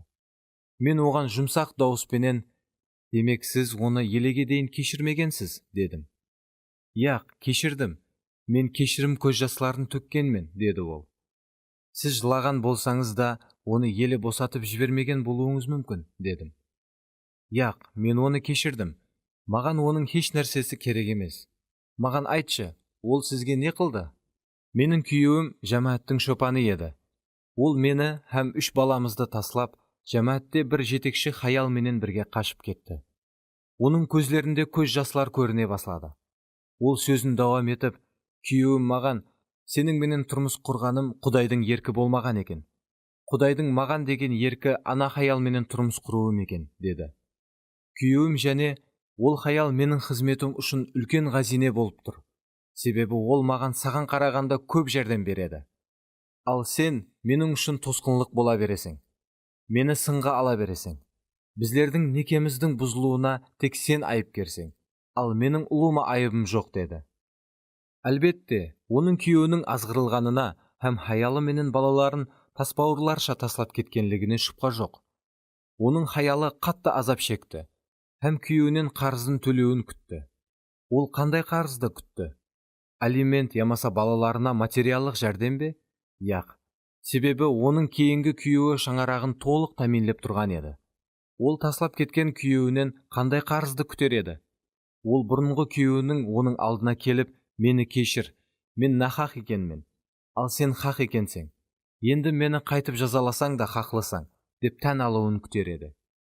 Мен оған, ол саған келіп, һәмме нәрсе үшін бар айыпты мойнына алмағанынша, һәм кейін сізден кешірім сұрамағанынша, сіз оны кешірмейсіз. Бұл төленбеген қарыз сізді құлдықта ұстап тұр, дедім. Егерде Иса, біздер қашан оған барып, біздер нахақпыз, ал сен хақсың, біздерді кешір, деп айтқанымызды күтіп отырғанда, ол біздерді атанақта кешірмеген болар еді. Атанақта азап шегіп атырып, ол былай деп бақырды. Әке, оларды кешіре көр. Олар не істеп атырғанын білмейді. Лука 23:34. Біздер еле Исаға келмесімізден алдын, һәм күнәларымызды мойынламасымыздан алдын, ол біздерді кешірді. Елші Павел біздерді былай деп ескертеді. Бір-біріңізге шыдамлы һәм кешірімлі болыңлар. Егер кімде-кім біреуден өкпелі болса, иеміздің сіздерді кешіргені сияқлы, сіздер де бір-біріңізді кешіріңдер. Колосса 3:13. Ал бір-біріңізге мейірман һәм жанашыр болыңлар. Құдай сіздерді Масих арқылы кешіргеніндей, сіздер де бір-біріңізді кешіріңдер. Ефесілерге 4:32. Мен жаңағы хаялға, бұрынғы күйеуіңіз сізге келіп, бар айыпты өз мойнына алмағанша, һәм сіздің айыбыңыз жоқ екенін тән алмағанша, сіз оны кешірмейсіз, деген уақытымда, оның жүзінен көз жаслар аға басылады. Күйеуінің келтірген азапларының алдында, оның күтіп атырған нәрсесі оған еш нәрсе еместей болып көрініп тұрар еді. Бірақ ол адам әділдігінің құллығында еді. Ол қарызымды қайтып алуға менің құқым бар, һәм ол маған қалай болмасын қарызын төлеуі керек, деуі арқылы өз-өзін судьяға айландырған еді. Бұл өкпе оған жаңа күйеуі менен жақсы қарым-қатынас құруға кесент берер еді. Сондай-ақ, ол енді хакимиятқа ие әрбір еркек адамға ісене алмас еді. Себебі оның бұрынғы күйеуі хакимиятқа ие шопан еді. Иеміз Иса біздердің жүрегіміздің халатын көбінесе атыздың халатына ұқсатады. Біздерге Құдайдың сүйіспеншілігіне бекем тамыр ұру туралы бұйрық берілген. Тек сонда ғана жүрегімізге егілген тұқым, яғни Құдайдың сөзі терең тамыр жаяды, өсіп шығады һәм хақлық жемісін әкеледі.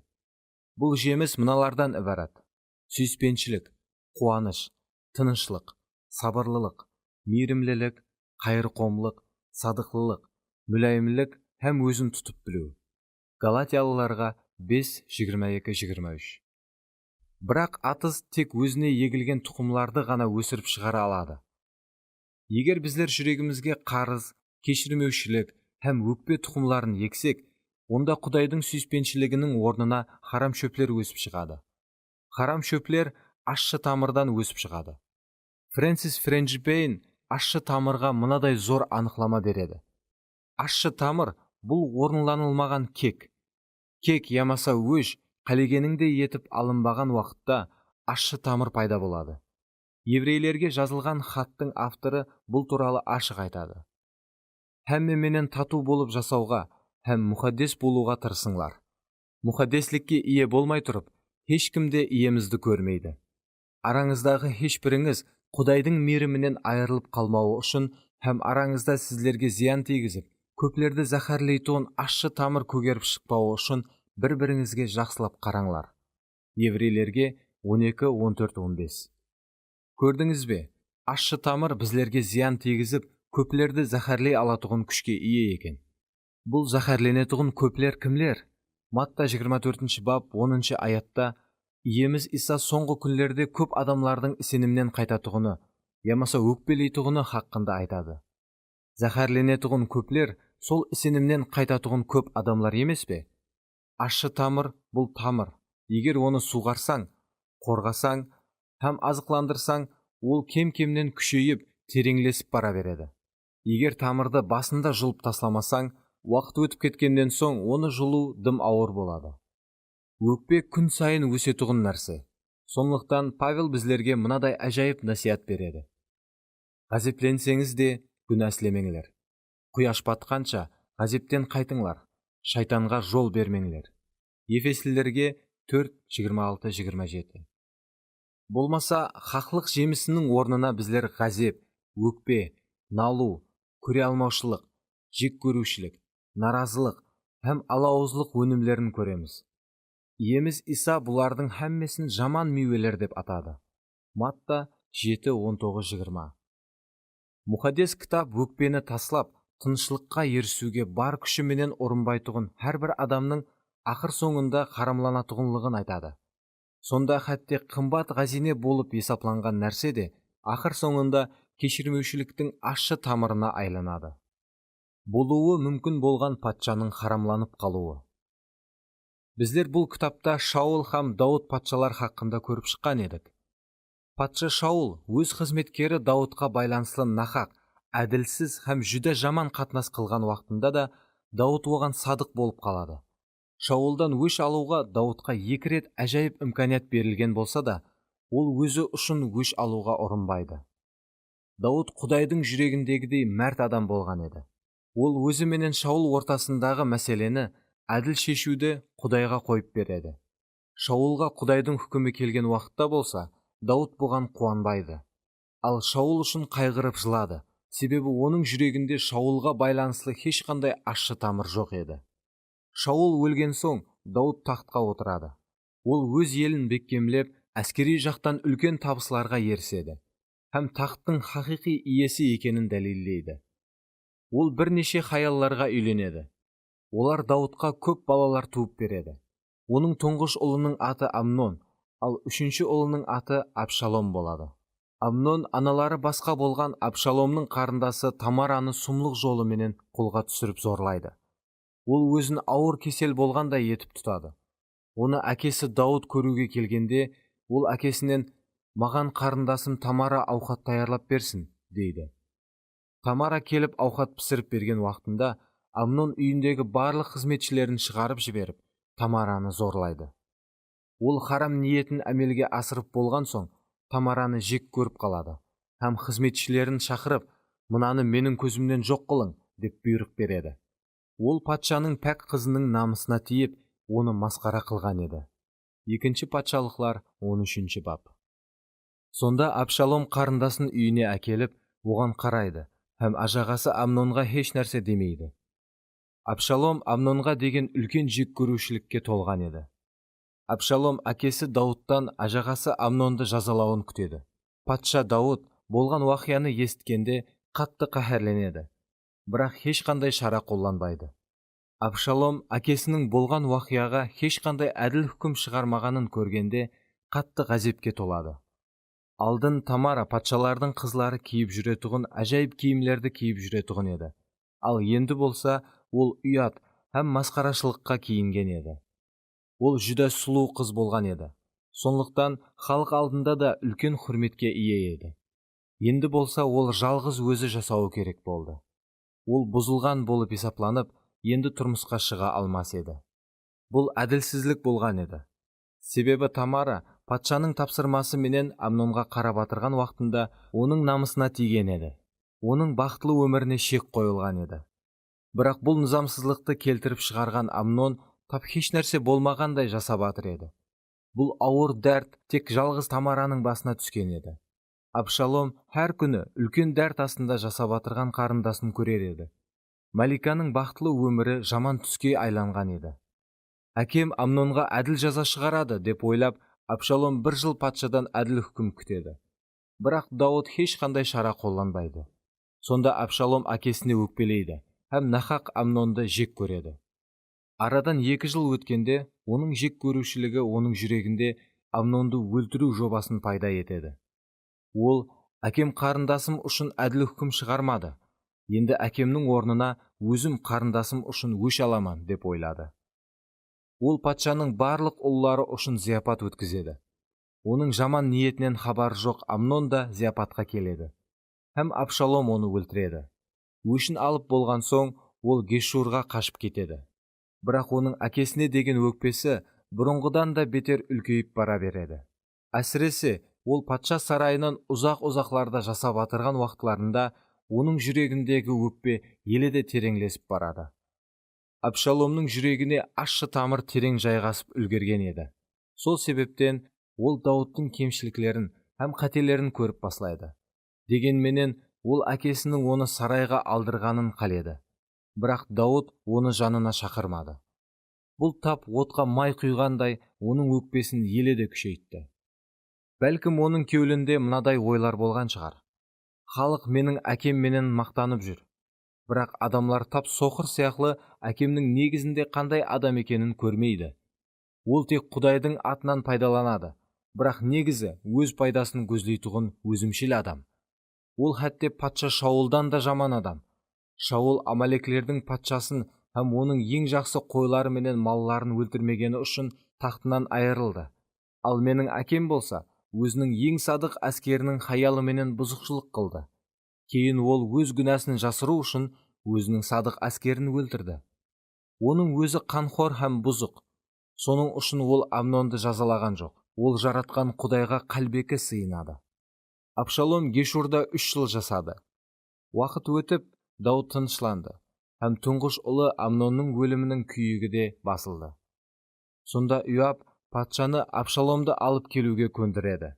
Бірақ Дауыт ұлы Абшаломды алып келуге келісім бергені менен, оның менен көрісуден бас тартады. Арадан және 2 жыл өтті. Ақыр соңында Дауыт Абшаломның құқыларын толық тіклеп, оған және пәтиясын береді. Бірақ Абшаломның жүрегіндегі өкпе бұрынғыдай жасауын давам ете береді. Ол шеберлікпенен ниетлерін басқалардан жасырып білетұғын еді. Абшалом Амнонға жақсы да, жаман да сөз айтпады. Өйткені ол қарындасы Тамараның намысына тигені үшін Амнонды жек көріп қалған еді. 2 патшалық 13:22. Көп адамлар Абшалом сияқлы өз өкпесін һәм жек көрушілігін шеберлікпенен басқалардан жасырып біледі. Жүрегі өкпеге толған халда Абшалом һәмме нәрсеге тек сын көзіменен қарайтұғын болды. Ол енді патшаға кеулі тоқ емес адамлардың патшаға деген арызларын тыңлап, оларды атрапына жинай баслады. Ол күрсініп, менің өзім патша болар ма едім, бәрі басқаша болған болар еді, дейтұғын еді. Ол патшаға арыз етіп келген израильларды тыңлап, олардың кеулілерін өзіне аудара баслады. Сонда Абшалом сол адамға: «Қара, сенің дауа ісің туыры һәм әділ, бірақ патшаның жанында сені тыңлау үшін тайынланған ешкім жоқ» дейтұғын еді. Соңынан: «Қанеки, енді мені елге қазы қылып қойса, өз арызы менен келген әрбір адамның ісін адалатлық пенен шешер едім» деп қосып қоятұғын еді. Егер біреу Абшаломға тәжім ету үшін жақынласса, ол сол адамға қолын созатұғын һәм оны құшақлап сүйетұғын еді. Абшалом патшаға арыз қылып келген израильлардың әрбіріне осылай қатынас жасайтұғын еді. Солай етіп ол израильлардың кеуілін өзіне аударып алды. 2 патшалық 15:3-6. Бәлкім Абшалом олардың арызларын диққатпенен көріп шыққан шығар, себебі ол менің арызымды да патша әділдікпенен көріп шыққан жоқ деп ойлайтұғын еді. Сырттан қарағанда ол халыққа ғамқорлық қылып атырғандай еді. Ол осылайынша халықтың кеуілін әкесі Дауыттан өзіне қаратып алды. Бірақ негізінде не жүз берген еді?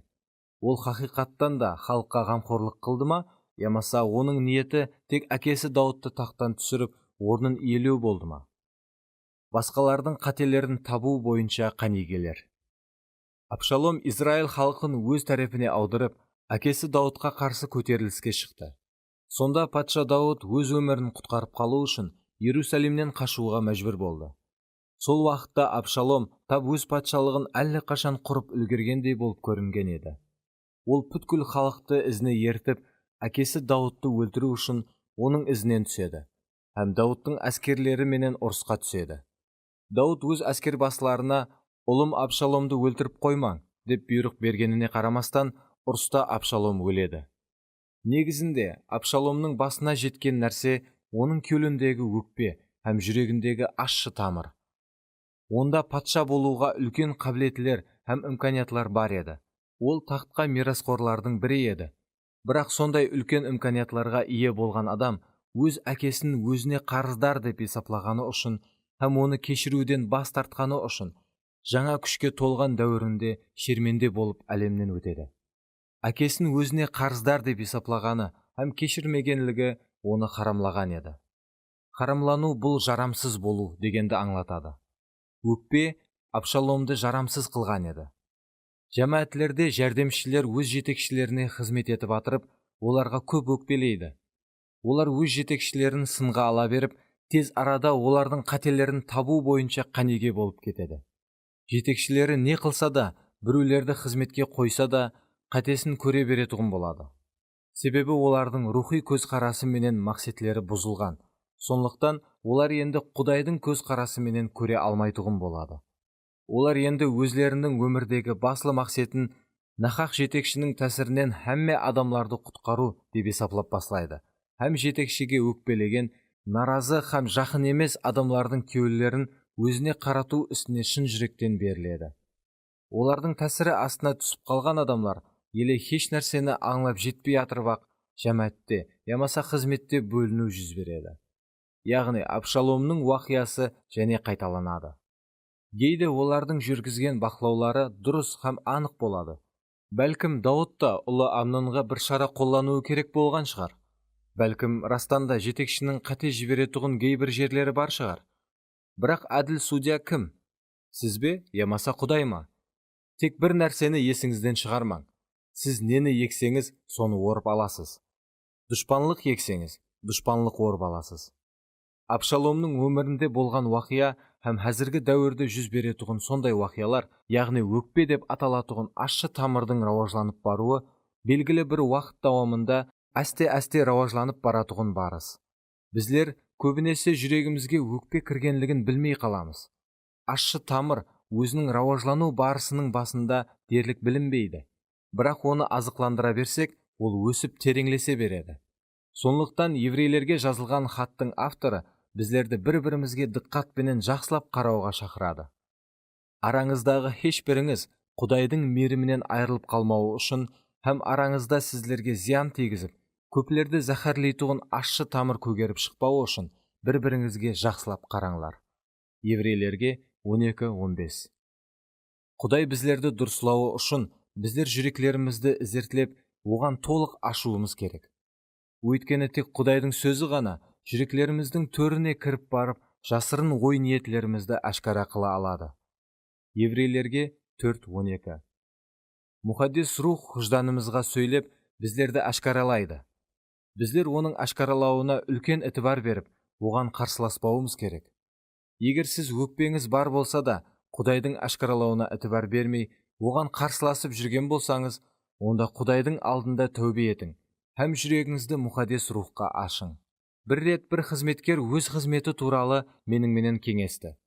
Ол бір қалада бір жамаат шопанының жәрдемшісі болған. Бірақ шопаны оны қызметтен шығарып жіберген екен. Оның айтуынша, оның шопаны бұл жас қызметкерді көре алмаған һәм қорққан, себебі Құдайдың қолы бұл жас қызметкер менен бірге болған. Арадан бір жыл өткенде ол, Құдай қаланың басқа районында менің жаңа жамаат көтергенімді қалеп атыр деген шешімге келеді, һәм жаңа жамаат ашады. Оның алдыңғы жамаатінен кейбір адамлар келіп, оның жамаатіне қосылады. Бірақ оның жүрегінде бұған қауетер оянады, себебі ол Абшалом сияқлы іс тұтқысы келмейді. Ол өзінің жүрегін зертлеп көреді, һәм жүрегінде бұрынғы шопанына ешқандай өкпенің жоқлығын көреді. Солай етіп, ол Құдайдың бұйрығы менен жаңа жамаатты баслайды. Яғни, оның кеулінде менің бұрынғы жамаатым менің қадірімді білмеді, соның үшін енді оларға көрсетіп қояман деген ой болмайды. Мен оған Абшалом һәм Дауыттың ортасындағы парықты көрсеттім. Абшалом өз жетекшісіне өкпелегені үшін адамлардың жүрегіне сұмлықпенен кіреді. Дауыт болса, адамларды Шаулға садық болып қалуға шақырады, хәтті Шаул оны қудалап атырған болса да. Абшалом сұмлықпенен адамларды өз әтрапына жинайды, ал Дауыт жалғыз болып қалады. Мен оннан, сіз жамаатыңызды өзіңіз таслап кеттіңіз бе? Сіз адамларды өзіңізге тарттыңыз ба, һәм сізді қоллап қуатлауға оларды шақырдыңыз ба?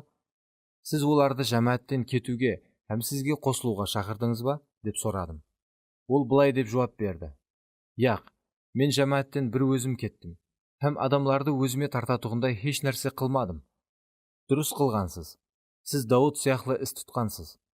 Сізге келген адамлар алдыңғы шопанына өкпелі емес пе? Соны тексеріп көр.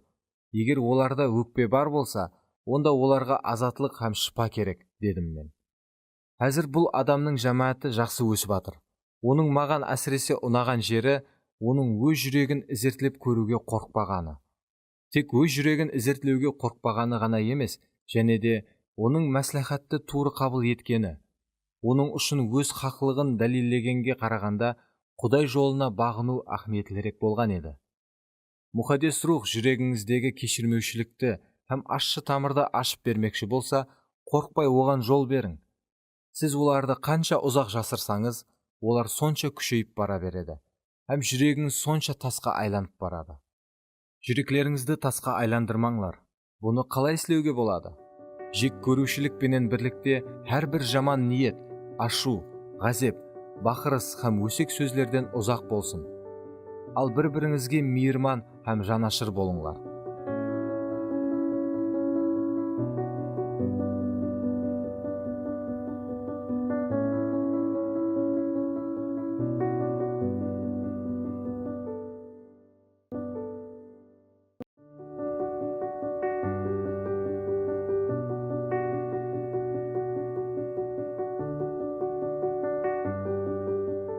Джон Бивер. Шайтанның жемтігі. 13 бап. Қақпаннан қалай қашып құтылуға болады? Сондықтан да мен Құдайдың һәм адамлардың алдында пәк хужданлы болуға һәме уақыт тырысамын. Елшілердің істері 24:16. Әрқандай өкпеден азат болу күшлі тырысуды талап етеді. Павел бұны шынығуларға ұқсатады. Біздер денемізді шынықтырсақ, денемізде ауруларға қарсы күш һәм иммунитетлер пайда болады, һәм біздер кем ауырамыз. Бір сапары мен Гавай атауларында болғанымда, суретке түсіруге жақсы жерді ізлеп, бір дивалдың үстіне шығуға әрекет қылдым. Нәтижеде тіземнің бұлшық еті созылып, 4 күн дауамында жүре алмай қалғанмын. Сонда врач маған, егерде сіз денеңізді әрдайым шынықтырып жүргеніңізде еді, бұндай жарақат алмас едіңіз. Сіздің бұлшық етілеріңіз хәлсіз болып қалған. Сондықтан олар тез жарақат алады, деді. Мен жаңа жүріп баслағанымда, басқа бір қанеге врач маған, тізеңіздің бұлшық етілері жақсы іслеп кетуі үшін Сіз белгілі бір шынығуларды іслеп жүруіңіз тиіс, деді. Дізем толық шыпа алып кетуі үшін сонда 4 ай уақытым кеткен еді. Елшілер 24 бап 16 аяттағы тырысу деген сөз инглиз тілінде шынығу, грек тілінде аскео деген сөзге сәйкес келеді. Вайнның түсіндірме сөзлігінде тырысу деген сөзге мынадай анықтамаларды береді. Ауруларға шыдау, күш салу, денені шынықтыру, ямаса тәртіпке бағындыру. Қашан біздер өзлерімізді өкпелеткен адамларды тез кешіріп жібере алатұғын боламыз? Жүректерімізді шынықтырған уақытымызда. Жүректерімізді шынықтырып, рухи күшейген уақытымызда. Жүрегіміз ешқандай жарақат алмай-ақ, ямаса қиратушы нәтижелерсіз-ақ өкпені жеңе алатұғын болады. Денелерін шынықтырып, жақсы формада жүрген көп қана адамлар бұлшық етілеріне ешқандай жарақат жеткізбей-ақ, сол Гавай атауындағы дюалдың үстіне аңсат шыға алады. Тап сондай рухи күшлі масихилар да бар. Олар Құдай менен тығыз қарым-қатынаслары арқалы жүректерін шынықтырып, жақсы формаға алып келген. Өкпені қанша аңсат жеңе алатұғынымызға қарап, қанша рухи ержеткеніміз көрінеді. Қанша рухи өссек, өкпені сонша аңсат жеңе аламыз. Сатқынлық сияқлы жүдә жаман іслер жүдә терең өкпелердің келіп шығуына себепші болады. Сіз сатқынлыққа дүс келгеніңізде, өкпе сіз үшін оға да ауыр болып, оған рухи таяр болмауыңыз мүмкін. Рухи таяр болмасаңыз, бұл сіздің жүрегіңізге жарақат һәм үлкен зиян тигізеді. Бұндай жағдайда, қашан толық азатлық алып шыпа таппағанымызша, рухи көп шынығуларды іслеуімізге тура келеді. Бірақ азат жүрекке не жетсін? Азат һәм сау жүрек толық шыпа табу үшін кеткен барлық іс-харекетлерге һәм ұрынсыларға тұрарлы. Бұл бапта сондай шектен тыс ауыр өкпелер туралы бөлсемен. Оларды жеңу үшін жүдә үлкен күш талап етіледі. Мен бір қызметкерге қатты өкпелегенмен. Ол мені жиі масқаралайтұғын еді. Һәм ол бұл ісін 1,5 жыл давамында давам етіп жүрді. Атрапымдағы адамлардың бәрі бұл туралы білетұғын еді. Олар маған, сен жарақатланып қалмадың ба? Енді не қыла жақсаң? Үндемей жүре бересең бе? Оған бір жауап қайтармайсаң ба? дейтұғын еді. Ал мен оларға, бәрі жақсы, маған тәсір қылмайды. Мен өмірімде Құдай шақырған қызметті орынлап атырыппан, дейтұғын едім. Бірақ менің бұл жауапларым менменліктен басқа еш нәрсе емес еді. Мен қатты жарақатланған едім. Бірақ бұны еш тана алғым келмес еді. Кей уақытлары мен өзіме не болғанын білу үшін бірнеше сағатлар қатты терең ойға шөгіп, бір жерде отырып қалар едім. Мен қатты есеңкіреп қалған едім. Басым қатып қалған еді. Бірақ сонда да бұл халатымды тән алмай, өзімді күшлідей етіп тұтуға әрекет етер едім. Ал негізі жүрегім тілкім болып, терең жарақатланып атырған еді. Бірнеше айлар өтті. Тап барлық нәрсе қурап қалғандай еді. Қызметім шөкті. Дуа ететұғым бөлмем босап қалды. Ал өзім үздіксіз азапта едім. Мен Құдайдың құтлы күні жауыз рухлар менен күресетұғын едім. Бұл азаплардың бәрі Құдай шақырған қызметім себеплі болып атыр деп өзімді жұбатуға әрекет етер едім. Бірақ негізі кешірмеушілік рухын жүрегіме кіргізіп қойғаным үшін мен бұл азапларды басымнан өткізіп атырған едім. Мені жарақатлаған сол адамның қасында әр сапара тұрғанымда өзімді тап біреу ұрып тастағандай етіп сезер едім. Кейін таң атты. Мен бұл таңды ешқашан ұмытпаймын. Мен үйімнің алдындағы отырғышқа барып отырдым. Һәм дуа ете басладым. О Құдайым, мен растан да жарақатланғанман ба? Деп Құдайға айтар айтпасымнан, рухымның төрінде ауа деген дауысты естідім. Жүрегім жарақатланып қалғанын анық білуімді һәм тән алуымды Құдай қалеп атырғанын сездім. Мен, о Құдайым, бұл жарақатлардан һәм өкпеден құтылуыма жәрдем бер. Менің күшім жетпей атыр, деп Құдайға жалбарындым. Қарасам, Құдай менің тән алуымды күтіп тұрған екен. Соған дейін мен өз күшімменен жүруге әрекет еттім. Бірақ толық ұтылған едім. Көбінесе біздер рухи ұрыста рухымыздың емес, ал жанымыздың күшіменен жеңуге әрекет қыламыз. Бірақ бұл біздердің рухи өсуімізге алып келмейді. Керісінше, біздердің еледе көбірек құлауымызға себепші болады. Шыпаға һәм азатлыққа қарай тасаланатұғын бірінші қадем мынадай. Жарақатланғанымызды тән алу. көбінесе жарақатланғанымызды һәм өкпелегенімізді тән алуымызға менменлік тосқынлық қылып тұрады. Мен жүрегімнің хақиқи халатын, яғни жарақатланғанымды һәм өкпе рухын ішіме кіргізіп қойғанымды тән алған кезімде ақ жаратқан Құдайдан жәрдем сұрап басладым. Һәм оның мені ашқаралауына һәм түзетуіне жүрегімді аштым. Мен Құдайдың мені бірнеше күн ораза ұстауға шақырып атырғанын сездім. Ораза біздерді мұқаддес рухтың дауысын естуге еледе сезгірірек қылады. Мен қалеген ораза бұл әділетсіздік шынжырларын шешу, мойынтырық жіплерін үзу, езілгенлерді азат ету һәм әрқандай мойынтырықты сындыру емес пе? Ишая 58:6. Мен сол әділетсіздік шынжырларының үзілуіне таяр болдым. Тек сонда ғана мен езілуден азат бола алар едім. Бірнеше күннен соң мен бір жаназаға келдім. Мені жарақатлаған адам да сол жерде еді.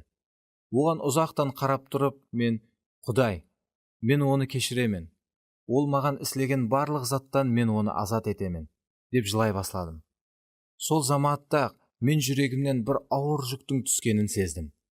Мен оны кешірдім. Сонда мені бір ажайып жеңілдік орап алды. Бірақ бұл менің қайта тікленуімнің тек басы екен.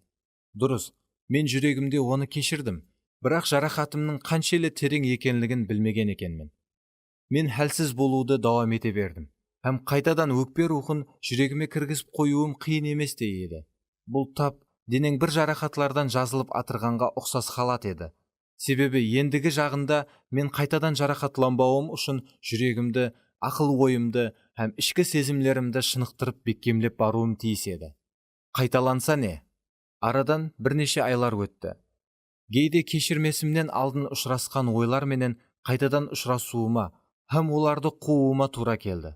Маған ұқсап жарақатланған бір адам маған келіп жарақатларын ашқанда, ямаса мені жарақатлаған адамды көргенімде, ямаса оның атын есткенімде, сол бұрынғы ойлар қайтадан келетұғын еді. Сол ойлар келгенде, мен дәрхал оларға қарсы тұрып, оларды өзімнен лақтырып таслайтұғын едім. 2 Коринфилерге 10:5.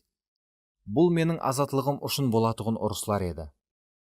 Ақыр соңында мен Құдайдан, бұл ойлар мені қайтадан кешірмеушілікке қол етпеу үшін мен не қылуым керек деп сұрадым. Себебі азатлықтың еледе жоғарырақ дәрежесіне Құдайдың мені алып шыққысы келіп атырғанын білер едім. Онан қалса, өмірімнің қалған бөлегін өкпеге қарсы күресу менен өткізгім келмес еді. Сонда Құдай маған, сені жарақатлаған адам үшін дуа ет, деп ядыма мына аятты өзінің айтқан сөздерін түсірді. Ал менің сіздерге айтатұғыным, дұшпанларыңызды сүйіңлер, сіздерді құдалайтұғынлар үшін дуа етіңлер. Матта 5:44. Мен дуа етіп басладым. Басында жүректен қалеми, әсте дуа етіп басладым. Тек Құдай айтқаны үшін мен, Құдай, оны жарылқа, оған жақсы күн бер, барлық жұмысларында оған жәрдем бер, Исаның аты менен аумин, деп мұрнымнан дуа еттім. Бұл бірнеше хапте дауам етті. Бұндан ешқандай пайда жоқтай болып сезілер еді. Бір сапары азанда Құдай маған Забур 34 бапты көрсетті. Мен бұл бапты яддан білмес едім. Сонлықтан мұқаддес кітапты ашып, Забурдың 34 бабын тауып оқи басладым. Ярымына келгенімде мен өзімді һәм өз жағдайымды көрдім. Жауыз ниетлі гуалар тұрып, білмейтұғын нәрселерім хақында менен сорар. Олар жақсылығыма жаманлық қайтарар. Жаным жалғызланып қалды. Забур 34:11-12. Мен өзімді Даудқа ұқсата басладым. Менің ойымша, бұл жерде жазылғанындай, сол мені жарақатлаған адам һәм оның кейбір жәрдемшілері менің жақсылығыма жаманлық қайтарған еді. Жаным қайғыға батты. Құдай бұл жырды маған кейінгі бірнеше жыл ішінде болып атырған күресті көрсету үшін пайдаланып атырған еді. Кейінгі аяттағы сөздер маған соншелік қатты тәсір етіп кетті. Мен орнымнан ұшып тұрып, жоғарға қатты секіріп жібердім. Хәтте басым потолокқа тиюге сәл қалды. Олар кесел болған уақытта мен аза киімін киіп ораза тұттым. Басымды иіп дуа қылдым. Достым, туысқаным деп қайғырдым. Анам үшін аза тұтқандай етіп қайғыдан басымды иіп жүрдім. Забур 34:13-14. Бұл адамлар Даудты өлтіруге әрекет қылған еді. Дауд оларға ешқандай жаманлық қылмаған болса да, олар Даудқа жаманлық қылып атырған еді. 13 һәм 14 аяттағы сөзлер менің машқалама жауап болған еді. Бұл адамлар Даудқа не қылған болса да, Дауд оларға сондай жауап қайтармаған еді. Дұрыс жауап қайтару үшін Дауд тап өзінің жақын туысқан ағалары сияқты олар үшін дуа етті. Анасының өліміне қайғырып атырғандай болып, олар үшін қайғыдан басын иіп жүрді. Құдай мені жарақатлаған адам үшін қайтып дуа етуімді көрсетіп, менен өзіңе не тілесең, соны ол адам үшін да сорап басла, деді. Сонан кейін менің дуаларым толық өзгеріп кетті. Енді мұрнымнан дуа етпейтұғым болдым. Дуаларым өмірге толды. Мен, о Құдайым, оған еледе көбірек өзіңді аш, оны өзіңнің хүзіріңе толтыр. Ол сені еледе жақынырақ танысын. Ол сені разы қылғай, һәм оның өмірінде сенің атың алғысланғай, деп шын жүрегімнен беріліп дуа ете басладым. Мен Құдайдан өзіме не тілесем, сол нәрселерді оның үшін сорап басладым. Бір ай дауамында мен шын жүректен беріліп оның үшін дуа еттім. Мен бәлент дауыспенен, мен сені жарылқайман, мен ием Исаның атынан сені сүйемен, деп бақырар едім. Бұл қышқырық менің рухымның төрінен шығатұғын еді. Мен өзімнің игілігімді ойлап оның үшін дуа етуден, оның игілігін ойлап оның үшін дуа етуге өткен едім. Мен өзімнің де толық шипа тапқаныма сенген едім. Қарсыласу арқалы шипа. Және бірнеше хәпте өткеннен соң, мен сол адамменен және ұшырастым. Жүрегімде бір жағымсыз сезім еле дауам етер еді. Елеге дейін оның қателерін бетіне айтып таслауға деген сезімменен күресер едім. Хаялым да маған, Джон, сен оған барып сөйлесіп алуың керек, дейтұғын еді. Ал мен, яқ, қажеті жоқ, мен онсыз ақ шипа таптым, дер едім. Бірақ менің сөзлерімді мұқаддес рухтың мақұлламай атырғанын сезер едім. Соның үшін мен, Құдайым, оған баруым керек пе, деп сұрадым. Ол, ауа, деп жауап берді. Мен оның менен ұшырасуға келістім. Ұшырасуға оның үшін сауға алып бардым.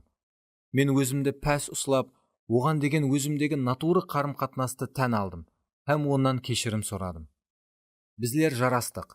Сонда менің жүрегімнің ішіне кешірім рухы менен толық шипа кіріп келді. Соннан баслап, қайтып жүрегімдегі жарақатпенен күресуіме тура келмеді, һәм ол адамды қайтып хүкім етпедім. Себебі жүрегім жарақаттан толық шипа алған еді. Соннан берлі біздердің қарым-қатынасымыз жүдә жақсы болды, һәм арамызда қайтып машқала болмады. Әзір біздер тез-тезден бір-бірімізді қолап-қуатлап тұрамыз. Мен хаялым Лизаға былай дедім. Мен ол адамды бірінші рет көргенімде, ол маған жүдә жақсы адам болып көрінді. Мен онда ешқандай кемшілік көрмедім, һәм оны жақсы көріп қалдым. Себебі оны мінсіз деп санайтұғын едім. Бірақ оннан жарақат алған кезімде, оны еш жақсы көре алмай қалдым. Оны қайтадан жақсы көру үшін бар сенімімді, һәм бар күшімді іске түсіруіме тура келді. Әзір оның кемшіліктері бар болса да, мен оны әуел бастағыдай етіп жақсы көремен. Себебі менің жүрегім шипаланды, һәм қайта тікленді. Бұл ержеткен сүйіспеншілік. Ең баслысы, бір-біріңізді шын жүректен сүйіңлер. Өйткені сүйіспеншілік көп күнәларды жуады. 1 Петр 4:8. Біздерге ешқандай жаманлық істемейтұғын адамларды сүюіміз аңсат. Бұл пал айында ғана болатұғын сүйіспеншілік. Бірақ адамның қателерін һәм кемшіліктерін көріп болғаннан кейін де оны сүю бұл басқа гәп. Әсіресе оның сол кемшіліктерінің һәм қателерінің құрбаны болып, сонда да оны сүюді таңлағанлар кәміл сүйіспеншілікке ие адамлар. Құдайдың сүйіспеншілігі мені мінсізлікке қарай жетелеп, жүрегімді бекемлеген еді. Сонан кейін де мен бірнеше рет бұндай уақиялар менен дусластым.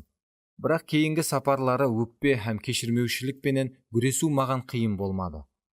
Мен оларды аңсат кешіріп жібердім, һәм жүрегіме өкпені хасла кіргізбедім. Бұның себебі менің жүрегім өкпеге қарсы шыныққан еді. Құдай үйімнің қасында менің жүрегіме сөйлегеніне де бірнеше айлар болды.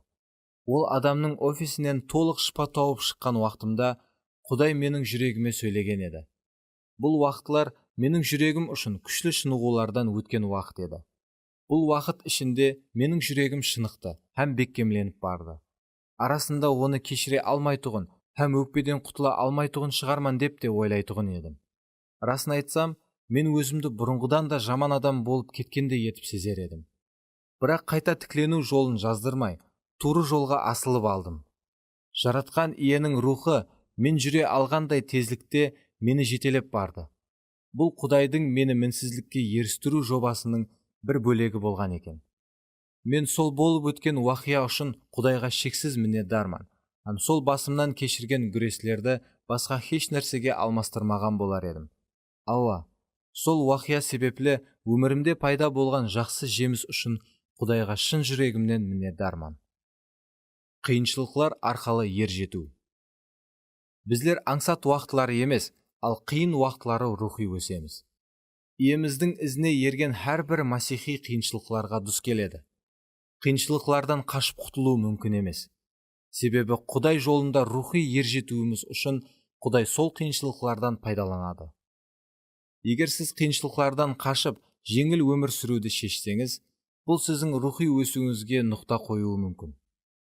Әр қилы тосқынлықтарды жеңіп өткен сайын, сіз еледе күштілірек һәм рехімлірек болып бара бересіз.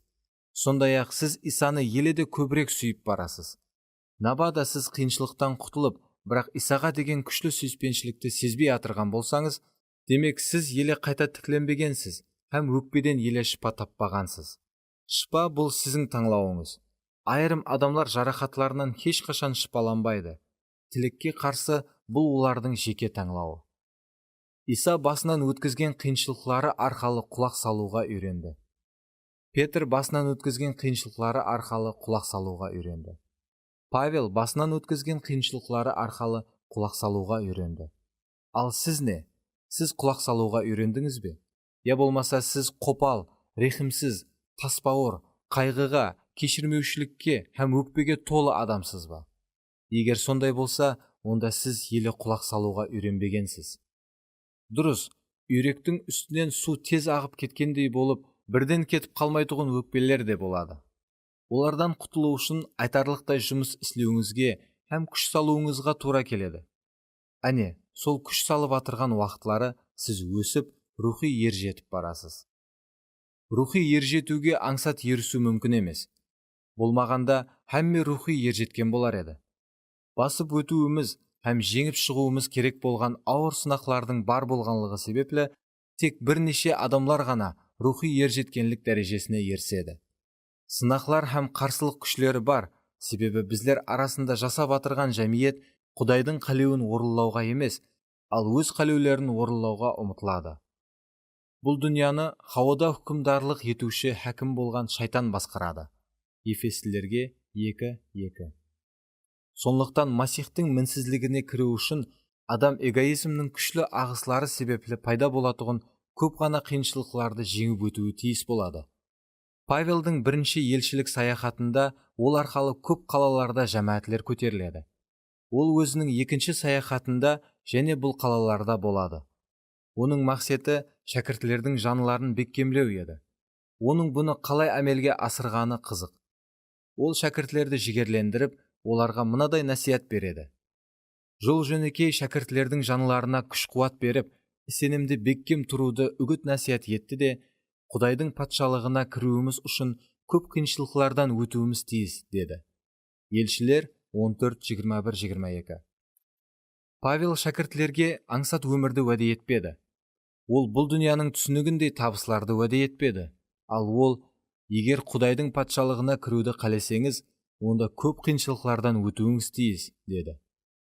Егер де дарияда бір қайықтың ішінде болсаңыз, һәм ағысқа қарсы жүзгіңіз келсе, онда сізге үздіксіз түрде ескекілерді есуге тура келеді. Егер сіз ескекілерді еспей қалсаңыз, онда ағыс сізді төменге қарай ағызып кете береді. Құдай жолы да сондай. Егер Құдайдың ізіне еруді қалесек, онда қиыншылықлар деп аталатұғын бұл дүнияның күшлі ағысларына қарсы жүзуімізге тура келеді. Әр сапары сіз қиыншылықларға дұс келгеніңізде, сіз ең басылы мына сұрауға жауап бересіз.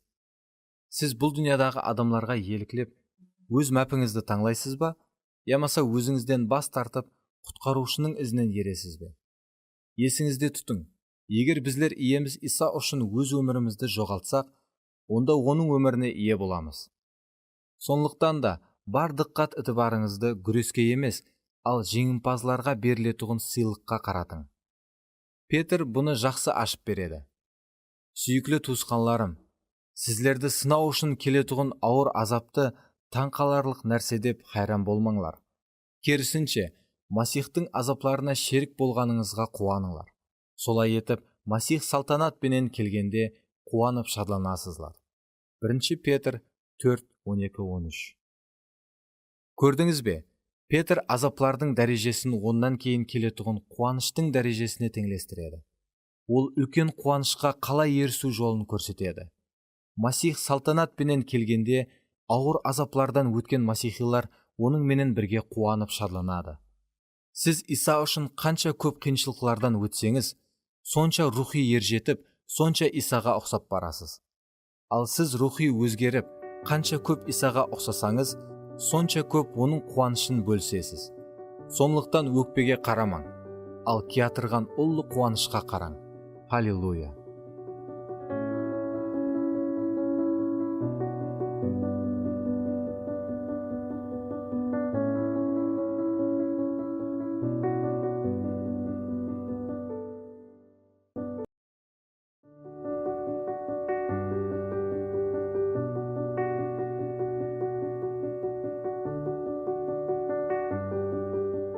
Джон Бивер, Шайтанның жемтігі. 14 бап. Біздердің мақсатымыз жарасу. Адам өлтірме. Кімде-кім адам өлтірсе, ол хүкім етілуге тиіслі, деп бұрынғыларға айтылғанды естігенсіз. Ал менің сіздерге айтатұғыным, кімде-кім туысқанына бекарға ғазипленсе, ол хүкім етілуге тиіслі. Кімде-кім туысқанын масқаралап оған ақылсыз адамсаң десе, жоғарғы кеңес тарапынан хүкім етілуге тиіслі. Ал кімде-кім туысқанына ақмақ десе, дозақ отына түсуге тиіслі.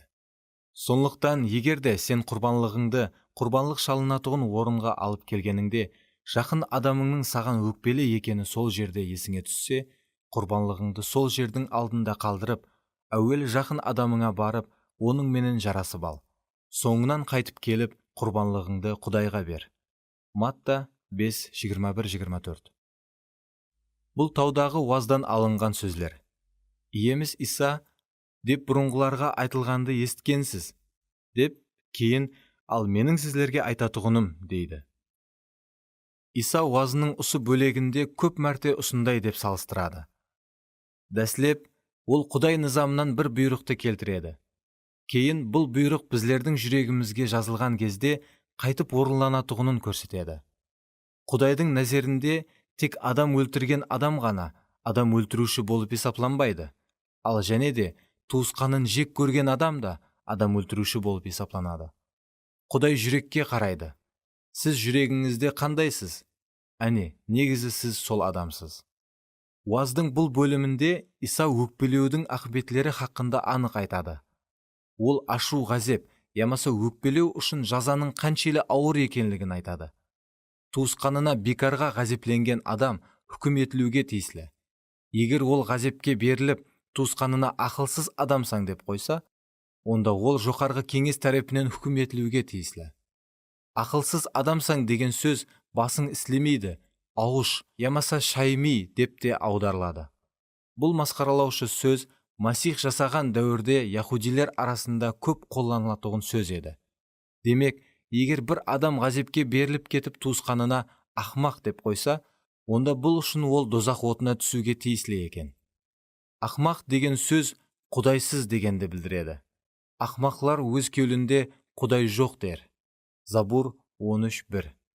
Сол дәуірде туысқанына ақмақ деген адамға үлкен айып қойылатұғын еді. Бұндай деп, тек ғазебі жек көрушілікке айланып үлгерген адам ғана айтуы мүмкін еді. Бұл тап бүгін туысқаныңа дозаққа түскейсең дегенменен тең. Егер адам ғазебін тия алмаса, демек оның ғазебі кейін жек көрушілікке айланады. Ал егер жек көрушіліктен құтыла алмаса, онда дозаққа түсу қауіпі бар. Сонан кейін Иса, егер жақын адамыңның саған өкпелі екені есіңе түссе, ең бірінші кезекте оны тауып, оның менен жарасып ал, дейді. Кім үшін біздер дәрхал жарасуға әрекет етуіміз керек? Өздеріміз үшін ба, ямаса туысқанымыз үшін ба? Біздер туысқанымыз үшін оған баруымыз керек. Яғни оның өкпеден құтылуы үшін, оның менен жарасуға әрекет етуіміз керек. Егер біздер туысқанымызға өкпелемесек, онда біздердегі Құдай сүйіспеншілігі оның жауыз болып қалуына жол қоймайды, ал оның қайта тікленуі үшін оған жәрдем қолын созады. Бәлкім біздер ешқандай жаманлық істемеген шығармыз. Бұл ахметлі емес. Біздер үшін өзіміздің хақ екенімізді дәлелдегенге қарағанда, сүрнігі батырған туысқанымызға жәрдем бергеніміз ахметлірек. Өкпелеу үшін себеплер дым көп.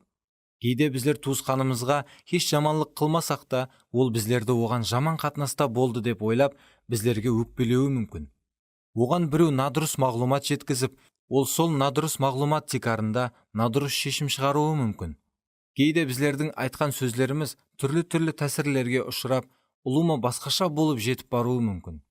Хәтте біздердің ниетіміз толық хақ болса да, бірақ сөздеріміз бенен іс-харекетлеріміз өзгертілген халда жетіп барып, кімгедір жаман тәсір етуі мүмкін. Көбінесе біздер ниетіміздің хақ болғанын айтып, өздерімізді ақлаймыз да, бірақ басқаларға келсек, олар хәтте жақсы ниетте істеген болса да, ниетлеріне қарағымыз келмей, оларды қаралаймыз. Кейде хақиқи ниетпенен өтірік ниетті алжастырып алуымыз мүмкін. Мысалы, жаман ниетіміз сондай шеберлікпенен жақсы ниеттің артында жасырынып тұрады. Оны хәтте өзлеріміз де бірден сезбеуіміз мүмкін. Біздер сонда ниетіміздің жақсы екенін дәлелдеуге ұрынамыз. Бірақ ниетімізді Құдай сөзінің нұрына салып көрсек, оның негізгі келбеті ашылады. Бәлкім, біздер растан да ол адамға қарсы күнә істеген болуымыз мүмкін. Біздер ашуландық, ямаса басым астында болдық, ал ол адам сол себеплі соққыларға ұшырады. Я болмаса, ол адам үздіксіз түрде біздерге хұжімлер жасай берді. Нәтижеде, біздер шыдамай кетіп, оған ашу менен жауап қайтардық. Өкпе неден келіп шыққан болмасын, өкпелеген адамның ақылы қараңғыласып, ол дұрыс түсінік жүргізе алмай қалады. Ол мышмышларға, гәп сөзлерге, өсеклерге, натуры түсініктерге ісеніп, біздерді жаман ниетте оған сондай жаман қатынас қылып атыр деген шешім шығарады. Бірақ қате мағлұматларға ие болып тұрып, қалай туры шешім шығаруға болады? Себепсіз біздерге өкпелеген адамға қандай қатынаста болуымыз керек? Иса біздерді оның менен де жарасуға шақырады. Рухи ержетпесек, біздер иеміздің бұйрықларына құлақ сала алмаймыз, һәм жараспаймыз. Әдетте, өкпелеген адамға бірінші қадемді таслау қатты қиын болады. Әне, соның үшін Иса өкпелеген адамға емес, ал өкпелеткен адамға барып жарасуды айтады. Жақын адамыңның саған өкпелі екені сол жерде есіңе түссе, оған барып, оның менен жарасып ал. Матта 5:23-24. Өкпелеген адамнан қалай кешірім сұрауға болады? Елші Павел былай дейді: солай етіп, өзлерімізді тынышлық алып келетұғын, һәм өзара рухи күш беретұғын іслерге бағышлайық. Римлілерге 14:19. Бұл аят біздер өкпелеткен адамымызға қалай баруымыз керектігін көрсетеді. Егер оған ашу, ғазеп һәм үмітсіздікпенен барсақ, онда біздер жараса алмаймыз, ал тек оны еледе қиынырақ халатқа салып қоямыз. Біздер Құдайдың сөзлеріне құлақ салып һәм менмендіктен бас тартып, тынышлыққа қарай шын жүректен ұмытыла беруіміз керек. Тек сондай жол менен ғана жарасуға ерсе аламыз. Кейде мен өкпелеткен адамларыма, ямаса маған қарсы ғазепленген адамларға барғанымда, олар маған қарай алып топылар еді. Олар маған: сен эгоистсің, басқаларға ітібар бермейсің, менменсің, қопалсың, адамлардың кеуіліне қарамайсың дейтұғын еді. Мен әлбетте, яқ, ондай емес, сіздер мені ұлыма түсінбегенсіз, деп өзімді ақлағым келер еді. Бірақ мен өзімді ақлау үшін айтқан сөздерім қайта отқа май құйғандай болып, олардың өкпесін қайта күшейтіп алар еді. Өзіңді ақлау, бұл әлбетте тынышлыққа шын жүректен ұрыну емес. Өзіңді ақлау ешқашан хақиқи тынышлық бере алмайды.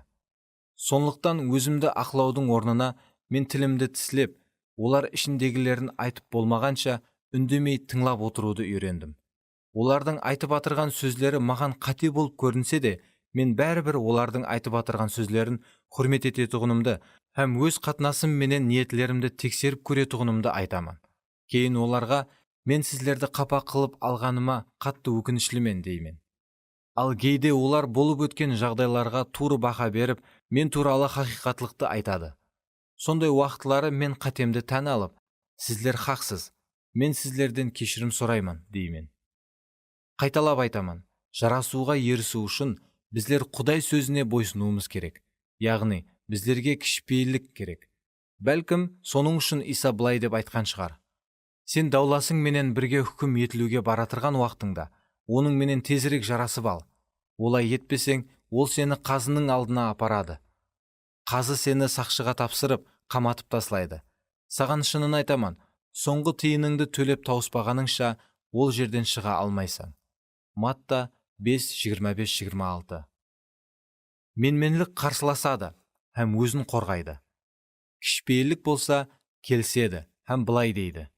Сен хақсың, мен растан да сондай қылдым. Ілтимас, мені кешір.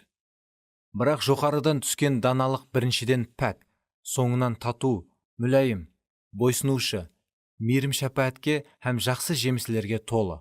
Ол адалатсыз һәм екіжүзлі емес. Яқып 3:17. Құдайдың даналығы бойсынушаң, яғни кішіпейіл болуға таяр. Ол өзімшіл һәм менмен емес.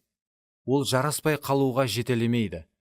Құдайдың даналығына бағынған адам кішіпейіл болуға, орын беруге ямаса басқаның пікірін қабыл етуге қорықпайды. Оның үшін ең баслысы Құдайдың сөзіне қайшы келетұғын іс-харекетлерді іслеп қоймау. Сізді өкпелеткен адамға қайтып баруға болады. Біздер туысқанымызды өкпелетіп алғанымызда не қылуымыз керектігін білдік. Енді болса, туысқанымыз біздерді өкпелеткен уақытта не істеуіміз керектігін көріп шығайық. Егер туысқаның саған қарсы күнә істесе, оған бар да, аулақта сөйлесіп, айыбын бетіне ашық айт. Егер ол сөзіңді тыңласа, онда туысқаныңды өзіңе қайтарып алғаның болады. Матта 18:15. Көп адамлар бұл аятты Иса көрсеткен рухта орынламайды. Ал оларды өкпелеткен уақытта, олар өзлерін өкпелеткен адамға ашу һәм өшпенлік рухында барады. Олар өзлерін өкпелеткен адамға барып, оларды айыплау үшін бұл аяттан пайдаланады. Олар иеміздің нені негізінде нәзерде тұтқанына ітібар бермей, туысқанын хүкім ету үшін барады. Бірақ біздер туысқанымызды хүкім ету үшін емес, ал оның менен жарасып алу үшін баруымыз керек. Иеміз оларды айыплауға һәм хүкім етуге барың деген жоқ, ал қарым-қатынасымыздың тікленуіне кесент етіп тұрған нәрсені жоқ етіп, жарасуға баруымыз керектігін айтады. Бұл Құдайдың істеген ісіне ұқсайды. Ол да біздер менің қарым-қатынасын тікілеу үшін аспаннан жерге келді. Біздер Құдайға қарсы күнә істедік. Бірақ біздер елі күнәкар болған уақытымызда Масих біздер үшін өлді. Біздерге деген сүйіспеншілігін Құдай осылай дәлелдеді. Римлілерге 5:8. Енді біздер де өзлерімізді өкпелеткен адам менен жарасу үшін өз-өзімізді қорғаудан бас тартуға һәм менменлік үшін өлуге таярмыз ба? Біздер Құдайдан елі кешірім сұрамасымыздан бұрын, ол біздерге деген өз сүйіспеншілігін толық көрсетті. Біздер елі өз күнәларымызды толық аңлап жетпесімізден бұрын, Масих біздерді кешіруді шешті. Ол біздерге өз қолларын созды. Бірақ біздер оның жарастыратұғын сөзлерін қабыл етпегенімізше, әке менен жараса алмадық. Бұның һәммесі Құдайдан. Құдай Масих арқалы біздерді өзі менен жарастырды, һәм адамларды өзі менен жарастыру қызметін біздерге тапсырды. Яғни, Құдай Масих арқалы дүнияны өзі менен жарастырып, адамлардың күнәларын есапқа алмады, һәм осы жарастырушы сөзлерді біздерге берді. Солай етіп біздер Масихтың елшілеріміз. Құдайдың өзі біздер арқалы сіздерге ақыл насият беріп атыр. Масихтың атынан жалбарынамыз, Құдай менен жарасыңлар. 2 Коринфилерге 5:18-20. Жарасу деген сөз һәмме адам үшін ортақ болған мына шынлыққа барып тақалады. Біздердің һәммеміз Құдайға қарсы күнә істедік. Біздер күнәларымыз себепле Құдайға дұшпан болып, оннан ажыралып қалған едік, һәм дозаққа хүкім етілген едік. Бірақ бұл хақиқатлықты түсінбегенімізше, біздер өзлеріміздің құтқарылуға мүтәж екенімізді де, оның менен жарасуды да ойламаймыз. Жаңа келісімде шәкіртлер һәмме адамлардың Құдайға қарсы күнә істегені хақында жариялады. Бірақ адамларға олардың күнә істегені хақында айтудың не керегі бар? оларды хүкім ету үшін ба? Құдай хүкім етпейді. Құдай өз ұлын бұл дүнияны хүкім ету үшін емес, ал дүнияны ол арқалы құтқару үшін жіберді. Юхан 3:17. Онда шәкіртлер не үшін һәмме адамлардың күнә істегені хақында жариялады? Адамлар өзлерінің қандай халатта екенлігін түсініп жету үшін, һәм өз күнәларына тәубе етіп, Құдайдан кешірім сұрауы үшін емес пе? Не нәрсе адамды тәубеге алып келеді? Бұған жауапты біздер Римлілерге жазылған хаттан табамыз. Я болмаса, Құдайдың кеңпейілдігінің сені тәубеге алып келетұғынын білмей, оның шексіз кеңпейілдігін, сабырлылығын һәм шыдамлылығын пісент етпейсең бе? Римлілерге 2:4. Құдайдың кеңпейілдігі біздерді тәубеге алып келеді екен. Хақиқаттан да, дозақ азапларына хүкім етілген біздерді Құдайдың сүйіспеншілігі құтқарады. Құдай өзінің жалғыз ұлын біздер үшін атанақтағы өлімге жіберіп, өз сүйіспеншілігін біздерге дәлелдеді. Біздер Құдайға қарсы күнә істегенімізге қарамастан, ол бірінші болып біздерге қадам таслады. Ол өз қолларын хүкім ету үшін емес, ал құтқарып қайта тікілеу үшін созып тұр. Мына ажайып аятқа қараң. Құдайдың сүйіклі балалары ретінде оған елкілеңлер. Ефесілерге 5:1. Демек, біздер Құдайдың сүйіклі балалары ретінде оған елкілеп, өзлерімізге қарсы күнә істеген туысқанымызға бірінші болып жарасуды ұсыныс етуіміз керек. Иса мынадай үлгі берді. Туысқаныңа бар, һәм оны хүкім ету үшін емес, ал сіздерді айырып тұрған әрқандай тосқынлықты жоқ етіп, оның менен жарасу үшін оның күнәсін көрсет, һәм оның менен қарым-қатынасыңды қайтадан тікіле. Сонда ішіміздегі Құдайдың кеңпейілдігі туысқанымызды тәубеге һәм жарасуға алып келеді. Солай етіп, иеміз үшін тұтқын болған мен сіздерден жалбарынып сұраймын. Құдайдың өзлеріңізді шақырған өміріне лайықлы түрде жасаңлар. Толық кішіпейілдік, мүләйімділік һәм сабырлылықпенен жасаңлар. Бір-біріңізді сүйіп, мейзамкеш болыңлар. Өзлеріңізді бірлестіруші тыныштықпенен мұқаддес рух берген бірлікті сақлауға тырысыңлар. Ефесілерге 4:1-3. Біздер бұл бірлестіруші тыныштыққа қалай ерсеміз? Толық кішіпейілдік, мүләйімділік, сабырлылық һәм сүйіспеншілікпенен бір-біріміздің халсіздіктерімізді жауымыз арқалы. Сүйіспеншілікке орнатылған қарым-қатынаслар сол арқалы бекемленіп бара береді. Кейде маған өкпелеген кейбір адамлар мені хүкім ету үшін алдыма келеді. Сол уақытлары олар менен жарасуға деген қалеу менде ұлыма өшіп кетеді. Себебі олар ұлыма жарасу үшін емес, ал маған қаншелік ғазебі бар екенін көрсету үшін келеді. Ал кейде маған өкпелеген бір адамлар кішіпейілдік рухында келеді. Сондай уақытлары мен дәрхал өз пікірлерімнен қайтып, олардан кешірім сұраймын. Онан қалса, олар еле сөйлеп болмай атырып-ақ сондай қыламын. Сіздердің алдыңызға деп айтып келген адамлар болды ма? Мен сені жақсы дос деп жүріп пен-ау, ал сен менің үшін мынандай нәрселерді қылмадың. Бірақ мен сонда да сені кешіріп атырыппан. Ішіндегі ашуын төгіп болған соң, енді сен менен кешірім сұрамайсың ба? Дегендей саған қарап тұрады. Ал сіз не қыларыңызды білмей қаласыз. Себебі олардың сөзлері сізге ауыр тиеді. Негізі, олар сізбенен жарасуға емес, ал сізді қорқытуға, һәм айтқанын қылдыруға келді. Біздерді өкпелеткен туысқанымызды шын жүректен кешіруге бел байламағанымызша, оның алдына бармауымыз керек. Оның алдына бармасымыздан алдын, оған деген барлық дұшпанлық жаман сезімлерден құтылып алуымыз керек. Болмаса, біздерді сол дұшпанлық сезімлер басқарып кетіп, жарасудың орнына оларды жарақатлап, қатынасымызды қайта бұрынғыдан да жаманырақ етіп алуымыз мүмкін. Бір адам сізге қарсы күнә істеп, сізді қатты өкпелетті дейік.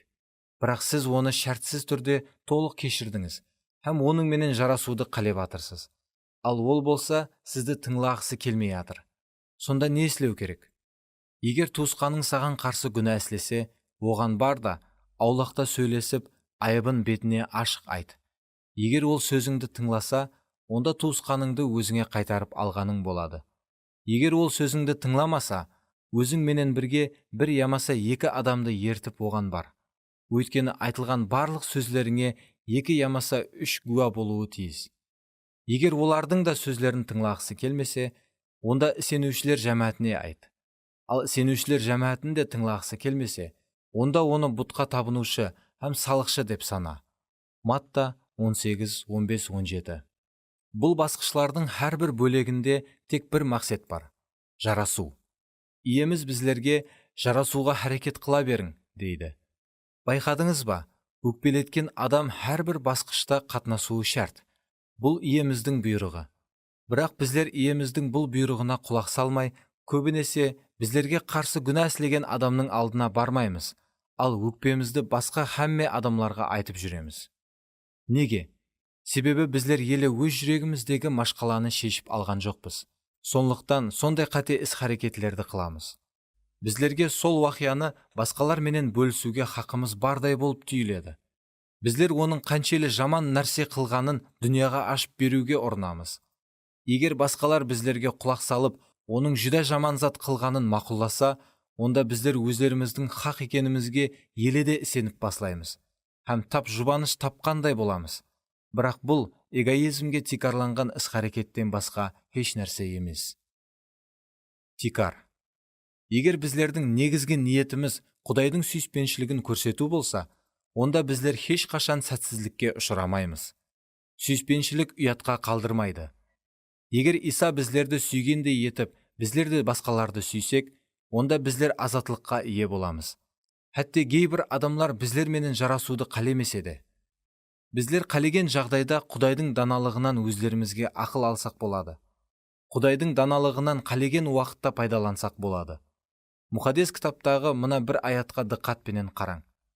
Егер мүмкін болса, қолыңыздан келгенше барлық адамлар менен татулықта жасаңлар. Римлілерге 12-18. Мұқаддес кітап егер мүмкін болса дейді. Себебі кейде біздер менен татулықта жасауды қалемейтұғын адамлар да болады. Ал кейде жарасуымыз үшін қолымыздан келмейтұғын шәртлерді біздерден талап ететұғын адамлар да болады. Мысалы, Құдайға ұнамайтұғын нәрселерді біздерден талап етуі мүмкін. Бұндай жағдайларда біздер бұндай адамлар менен қарым-қатынасымызды тіклей алмаймыз. Құдай, егер мүмкін болса, қолыңыздан келгенше дейді. Егер Құдай жолына қарсы нәрселерді талап қылмаса, онда біздер қолымыздан келгенінше ол адам менен жарасуға әрекет ете беруіміз керек. Көбінесе біздер тез тәсілім боламыз, һәм қарым-қатынасты қайта тіклеуге әрекет етпей қаламыз. Мен бір уақияны еш есімнен шығара алмаймын. Бір рет достым маған бір ұнамсыз жағдайдан қашпауға кеңес берді. Ол: Джон, сен өзіңе мұқаддес кітаптан бір аятларды тауып, не үшін жәмәттен кетуің керек екеніне бір себеплер тауып беруің мүмкін. Бірақ бұндай қылмасыңнан бұрын Құдайдың егер мүмкін болса қолыңнан келгенінше деген бұйрығын толық орындағаныңа көзіңді жеткіз. Сен бұл жағдайға Құдай тынышлығын әкелу үшін қолыңнан келген һәмме нәрсені қылдың ба? Бұл машқалаға Құдайдың шешімі келу үшін жеткілікті дуа еттің бе? Соны бір ойланып көр деді. Кейін ол давам етіп, егер бұл қарым-қатынасты сақлап қалу үшін сен қолыңнан келген һәмме нәрсені қылмаған болсаң, онда бір күні артыңа қарап, бұндай қылмағаныңа қатты пүшәйман боласың. Сондықтан қолыңнан келген һәмме нәрсені қылып болғаныңа, һәм енді істейтұғын басқа ешбір нәрсе қалмағанына көзіңді жеткіз, деді. Мен бұл кеңеске қатты міннедар болдым, һәм онда Құдайдың даналығын көрдім. Иеміз Иса былай деген: жарастырушылар бақытлы, олар Құдайдың балалары деп аталады. Матта 5:9. Ол тынышлықты сақлағанлар бақытлы деген жоқ. Тек тынышлықты сақлауға ұрынатұғын адамлар әрқандай қарама-қарсылықтан қашады. Олар қарсы болып қалмауы үшін, әтте Құдайдың сөзіне қайшы келетұғын нәрселерді істеуге де таяр тұрады. Бірақ оның сақлағысы келіп атырған тынышлығы хақиқи тынышлық емес, ал ұзақ уақыт давам етпейтұғын үстіртін жалған тынышлық. Ал жарастырушылар болса, мәңгі қалатұғын хақиқи жарасуға ерсуі үшін хақиқатлықта болады, һәм қарама-қарсылықлардан қорқпайды. Бірақ әрқашан сүйіспеншілік рухында әрекет етеді. Олар жасалма һәм үстіртін қарым-қатынас құрмайды. Олар өкпесін өтірік күлкінің артына жасырудан бас тартады. Хақиқатлықта һәм кішіпейілікте тұрады, һәм ешқашан ұятқа қалдырмайтұғын батыр сүйіспеншіліктің жәрдемі менен хақиқи тынышлықты орнатады. Құдай адамзат пенен тап сондай қылады. Ол ешкімнің набыт болғанын қалемейді, Бірақ ол адамзатты құтқару үшін хақиқатлықты еш қашан бұрмаламайды. Ол қайтып болса да құтқармайды, ал тек хақиқатлықпенен құтқарады. Ол үстіртін бағышлануға тикарланған жарасуды емес, ал хақиқи бағышлануға тикарланған жарасуды ізлейді. Ол ешқандай жауызлық жеңе алмайтұғын хақиқи сүйіспеншілікпенен әрекет етеді. Ол біздер үшін өз өмірін берді. Ол біздерді де өз жолынан жүруге шақырады. Барлық нәрсенің тикары бұл Құдайдың сүйіспеншілігі. Ол ешқашан жоғалмайды, қурамайды, һәм таусылмайды. Ол өз пайдасын көзлемейді. Ол ғазепленбейді, һәм өкпелемейді. 1 Коринфилерге 13 бап. Елші Павел сүйіспеншіліктің барлық күнәларды жеңетұғынын жазады. Сүйіспеншілігіңіз толық білім һәм терең түсімпазлықпенен өсіп арта беру үшін дуа етіп атырмын. Солай етіп, сіздер Масихтың келетұғын күнінде пәк һәм мінсіз болуыңыз үшін ең жоғары игіліктің не екенін айыра аласызлар. Және де Құдайды ұлылап, алғыс мақтаулар айтуыңыз үшін Иса Масих арқалы хақиқатлық жемісіне бай боласызлар. Филиппилерге 1:9-11. Біреуге өкпелеу бұл шайтанның қақпанындағы жемтік болса, Құдайдың сүйіспеншілігі бұл қақпаннан азат ететұғын кілт. Бірақ бұл толық һәм хақиқи сүйіспеншілік болуы керек. Яғни, жүрегімізде бархулла өсіп, тереңлесіп, күшейіп бара беретұғын сүйіспеншілік болуы керек. Бүгін жүда көп адамлар үстіртін сүйіспеншілікке алданып жасап атыр. Бұндай сүйіспеншілік тек сөзде көрінеді, бірақ істе көрінбейді. Біздерді сүрнігуден һәм қақпаннан аман сақлап, мінсіз қылатұғын сүйіспеншілік бұл хәтте дұшпанына жақсылық қылу үшін өзінен бас кеше алатұғын сүйіспеншілік. Иеміз Иса Масих күнәкарлар үшін өз өмірін берді. Міне хақиқи сүйіспеншілік. Егер де біздер осы сүйіспеншілікте жасасақ, онда біздер азғырылмаймыз, һәм шайтанның жемтігіне алданып, қақпанына түспейміз.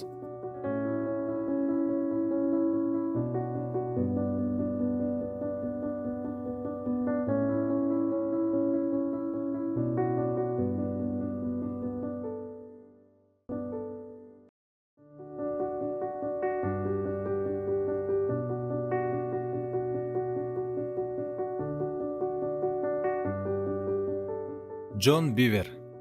Шайтанның жемтігі. Эпилог. Әмели қадемлер.